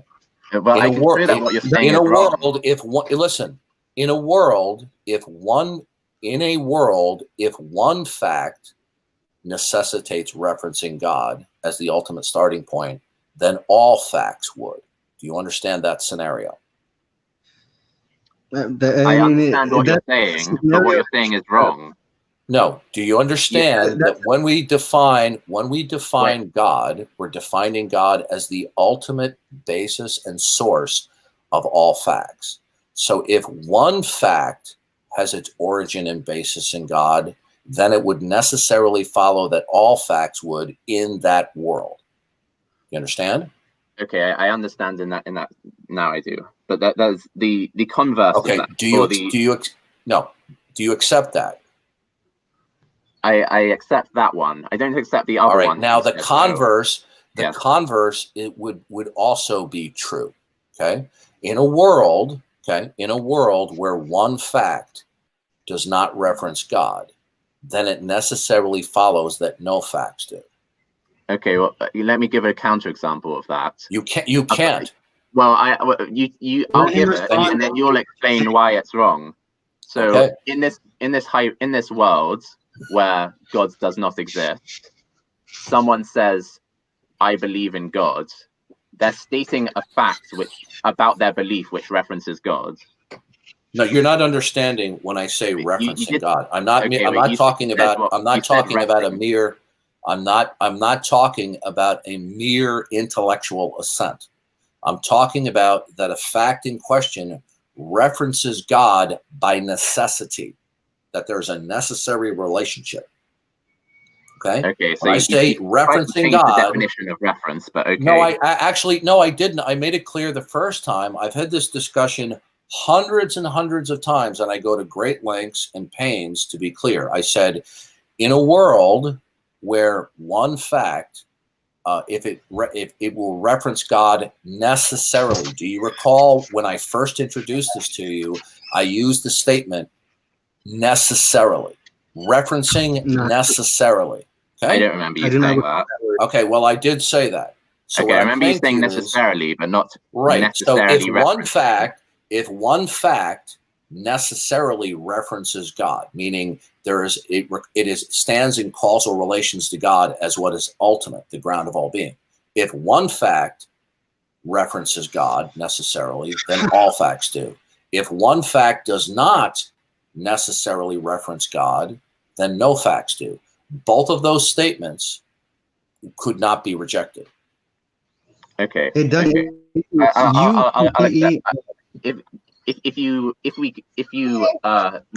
use that specific kind of meaning of reference, then that's fair enough. Okay, so we understand that you understand that if somebody says, I'm holding a pen in my hand, if somebody says this pen does not reference God necessarily as the starting point of everything, then that statement, upon analysis, is an indirect denial of the existence of God. Are we clear? Okay, so how does that pen? I think we are clear. I think that. How does it makes sense. So you stated that there's at least one or more facts that do not by necessity reference God. That was your position. So from that, it necessarily follows an indirect denial of God. Okay, if I say I'm not sure whether or not there's a God, it doesn't matter. It doesn't matter because does that statement about my own state of belief whether or not that statement. You're still operating without God. You're not. Listen, dude. Do you understand this issue? I do. I've been studying this for years. Have you? Okay. Well, you don't know what you're talking about. I'm not trying to be rude. You can complete, but you don't know what you're talking about.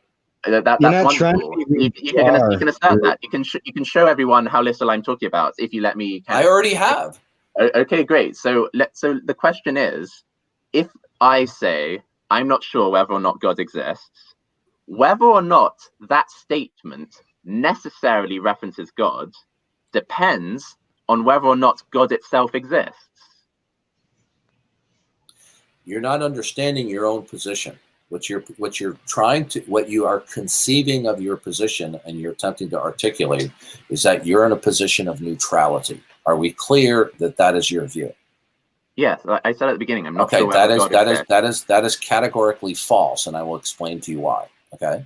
Oh my God, no, not again, please. Now, a statement. 30 minutes.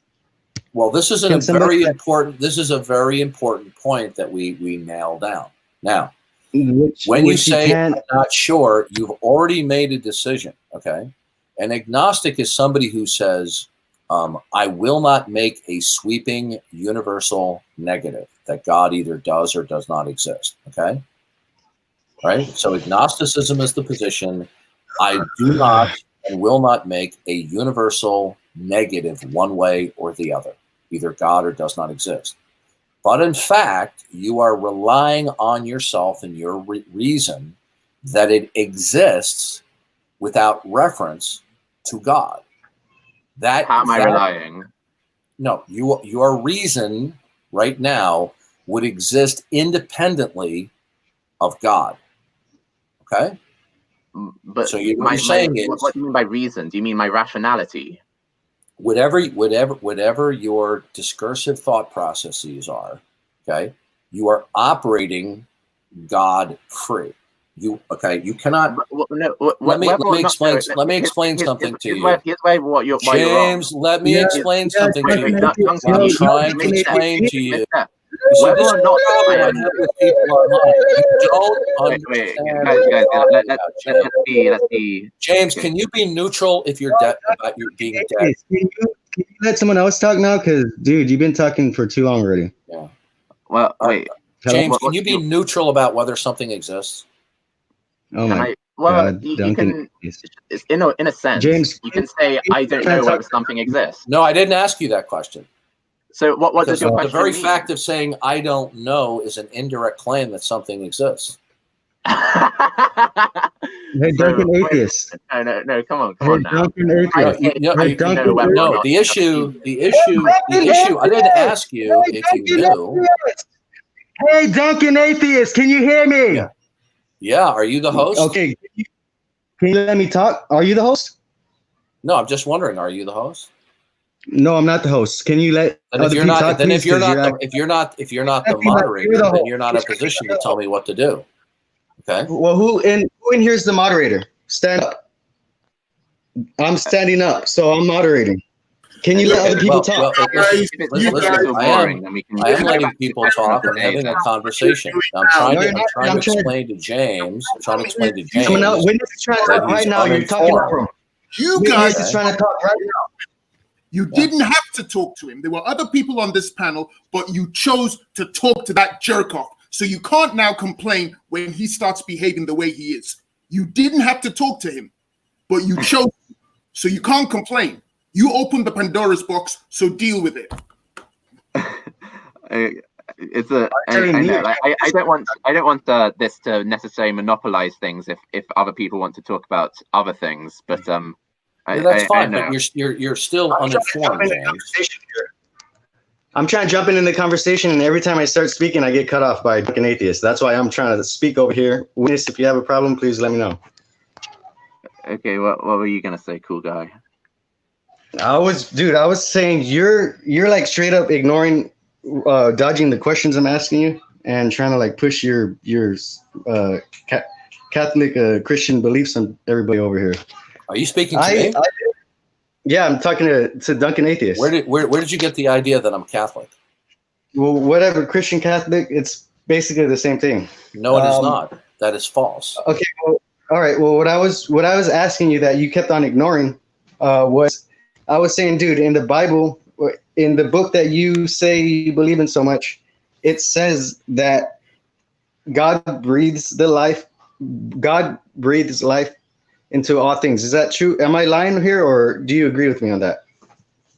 God is the creator of life, but God breathed the breath of life into Adam.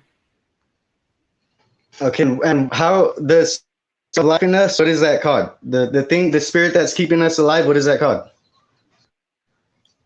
I don't understand your question. It's not well put. Oh my God! It's literally. Did we cover any ground since I was gone? You're not making yourself clear. I guess not then. Can I ask you a question, Duncan? If you don't mind. I don't mind if you ask a question, but I want to wrap this up with James. Okay.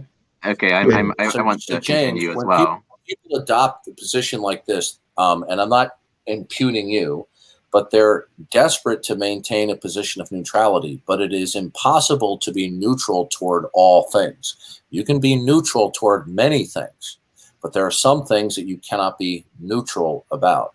Now you'll notice I didn't ask you, do you believe? Do you know? Okay, I'm not asking you a knowledge question. I'm simply asking you, is there one or more facts that you hold to that exist and that are intelligible that do not necessitate referencing God as the ultimate foundation of all facts? So And my answer to that is I can give you an example of a fact that I hold, which, whether or not it necessitates God as its source for that particular fact, depends on whether God exists. Okay, you're still not understanding this, okay? No, I think I do understand. No, you're not. Are you familiar with the law of excluded middle? Yeah. Okay, what is it? It says that everything either is or is not. Okay, now, the line of questioning and reasoning and reasoning is via the law of excluded middle. Any given fact, doesn't matter what it is, it'll either be necessarily derivative of God, or it will necessarily not be derivative of God. Are we clear on that? Yes. Okay. Now, in a world where God exists, then it necessarily follows that all facts necessarily, derive from him. Okay? Let me repeat that. In a world where God is ultimate and creator, then all facts, individually or collectively, must necessarily reference God, either explicitly or implicitly, because God is the ultimate source and basis. In a world where God is not, then conceptually, no fact would necessitate referencing God, either individually or collectively. Okay? So we only have two worlds here. We have a world where a fact derives from God, ultimately, or that same fact does not necessarily derive from God. There is no middle ground. Okay? Yep. So I'm not discussing right now what your beliefs and knowledge states are. Okay? Now, why not? Here's the question. Because when we start talking that way, people try to maintain that they are being neutral, and I'm trying to illustrate to you philosophically via the law of excluded middle that it is impossible to be neutral about some things, and that includes what is ultimate. Now, I asked you, can you give me at least one fact that exists and is intelligible without the necessity of standing in causal relations to God? Can you do that?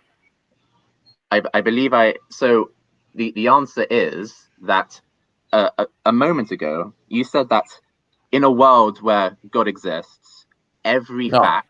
That's not an answer to my question. No, this is not an answer to my question. Is there one fact? Is there one fact that exists without reference to God? Duncan Atheism, your question does not have a yes or no answer, and I'm going to yes, it does, why. Because I put it in the form. No, it doesn't. I put it in the form. No, it James, doesn't. you right now you're being argumentative with me. I No, put it in you're the being form of the argumentative law with of me. excluded middle. You're being argumentative. Do we have to go over that? No, I'm not. I would have to agree with James on this one. Yo, Duncan, No, you I'm haven't not. answered a single yes or no question. Like all your questions are long-winded and like I you're really not don't care answering what the your opinion question. of me is. Duncan, let me But you really want don't him care. to give you a yes or no answer. So I'm waiting. I'm going to shut up. I'm going to shut up and I wait you answering my question, James. Yeah, I will answer the question. So I want to the answer to your question is basically that your question, well, so it needs a little explanation. So please have a little bit of patience. Okay, so because you said earlier, and these were your words, that in a world where God exists, every fact is necessarily in reference to him, and in a world where God does not exist, not a single fact is necessarily in reference to him. Because you said those things, and I agree with them in the way that you've defined God and the way that you've defined necessarily referencing. Because I agree with those statements, and we both agree with those statements, those facts would also include kind of claims about my mental state. So I can show you a fact about my mental state, which is I am not sure whether or not God exists. And then you have not answered my question. Yes, I'm answering it. No, you're not. Yes, I am. Yes, I am. Let me talk. You did say you're going to wait for him to finish, right? Listen to me. Duncan.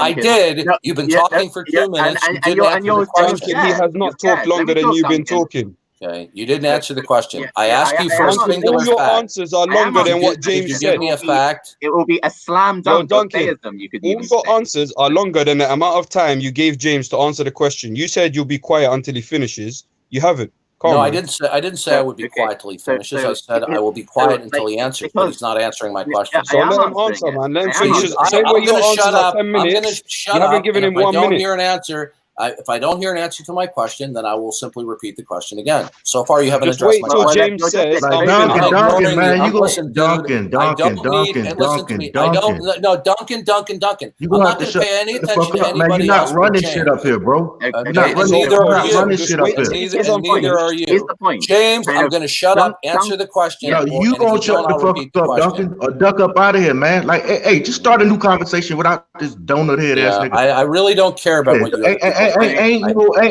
Look, just answer the start a new question, conversation. James. James, dude, don't rush it up here, bro. You know what I mean? So let's just start a new conversation. He can go Answer the question, on James. another panel and go do what he want to do. James, what's up with you? How you been living? I've been doing good, God of Jacob. Like, would you permit me, God of Jacob, to give the final response here? And if he still doesn't accept it or still doesn't like it, then we can start ignoring him. Is that? Okay, I'm so with the that. question I'm with is, that. can you give me a singular fact that exists without causal relations to God? Perfect. Yeah, I was gonna ask that too. Because the fact I wanna is ask that I am not definitely. sure whether or not God exists. And the state I didn't ask of you this that question. Fact, the state of this fact, Oh my as to days. whether or not it is necessarily in reference to God, depends on whether or not God exists. If God does exist, then of course this statement about whether or not I am sure that God exists, that would be in reference to God. Whereas if God does not exist, then me not being sure whether or not there is a God clearly is not necessarily in reference to God. You're not understanding the issue. We are not in a position to know whether or not the state of that fact is necessarily in You're reference not to God, understanding. or is You're not not necessarily understanding. in reference to God. This Look, does you're not not violate understanding the this, law of the sir. excluded middle. Yes, you are. Let me explain to you why. No, it's not. Let me because explain to you. I am not Let saying me it. explain to you I am not. why. No, you're not going to explain why. Listen, the rest of you in here, I could care Okay, less. Yo, I'm Duncan, no one cares what you're saying, yeah? You're asking James a question. You're not letting him answer, James, bro. you're You're taking a bluffing. piss. You didn't address my question. So the law of the excluded middle says that everything either is true or it is false, or a proposition is either true or it is false. So I am not saying that the state of the proposition I am You're not not sure understanding whether my or not there is question, God James. is All right, neither Duncan, false no one nor understands true. what you say. Hey, James, I Yeah, don't hey, think listen, he's going to let you answer, Dave, man. good There's no day. point. If you speak to me further, I'll just James, kill you my know what? sound and I won't You hear might you. as well start up this chess game. So, like, James, we you got time didn't to do understand the question. You're just talking past me. understood it All right, perfectly. James, I'm going to ask would you you a repeat question. the question back Hold to on. him, please, so he knows that you know what the question James, is? I'm going to ask you a question. Can a fact, when it is invoked, be intelligible without context? What the hell does that mean? That's a totally different question. James. This is why I shouldn't get into You prolonging this conversation shit, James. idiots. You prolonging this shit, James. All right. Why the hell do you care about Hawkins, you guys? You've got So, yo, James. Okay, I'll ignore him from now on. Quit talking to this motherfucker, James. Quit talking to that. Hello. Okay, Duncan, you've had your day. The light has shone on you, James, and now you cannot avoid have the been question given your that a chance, fact. and you've lost it. Yo, James, in order to have you have gone an any intelligible further in fact, I'm going to kill debunking my Islam? sound, so I I'd can't love hear you to now ask about your recent James, discoveries the and question I'm What's up, asking Day? What's good with you, Day? yeah, what's good, Dr. Jacob, man? How you doing, man? You blessed? Man, I'm living cool guy. What's good with you, baby? Man, good to see you, man. You ain't been on a panel for a while, man. Witness. Yeah, man, let's start something up, man. James, yeah, I wanted to ask James. Yeah, go on, witness. What did you want to say, witness? Yeah, witness. Yeah, I came across a book by a guy called Will Durant called The Story. So you don't have an answer, James? James is not talking to you, dumb Okay. pedophile, so shut up. Yeah. Anyway, as I was saying, there's a Yeah. book written by a guy Little called Will minds Durant. accusing somebody else He of wrote a being book called The Story of I really don't Civilization. care. Oh, yo, Duncan, we can't hear witness. Yo, Valley, come get his fucking dude the boot, man. Like, we trying to have a whole nother conversation. You know, So, it's James, your call, but you know, you can either have a good show or a bad show, but this nigga ain't it. I mean, excuse my N-word. I'm trying to work on it, but he ain't that dude. continue this conversation in Why a you separate continue the conversation? generic, James? You, Duncan. Hey yo, man, let us let him have his last word. No, we can't keep. No. Give him 30 seconds. We will give him 30 seconds.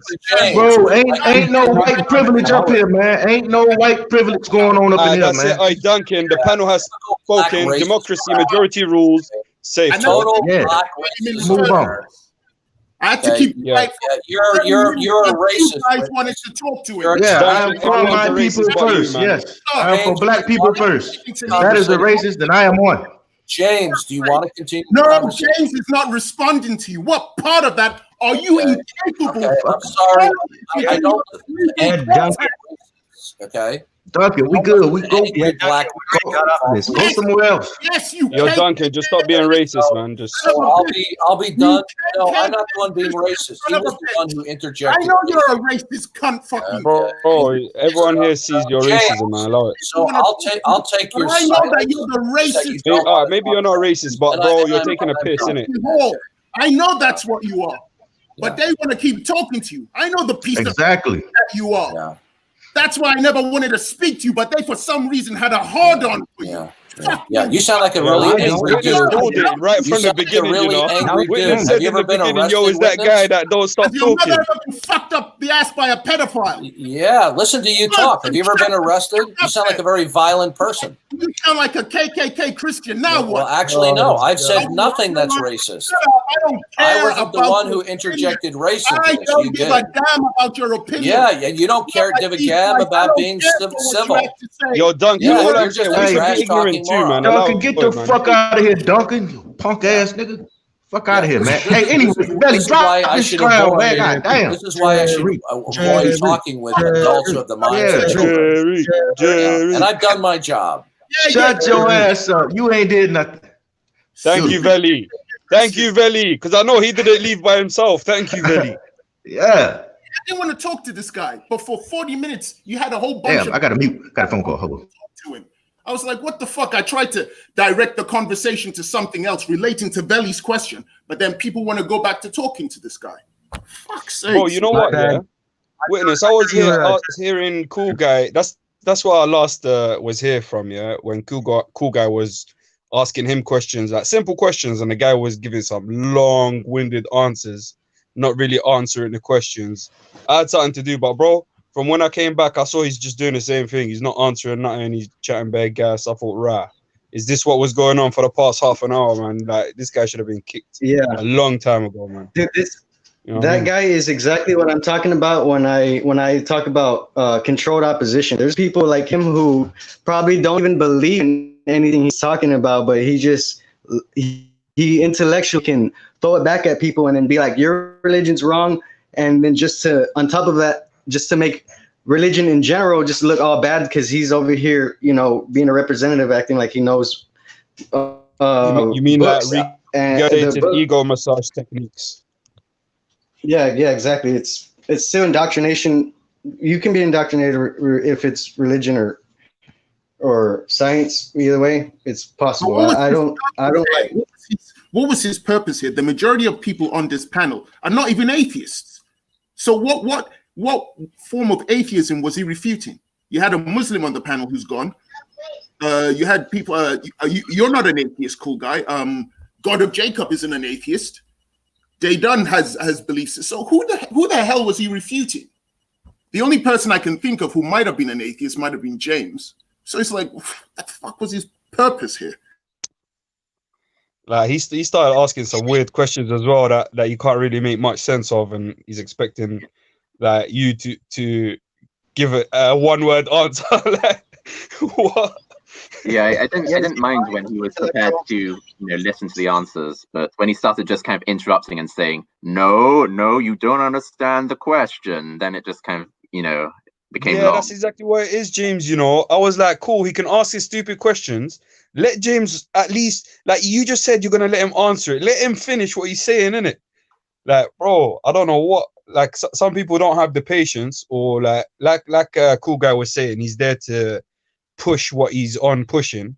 He don't want to receive nothing, man. He don't want to let you push nothing either, bro. But I guess he was just asking questions so he can answer it, innit? This is what he always does. But unfortunately, no matter where I am, people still want to communicate with him. I don't know why. We should have heeded your warning, man. But the Day Done and Cool Guy, about the sort of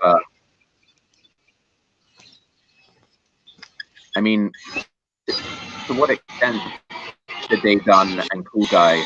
A few hours ago, I heard you guys talking about sort of inventions about the airplane and that sort of thing, and I was just wondering to what extent you either agreed or disagreed with the statement that European people achieved most of the technological and scientific discoveries by humanity in the last 400 years. Oh, in the last 400 years. Wait, I don't know, man.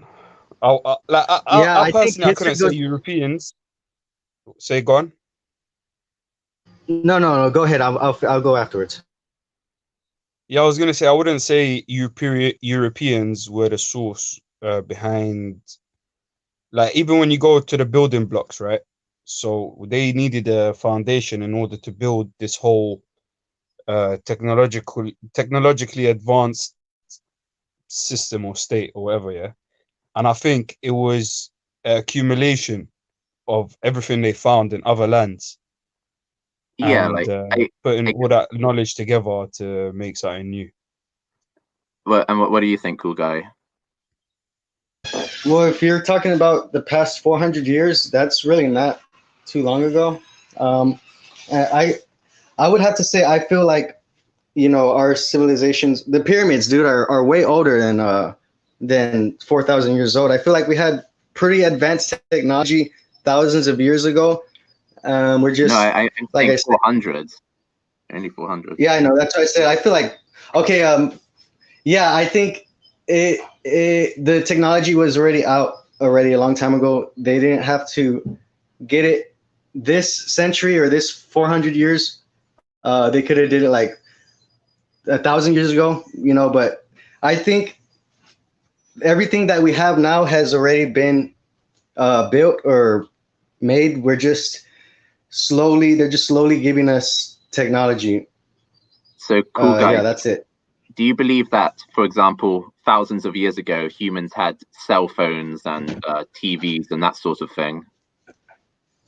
I don't know if they had cell phones, but I know they definitely had some machinery that we're unaware of that was able to move like 100-ton boulders. So you know what? That's an interesting thing, though, James. You talk about telecommunications. Yeah. Yeah, but telecommunications existed way before the Europeans found out about it. Like, really, they like what? You know how telecommunications works, right? You know how radio works? Yeah, I think so. Vaguely. Can you give us an explanation? So you cause an oscillation in the electromagnetic radiation in the radio wavelength sort of part of the spectrum, and then that gets picked up by a some sort of tuning fork, which gets translated into a electrical voltage, which then gets changed into a sound by a microphone. You've explained it all, and you've missed out the core component. Do you know what runs a computer, James? Are you going to say a human being? No. We're the user interface, but I'm saying, do you know what runs the computer? I don't know what you mean by that. Like the computer. The core component of a computer, without which it will not work. Well, there are lots of core components which the computer needs the to number work. one core component, the most important part of a computer. No, what do you think it is? It's the central processing unit. Okay, and Do you're you know saying what that's made of? It's made of silicon and other components. It's a quartz crystal. It's not just one quartz crystal, but it might well. You can use multiple quartz crystals. It's like a radio. When you change from channel 1 to 2, it's just changing which crystal you're using. Like if you have a 15-channel radio, you have a radio with 15 crystals inside it. You know about that, right? Well, that sounds like Close, an you're close. oversimplification. Oversimplification. Yeah, he's basically right. He's basically I'm right. what talking he's about the saying. core component that allows this technology to work. Well, Is but the crystal the thing itself. is, you're okay. What you said, which is incorrect, is that the quartz crystal is somehow the most important thing in a computer. You know that there's lots of things that a computer would need that it couldn't work without. So, for example, I know metal itself, because there isn't any good conductor of electricity that we could use, you know, besides metal. Kind of. Well, you can, but you can use different metals in it. Yeah, but do you get the point he's trying to make, James, right now? Do you get what he's trying to? I don't like. Are you saying that kind of people had invented radio waves, you know, in the distant past? No, radio waves already were invented. The crystal itself and its oscillation already existed before anyone gave it a case and made it do anything using this oscillation. Okay, could they use it to communicate long distances? Yeah, they used to use them to communicate long distances, and that was put off as a myth until the computer and radio came up, which was using crystals to communicate. No, that is a myth. Like, kind of, you know, if you grab some crystals. Where does the processing power of the computer come from? When you see, say, 1 gigahertz, yeah, what do you believe that number comes from? That's your processing power. Yeah, it's the frequency of operations that can be performed, or that sort of thing. Yeah, the frequency of operations that can be performed. What is it based on? How do you know the number of this frequency per second? You know, I know the manufacturer kind of builds the chips to be smaller, so you can fit more of them on a wafer, and then that means that they can perform more kind of calculations at the same time. Something along those lines. James, you're talking about handling more operations. So you're talking about having a bigger memory. For example, when you have a bigger random access memory, you can put more operations simultaneously flowing at the same time. But all these operations come through the buses on the motherboard from the processor, which is given a tick rate itself. That tick rate is what is giving the computer the ability to tick in the first place, the clock. Like what you call the system clock is the actual, it's a piece of nature, it's the crystal itself. Okay, but so you can't, but like the fact that people use a you know, a crystal as a clock in a computer doesn't mean that kind of in, you know, 2000 BC or any time before the modern era, when people kind of held crystals, they were able to actually kind of communicate with them just by holding them. You know, that's you don't know that. If they're saying they used to communicate using them, who are you to say no, they didn't? Even though now you're communicating using them. That's what I was trying to point out. Don't forget there was a flood. How would they use those crystals to communicate with them when they didn't have any other technology? Kind of. You don't know that, James. Like, what do you mean? Electricity? You know there was electricity. No, we have evidence for that though. Like, what reason that? Okay, so if we look at kind of the old records that we can carbon date for how old they are, we look and we find that all the technology is primitive, and so why would we believe that even though all the technology that we can find from those days is primitive, that in fact they also had this highly advanced technology that would require highly advanced manufacturing and highly advanced knowledge of the natural sciences and physics and engineering? Kind of, it just doesn't make any sense. If people were able to kind of use the crystals for and build computers with them, then and I know any of these other things, like they were able to build aircraft in the long distant past, then that would be reflected in the archaeological records, and the state of humanity wouldn't have progressed so slowly. Yeah, but James, the world gets destroyed loads of times, man. Like across history, there are loads of, like, you believe in the dinosaurs, right? Yes. And they were wiped out by something, right? Yeah. Like, do you believe there were highly advanced civilizations at those times? No. Because you don't find evidence. Well, but I mean, why would you believe that there's highly advanced civilizations at those times? For one thing, we can get into that, but first I'm trying to get into why you don't believe it, seeing the evidence shows that all of it was destroyed. here's one reason. First of all, we know that kind of the human beings have only been around for in their current form, like kind of modern human beings. They've only been around for 300,000 years, not kind of 300 million years.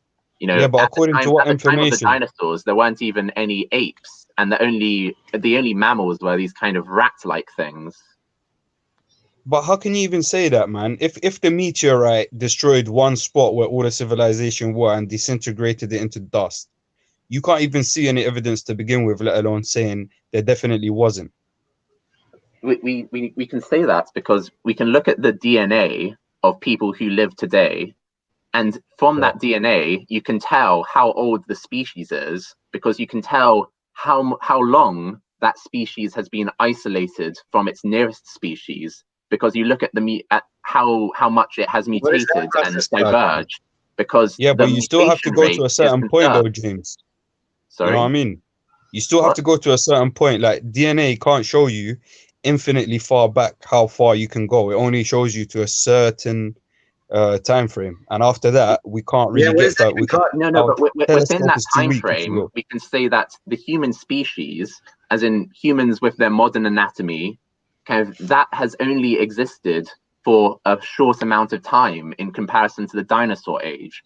We can say that there is no way this that information is extracted from existed at the DNA. same time as the dinosaurs. Are like several key features kind of have diverged and are much more recent than that. And you can estimate how recent different features in our DNA are.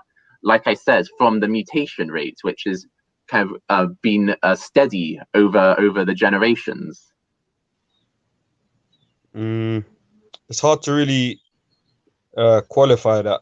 But what would you how would you explain these people who used to make structures that used to contain energy and move it around in certain ways and then put crystals right at the top of these structures?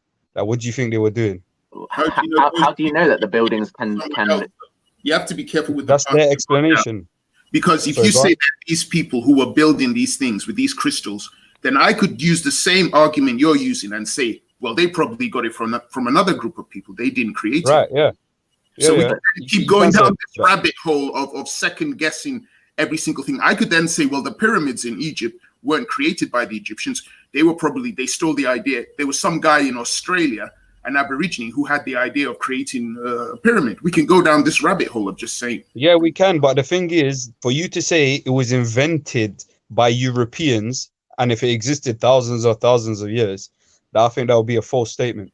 So yeah, but like when I gave, because I was specific, I didn't generalize. So I talked about automobiles, carriage, horseless carriage. Now, if you can tell me 1,000 years ago they were driving horseless carriages in another part of the world, then I'm like, okay, cool. Who was it? I mean, that's exactly what I'm trying to point out. We can't know.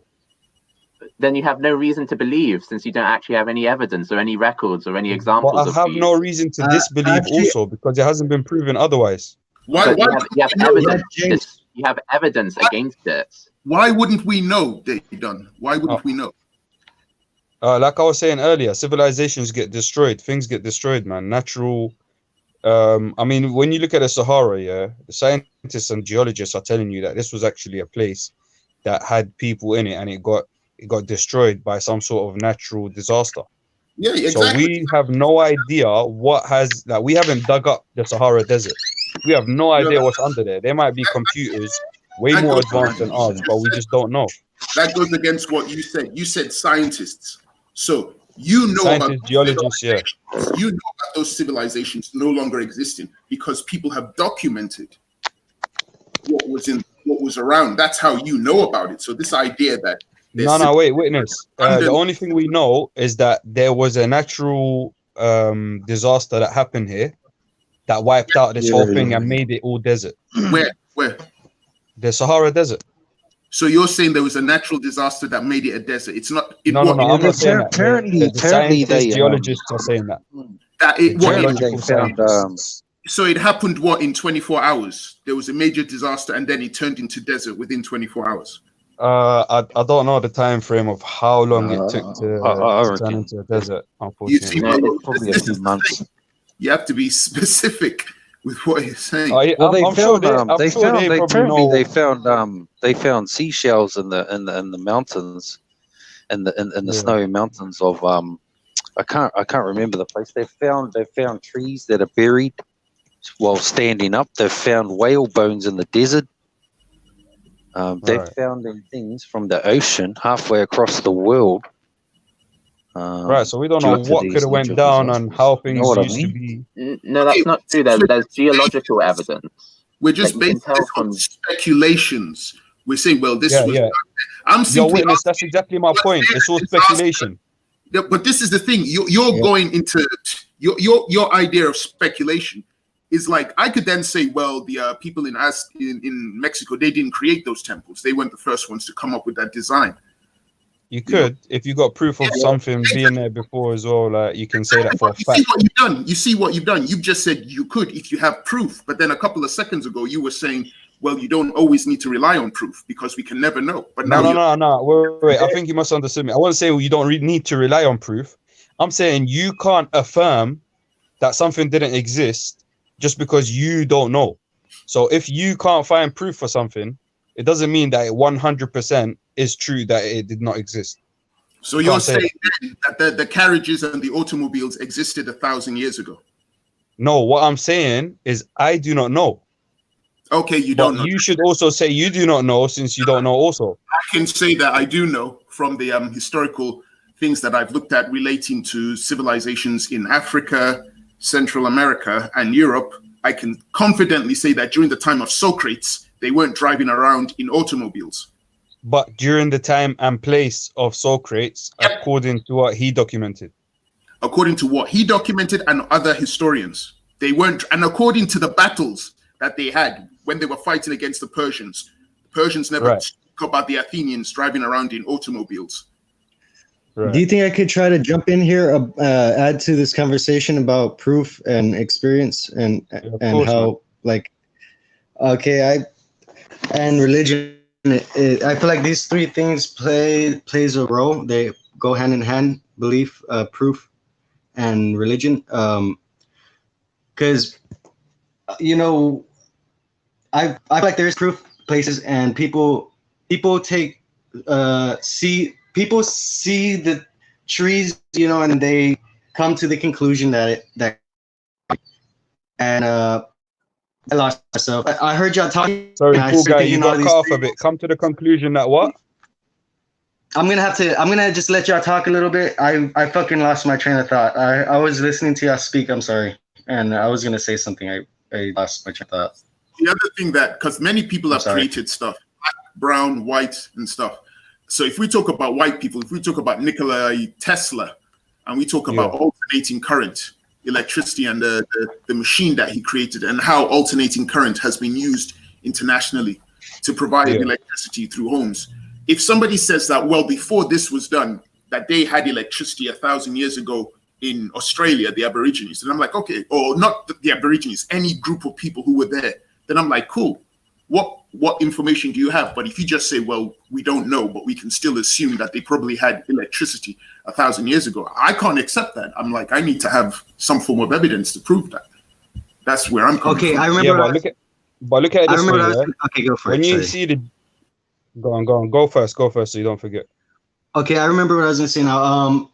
I feel like this reality that we're in, it is a personal journey.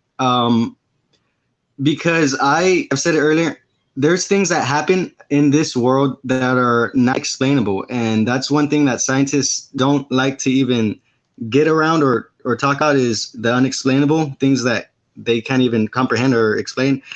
And that's all I'm saying. People are that's the whole reason. There's a reason that we believe, because we don't know. You either know what you're talking about or you believe something to be true, and belief is knowing. There's a difference. People think if you believe something, then, oh, I know what I'm talking about. If you believe something, you feel that something is true, it doesn't mean, oh, I understand what's going on and I could explain it, whatever. That's it. I've experienced stuff that is unexplainable, and there's no way for me to prove it to anybody, because things are changing. And if you never if you were never aware of the thing in the first place, you'll never realize when it changes. And that's all I have to say. There's no way I can prove to you I get you, bro. a miracle. Yeah, I get you. That's man. it. There's some things that are, back to witness. I wanted to tell you, like for example, if you go check out the electricity, for example, Now I'm talking about the transformer that he created. I didn't say he created electricity. I know, but I'm taking you back to the same point we were talking about earlier. Yeah, something it gets taken off somewhere else. I never said he created electricity. He created a transformer that could generate volts at low level transmission over long distances. That's what he's using the Earth's electromagnetic field too. But here, what my point is, I was talking about the proof and the deletion of information and stuff like that. Yeah, because when you go learn in school or in a library or wherever you want to go learn, they'll tell you Benjamin Franklin was the one who not invented it but discovered it. Let's say, yeah, and then you have Thomas Edison, who is the person who actually used it in production and whatever you want to call it. But before we found out about the Baghdad battery, we would have said that Benjamin Franklin was the discoverer. But now that we found out about the Baghdad battery, we would say that someone from Baghdad who made these batteries knew about electricity way before when Benjamin Franklin discovered it. Now, why did you say Benjamin Franklin? Yeah. Why did you say Benjamin Franklin? Because that's when you go to when you check the system of education that we have now, that's who they teach discovered electricity. No, they say Edison. Well, that's exactly where it comes in. There's Edison, there's Franklin, and there's Benjamin Franklin. What's my man's name? I've never heard Benjamin Franklin creating electricity. I've heard of him being involved in politics, U.S. politics. Yeah, but what are you talking about when you talk about Thomas Edison? That's the guy who actually invented using electricity to power things. Like I'm saying, it was him who came and made it kind of a mainstream useful product in it. But that either one of those, whichever one of them you want to say discovered electricity, we later found out about the Baghdad battery, which means neither of them discovered it. It was discovered way before them, thousands of years ago. And then when you look at a Baghdad battery, you don't know if that was the most, how do you call it, the most advanced form of usage of electricity, or if that was some guy's bootleg little battery made in his house. And then further to that, we might not even find the history of where this guy got his information from, to begin with. So in that sense, that's all I was saying earlier. I would not say that this 100% happened or 100% didn't happen. I cannot be in either one of those positions unless I know for 100% sure that is 100% the case. You get me? So I can't just, because that will help the misinformation of the world. I don't want to help misinform the world. I want a world where people are speaking exact facts, and when they affirm something, it should be affirmed and provable and to the affirmative outcome, and anyone could check it out. That kind of world we can kind of progress a bit better in, rather than saying this and that. I think you pick and choose when you want to use that, because you have spiritual beliefs, but you've never seen a God. You've never had proof to see God, but you still believe in that God, though. Well, that's the thing. I have. You don't say I don't know. You say that I don't say I don't know. I say I do know. I say I used to believe there was a God, but now I know. Exactly, but you've never seen God. Well, that's the thing, man. I believe I've seen his evidence, innit? But I think you pick and choose between when you want to think like that and when you don't. Like when I say that they want. Here's the thing: when you say God, you might think of something else than what I'm talking about when I say God, innit? I definitely believe for the creation of this planet and everything. Yeah, I definitely believe a creator created this creation. Okay. I definitely believe there are things that are more powerful and higher than me. And I definitely believe that things run in that logic. So that logic would determine the fact that there's something higher than them, which means there must be some sort of place where it stops, where it ends up. Now, even if you ask a scientist, where does this come from? Where does everything come from? They'll tell you it's an unexplainable thing that is created this whole thing, etc., etc. It has to be more powerful than it to create it. All of this stuff. Yeah, They're basically saying God, but not using the word God. I don't dispute any of what you're saying, but what I'm saying is, when it comes to the creator, even though you haven't seen the creator at work, you will say you believe in the creator. But at the same time, when we're talking about cars, no, I know, and I say that I don't believe cars were being used 1,000 years ago, you'll then say, well, we don't know. You don't believe what was cars? I'll say, I don't know. I'll say, you'll say, sorry, I don't. what do you say? You don't believe what was used 1,000 years ago? If I say to you that I don't believe that people were driving around in cars 1,000 years ago, you'll say to me that you don't know. You can't say whether it did exist or whether it didn't happen. You'll say, I don't know. But then when it comes to the creator... Okay, but no, but wait, witness. I get what you're saying, yeah? I would ask you, what proof do you have that they were not driving cars? I told you 1,000 years ago when we talked about Socrates, Aristotle, their works, there was nothing about driving cars. When we talk about the Athenians, the Spartans eventually fighting against the Persians never spoke about these people driving cars. So what you're telling me is there is no evidence. Not there is evidence to the contrary. There is no evidence that they were driving cars because they never mentioned it in their works. Yeah, so we can't say that they were or weren't just because there is no evidence to prove that they were or weren't. Yeah, but that's my point. That's where I'm saying you pick and choose when you want to. No, but witness, look, I have evidence. I actually have evidence the creation. You've seen the creator. You've seen the creator at work. I've seen the creation. It's like this, yeah. When you go back to the Baghdad battery, I've seen the Baghdad battery, so therefore it follows that I know there was something that used electricity, that this thing was used to power. I don't need to see this thing that ran on electricity to know that this electrical current generator powered something. I obviously know that this is made to power something, so then it logically follows that something was powered using it. I have no evidence to say there was something that was powered or used electricity except the batteries themselves. So like, for me, I can say the creation is evidence of the creator, but I can't say... You're picking and choosing. The Baghdad battery exists. So you can talk about it. That's how you can talk about it. It exists. You can actually see it. Then I can speculate that it was used for something. It wasn't a useless invention. Yeah, nobody's disputing what you can speculate about. But the fact is, you can talk about the Baghdad battery because it was discovered. It was unearthed. So you can talk about it confidently. But I'm saying... but it was only recently discovered. You know that, right?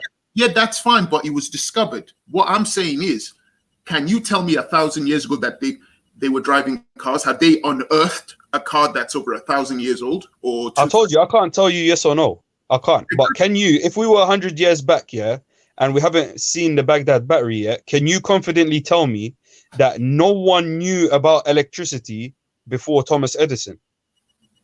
No one knew about electricity? Yeah, it wasn't documented. We don't have papers about it. We haven't found the Baghdad battery yet. So can you say there 100% was no such thing of the discovery of electricity?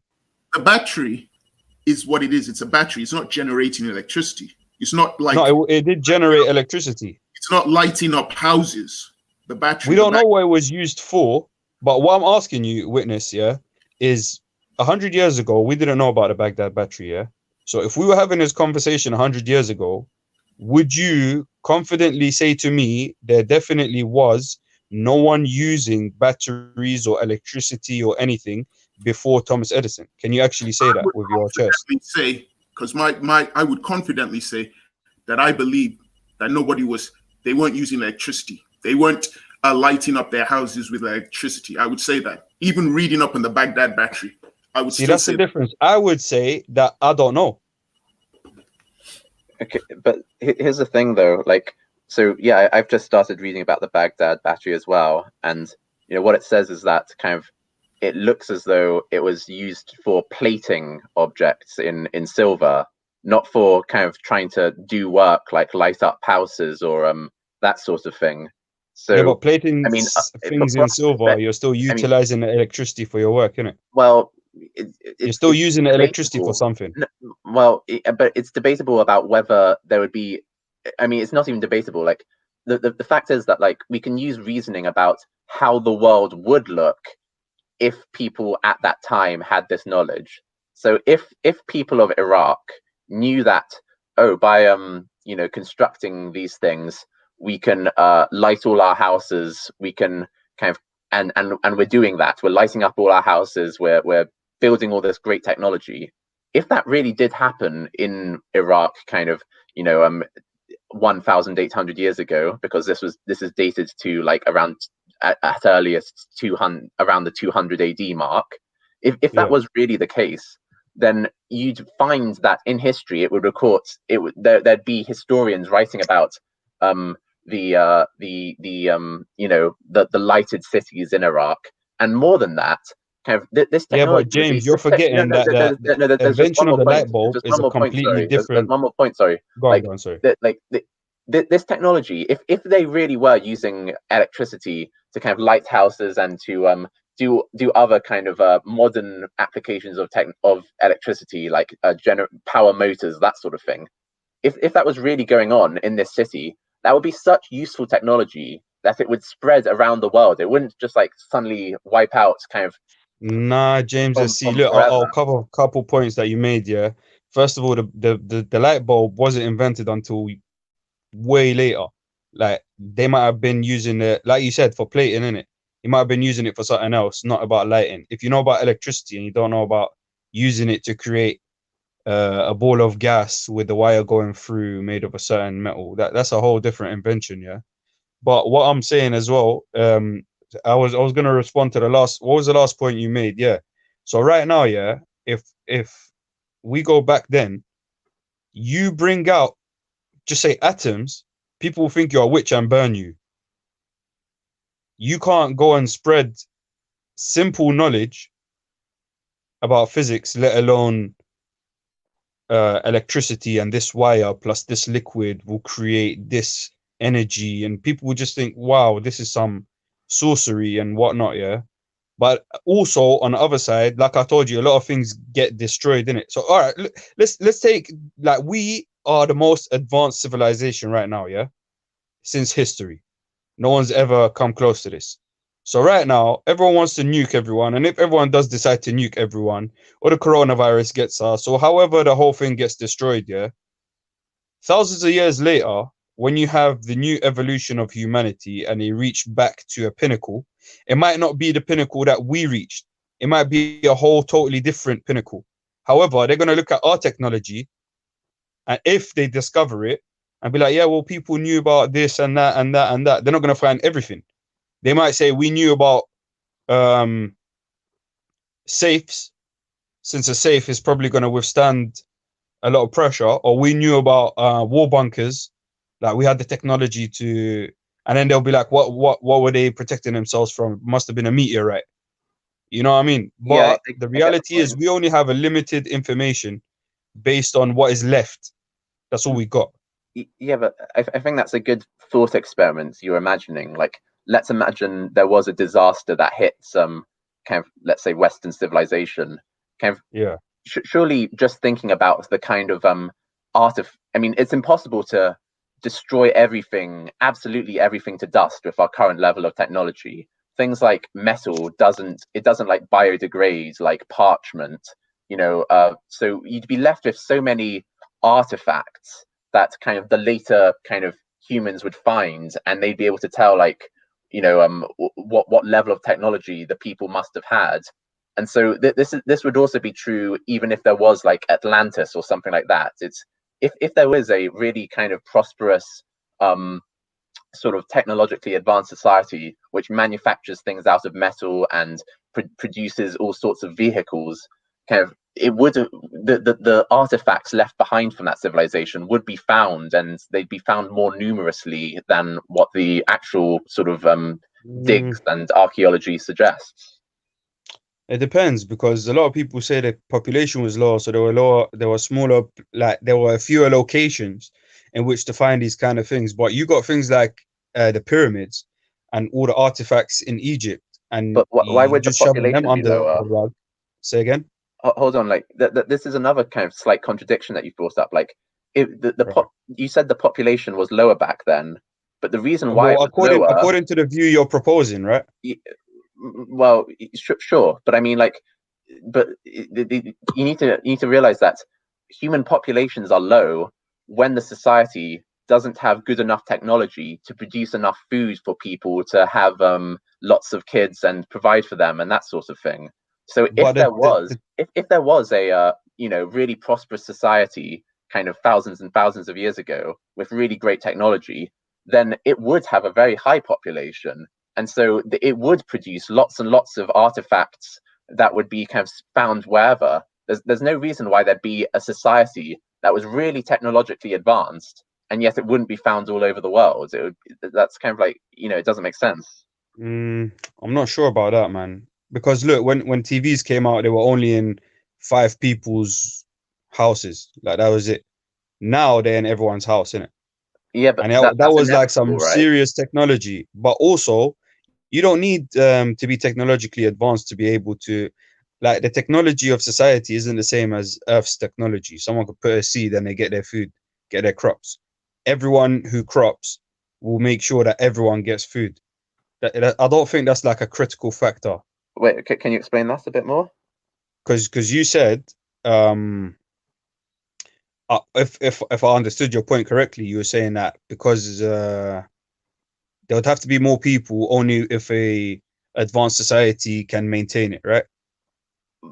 No, so just to be clear, like, I'm saying that if a society is technologically advanced, then it's definitely going to have lots of people, because a technologically advanced society is going to have good food production, and that good food production will allow there to be a large number of people. All right, look, would you say the Western UK Christian country is more advanced than the Eastern Muslim countries? No, it's not. It's not. So you think the Eastern Muslim countries are more advanced than the Western UK? No, like, the reason why it's different is so wait, James, you just said 2 contradicting answers. Yeah, so I mean, it depends on the scale. So basically, like, kind of so we can agree that, like,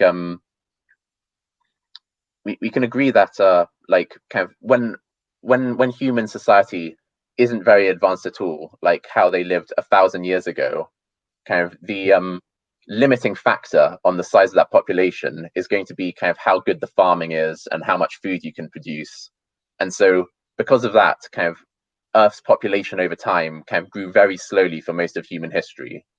And then when technology started getting better, kind of, and you started being able to kind of like selectively develop crops and do really good sort of increase medical technology so that people don't die during childbirth, then what you find is that, like, kind of many more people are able to be sustained by that society, and then when it gets even more advanced, you find that kind of like societies nowadays, like, kind of people realize that they don't need to have, like, 5 kids in order to, because most of their kids are likely to die within the first 5 years of their lives, and so people start having a bit less kids, and so the population kind of gets a bit smaller, but still very large in comparison to when you have, like, rubbish technology like 1,000 years ago.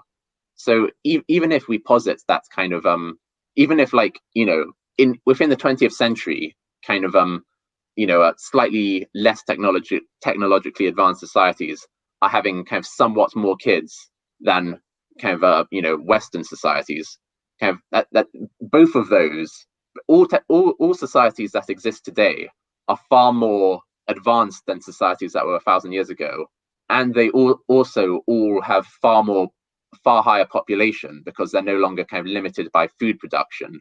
So what I'm saying is that, like, so given this, kind of it's reasonable to say that any sort of advanced society kind of that might have existed thousands of years ago, it will have gone through a stage where it had, like, millions and millions of people living in that society, and during that time they will have manufactured, like, millions and millions of pieces of metal and other little artifacts that wouldn't have biodegraded and that would be found kind of present throughout the world.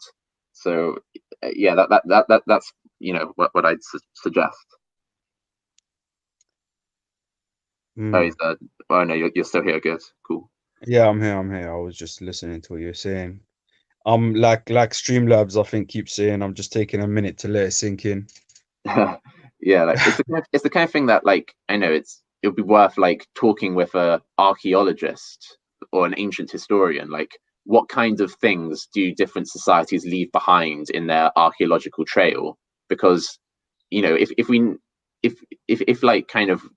it's clear that kind of the societies we do know about leave certain things behind, like sort of swords or spearheads or that kind of thing, then kind of we'd expect to be able to apply the same reasoning to societies kind of like far before them, which had even better technology and which would have kind of likely manufactured even more things.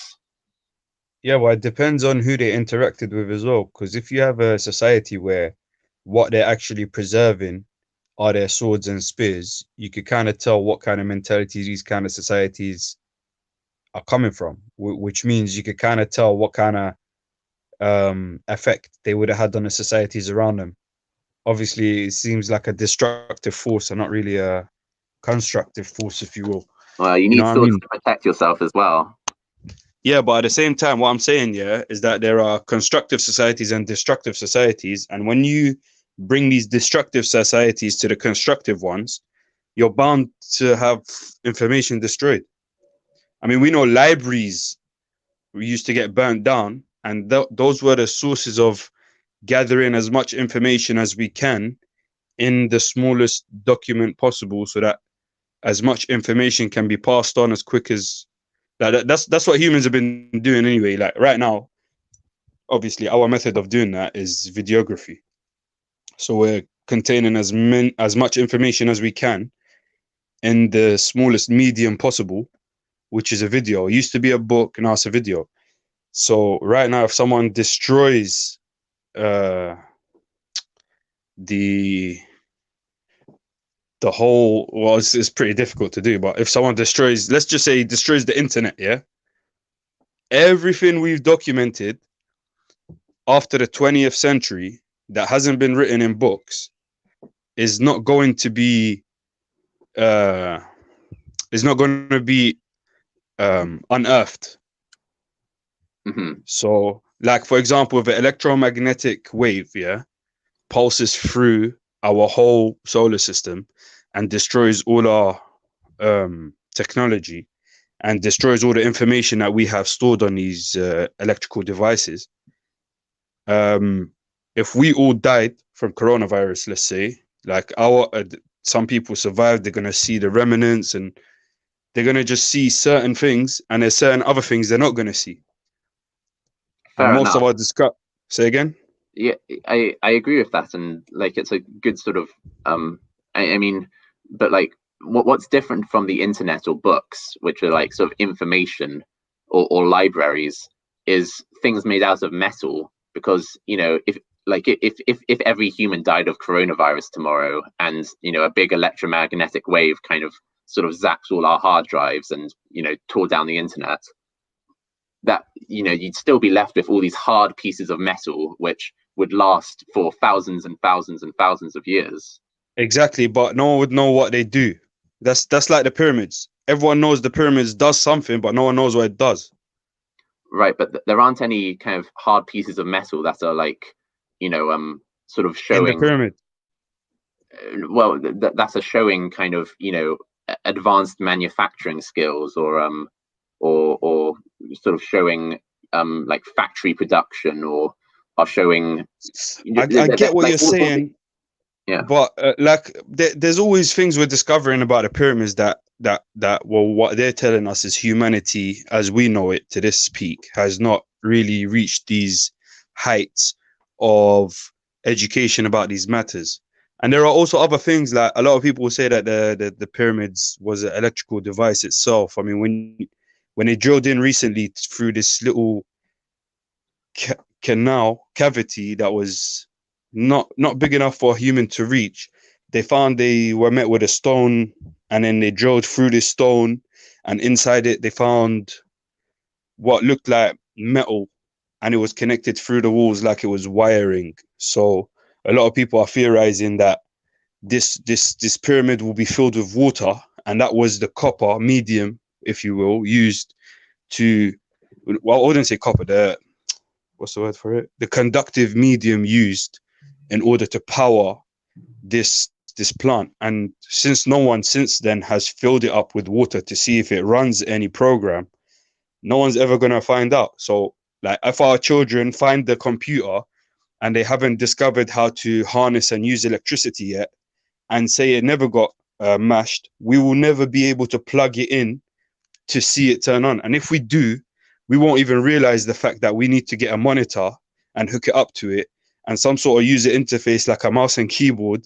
Like they will have hell trying to figure this out, man. You know what I mean? Like, they'll just say, yo, this was something, we don't understand what it is. Our technology is better. Obviously, these guys were so stupid not to tell us how this runs. And it's the same thing we're saying about like ancient stuff, innit?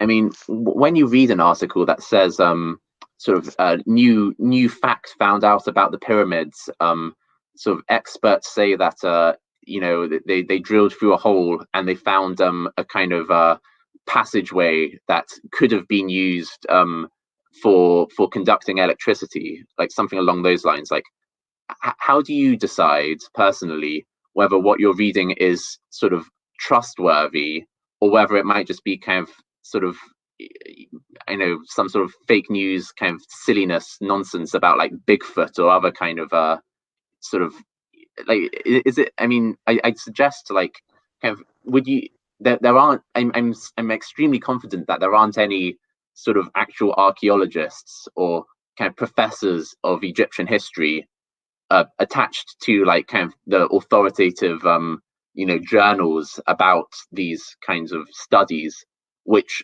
suggest that kind of the pyramids might have been power plants.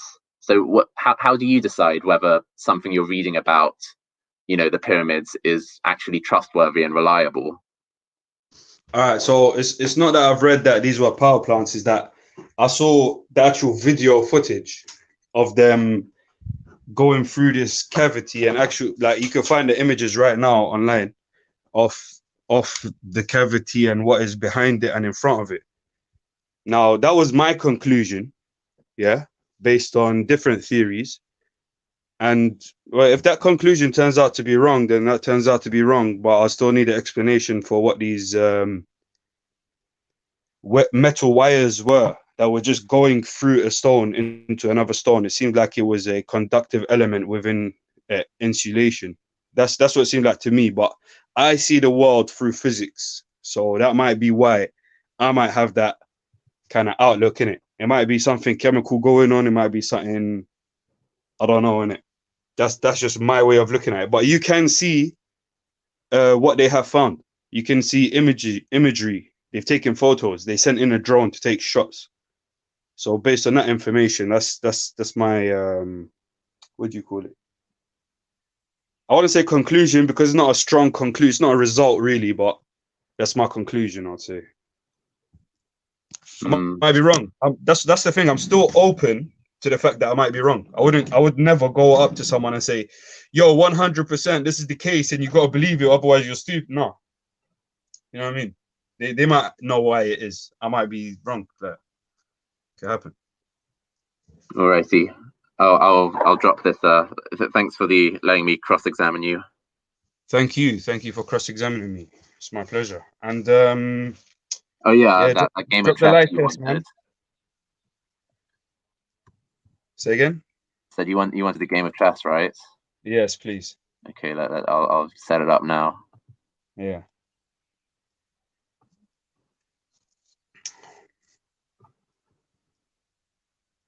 Your Buddha is in the back chat. Might want to join, I don't know. Yeah, I've posted this in the private chat now. Yeah? Alright, get ready, man. I'm joking, I'm gassing myself up, innit? I'm making it sound like I'm some chess master. I'm shit. Yeah, I'm not very good either. I just like gone into a little habit of it. Yeah, you're probably level then, man. It's really fun though, isn't it? Yeah, it's not clickable. I'm trying to copy and paste. I'm on my phone. That's the thing. So. Okay. Yeah. No worries.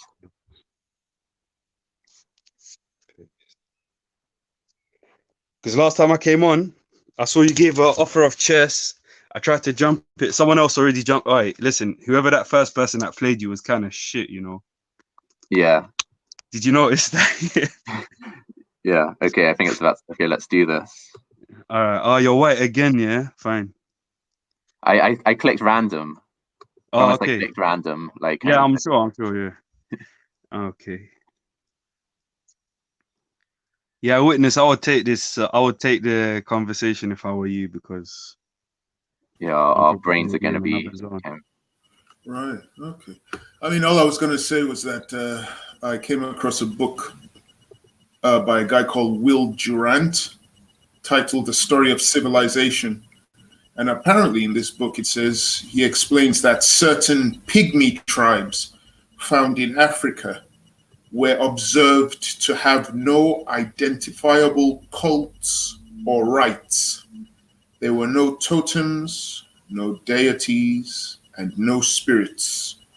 Their dead were buried without special ceremonies or accompanying items and received no further attention. They even appeared to lack simple superstitions, according to travelers' reports. I'm still trying to find the book, but I've just read here on Wikipedia a book by this man called Will Durant, The Story of Civilization. He claims there that there were pygmy tribes that didn't have any belief system, religious belief system. That's odd. So then that opens up a whole new line of questioning. There were some Africans who did not believe in a god. All right. And it would be interesting what made the Africans believe in a god. Was it tradition? Was it colonization? Was it a desire to... What, do you know where the first actual documentation of them believing in a god comes from? No. Don't say Egypt or the Metroneta or the whatever. I don't know. I think in Egypt those weren't really like, see, the deities that they say were gods, or they taught us in school were gods anyway. Yeah. I don't think they were worshipped as deities to begin with. I think that came after people saw people praising them and they said, "What's this? Who's that?" You get me? And then started worshipping them. Yeah. I spoke to a couple of people who follow Kemet. They said that they don't follow gods. They don't believe in a god. So, I guess it depends on who you speak to. Yeah, definitely. That follows the Kemet thing. But yeah, the main reason I mentioned that is because it points out that there were certain Africans who didn't believe in a god. And as we pointed out earlier, atheism is not a European invention. The idea of not believing in a god could happen anywhere in the world. And to define atheism, I mean, to me, atheism is like if you don't believe in a god, period. None of this nonsense about lack of belief. If you just don't believe in the existence of a creator or God or gods, then yeah, you're an atheist. I don't see what the debate. I think it should be left simple as that. People try to overcomplicate the term. Exactly, yeah. If you don't believe in a god, then you don't believe in a god. Fine. Yeah. It's life, isn't it? Yeah. But there's two different ways to understand I don't believe in a god. Like you could be saying, I lack the belief that there's a god. Or you could be saying, I believe that there is no God. Oh, yes. I believe that there is no God. The affirmation to the contrary. Just make it simple and say it from your chest. I don't believe there's a God. No creator. I don't believe there's a God. Yeah. That's what people should work on, saying it straight up. Yeah, I don't believe in it. That's it. But atheists are not the same. Some atheists believe in the existence of dinosaurs. Some atheists question it. Some atheists believe the earth is flat. Some believe the earth is a globe. So there is no definitive book for what an atheist is or what an atheist believes. I know a lot of religious people would like to say, well, you atheists believe that, but there is no such thing. And this nonsense that I hear when certain religious people will say to atheists, where you don't have any morals, you don't have any morality. I just keep the response simple. Well, if the atheists didn't have any morality, how come they're not running around on the street, raping, killing people? You know, why don't we have mass hysteria with atheists just running on the streets, raping and killing and murdering people? Of course you get your morality. You don't have to get your morality from a god. You can get your morality from your parents. You can get your morality from your grandparents, from your uncles, your aunts. You can get your morality from your community, your village, your town. I think the argument stems from when they say that your morality is then flawed if it doesn't come from if it comes from a flawed being, an infallible being, then your morality itself is fallible. But then, yeah, I understand that. But then the problem is the religious people can't say that as well, because their morality becomes subjective. So, I mean, to me, my morality, slavery of any sort is wrong. But then there are people who are following a God who will argue that slavery is okay in certain instances. So it's like, what is morality becomes subjective. People's morality. Committing genocide is wrong, but then some religions, they do it. I don't know. Yeah, but at the same time, like, you have to go for, like, look, if this guy is going around and killing people, can I kill him? Then where'd you go from there, man? You have to kill him, right? Killing people? No, not really. It depends. No, I'm saying if someone is going around killing, like, just saw you, killed you, saw James, killed James, saw me, killed me, saw this guy, killed this guy, whatever, yeah. Everyone in sight. Yes. Would it be right or wrong to kill this person if you were in the vicinity? That then becomes subjective. Some people's morality would say, yeah, kill him. Others would be like, no, restrain him and have him brought forward. And that subjectivity, I think, is what a lot of people's problem is, because they can't really fathom, there can be subjective morality. They just believe there's objective morality, and that's it. You know what I mean? Yeah, but who's objective morality? I mean, Jesus says turn the other cheek. Is that objective? It depends who you're asking. I'm sure if you ask Donuts, he'll tell you. That's my point. Yeah. It changes with whoever you speak to. Morality is it's a simple thing. But like I was saying, atheism, there's no straightforward atheist that will give you the lowdown on what atheists believe. They all have, some of them won't want to admit it, but they all have subjective belief systems. They're not all reading or singing from the same hymn sheet.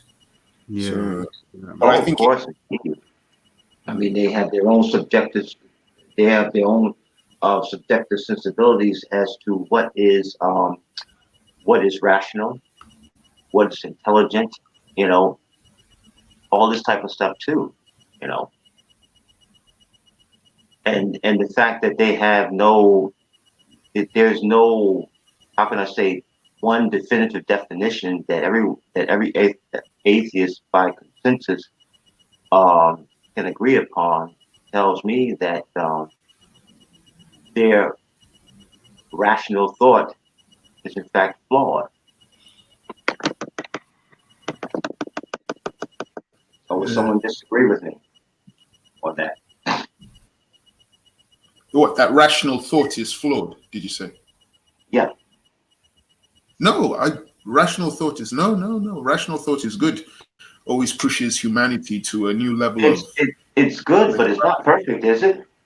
Yeah, that's what we were talking about last time, Witness, because different people's rationales can lead them to different. This is what I'm saying.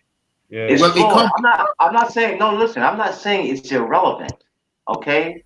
I'm not saying that it doesn't have good points to it. I'm simply saying that it's flawed.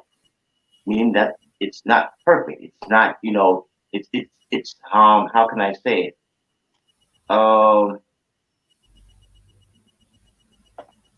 You're gonna have people, for example, atheists, right? You say atheists, okay, they say that they're rational, right? Their thought is rational, right?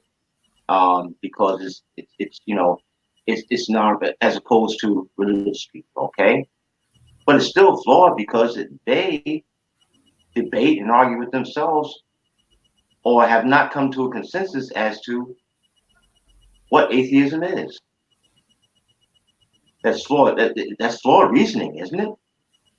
Of course, yeah, it's flawed because human beings are flawed. We're not perfect, so by default, anything Yeah. we create will be flawed. Yes, Yeah, anything. That's all. That's all I'm saying. I mean, in the end, we're all flawed, and the thing about it is, it's being rational and whatnot. Now, I can only define being rational as to how people, the people or the person who came up with that term, rational, defines it. The term rational came about well before I was born, or even thought about being born. So I can only go by I can only go by that definition. But people's rational thinking, it is flawed. And if people and the thing about it is that if I can't even get a clear definition, one clear definition as to what an atheist is, it's a problem for me, to define it. Yeah, absolutely. But that's the whole point of rationale. Rationale will point out flaws, so it's not perfect. Yeah. You're constantly trying to reach the top. It's constantly pointing out the pros and cons of things and discussing, debating, and so it's never a case of this is the rationale for this. That's it. No more. It's like you constantly keep thinking and pointing out the flaws. Well, there's a mistake here. There's a mistake there. But with religion, you can't do that. So a Christian will tell you Jesus is the Son of God. And then another Christian will say, no, Jesus is God. And then another Christian will say, no, Jesus is neither the Son of God or God. He's just an important man. But they're being, and that's the thing. Okay, if that's the case, then they're irrational. And if that's the case, if they're irrational, then when atheists define themselves and define their ideology, being that there is no one definition for what for the atheist or atheism, the ideology thereof, then they're irrational as well because they debate with each other back and forth on what it is. Yeah. They would be debating back and forth what the idea of atheism is. That's the point. I mean, somebody will say, "Well, my view of atheism is this, that, and the other thing." Yeah, it may seem it may seem rational. I may agree with it, but then if somebody else comes up, and they say, "Well, through rational thought, no, I think atheism is this, that, and the other thing." you understand what I'm saying? I mean, they have different views, okay? But if these different views are not, somehow commingled together to form a definition, then it's like I can't get a rational view of what an atheist is, what the ideology of atheism is, because they have no common definition or ideology by which they all agree.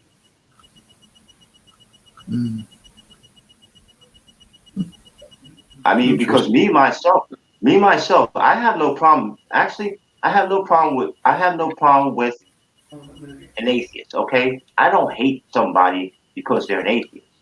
Now, it's a different thing if somebody if somebody through no provocation from me is trying to kill me, that person becomes my enemy.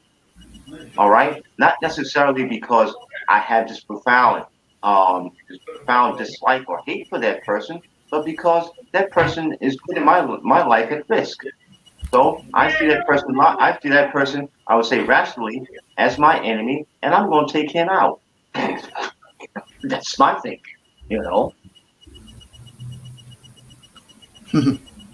I mean, it's somewhat simple and direct, but at least I'm being truthful about it. That's all I say.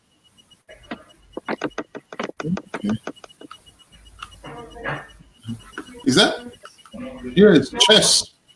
Yeah, somebody's playing chess online. Yeah, I'm getting smashed basically. I don't even remember why I lost the knight, but whatever. We'll see what happens. Well, yeah. Well, I mean, the chess match is always, it's always a game of defense. You want to protect your own. Ultimately, you want to protect the queen. Okay, even more so than the king, because the queen is the main piece that can go any direction, any number of moves. To take out another piece from your adversary. Or even your adversary's queen. Your adversary's queen puts itself in the aisle where your queen can move directly to it and knock it off. So be it. That's what's going to happen. But but I mean, my understanding of chess it's a strategy game. How can you defend your own and conquer the adversary?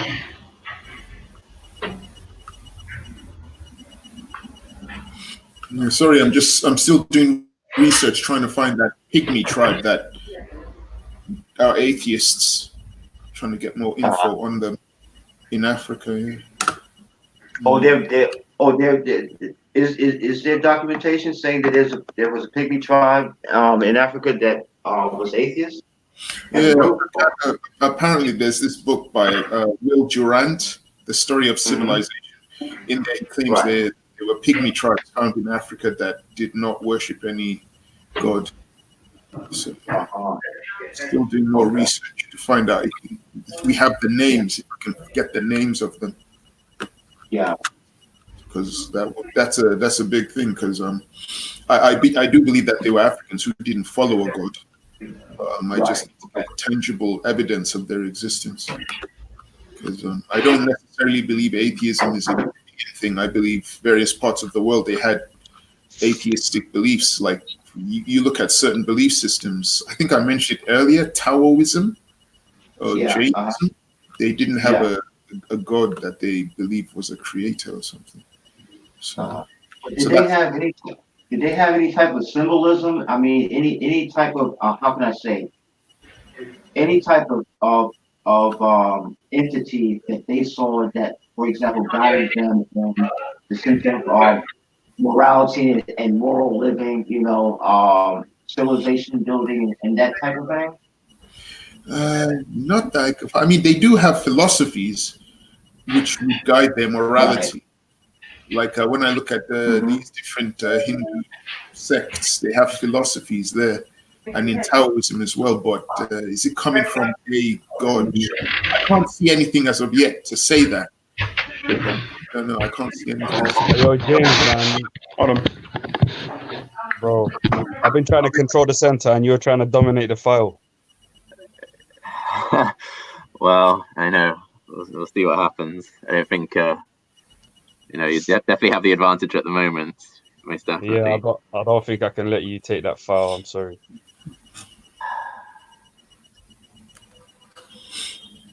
I think about defense, man. Yeah, go on, sorry.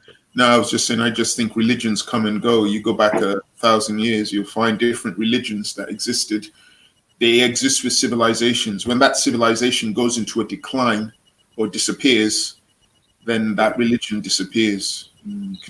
Or if that civilization gets conquered, that religion disappears and a new one is born. So it comes and goes. It's not constant. But though there are religious people who tell you from their religious books that their religion has been around since the beginning of time. I don't know. That's I would say in general that some type of religion or moral beliefs run around, just the beginning of time and advancing civilization, things that it's gone, that somehow it was totally compromised and things were used this, that, and the other, and therefore, everything else is small time. I can't agree with that. It would be good to know in the future if we're going to have a discussion about this thing. Because is atheism a European invention? I'd say that, well, obviously we don't believe that, but European invention, are we saying that all European inventions are bad? Or we're just going to say some are bad, some are good, if they're taken over? I would say this. I would say that inventions themselves are not entirely evil, but it depends on the intent of the inventor, right? What does he or she using what does he or she imagine they're going to use their invention for what purpose? Your microphone's a bit. You keep cutting out a bit when you Oh, speak. really? Yeah, just to keep cutting out. Oh, sorry about that. Because we can say now we're using a European or American invention now, aren't we? Internet technology, indeed, Streamlabs, YouTube. Are we saying that's bad? Yeah, and then again, I say that's why I say that inventions, no matter what nationality or ethnic group or racial group, if you will, came up with these inventions. These inventions are not inherently evil. It's the intent of the inventor, and people actually and people how they use it. Okay, they may have evil means of using it. I mean, if you think about Facebook and a lot of stuff that people put up on Facebook, okay, it's not the inventor of Facebook. It's not his fault that people are using it, in a manner that is disgusting and rude, Yeah, because I do research on the inventions, so I've got a whole list of Black Americans who've invented stuff. So I like reading that sometimes. It's always good to see the diaspora in the world, the different races and people, what they've created, and how it's affected the way people live. I'd like to find out basic things though, like who created the fork and knife. Now that's something interesting, really, because there's such because when you think about it, it's such a mundane thing for us these days, But if somebody hadn't invented it, we wouldn't have it. Yeah. We wouldn't be able to eat without digging our hands in bowls and plates of food. There would be no alternative way to eat. But then at the same time, if you eat meat, you didn't have a knife and fork. How do you cut the meat? Or do you just pick a whole ribeye steak up in your hand and just bite into it and start eating? Yeah, I think you used to eat with your hands still. Well, I mean, but at the same time, there are certain foods that are considered to be finger food. For example, some people eat fried chicken, right? Some people will use a knife and fork to eat fried chicken, depending on what piece they're eating. Okay. On the other hand, for me, if I'm eating fried chicken, I'm sorry, but I'm not trying to use a knife and fork. I use a napkin to wipe my hands off, to get the grease, the crumbs, and all that stuff, that type of stuff off my hands.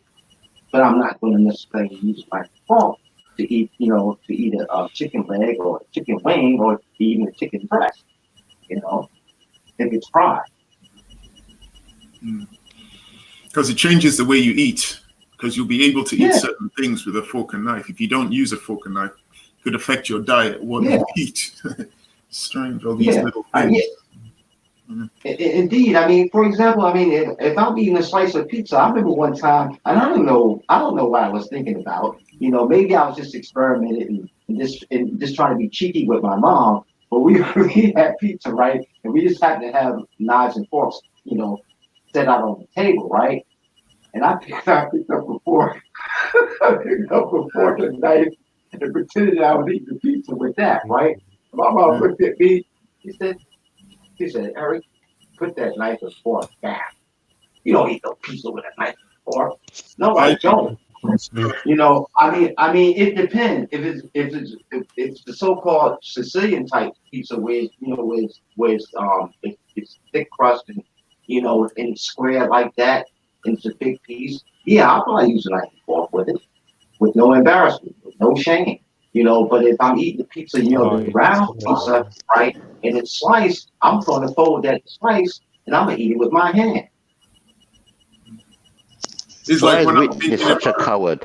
When I'm thinking about inventions and we think about what the Black Americans, what they created, like when we think about jazz. Oh, you are there. They created jazz. Yeah. Oh. And they were using musical instruments to create jazz. I've always wondered if they didn't have those musical instruments, you know, like the trumpets, trombones, then jazz, they wouldn't have been able to create jazz. Witness. No, because they wouldn't be able to write. They wouldn't be able to write notes, music notes. Witness. That type of thing. They were using classical music writing. You know the way they write classical notes, because they had to put down the music they were creating. Yeah, and then that, so it's like a mixture of different things from different races of people. Witness. Oh, yeah. So it's interesting. Witness. What? Witness. I wonder about funk music as well. Because we wouldn't have had funk without all those instruments, because those instruments weren't created by black people, were they? Like when you think like the modern day bass guitar or the modern day electric guitar. Witness. So I don't know. It's kind of weird. Witness. It's a whole Witness. I want to ask you a question. So.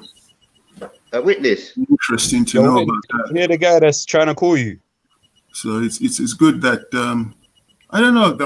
He's running. The whole invention thing is a mixture of peoples. So it's easy to pinpoint certain races that's been responsible for things, but I don't know. I think we're all interconnected in the way we create things. Witness, what was Namandi Kanu doing in Israel? What was Namandi Kanu doing in Israel? Responsible for creating something. So what was Namandi Kanu? Like for instance, we talk about classical music. What was Namandi Kanu doing in Israel, Witness? Hey, Witness. Greetings to the panel. Big up to the panel and the listeners and the commentators. Big up everybody. Witness, can you hear Torah? Can I hear Torah? Yeah, I can hear you. Okay. All right, big up. Cool. It's like classical music was created by Europeans. So what was Namandi Kanu? What was Namandi Kanu doing in Israel, Witness? Since you like to laugh at Israelite people, what is Namandi Kanu say to the Igbo people? So it's interesting how run, you look a ballad. You look a ballad, boy, run. We can create things together. You're a typical African ballad. Go back to the slave coast. You belong on the slave coast. So that's very, people bringing things together, different races of people. It's interesting. I actually find it. I think it's interesting. Everything that is European is interesting to the slave coast people. Thinking about how people create things. You are the slaves. Is it in the diet that leads people to create or invent things, or is it just a spark of it's Israelite music? It's Israelite music. Food that they're eating. Well, it's Israelite music. I don't know what it is. Well, they say that. Come back in, bud. How's that saying go? I think they say that either desperation or some other word is. Witness, why are you running? Why are you running, Witness? Sorry, were you saying something, Eric? Why are you running? You're running. There's a you saying, are a runner. I don't know. You're a slave catcher runner. It's desperation or not, but it's something like desperation. You're a fourth African. Yeah, that's true. I can see the. You are a runner. You are a particular runner. You talk by people's back, not to their face. You know what we call them in Jamaica? Pussy. When he travels, pussy. Wait, yo. Hey, man, yo, Veli. Actually, no, he came in. All right, say no. You get me? Man, that witness run. What were you saying, Daydon? No, we're just trying to shout Veli. I thought there were people in the back. Oh, you finished your chess match with James. Who won in the end? You know what? I was getting thrashed in the beginning. The middle game was kind of even, but in the end, he gave me a fork with my knight between his king and his queen. So I just had to take that opportunity. I think he resigned, but we're gonna have to decide because he beat me the first time, innit? So right now it's 1-1. Oh, okay. So you've actually beaten him before. Esau. In this game, nah. He controlled the center, took my pawn. I kind of gained a bit of tempo by taking his knight. He's gone. I just wanted to say that's how you deal with nuisances. You ignore them. They're energy vampires. Don't give them energy. So I'm done. I'll speak to you guys later. Goodbye. All right, easy, man. Best. Yes. Big up. Okay. Big up, they done. What we gonna speak on Big now? up, man. Big up the Black Telect, man. Yo, Eric, I was chatting to you about that thing yesterday as well, man. That we didn't even get to finish, man. I'm sorry, bro. Yeah. What? But so we were talking about the Baha'i We were faith. talking about the Baha'i faith, innit? Yeah, that's true. Yeah. Yeah, so I did get that website off you. I didn't have enough time to go fully into it, but like Right. obviously when I do, you get me. Mm-hmm. Yeah, bro. I forgot where we left off, to be honest, because I was just in such a hurry, man. But wait, yo, James, did you wanna cause you rematched me, but I don't think you're online, man. Did you wanna play again today or another time? Keep it the same flow. Every 3 days we have a match or something. You could do that still. Yeah. Is James in the chat now? Oh, Because, James left there. Yeah, because he's not on the panel now. Okay, all right, cool. He might have gone to do something, or might be on a call. I see Issa's on the panel. Yes, Issa. What's good, man? Yeah, big up my family, then. Big up brother Jayden. I'm just eating food at the moment, fam. Do your thing. Finish up, I'll be man. back in a minute. But then I have to go quick. Enjoy, man. I'm blessed, man. Vedi, you got some people in the back, fam. Torok and somebody else. Yeah. Yeah. But I mean, see, the thing about it though is that what I would prefer, you know, if you can, and anyone who wants to talk, you know, specifically about Can you hear me? Yeah. Yeah, we can hear you, bro. Okay. Why did Witness run for? Oh, I think you left, so he left, didn't it? No, he's a runner, bro. What is Namandi Kanu doing in Israel? You're he's an Igbo person claiming Jewish descendancy and Hebrew Israelite, and people at Witness try to laugh at people, try to say, oh, but you said you're a Hebrew Israelite. So in real life, just a couple months ago, not even this has been a full year yet, what was Namandi Kanu doing with those Ashkenazi Jews in Israel, and what was he begging them? Can you tell us, since he's not here, like, can you tell us what this whole... Let these people from the slave coast tell you. No, but he's not here, innit? What, is any of his people on the panel? No, but they're full of mouth to trying to chat shit on Afro-American and Caribbean people about, oh, we're Israelites. So what is Namandi Kanu doing? I don't know. What's he doing on the slave coast? What's he doing on that slave coast? Do you want the decider now? Yeah, sure, bro. Whenever. I'll do that now. I thought you were still in the game. Oh no, I pressed the resign button, but it must have not gone through or something. Oh, okay. I thought you pressed the rematch button. Oh, I pressed the rematch button. My bad. Oh no, I did press the rematch button, but then you didn't like. It seemed like it was. Yeah, hanging, I know. I didn't. That's why I was asking. I didn't know what you did because I saw your time stopped. So, but now I'm still on the same screen. Your time is paused.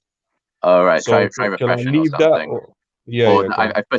I've posted a new link in the private chat. Okay. Sorry, guys. No. Yeah. So what is this person doing there? Your Torok. Basically, these Igbos say that they are Jews, and these Igbos live right next to the Yoruba people. So what is going on? What do you mean you're laughing at us Afro-American and Caribbean people that, oh, we say we're Israelites? What are you people doing on the slave coast? Witness, you're a little runner. What is a zebra chasing your clout or something? What you run for? Well, we can't answer for Witness. He's not here. You can't answer for them idiot boy, them man. Don't even listen to them fool there, bro. Try and laugh at people. Oh, you're a Hebrew Israelite. So what is your people and your president doing, bro, in Israel, begging? You ever see any Hebrew Israelite beg any white people anything? On the love fucking beg on the slave coast. On the two beggy. You like that, James? Little bait and switch. That's what I say. Witness have to run, man, by his opera and classical music. What is your opera and classical music? What are your people's opera and classical music? don't have shit. Just fucking rat kebab. That's all they fucking got. What man say? Rat kebab. Yeah, rat on skewers. That's all they have. It's not. What is that a real thing? Oh, what do you think? You think I'm there chatting anything on the internet for a Pan-African to say that I'm chatting shit? Bro, I don't know, bro. I never heard of that, man. Bro, but you gotta remember, there's poverty out here, bro. People eat what they have to. No, it's no poverty in the Caribbean, Bridget. We have trees, we have greenery. You understand? We don't have fucking just red clay everywhere, bro.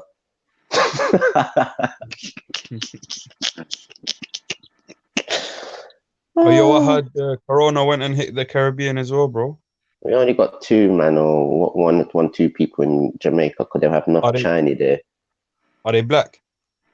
I don't know that. Yeah, I think they're Chinese, man. To be honest, man. What, serious? I heard someone came from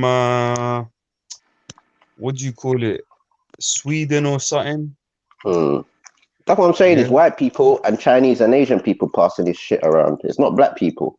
Yeah, but this is what someone told me on the panel a couple of days ago. Yeah, that black people are not even getting the disease. Exactly. Why should we get the disease? Do we eat bat? We cook our food properly. The only place you get things like that is in Africa with Ebola. It doesn't even get transferred to them from people. Yeah, because we cook our meat. We cook our meat. We cook everything good. We have seasoning and all them type of thing. We don't just hungry so much. We just eat the thing off the before we even kill it. You know what I mean? And bats live in shit, caca. And you have these mans holding Batman up in the sky and biting off his head, bruv, like it's Magnum Ice Lolly or something, man. Go away. So what, do you think the disease originated in Wuhan market, or do you think it was produced by the lab and then the test patients went into the market? All of them, boy, they're too fucking nasty. They might eat fucking dog as well, bruv. Look all fucking rabies dog you put on your big dinner table. Fuckery people, bruv, and they will burn the dog will scream, and the dog got rabies. You know what I mean, bruv? These people are nasty fuckers. I'll be honest, some of the African and the Asian dishes are the same, bruv, to be honest, bruv. Yeah, they crossed, innit? They met. A lot of their cookbooks are the same. All right, James, I'm not happy with you taking my night, man. Nobody would be happy with somebody taking their night. Bro, you know what? I wouldn't have minded if he took anything else, bro. I had my whole strategy based on that night, man. Now he's trying to put me out the center. Now you got to re-strategize. Yeah. If you notice, nobody in Sri Lanka or Bangladesh has got it. Yeah, no one. Okay, do Sri Lankans and Bangladeshis move around as much? Well, I'll be honest, some of them, they probably have a better diet than some people. But it's also about cleanliness as well. Yeah, I know. I've heard Sri Lankans are bare clean, like. You can go Tower Hamlets and look at. You can go Tower Hamlets right now and look at the food hygiene certificates now. This is 2020. No more slow. We can go look it right now and see who's the cleanest out of the Pakistanis, the Sri Lankans. We can go and do this experiment right now. And they're all there in the same spot, yeah. They're all dirty. I said they're all dirty. They're all dirty. Think about it. What are these men doing, bruv? Who are these men? These men grew up, had women looking after them right, left, center. These men never had to even go in the kitchen, bruv. Anything they wanted, their sisters or their mum make it for them. But all of a sudden now, you want to go and cook on high road. You want to cook for everybody. You want to cook for the world. Come on, man. This is why you don't let your women work in them establishments. If it was the women, the thing would have been clean or decent enough. Don't put any smoke up the wrong places, but I'm just wondering this coronavirus. I think you're gonna do. I'm also thinking though, is the coronavirus that was first that infected the first Chinese person, right? And Wuhan province or whatever in China, right? Is it a question not only of hygiene, but is it a question of diet also? Yeah, because they're nasty. That's Was the coronavirus, for example, in the animals that they were eating? yeah, because I think cat and dog can pass coronavirus, but you see how them man they love a cat and dog on their dinner plate. I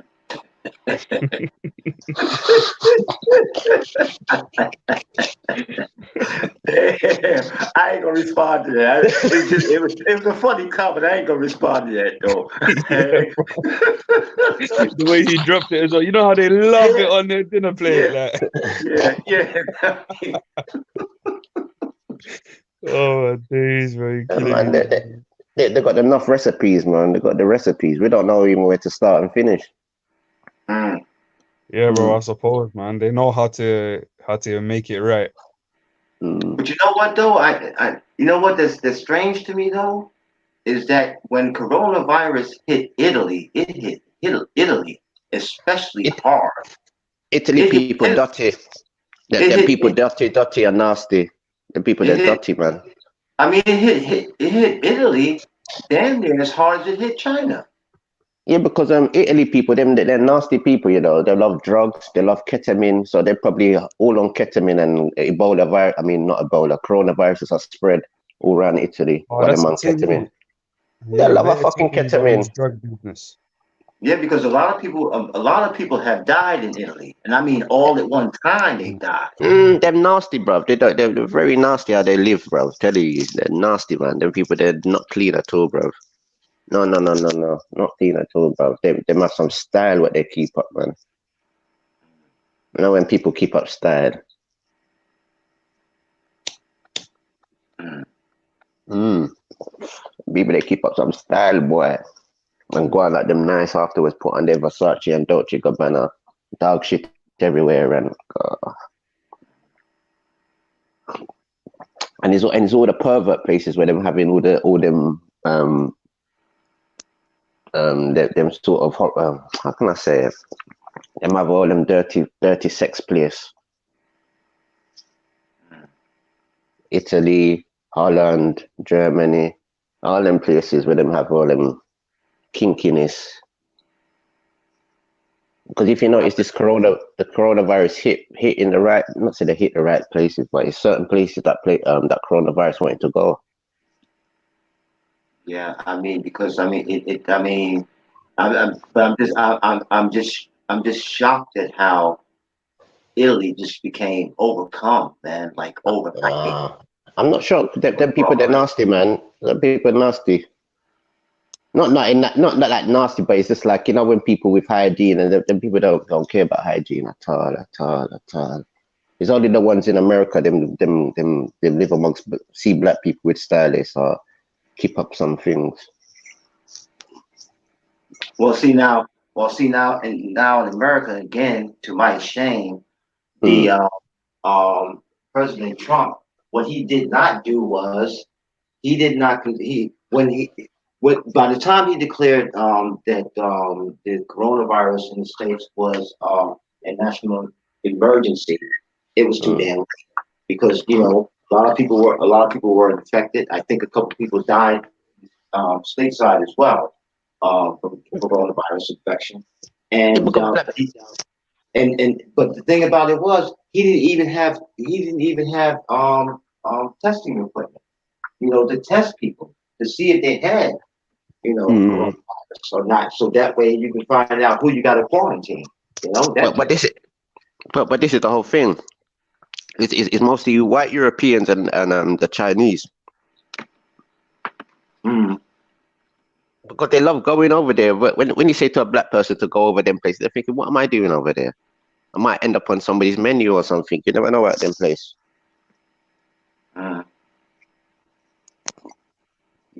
The man, they got recipe for anything but walks, brethren. Damn. Boy, Turok is going in deep and hard. Going ham. You saw that, yeah. No, it's true. Hey, James, you see too much, man. But you never saw this. Even their egg fried rice is not good to eat. Do you know they cook that with overnight rice? You see when you're going to them Chinese No restaurant, they're giving you way. overnight rice. You try and boil rice and try and make egg fried rice from boiled Bro, rice. you know what? I heard that reheating rice is some dangerous thing, you know. Poisonous. Yeah, poisonous. Why is, Very Was it? poisonous. is that because of what rice consists of, or? I have no Yeah. idea, bro. Like overnight rice and all them type of thing, and warming, hotting up and cooling and hotting up again rice. That's not good. Not good at all, Yeah. man. Yeah, I can imagine so.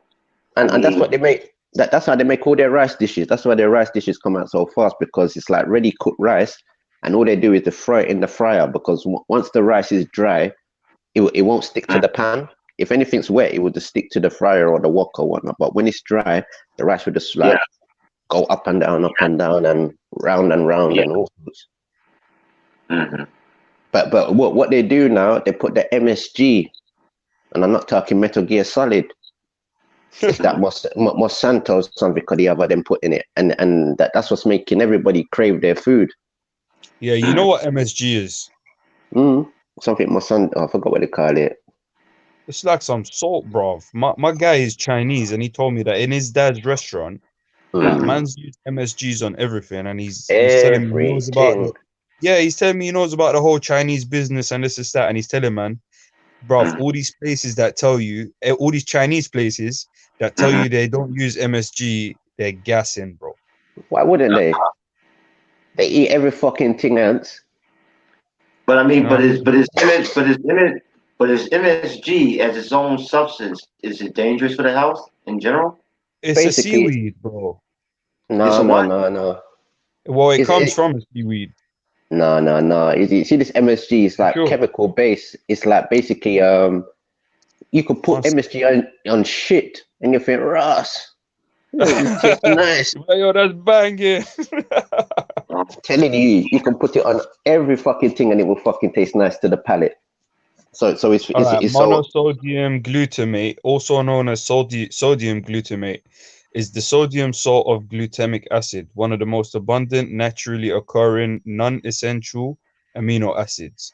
Glutamic acid is found naturally in tomatoes, grapes, cheese, mushrooms, and other foods.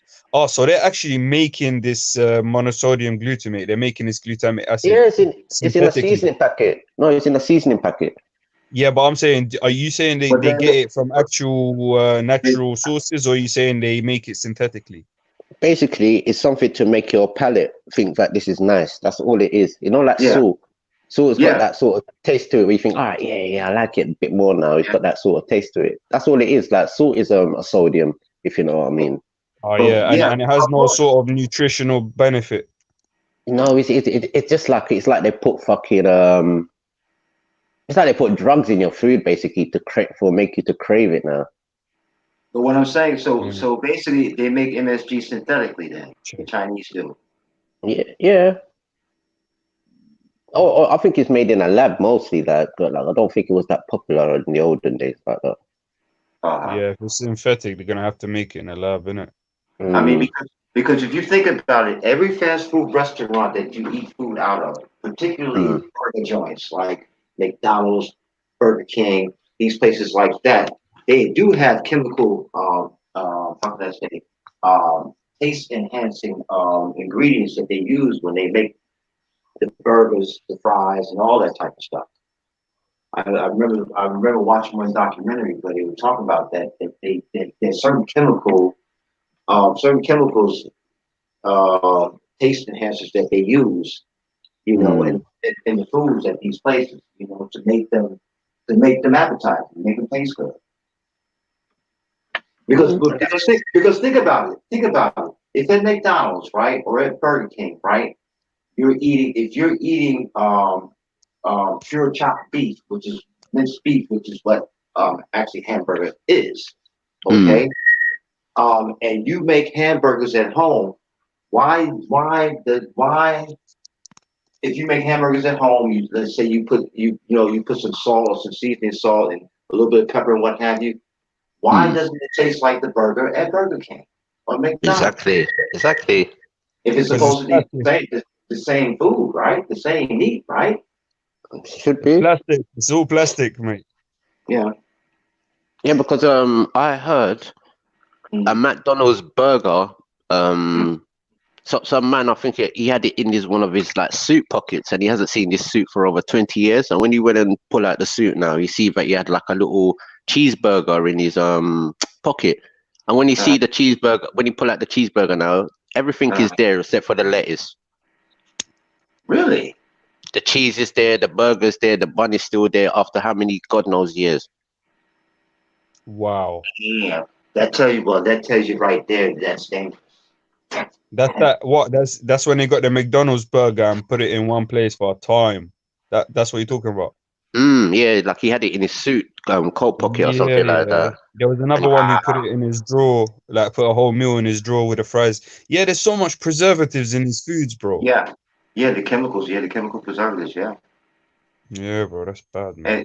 And the thing about it with Monsanto now, especially with seeds, whether you're talking about vegetable crops, whether you're talking about fruits and things like that, I've noticed, man, at least over here on this side of the world, fruit doesn't taste anything like it did when I was a kid. Nothing like it. There's a lack of taste. Certain things like apples and things like that. When I ate apples as a kid, of course apples, they were firm fruits. You had to bite into it, and things like that. You can even hear a sound when you bite into an apple. But the problem that I have today with apples is that when I bite into an apple, it seems dry. There's no there's no taste, to it like there used to be. It's the same thing with the tomato. Okay, a tomato has always had it's got a mild taste to it, but it's got a taste, or it used to have, when I was a kid. I don't get that taste, from tomatoes anymore. I think apples is one of the things they very how can I say, they're very that they played a lot with. So like the apples what we eat today, it's like hardly got any nutritional benefits. And if you look at the wild apple that grows on certain people's trees and compare it to the ones you've seen in the supermarket, like you can tell it's been it's like it's got like an extra peel of wax on it or something to make it look so appealing in a sense. Oh yeah, they've been waxing fruits, especially apples. They've been waxing apples for years. But because I remember when I was a kid, my mother used to bake apples in the oven, and damn, that was good, man. Yeah. She'd bake it. She'd take the core out, right? Cut the core out of the middle of it and whatnot. And maybe she may drop a little bit of cinnamon in it, and maybe a little bit of sugar in it just to make it a little bit sweeter. But that was it. That was it, And she baked it cinnamon. Up. Yeah, cinnamon. Yeah. And when she takes it out, give it a couple minutes to cool down so you don't burn your mouth and try to eat it. But then, that was delicious, man. I haven't had a baked apple since I was like what, maybe 7, 8 years old. That's how long ago it was. My mom used to bake apples in the oven, man. And I'm like, wow, people don't do that anymore. I guess I don't know. Because I'll be honest, like, say if you went to like a place where there's natural fruit growing everywhere, and you come back to say like England or wherever, and you eat like the supermarket product, like it literally makes you sick. Yeah. My grandmother, who lived in Greensboro, North Carolina. I remember the first time that I went to visit her, by flight from Brooklyn, New York, right? And I saw her garden, and I saw the natural colors of the vegetables, and the peaches, on the peach tree. Now, what happened was, one year, the peach tree got struck by lightning. And it split in half, and it split in two. Wow. So now you had more peaches. Of course, they were smaller because now you basically the peach tree was split by being struck by lightning, but it's still the same tree. It's just that it's been split open, you know, at the roots. It's still the same tree. So of course the peaches were smaller, but the peaches were hairy. But when you bite into it, it was juicy and the flavor was nice and strong and rich. I haven't tasted a peach like that, and I don't know how many years. You know what I'm saying? It's like pineapples in the Caribbean now. Literally, when you have a piece of pineapple from the Caribbean, like people don't even think it's like people gave you something to eat, because literally you just wax that off so quick and it's just so sweet. You can smell it throughout the bush. It's like, man. I'm trying to think now when that was. I think it was like I was a teenager, and it was in the late 70s. I think I probably might have been like 13 or 14 years old, so it had to be like 76, 77, maybe 78 at the latest. And I went to summer camp in St. Lucia. Oh yeah, I remember you saying, Yeah, man. Ooh. And I bought, and what they said was, you know, don't buy stuff from the natives, because if you buy stuff from the natives, they're gonna keep coming back trying to sell you stuff. Now they told the truth on that now, because once I bought my first couple of mangoes, you know, from the people, they would walk up from the beach and whatnot, you know, and they would see me, you know, and I bought fresh mangoes from a damn straight I did, you know. I mean, it was good, you know. I bought a pineapple. At that time in the 70s, I think the pineapple cost me the equivalent of $3 US. So for me, that was quite expensive. But at the same time, it was a fresh pineapple, and it was good. You hear what I'm saying? That smell of that pineapple, like, it's just driving you mad. Yeah, but you know what they love though? You know those kids Man, love none of us though? talk about pineapples and mangoes, man. You're making me craving these things. But check this out. I had a jar of Skippy peanut butter with me, right? Large, you know, family size jar, right?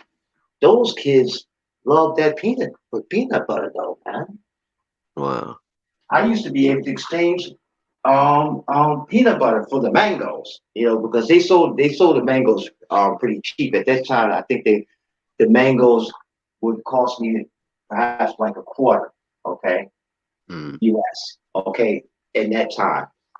But they would exchange, you know, a mango for, you know, for a handful of peanut butter, because I didn't have a spoon, you know, for them to use. So, you know, so they used their hands and they dipped it and they liked it, you know. So I said, okay, well, fine. You know, they come and maybe I buy a mango or two.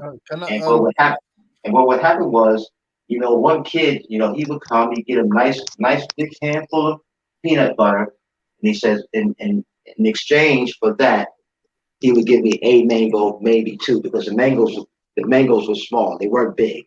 They were small. And that was the exchange, you know.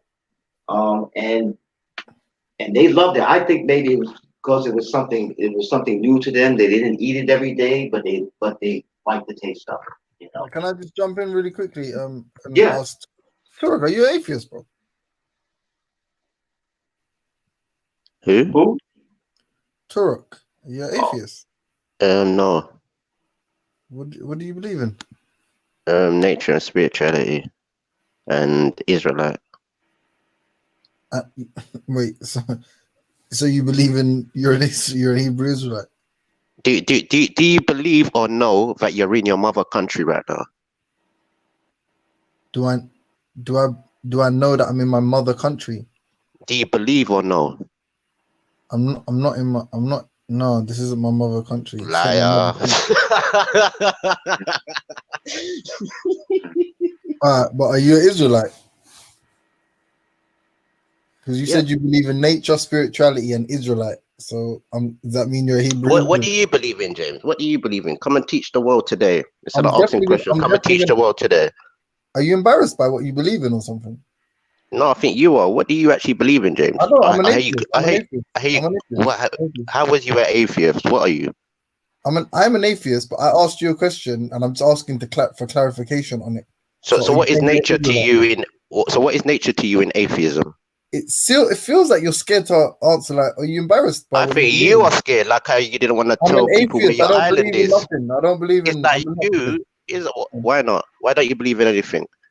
So you're going to ask 3 questions. So I asked you 1, and you're not going to answer it properly. you've always asked me questions, James, for weeks and years now. For months and years now, James. I've never ever asked you about your spirituality. I've never really. The only thing I've asked you, where do you come from?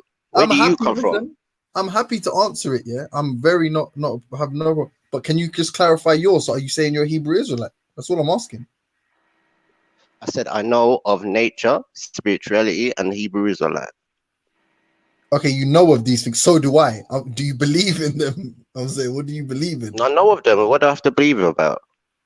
So are you a Hebrew Israelite, bro? So I'm asking you, what is nature to you? What's nature to you? All right. But let me phrase it like this. I would be embarrassed to be a Hebrew Israelite. Are you a Hebrew Israelite? Why are you embarrassed? I would be. If I was you, I would also be embarrassed like you are. So are you? Yeah, but why would you be embarrassed? Who do you have? Because it's pride in slavery. So are you a Hebrew Israelite? How do you mean pride in slavery now? Oh, so you're scared. All right, say nothing. If you're scared, I'm trying to elaborate. We're talking in it, James. You're just running right now. I don't know why you're just you're running. You're doing circles like a mongoose right now. Is Torah a Hebrew Israelite? You're doing circles like a mongoose, James. I want you a simple question. Does the mongoose do circles? All right, cool. Are you a Hebrew Israelite? Are you a Hebrew Israelite? Y'all need to stop going at each other like that. Hebrew Israelite. Hebrew Israelite is a culture. You understand? Hebrew Israelite is a culture. Okay. And is a tribe of people. It's a tribe of people. And is it your tribe? Is that your tribe? I have the culture, and I also have the people as well. What I'm saying, was your ancestors them man there that were getting all dragged up in Egypt? Is that who your people No, are? no, not it. Maybe some of our cousins, yeah, that was in Africa and Europe, yeah. All right. So just quickly, do you like if someone said, Turek, are you a Hebrew Israelite? How would you answer that? Turek, am I a Hebrew Israelite? Yes, I believe in one God. I believe in the Levitical laws. And what else? Yeah, I believe in the laws. So you believe in the God of the Old Testament then? I believe in the laws of that book. But and that they were delivered by God. But they were delivered by God though. I said, you have to understand, these people are a tribe. It's a culture. So everybody in Africa had some people have an Egyptian culture. They do whatever they do in the river now, chuck off. And other people just have different things. You have the Berbers, the Amazirs. You have all different people, the Bantus. But what I'm saying is like, you know, the burning bush and stuff. Do you believe that there was a real God, that God come and chatted to one of your Hebrew Israelite brothers, and that's why that you lot have had divine revelation? That's why you have the Levitical laws as you described them. That's why you have them. Do you know of the plant called the Astacia plant? What is it? Well, there's something. What's funny about it? No, nothing. Sorry, that's my. I apologize for that. Sorry, go on. Oh, be honest, Will. What is funny about it? I don't know it's the way you put. I thought you were gonna tell me about a plant that just randomly combusts into flames. Yeah, but this is what I'm trying to say to you. People have gone in and done their further research and looked if there's such a plant on this planet. Oh, is that? Are you actually being serious? That's what you believe? You believe there's a plant? I deal with details, James. I don't deal with feelings. Is that what you actually trying to? So wait, you're saying that the burning bush is actually... You're laughing. I'm dealing with feeling. I'm not dealing with feeling. I'm dealing with details. No. Yeah, you're saying there was a combustible plant that Moses stumbled upon. That's what you're saying. Actually, have you heard of this type of plant? No, I've never heard of a combustible plant. Exactly. So I'm giving you details, not feelings. Is it like a Venus flytrap with a grenade? Do you know it? See. I'm sorry. No, hold on. Do I know it? No. What's it called? Anesthesia. And what is it called? Astacia plant. Astacia. It was Turek, one of my friends showed. Turek, how do you spell that? How do you spell Astacia? Anesthesia plant. I think it's AC something or the other. I was listening to that somebody sent it to me, this Joe Rogan podcast, and he was saying people were doing experiments, European. Pardon? Astacia. Yeah, I think that one. Yeah, I think it's that one. No, wait, ACIA. Yeah, I think it's that one. Okay, where's the combustible? I don't think that's a biologically accurate description of just a combustible plant. Well, I was listening to this Joe Rogan podcast, what somebody sent to me, and you had like these other scientists and other people went through investigation to see if such a plant ever existed. And the only place where this plant did exist, or you see this type of plant, you see this type of plant in places like Australia, Indonesia, some parts of Asia, and in the Americas. So there might be some instance where it could have spreaded. So you have to ask yourself. Hold on. You have to ask yourself, where was Moses now for him to get this revelation? But can I just be honest with you, Torok? You know, like most plants are flammable, isn't it? Like, you know, you can light most things on fire. So it's not like it's not like outside of the realm of possibility. There's weird plants though, to be honest. For example, one of the ancient Egyptians or Kemetans could have lit a bush on fire, and Moses could have just stumbled upon it, and then, you know, and then obviously he would have to. Yeah, but also it could be referring to tobacco. It could be referring to ganja. It could be referring to ganja, of course. all different types of things. So was he a messenger from God, or is he a stoner? What are we saying? Messenger of God or a stoner?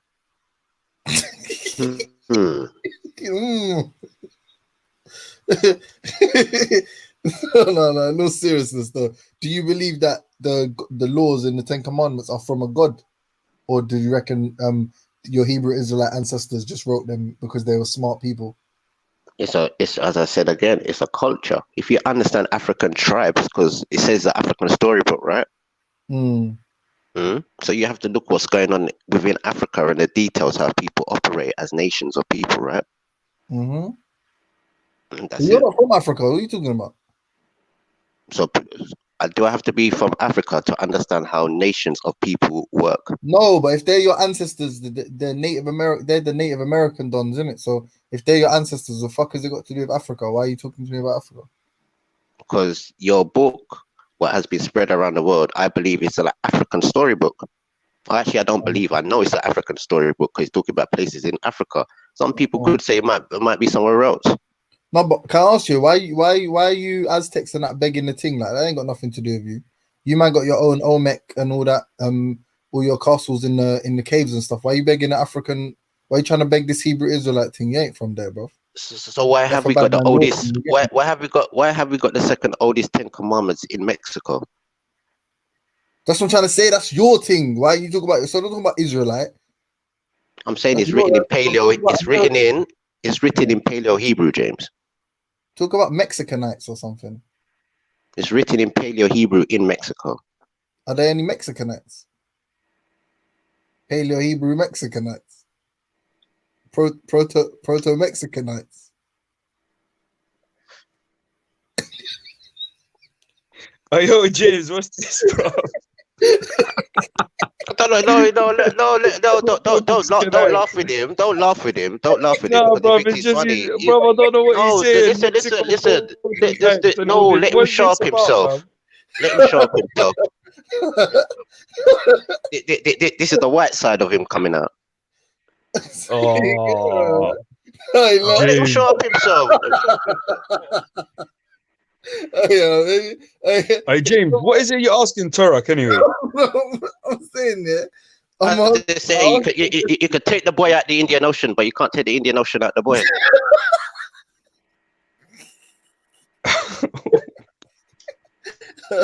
No. I just asked him what he believes in, and then we've gone on this roller coaster. We've gone this roller coaster. What I believe is what I can prove to you. No, but it's taken us. What I can prove to you. No, James, don't do the same mistake you made with me, man. Hold on. It's taking us back to Africa, and I'm saying, blood, I lie, Turok, yeah? Ban Africa, innit, Turok? Innit? That's not our people, I lie. It's nations of people. Nations of people I deal with. I don't deal with. Why are you following their book, bro? Why are you following the Mexicanites? Why are there graffiti all over Mexico? Why are they fucking writing on our fucking walls now, James? What in what language? In what language, bro? Innit? Why are they fucking writing doing their graffiti on our walls in Mexico? What language are they writing in? What language are they? Why are they writing their 10 Commandments? What James is not fond of, and from the pot smoke and Moses. No. Ha ha ha. No. What I'm saying is, yes. Are you saying? What are you saying? Listen, are you saying the OGs? Yeah, the OG graffiti artists in Mexico are all Africans. So basically, the Africans came there breakdancing and graffitiing, yeah, in in antiquity, yeah, and then they ended up building some pyramids and castles in the cave, and then became the Native American red men. Is that what you're saying happened? I'm asking you, why is there the second oldest 10 Commandments found in the world in Mexico? I don't know. And when did they date this to Turok? It's not been digged or found. It was written in a cave. Listen, the combustible tree, yeah, the combustible plant tree, the one that turns into fire. Is that in Mexico as well? Yes, it's also in Asia and some of the Indian Ocean islands. The tree that just randomly combusts, yeah, that tree. Mm-hmm. Yeah. Independently as well. Mm-hmm. Yeah. Yeah. That tree that definitely 1,000,000% exists. That one. I've looked it up. Yep. 100%. The one that you don't know what its actual name is. That one. Well, I might not have pronounced it right because I have a West Indian accent, James. What do you mean, Red Indian accent?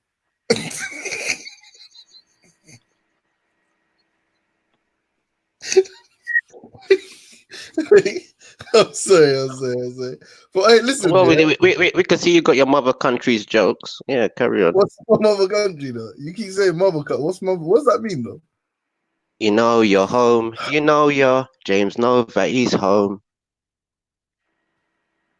Oh, let's see if I can find this.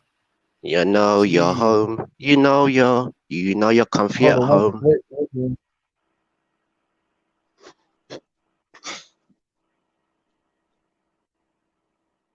3 lions on James' shirt.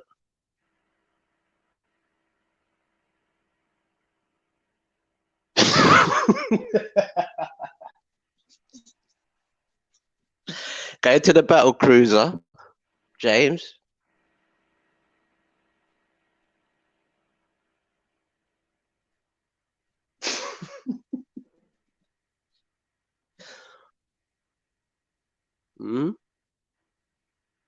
Is it Origins Tottenham, Black Boy Lane, yeah?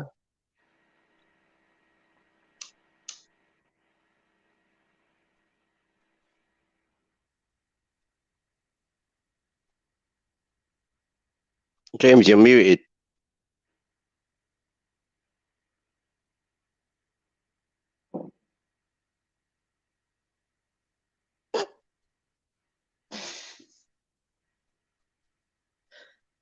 Three lions on James' shirt. I was trying to find something. I was trying to find you man's national anthem. We know your national anthem. Hold on. All right, carry on singing my national anthem. I'll be back. Are you bad minding that a Jamaican man like John Barnes had good rhymes for your home team? You jealous, innit? Be honest.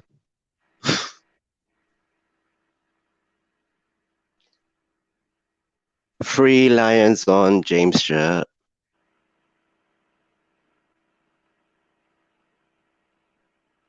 "29 years of her." Never stopped them dreaming. He's right at home. He's right at James is right at home. 3 lions on his shirt. Who knows who invented the Europeans? Hold on, let's see if it's you hear this? You hear this? You gotta take it fast. You gotta move the bro. You gotta do your thing. You're the Englishman. Free this you're shook. England. Why are you even shook though? You don't hear it. Listen to it quickly. I'll let you sing for time. Three cheers for England. Why does he ask you how?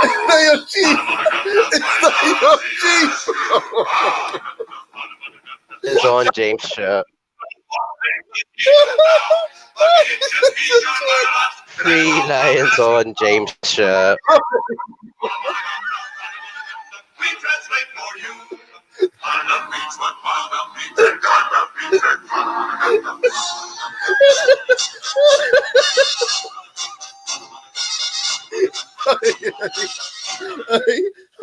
Your chief is a dickhead, bro.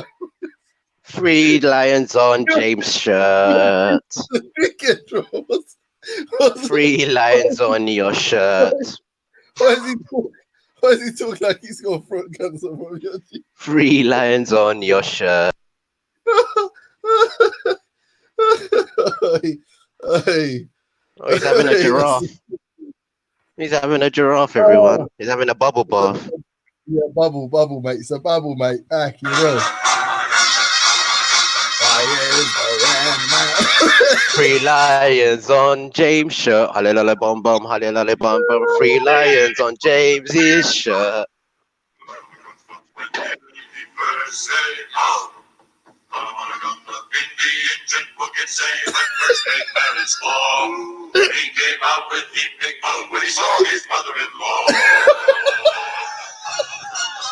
What song are you playing, Jay? James is showing us something of his childhood.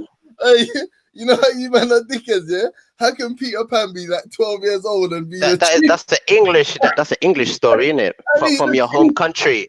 That's your home country's narrative. That's your home country's narrative. Disney World. Is your people who invented Disney World, James? How can he be the chief of your lands and he's 12? You're Walt Disney, mate. Hey, your chief is a side man, blood. These times your chief, yeah, is some big red-faced one brother, and he let little old Peter just come in there. Yeah. James's cousins in Neverland with the Lost Boys from Queens. Oh, bro, that's funny, man. Do you know what's more fucked up? Yeah, why? You know how they think your people are dickheads. But they're your cousins, James. They came to the Neverland. They're your cousins. Don't laugh at your cousins. They're your cousins, Wendy. Yeah, can I say something though? Yeah? He flew. Can I say something? Can I say something? Why is Indians giving kids drugs? And it's fucked because now you lot bear your people are heroin dealers, isn't it? Like at a casino. What your cousins? What your cousin Dorothy and Wendy? Why have you not? Was that your cousin Wendy? Why have you not been giving drugs? Why you not give drugs to kids? It's mad, yeah, because all you Native American Hebrew Israelites, you also sell drugs to kids. Look at James. Look at James. What's wrong with you lot, though, bro? You know what I'm saying? You man got James is smoking his homegrown from Theresa May's husband. Keeping it in the family. Keeping it in the family, James. Native American culture. You man sell drugs to kids. Big up James's side of the fence. Drugs to kids. What's wrong with you, man? Selling drugs to kids. You lot are the biggest drug merchants, mate. Look what happened in That's your folks. That's your folks' narrative. I'm glad people see this. James is using white people's narrative. Hey, can I ask you a question, yeah? Because he's what? He's a wood. Can I ask you a question, yeah? Are crackheads? Because James is a wood. He's from the woods. Are crackheads practicing Native American culture? Why? One day. Are they? Whites only one day, innit, James? You're not gonna dispute that crackheads don't practice your culture. You are the cracker children. Because they smoke pipes in tents. James is the crackers man child. And they also give drugs to kids. They also give drugs to kids. We're glad we see your what do you call it? One of your hadiths there. Why? Yeah. One of your atheist hadiths. Give a round of applause, everybody, for James's atheist hadith there, what he brought up there. Why are you running from the oldest 10 commandments in Mexico? Why are you running? Why are you running from the oldest 10 commandments in Mexico, James? Hmm? I said, "Hey, Peter." Hey, Peter. Hmm? Yo, that chief sound like a pedophile. Bro. Why is he fighting them little white kids to smoke drugs with him in his tent, bro? Yeah, but I'm not being funny. You all sat with them like some of your relatives, mate. You're in your home country, James. Hey, Peter. Come in, Peter. James, fix it. Sit next to me. Hey, Peter. Hey, Peter. James, fix it. James, fix it. Listening to his pedophile narrative. Neverland. James, fix it. Peter. This is my daughter, Tiger Lily.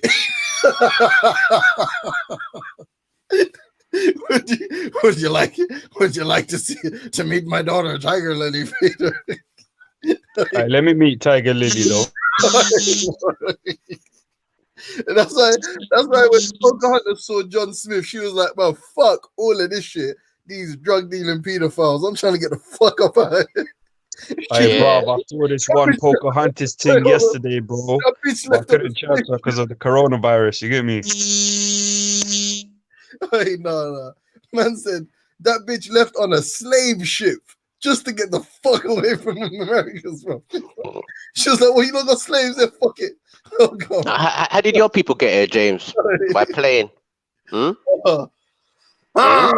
Sorry, Tara. How many people's left on your island now? Huh? Hey, James. It's nice in your mother's country, isn't it? Huh? It's nice in your mother's country, isn't it? Where's that? England. Yeah, is it not? Yeah, it's nice, man. It's alright. Yes, so nice. Yes, so nice, don't it? Yeah, but you like it here as well, though, isn't it? It's sweet like a banger's mash oxo gravy, isn't it? Like a banger's mash. What's that? Like a bangers and mash oxo gravy. Like bangers and mash. Yeah, it's sweet like your bangers and mash oxo gravy, isn't it? Yes, so nice. I guess so.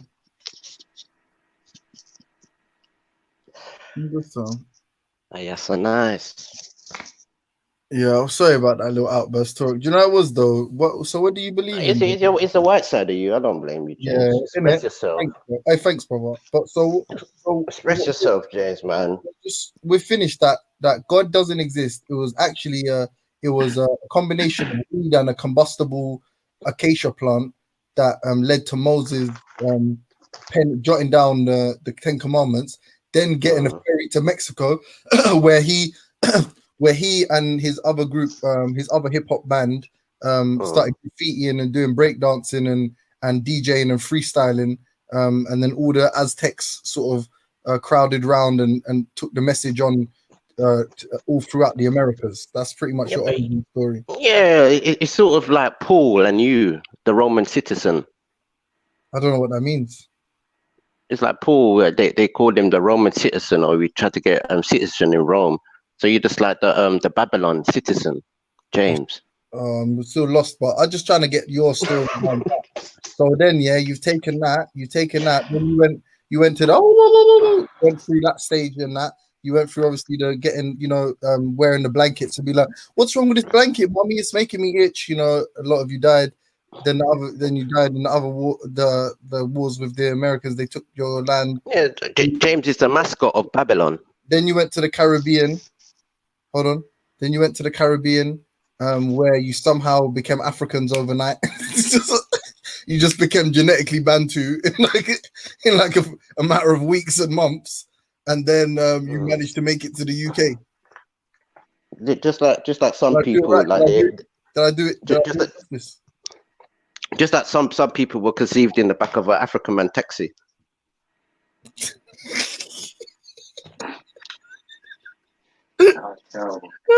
Yellow.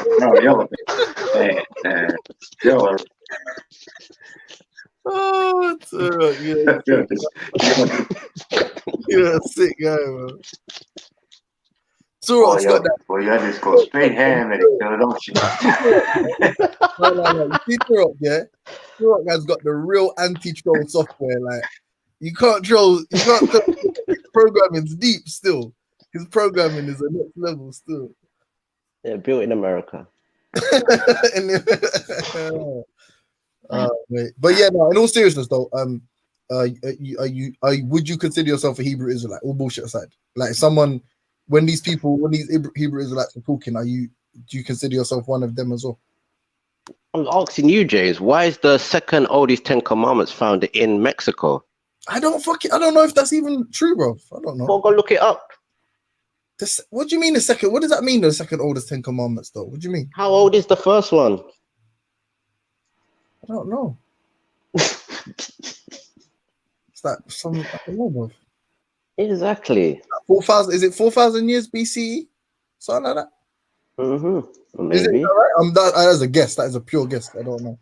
Maybe it's very old. But what I'm trying to say is, where is the original 10 Commandments now? The original 10 Commandments is written in the hearts of man. It's a cultural practice. Everybody has different rules within their clan and tribe. No. You said one's in Mexico. So where's the other one? The first one. What is one doing even in Mexico? Bob, do you know how to answer a question straight? Where is the first one? Do you know or you don't know? This could be the first one in Mexico. That's what I'm trying to say. So why did you say the second one? So what is it doing in Mexico? So you don't know how to answer. What is your African narrative if it's your story? What is it doing in Mexico? No, if it's the first one, then it's the first one is in Mexico. Then what do you mean Moses? Exactly. Yeah, so Moses is from Mexican. Sorry, Moses is Mexican. Exactly. Hey, vato, is that how it starts? To all of that's your cousin's languages. That's your cousin's languages. Hey, vamos. Hermano. Imalo. Tato. Don't cover hermano's wife. Don't cover your hermanos. Yo quiero paz, señores and señoritas. This is your brother Bernardo. Jesus Cristo is Marano, negro, no blanco. Yeah, no, negrito, no. Marano Jesus Americana. Christos Jesus Christos no blanco y negro. No. Caplamiso, cabrón. No. Marano Americana. Hold on. All day. God's first question to all of humanity was, "Hey, ¿qué pasa?" Hey, ¿qué pasa, señor? We're the marijuana, marijuana. Exactly. Todo el tiempo. Hey, paisano. Marano Americana. Paisano. Yo, in English translation, it's your boy, Brother Bernard, East in the Bay, Moorish American Muslim. What's going on, family? Yeah, man. There was no Moorish Muslims, mate. Hey, what's going on, man? I mute up. Yo, nothing, just a rant. Yeah, but mute up for one more second, sir, because your background's hella loud. Yeah. Hey, sorry about that. Hey, how does do you know what the 10 Commandments like? Were they written in Spanish? I'm asking you. We say Moses was a Spaniard. Yeah. James, no offense, man. You're going down that Paul O'Grady lane, mate. Come on, let's be serious now, lad. You've been a chatty man. You've been a very chatty man. What does that mean? I don't understand. What are you saying? I'm just saying, you're acting like Paul O'Grady. You're ending up like a chatty man. I thought that was Spanish, what you were just saying there. No, it's not Spanish. Legit, I asked you to speak in Spanish. I thought that's what you were saying. But is that what God did? Did God come down with a lightning strike on some? ¿Qué pasa, Holmes? ¿Qué pasa? You're turning into a Paul O'Grady, man.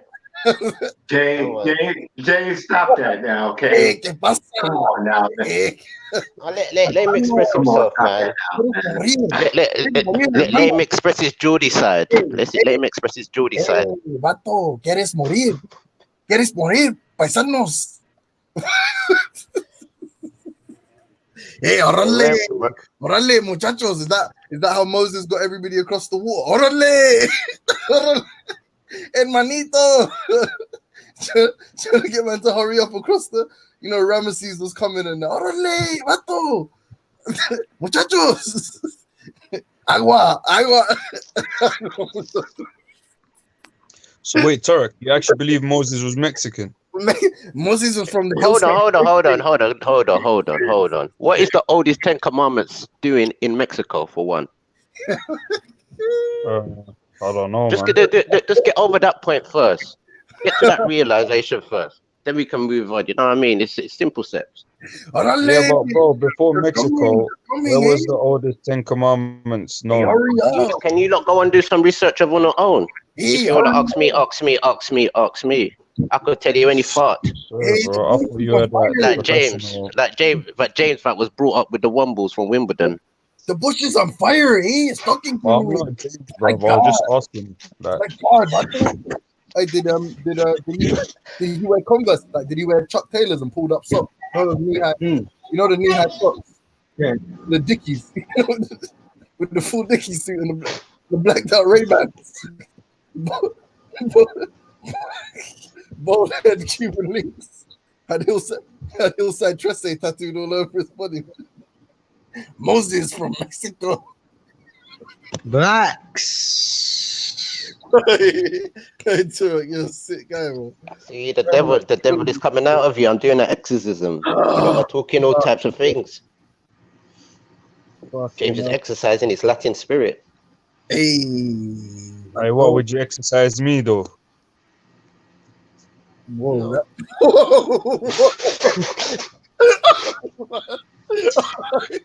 How would you know there's a devil inside someone in the first place?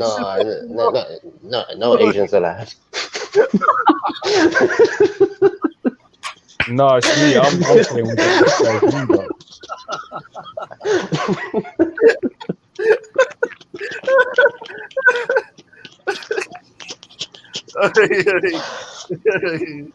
You know, sick, man. What, are you serious, Turok, or are you joking? Yeah, shop block. Yeah, bro. Are you hearing what I'm asking you, Turok? I said too I'll late. say Shop this. block. Shop closed. I'll say this just to throw a couple coins in. The Quran not only confirms the 10 Commandments, but it guards it because of the corruption that was going to take place. That was even confirmed by the Bible itself and prophesied by Moses. Who's that? It's your boy, brother Bernard Leeson Bay, Moorish American Muslim. Oh yeah, what's good, man? But he's saying that this is like the oldest record where you can find the 10 Commandments. I said, what is the 10 Commandments? What is the 10 Commandments even doing in Mexico? Some guy, Los went to Mexico, innit? Hello, everyone. I just wanted to say hello. It's me, the mind says, or peace. Okay, hello everyone. Or what do we call you, bro? You could call me John. John. Okay, Yeah. go on, man. This is me, the mind says, or the things you forgot. I've been on here a couple of times before. I don't want to interrupt your conversation. I just wanted to introduce myself and say hello to everybody. Sorry for interrupting. Peace. Right on, peace. And if you want to add, this is your time to add it, man. It's perfect timing. All right. I just want to say I appreciate and love all of y'all for holding these conversations. It's kind of hard to talk to people nowadays. I don't know what it is. Yeah, we love you too, bro. I enjoy these conversations and I appreciate all of y'all and y'all's opinions. Okay, that's it. Sick one, man. We The appreciate scripture it. says, bro, in these days and times, people will be willingly ignorant, seeking after their own lust. So, in short, people are just dumb on purpose. People really just don't give a fuck. That's just the age we're in. We're just in the don't give a fuck age. Well, yeah. James Jones, are you hearing that Sly Mac kid, yeah? No, sorry, what was it? Nine, you just got Sly Mac. You missed it. Yeah, Eric, what are you saying? So what is these 10 Commandments found in Mexico? I was just agreeing when the brother said that some people just want to remain ignorant. People. The fact of the matter is, the world is becoming more godless than godful. I mean, that's a fact of life. I mean, can you repeat that? I didn't hear what you said. Can you repeat that? Yeah, sure. I was saying that the world is more godless today than at any point in history. I mean, I really, agree. and some people, they want to remain ignorant. Now, I'm not against anyone who says, okay, well, I'm an atheist, or I don't believe in God or anything like that. I'm not going to get at people like that, okay? Because that's their view, and as adults, they can have it. But the only thing I say is this, though. If you in fact are self-professed, atheist, okay, just don't try to tell me that my faith is irrelevant to the world of humanity today. Okay. Yeah, they like to do that. They like to try to impose their own ideologies on people. We can say. I mean, but because for me, I look at it this way. Eric. No, I just want to say something. Let me make a general point. Atheists have a right. Wait. Atheists have a right to be free of religion. I got no problem with that. That's but right. at the same time, theists have a right to practice religion and study it. Hold on, atheists. That's all I say. Hold on, atheists. That's right. Hold on, atheists may say you don't have a logical reason to believe that. What I don't know, that little incoherent sentence about irrelevance to humanity and that. You got to believe in something. Because there are atheists who do say that. Yeah, but what you just said. God is irrelevant. Hold on. Irrelevant to humanity isn't the same as saying someone has no logical reason to believe in it. So irrelevant. But what I'm saying is that when we're saying to Eve's children, the only reason why, But you know what? This went very far, bro. Before you don't have this conversation, can I just get my answer from Turk, please? Yeah, I know. I just talk at a time. I really wanted to hold this whole conversation because Turk, I'm still waiting for your answer. That are you actually an exorcist? I've asked you, Bridget. No, I've asked you what about these things in Mexico first. How did that get there? I told you that the only thing I can think of is a Christian went to Mexico, decided to bust some graffiti. That's I'm of Mexican descent. I'm of Mexican descent, so you can ask me some Mexican questions if you want. That's a good question. How did the Ten Commandments get to Mexico, cool guy? It's called the Los Lunes. Wait. What did the guy just ask me? What come to Mexico? How did the Ten Commandments get to the wall in Mexico? That came about through the Spaniards enforcing their religion upon Native Americans. If you didn't believe and bow down to the cross, then you got your head chopped off. So yeah, but cool guy, he's saying that is the oldest recorded documentation of the Ten Commandments. It's in hold on. It's in ancient Paleo Hebrew writing. When the Spaniards came there, they came on behalf of the Roman Catholic Church, mate. Yeah, I agree, and I have commented on the fact that Rome has had a big influence on the world. So what's your point? I'm saying this inscription of the Ten Commandments in Mexico, it's called Los del de Lunes in Mexico. Is it written in the old? Wait, that word you said, that Lunes, what is that? It's that's what the whole that area is called, Los del de Lunes. Okay, so you're talking about a specific region when you say that's Lunes. What is that? What are you talking about? Yeah, so what I'm trying to say to you, there's a written Paleo Hebrew. So I'm talking the type of Hebrew that is written in. It's an old Mexico? Hebrew. Yes, brother. You can type it in. 10 Commandments found in Mexico. Okay, I'm listening because I'm listening. Okay, go ahead. Jesus, Jesus all the disciples Oreos. Say that again, James. I don't know. Yeah, go ahead, James. Go ahead, James. Yeah, no, I said Jesus called all his disciples in Sicarios. Yeah. What does that mean? Can you rephrase that in different words? Because I don't know what you're talking about. Let me try again. He's saying they're assassins, Sicario, hitmen. Jesus called all of his disciples Sicarios, Holmes. Okay, yeah. Okay.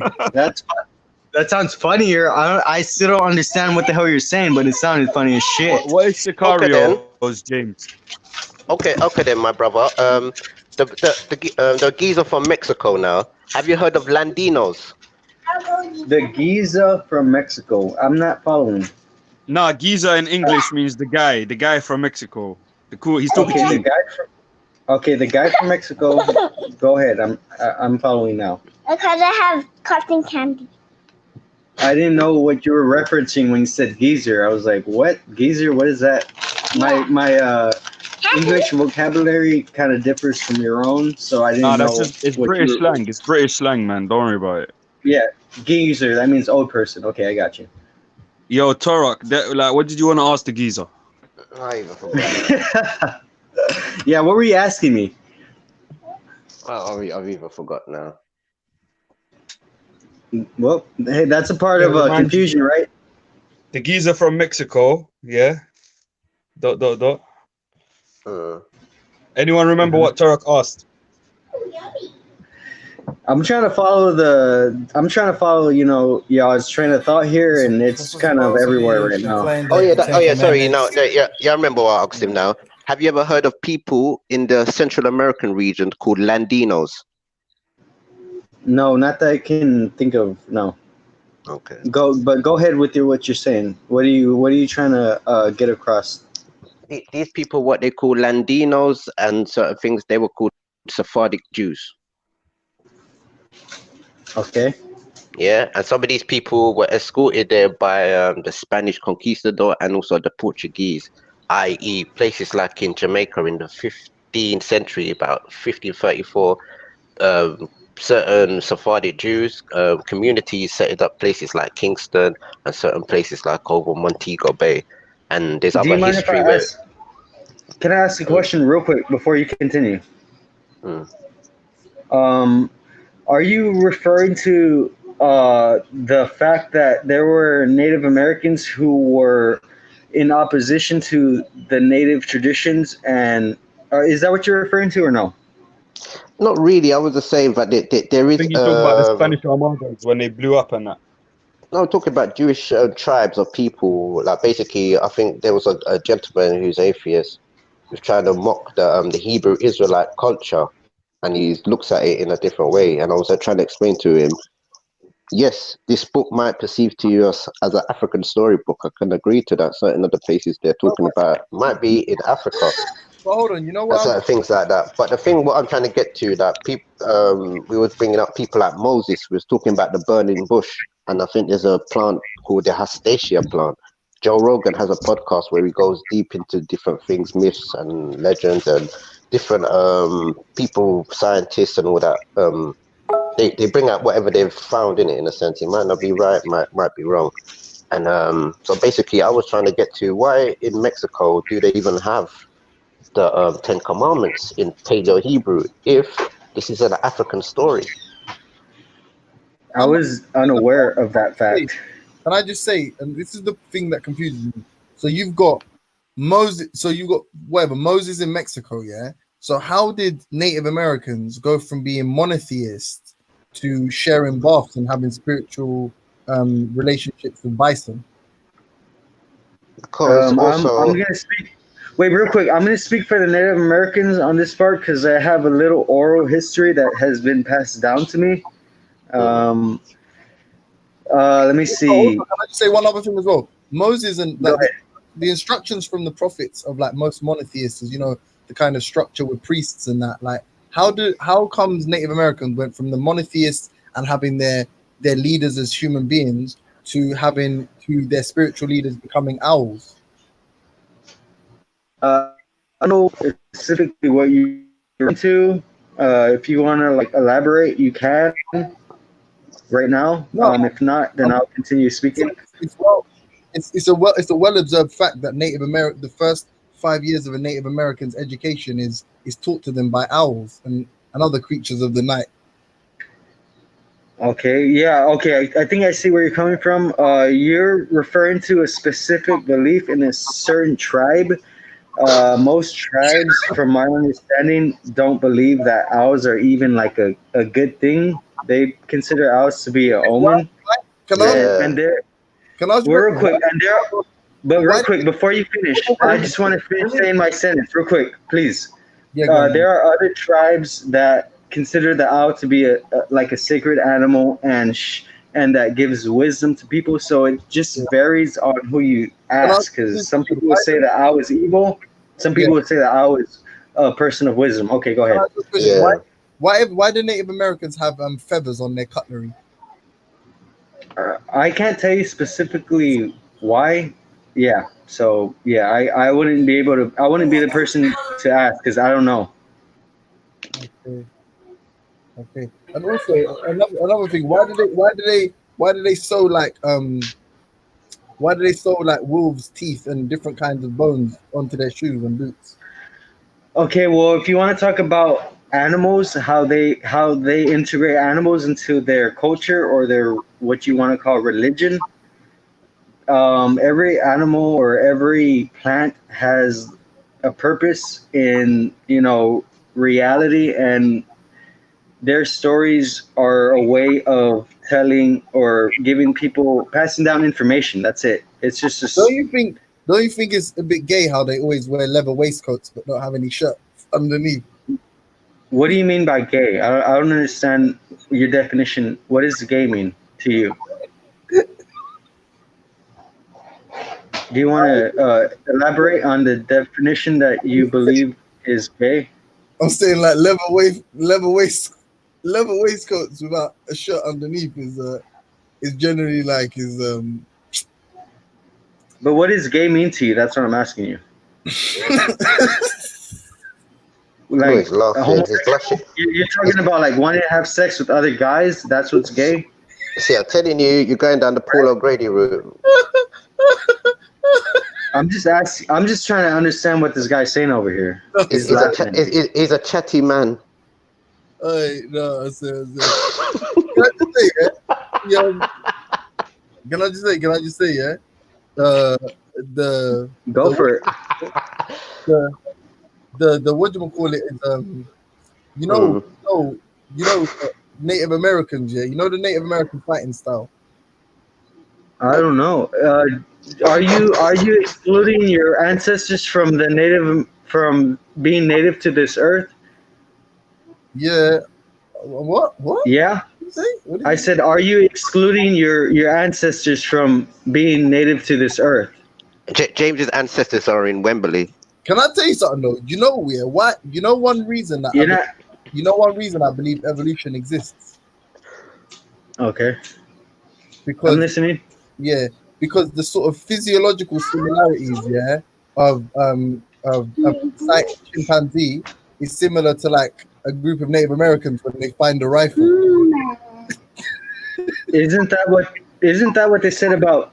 That's what they say about black people, right? Like black people are the closest things to chimpanzees. Yeah. And people are like more superior because they're less melanated and they're more white, so they're more That superior. was done by design to justify mass murder. That's why they push atheism so bad, so that they can justify, hey, we're smarter than certain kinds of people. And the chaos that you see now. I agree. That's what they're doing for sure. James used Edwin Darwin hadiths. Say it again. I couldn't hear you. I don't know what that means. James uses Darwin's what does that mean? hadiths. He uses his receipts. But I'm saying, why do Native Americans touch the top of their heads when they find a rifle on the floor and scream and shit? Repeat that, please. Why do Native Americans what? When they win, yeah, when they win a battle, yeah, with like the cavalry soldiers and stuff, why do they jump up and down and scratch their heads and scream when they find a rifle?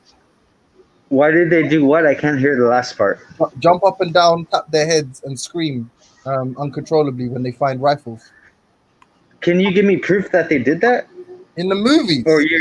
Or you're just going, you're going on movies. Okay. Yeah. Got you. In the leather waistcoats with no shirts underneath. Gotcha, bro. I don't know what to tell you if you're going off of what movies say. I don't know what to tell you. Wait. Are you trying to tell me the movies are not true? Yeah, it's cold in the No. Movies are 100%. Are you serious, bro? Wait, I never said. James, I'm saying no. I'm saying movies are 100. Movies are 100% true, and there's no false ability in them. That's what I'm saying. I heard that. Yeah, it deals with Hollywood Hey, hadith. cool guy. Hey, that's how they fell for the whole concept of being afraid of African American people. You know, a lot of people don't even know that Mexicans and African Americans were used as the fear campaigns in America to get people to vote against marijuana. Yeah, marijuana. Marijuana itself is a word. It's a Mexican word, marijuana. That's what they call it. In English, it's called hemp. Yes, hemp.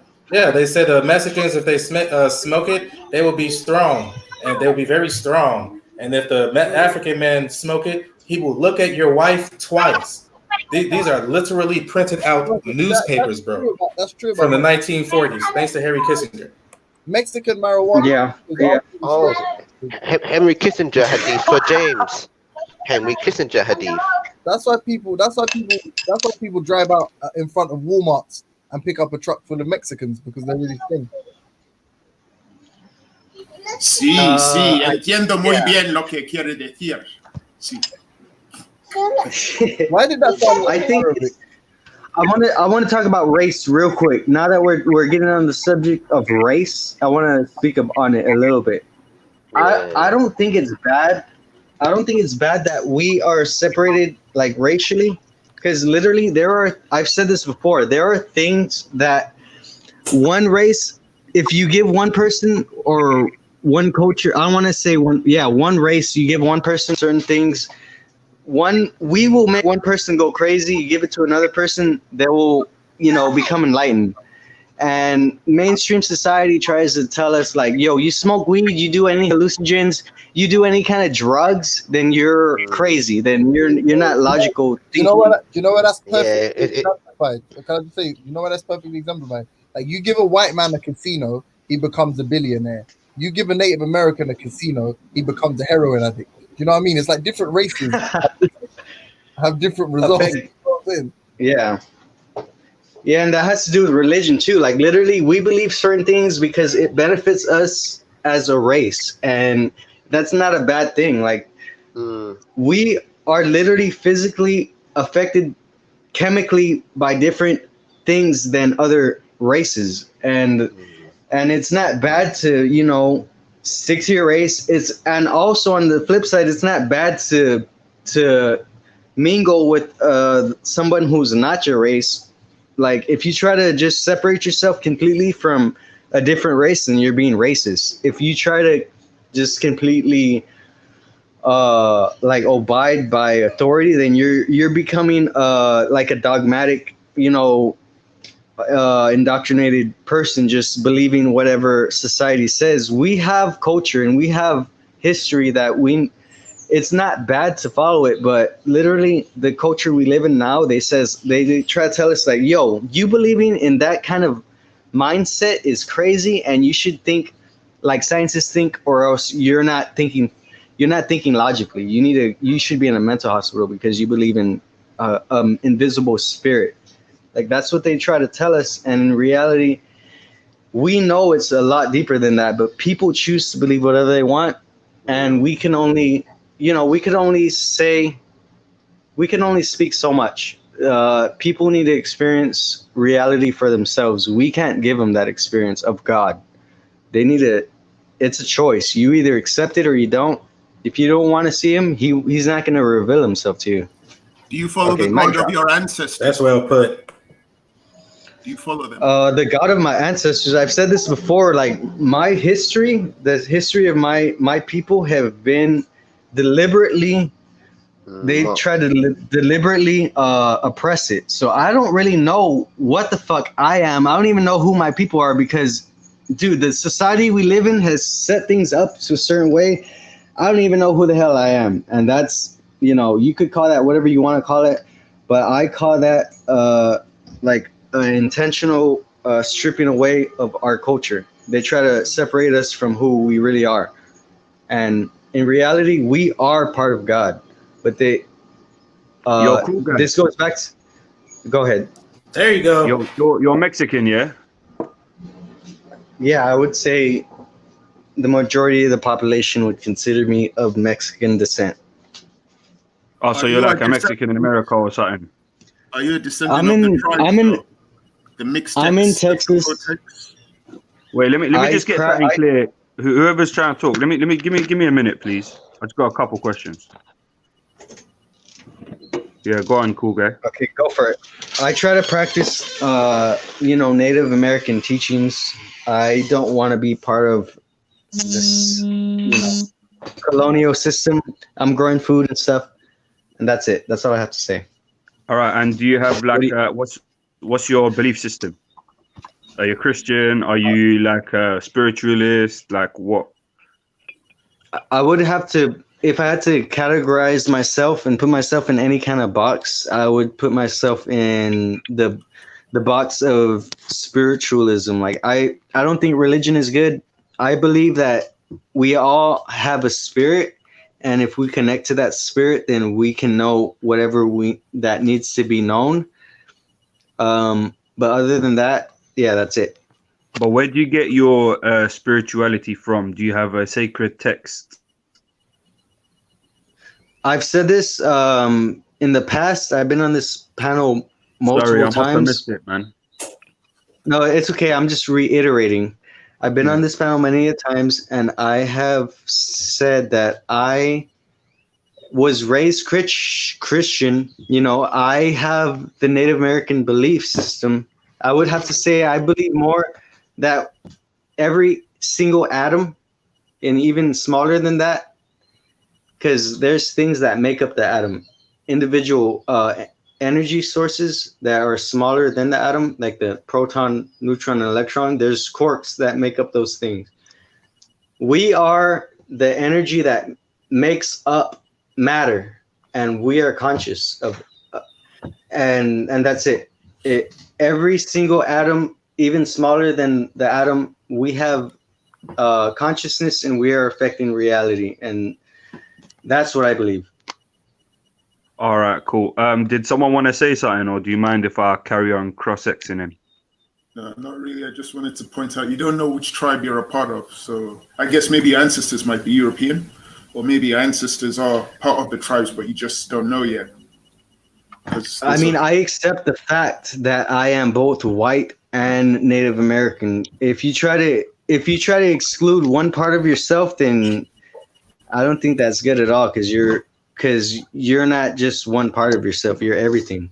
Yeah, we are everything, but people don't really understand that concept, that literally we are everything, but we are inhabiting this consciousness to experience this one moment in time. People don't, you can't understand that until you separate yourself from this physical mindset. You're in a certain mindset. Everything you experience is through this mindset. Once that shifts, you will see everything in a different, in a different way. The point is, you might have already picked a side. If what you're doing is more based on the European way of things, then you've indirectly rejected the indigenous way of doing things. Yeah, that's why I was asking him where he actually gets his what do you call it? Well, that's why I asked him the questions I did to try and find out where he got his sources from, that kind of stuff. I get my sources through personal experience. Personal experience. So and how can you allow someone to experience what you've experienced, cool guy? Can you elaborate? I don't understand what you're asking me. You seem to have knowledge of these things from personal experience. So it's either you went into a microscope and saw these things for yourself, or like I'm asking you, how can you share your personal experience with someone else, with me, for example, so that I may also have this experience that you've encountered? I mean, I've said it before, words can only encompass so much. Like words, the human language is limiting. I've said this. Why I'm asking you the question, because like based on what you said before, you made it seem like no one actually told you this. You found it out for yourself. So I'm just trying to find out how did you go about doing that, since it wasn't presented to you through language. Through experience. I've said it before, through experience, but I can't give you the experience through words. Did you experience infinite potential in something smaller than an atom? I can't answer that question because I don't even know what it means. Did I No, I'm saying experience what you said. I'm basing it off what you said. Yeah, you said Can you that. repeat your question? With, okay, say again what you said about the atom a minute ago. What did I say a second ago about You were saying atom? about there are things that are smaller than the atom and energy, and they're made up of something. The source. Yeah, that makes up reality, and it's consciousness. Like literally, consciousness is creating reality, and our consciousness is connected directly to the smallest form of energy that can exist, and this energy is making up matter. So, what is your question? My question is, how did you experience this? How did I experience it? Yeah, did you experience that personally? Like you experienced this connection between you and the atoms? Yeah, I did experience it personally, directly, but you And I'm know just how I asking came you, how about would that. you allow someone else to experience that you've experienced? Since, as far as I'm That's the assuming, thing. we all are. Say again. That's the thing, though. Just because I'm able to, it has to do with your ability to comprehend reality. Like, if you can comprehend certain things, you will be able to understand certain lessons when they're shown to you. When people are shown facts, individual people learn different truths regarding that fact. Like everybody doesn't learn the exact same fact when they're shown a specific truth. They have their own perceptions of reality, and they come to their own conclusions and their own facts. And someone said it like 4 hours ago. I've been on here since the live stream started. It has to do with your mentality. Like if you are thinking a certain way, you're not going to perceive reality. If you're thinking a certain way, you're not going to perceive reality in a different way if you're already perceiving it this way. What makes you think that the way you're perceiving it is actually the right way and not how someone else is perceiving it who might disagree with you? Because I'm saying that I don't know, and I'm willing to I'm willing to learn. And scientists are saying I know what's going on, and that's not possible. Oh no, That's no. I was talking more about what you're saying you do know. Like I'm trying to pinpoint that what you're saying you do know. How you know it? You said experientially, and I'm trying to find out how can you get someone else to share this experience with you. Can I give a straightforward answer that might help out? You got to answer to that, the Bible said very easily, to be still and know that I am God. Now, what does that mean? We a lot of spiritual people would tell you that most scriptures that have spiritual information in it is not talking to you as the physical body. It's not talking to the physical body, the soul. What? So Bernie, do you share the views that Cool Guy shares? Yeah, I just have a different way of explaining it. So we have an inner ear, just like you can be in the quiet room and talk to yourself. Something is doing the hearing, but yet outside of you, you aren't hearing anything with your ears outside of you. But there is an inner ear. This is what scripture means where it says those who have ears to hear, those who have eyes to see. Kind of like, oh, Are hey, you bro, talking about the processing capacity of the brain? You say, oh, I don't know. Can you repeat that? The reality of I'm saying, are going you on. talking about the processing capacity of the brain to rearrange audio file, if you will? Like Just right now, I can hear the bell if I think about it, even though no bell has rang. Right, it's the inner ear that does the hearing. So the scripture is telling that man, that inner man, to be still. In Buddhism, they call meditation, which is what I'm getting at. Meditation is your answer to achieving this information. Buddha called meditation taming the monkey mind. Now, why does he use the word monkey mind? It's an allegorical reason for that. Well, what the monkey does is it jumps from tree to tree searching for fruit. We, unfortunately, have that tendency to try to over intellectualize everything. We try to everything. Well, what about this? Well, what about this? Can I add to what you're saying, please, real quick? And scripture is simply saying, in my Latin language and using American lingo, simply shut the fuck up, be quiet, and listen to the still small voice that's already inside of you. You just gotta stop the chit chat. Every movie does this. When you see people that are becoming masters and doing kung fu and stuff, we're gonna tell them, still your mind, be still, do a horse dance, shut up. Yeah, but how are you gonna convince the whole world to shut up? How can you convince? No, we can't convince anybody anything. It's I guess what Cool Guy is trying to say in that attitude is that it depends on the individual's heart. Because you can have two scientists with the same degree, same GPA, and went to the same college, Yale University. One becomes a creationist, one becomes an atheist. But it's based on the individual. But according to most spiritualist traditions, are they not the same person at the end of the day? Wait. Are who not the same person? Those two people he gave the examples of. I mean, yeah, there's two individuals. We're all the same. Yeah. We're all the same for sure. What are you asking me? I was just asking if they are essentially the same person when it comes down to the basic. Yeah, essentially we're all the same. We just have different beliefs.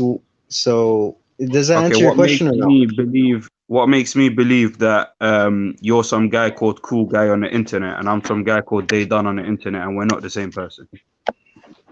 Your brain? I don't understand what is this kind of going intellectual conversation having? Where are you getting that? I don't understand. Yeah, your brain. Because you guys are saying you're spiritualists, right? Yeah. So I was trying to ask what form of spirituality you what's the word for it? That you conform to, shall I say? I don't conform to any religion, or I don't conform to any religion or any man. I believe that there is religion or man.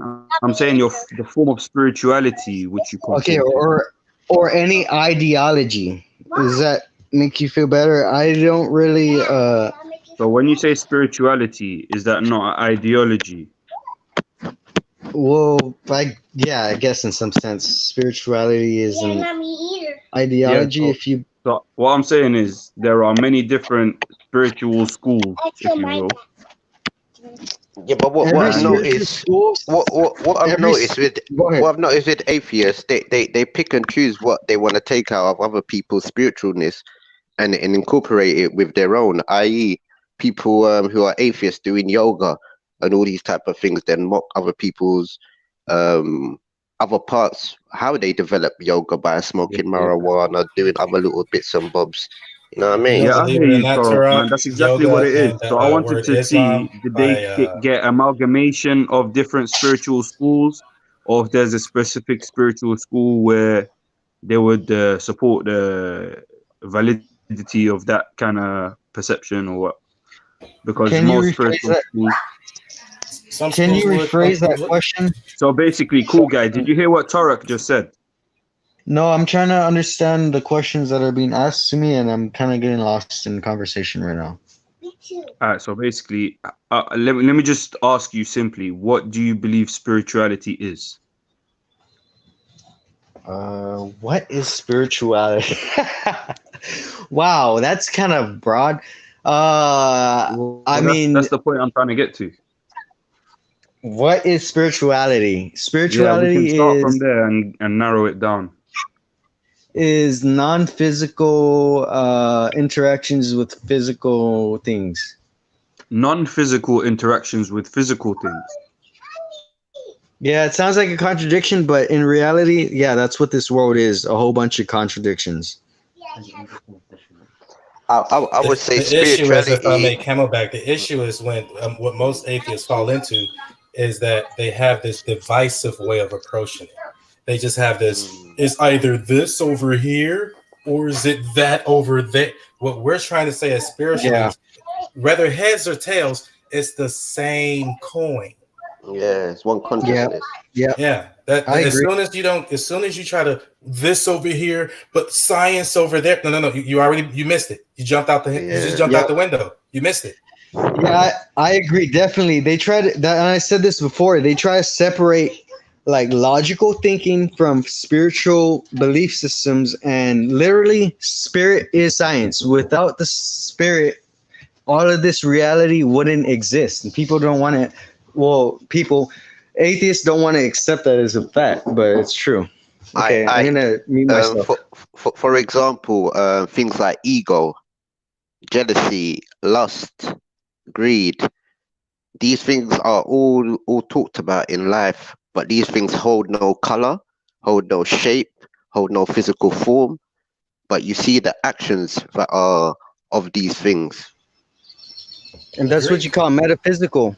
That's what you call metaphysical, but people try to act like when you say the word metaphysics, people want to say like that you're talking new age and nonsense. Yeah. And it's very unfortunate because it's much beautiful than that.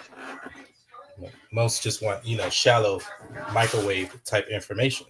They want some right now information, and it's like you have to just shut up sometimes and just meditate to get the answer from within. Would you equate spirituality with mentality? I mean, they go hand in hand. Your mentality directly has an effect on your spirituality. And you'd say the same about physicality as well, yeah? Can you elaborate a little bit? I don't understand your question. Same question about mentality and spirituality, but I'm just adding physicality in there because I'm trying to see what your distinction is between mentality and spirituality, but you're saying your brain. So I'm just putting now in physicality brain, since you introduced it. Physicality. You gotta like. For one, you've got two sides to your brain. For one, you've got two sides to your brain. You have your left and your right. So spirituality and physicality is also entwined. So take for instance, when you're dreaming, when you're thinking of how to fix an equation, a math sum, and all these types of things, you have to do it in your head first. And if you're lucky, i.e., you're trying to design a car, the first design method or the first things that start is in your mind. So if you're lucky to be able to even draw this now, and from your drawing now, you're doing mathematical analysis for the physical world, because all right, this car can drive in your head, but how can I get this car to drive on the M25? So now you're using physical mathematics now to get this thing into real life. So you're moving it from the mental realm into the physical realm. I.e., yes. Yeah, we call that manifestation. How would you distinct and differentiate the mental realm from the spiritual realm? Because we're in the we are the creator's image. Though? We're in the creator's image. But Turek, did you hear my question though? Yeah, if we were in the creator's image, that's why we are creators. But I didn't ask a why question. I'm saying how would you how shall I put this? How can you differentiate or distinguish the mental realm from the spiritual realm? It's other people now because it works in your head. How do I get this to work in the real world? Can I respond to that? Then afterwards, watch this now. Watch this. Then we use something called speech, word, power, sound. So you have to try and convince people now with this now. You know it's in your head how it works. You see how it works on paper. It's for you now to use word, power, and sound and your mind with the physical elements around you to get this thing working in a physical world. I'll put it like this. If the spirit realm was the electricity in your room, the mental realm would be the PC computer. And then but then what would the physical realm be? Display on the screen showing you Hangouts or whatever. Thank you. Okay. Cool guy, you wanted to make a comment on that as well, right? Yeah, the only thing that comes to my mind when I hear you speaking about these things is, I don't know everything, and I am willing to admit the fact that I don't know, and I do believe in things, and there's a difference from believing and knowing. When you believe in something, that means you don't know. Right. First, so sorry, did you say you know or you believe? Well, I know God's real. Dude, you just threw me off. I was going on a whole. I was going to say something. Sorry. Forget that. Carry on what you were saying.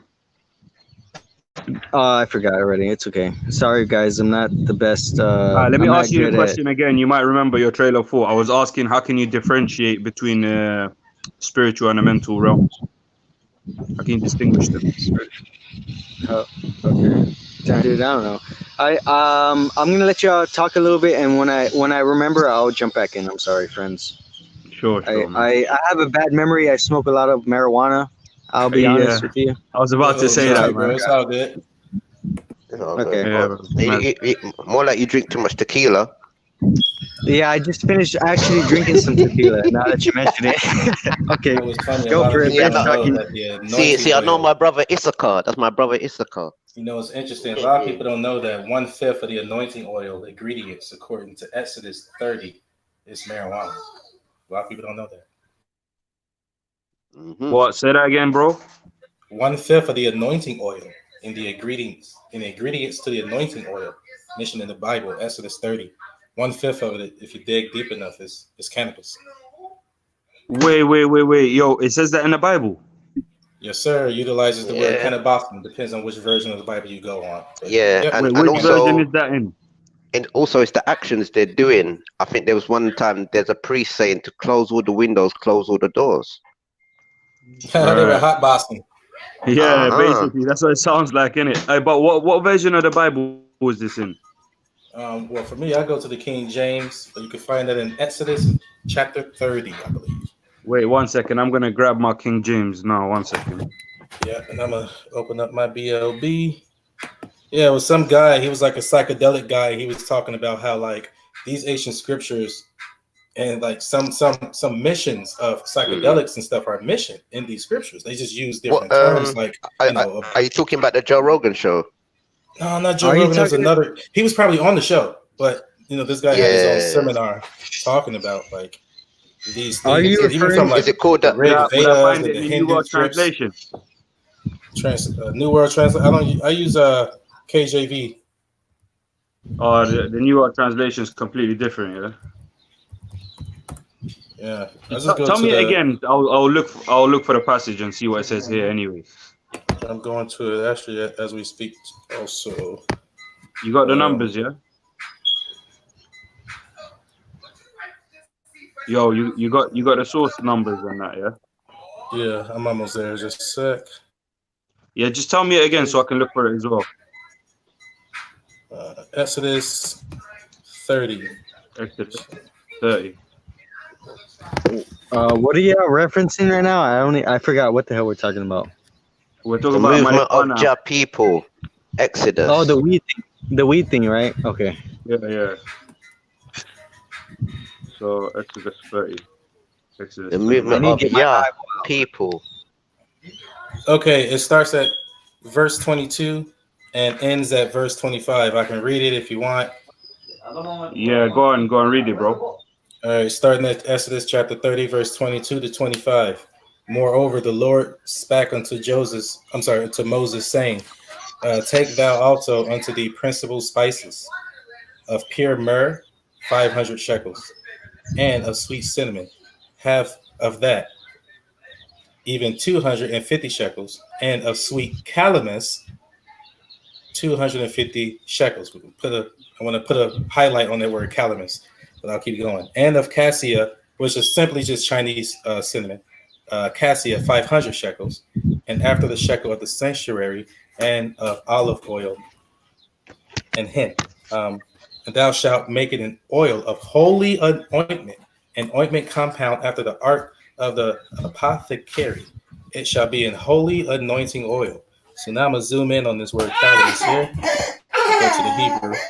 Calamus, yeah? I saw that as well. And sweet calamus, 250 units. Yeah. I actually quantified the measurements because I think I was going to try to make it. I was going to try to make the holy oil, the anointing oil. But I think it was supposed to be translated to like wait, sorry, 7 liters. Who's asking that? I'm sorry. Who's asking a question? It's me, the cool guy. What translation is that you said? He's reading the King James. I'm reading the New World Translation, and it says the same thing. I'm gonna get my Bible out right now. I'm going straight to to the I'm going to the lexicon, so I go straight to the Hebrew because it wasn't brought in English. So it says here, Cain, reed, calamus, seed the root. To this answer, the Greek and Latin kava, kavin, or canna, especially a reed growing in rivers and marshes. Isaiah. Aromatic and sweet-smelling calamus. Probably has some purple, huh? Can you tell me what verse that was again? I didn't catch it. No problem. It was.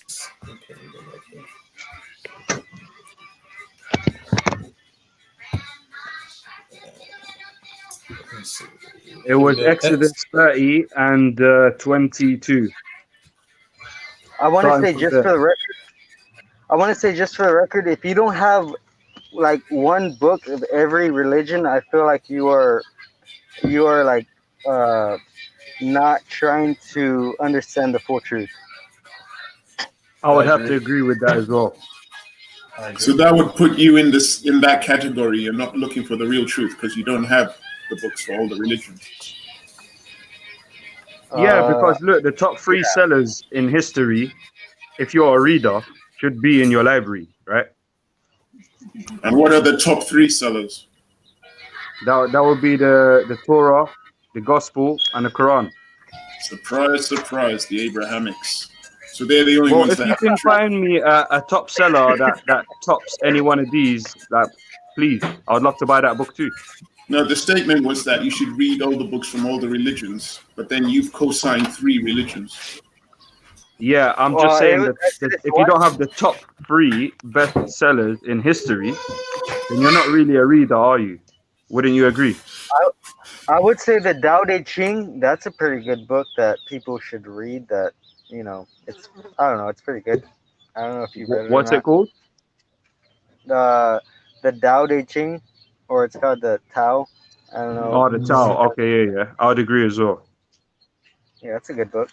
You said Exodus what? Exodus 30, verse 23. So that way you can just go straight to it. Okay. But I strongly recommend you have to get to the Hebrew, lexiconal translation of the word calamus that's mentioned in that verse.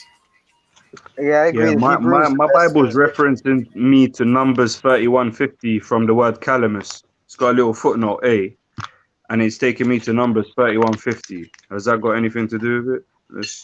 So let us present each one what he has found as Jehovah's offering: articles of gold, ankle chainlets and bracelets, signet rings, earrings, and female ornaments, in order to make atonement for our souls before Jehovah. All right. I just want to say I used to have a book that was from like what is it called? I don't know.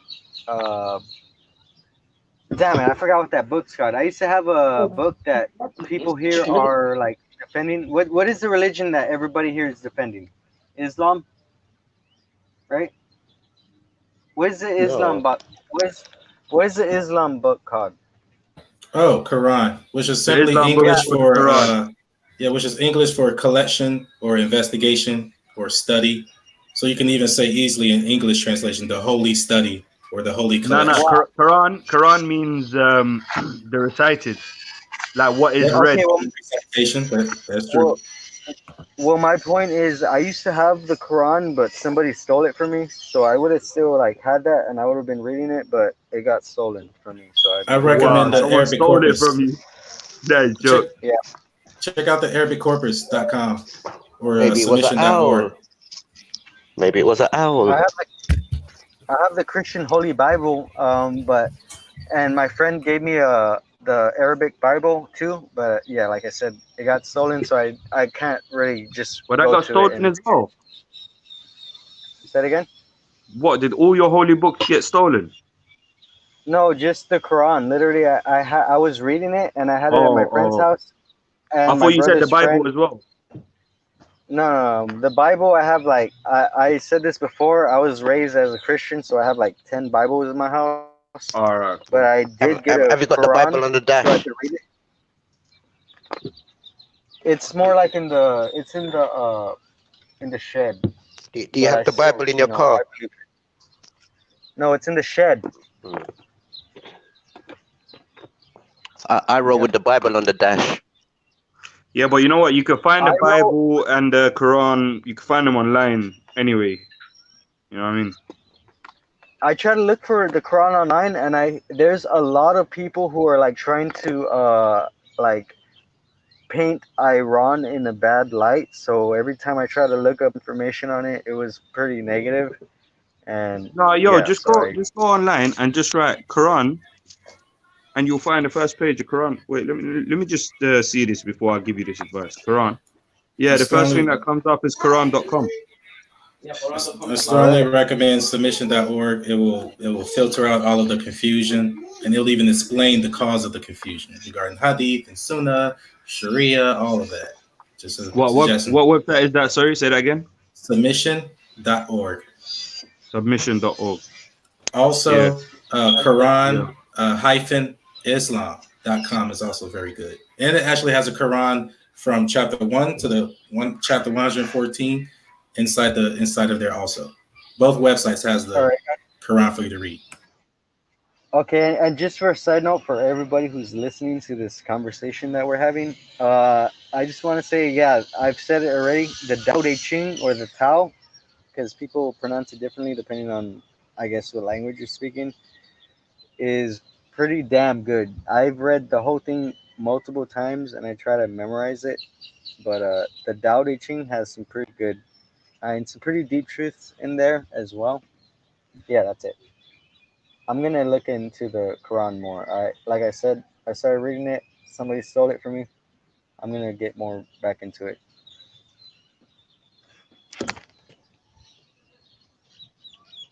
Hello. Yeah, times I'm not reading Quran, I'll normally be reading the Book of Five Rings or Everyday Tao, my personal favorites, or some Sufi poetry. Yo, can you share some Sufi poetry with me? God is the ocean, and we are nothing but the waves within the ocean of God. But within each of us as a wave, we possess the potentiality of being the ocean ourselves. Jeez. What is that, Rumi? Yep. Oh, yes. Okay. Yeah. Yeah, some deep stuff, man, come from Sufi literature. Dude, I made a poem basically talking about the same thing. Yo, share it if you want. Share that here, man. They done. If you don't want to, yo. If you want to get other books, get the Communist Manifesto by Karl Marx and get Origins of Species by Charles Darwin. Origins of Species. Oh yeah, I've seen that one. And Karl Marx. A lot of people have recommended that Karl Marx book for me. You know that. What was Nnamdi Kanu doing in Israel? Again.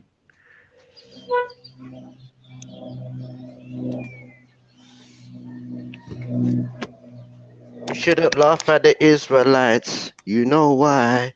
Yeah. T-U-O-K. Is that your name? How do you say that? T-U-R-O-K. Turok. Can anybody hear? Turok, okay. Oh yeah. Do you know that those the picture you have on your whatever the hell it is? Oh, Olmec. Like the Olmecs, you know, those are like that's proof that the indigenous people around the world literally traveled around the world and literally did stuff. Not true. Do you know that, or did you say not true, or you said true? No, I said that's true because some people might even say the Americas could have been Atlantis, the home of different types of knowledge and technologies and certain things like that. And I could say you can tell the Americas has got a big culture with the Asia continent, and the first Americans were supposed to be either Aboriginal Australians or Polynesian people. So the Olmec culture is actually the mother culture of the Americas. So I have a feeling there's a connection between those two set of people in that area. Yeah, I agree. Have you heard of the what is it called? this is a I don't want to say a prediction because that sounds more like a European kind of like word. This is more of a something that has been passed down through generations, and it's supposed to happen. With, within history. It's this thing called what is it called? The Rainbow Warriors. And I think some You know what I'm. Yeah, there's a set of people like in Central America that wears like colors of the rainbow. No, the Rainbow Warriors is referring to the people all over the world, because there was people that represented every color of the rainbow, and we all worked together, and we made this earth. Go ahead. No, but what I'm trying to say, just keep it in America just for a second. You can see there's ancient sort of Mayan people or Azteca people that wear on their clothes. It looks like the rainbow, if you know what I mean. There's certain strains of color, and the reason why we use these strains of color is for how can I say, it's a particular type of purpose. Like down in places like Guyana, Bolivia, our natural bird or our national bird is made out of colors that are red, gold, and green. So this is why we use those feathers in a sense. Just like Jamaica, they got black, yellow, and green. Their national bird is called the doctor bird, the hummingbird. You have even the Arawak or Taino tribes called the hummingbird tribe people. And the reason why we use those colors is because of our national bird. So there's also people like in the Americas, the Native Indians, that wear their customary clothes to like what we call to the Bible sort of description, where we have fringes along the borders and all these types of things. So I think also with that, there's a story of Joseph and his multicolor coat or something like that.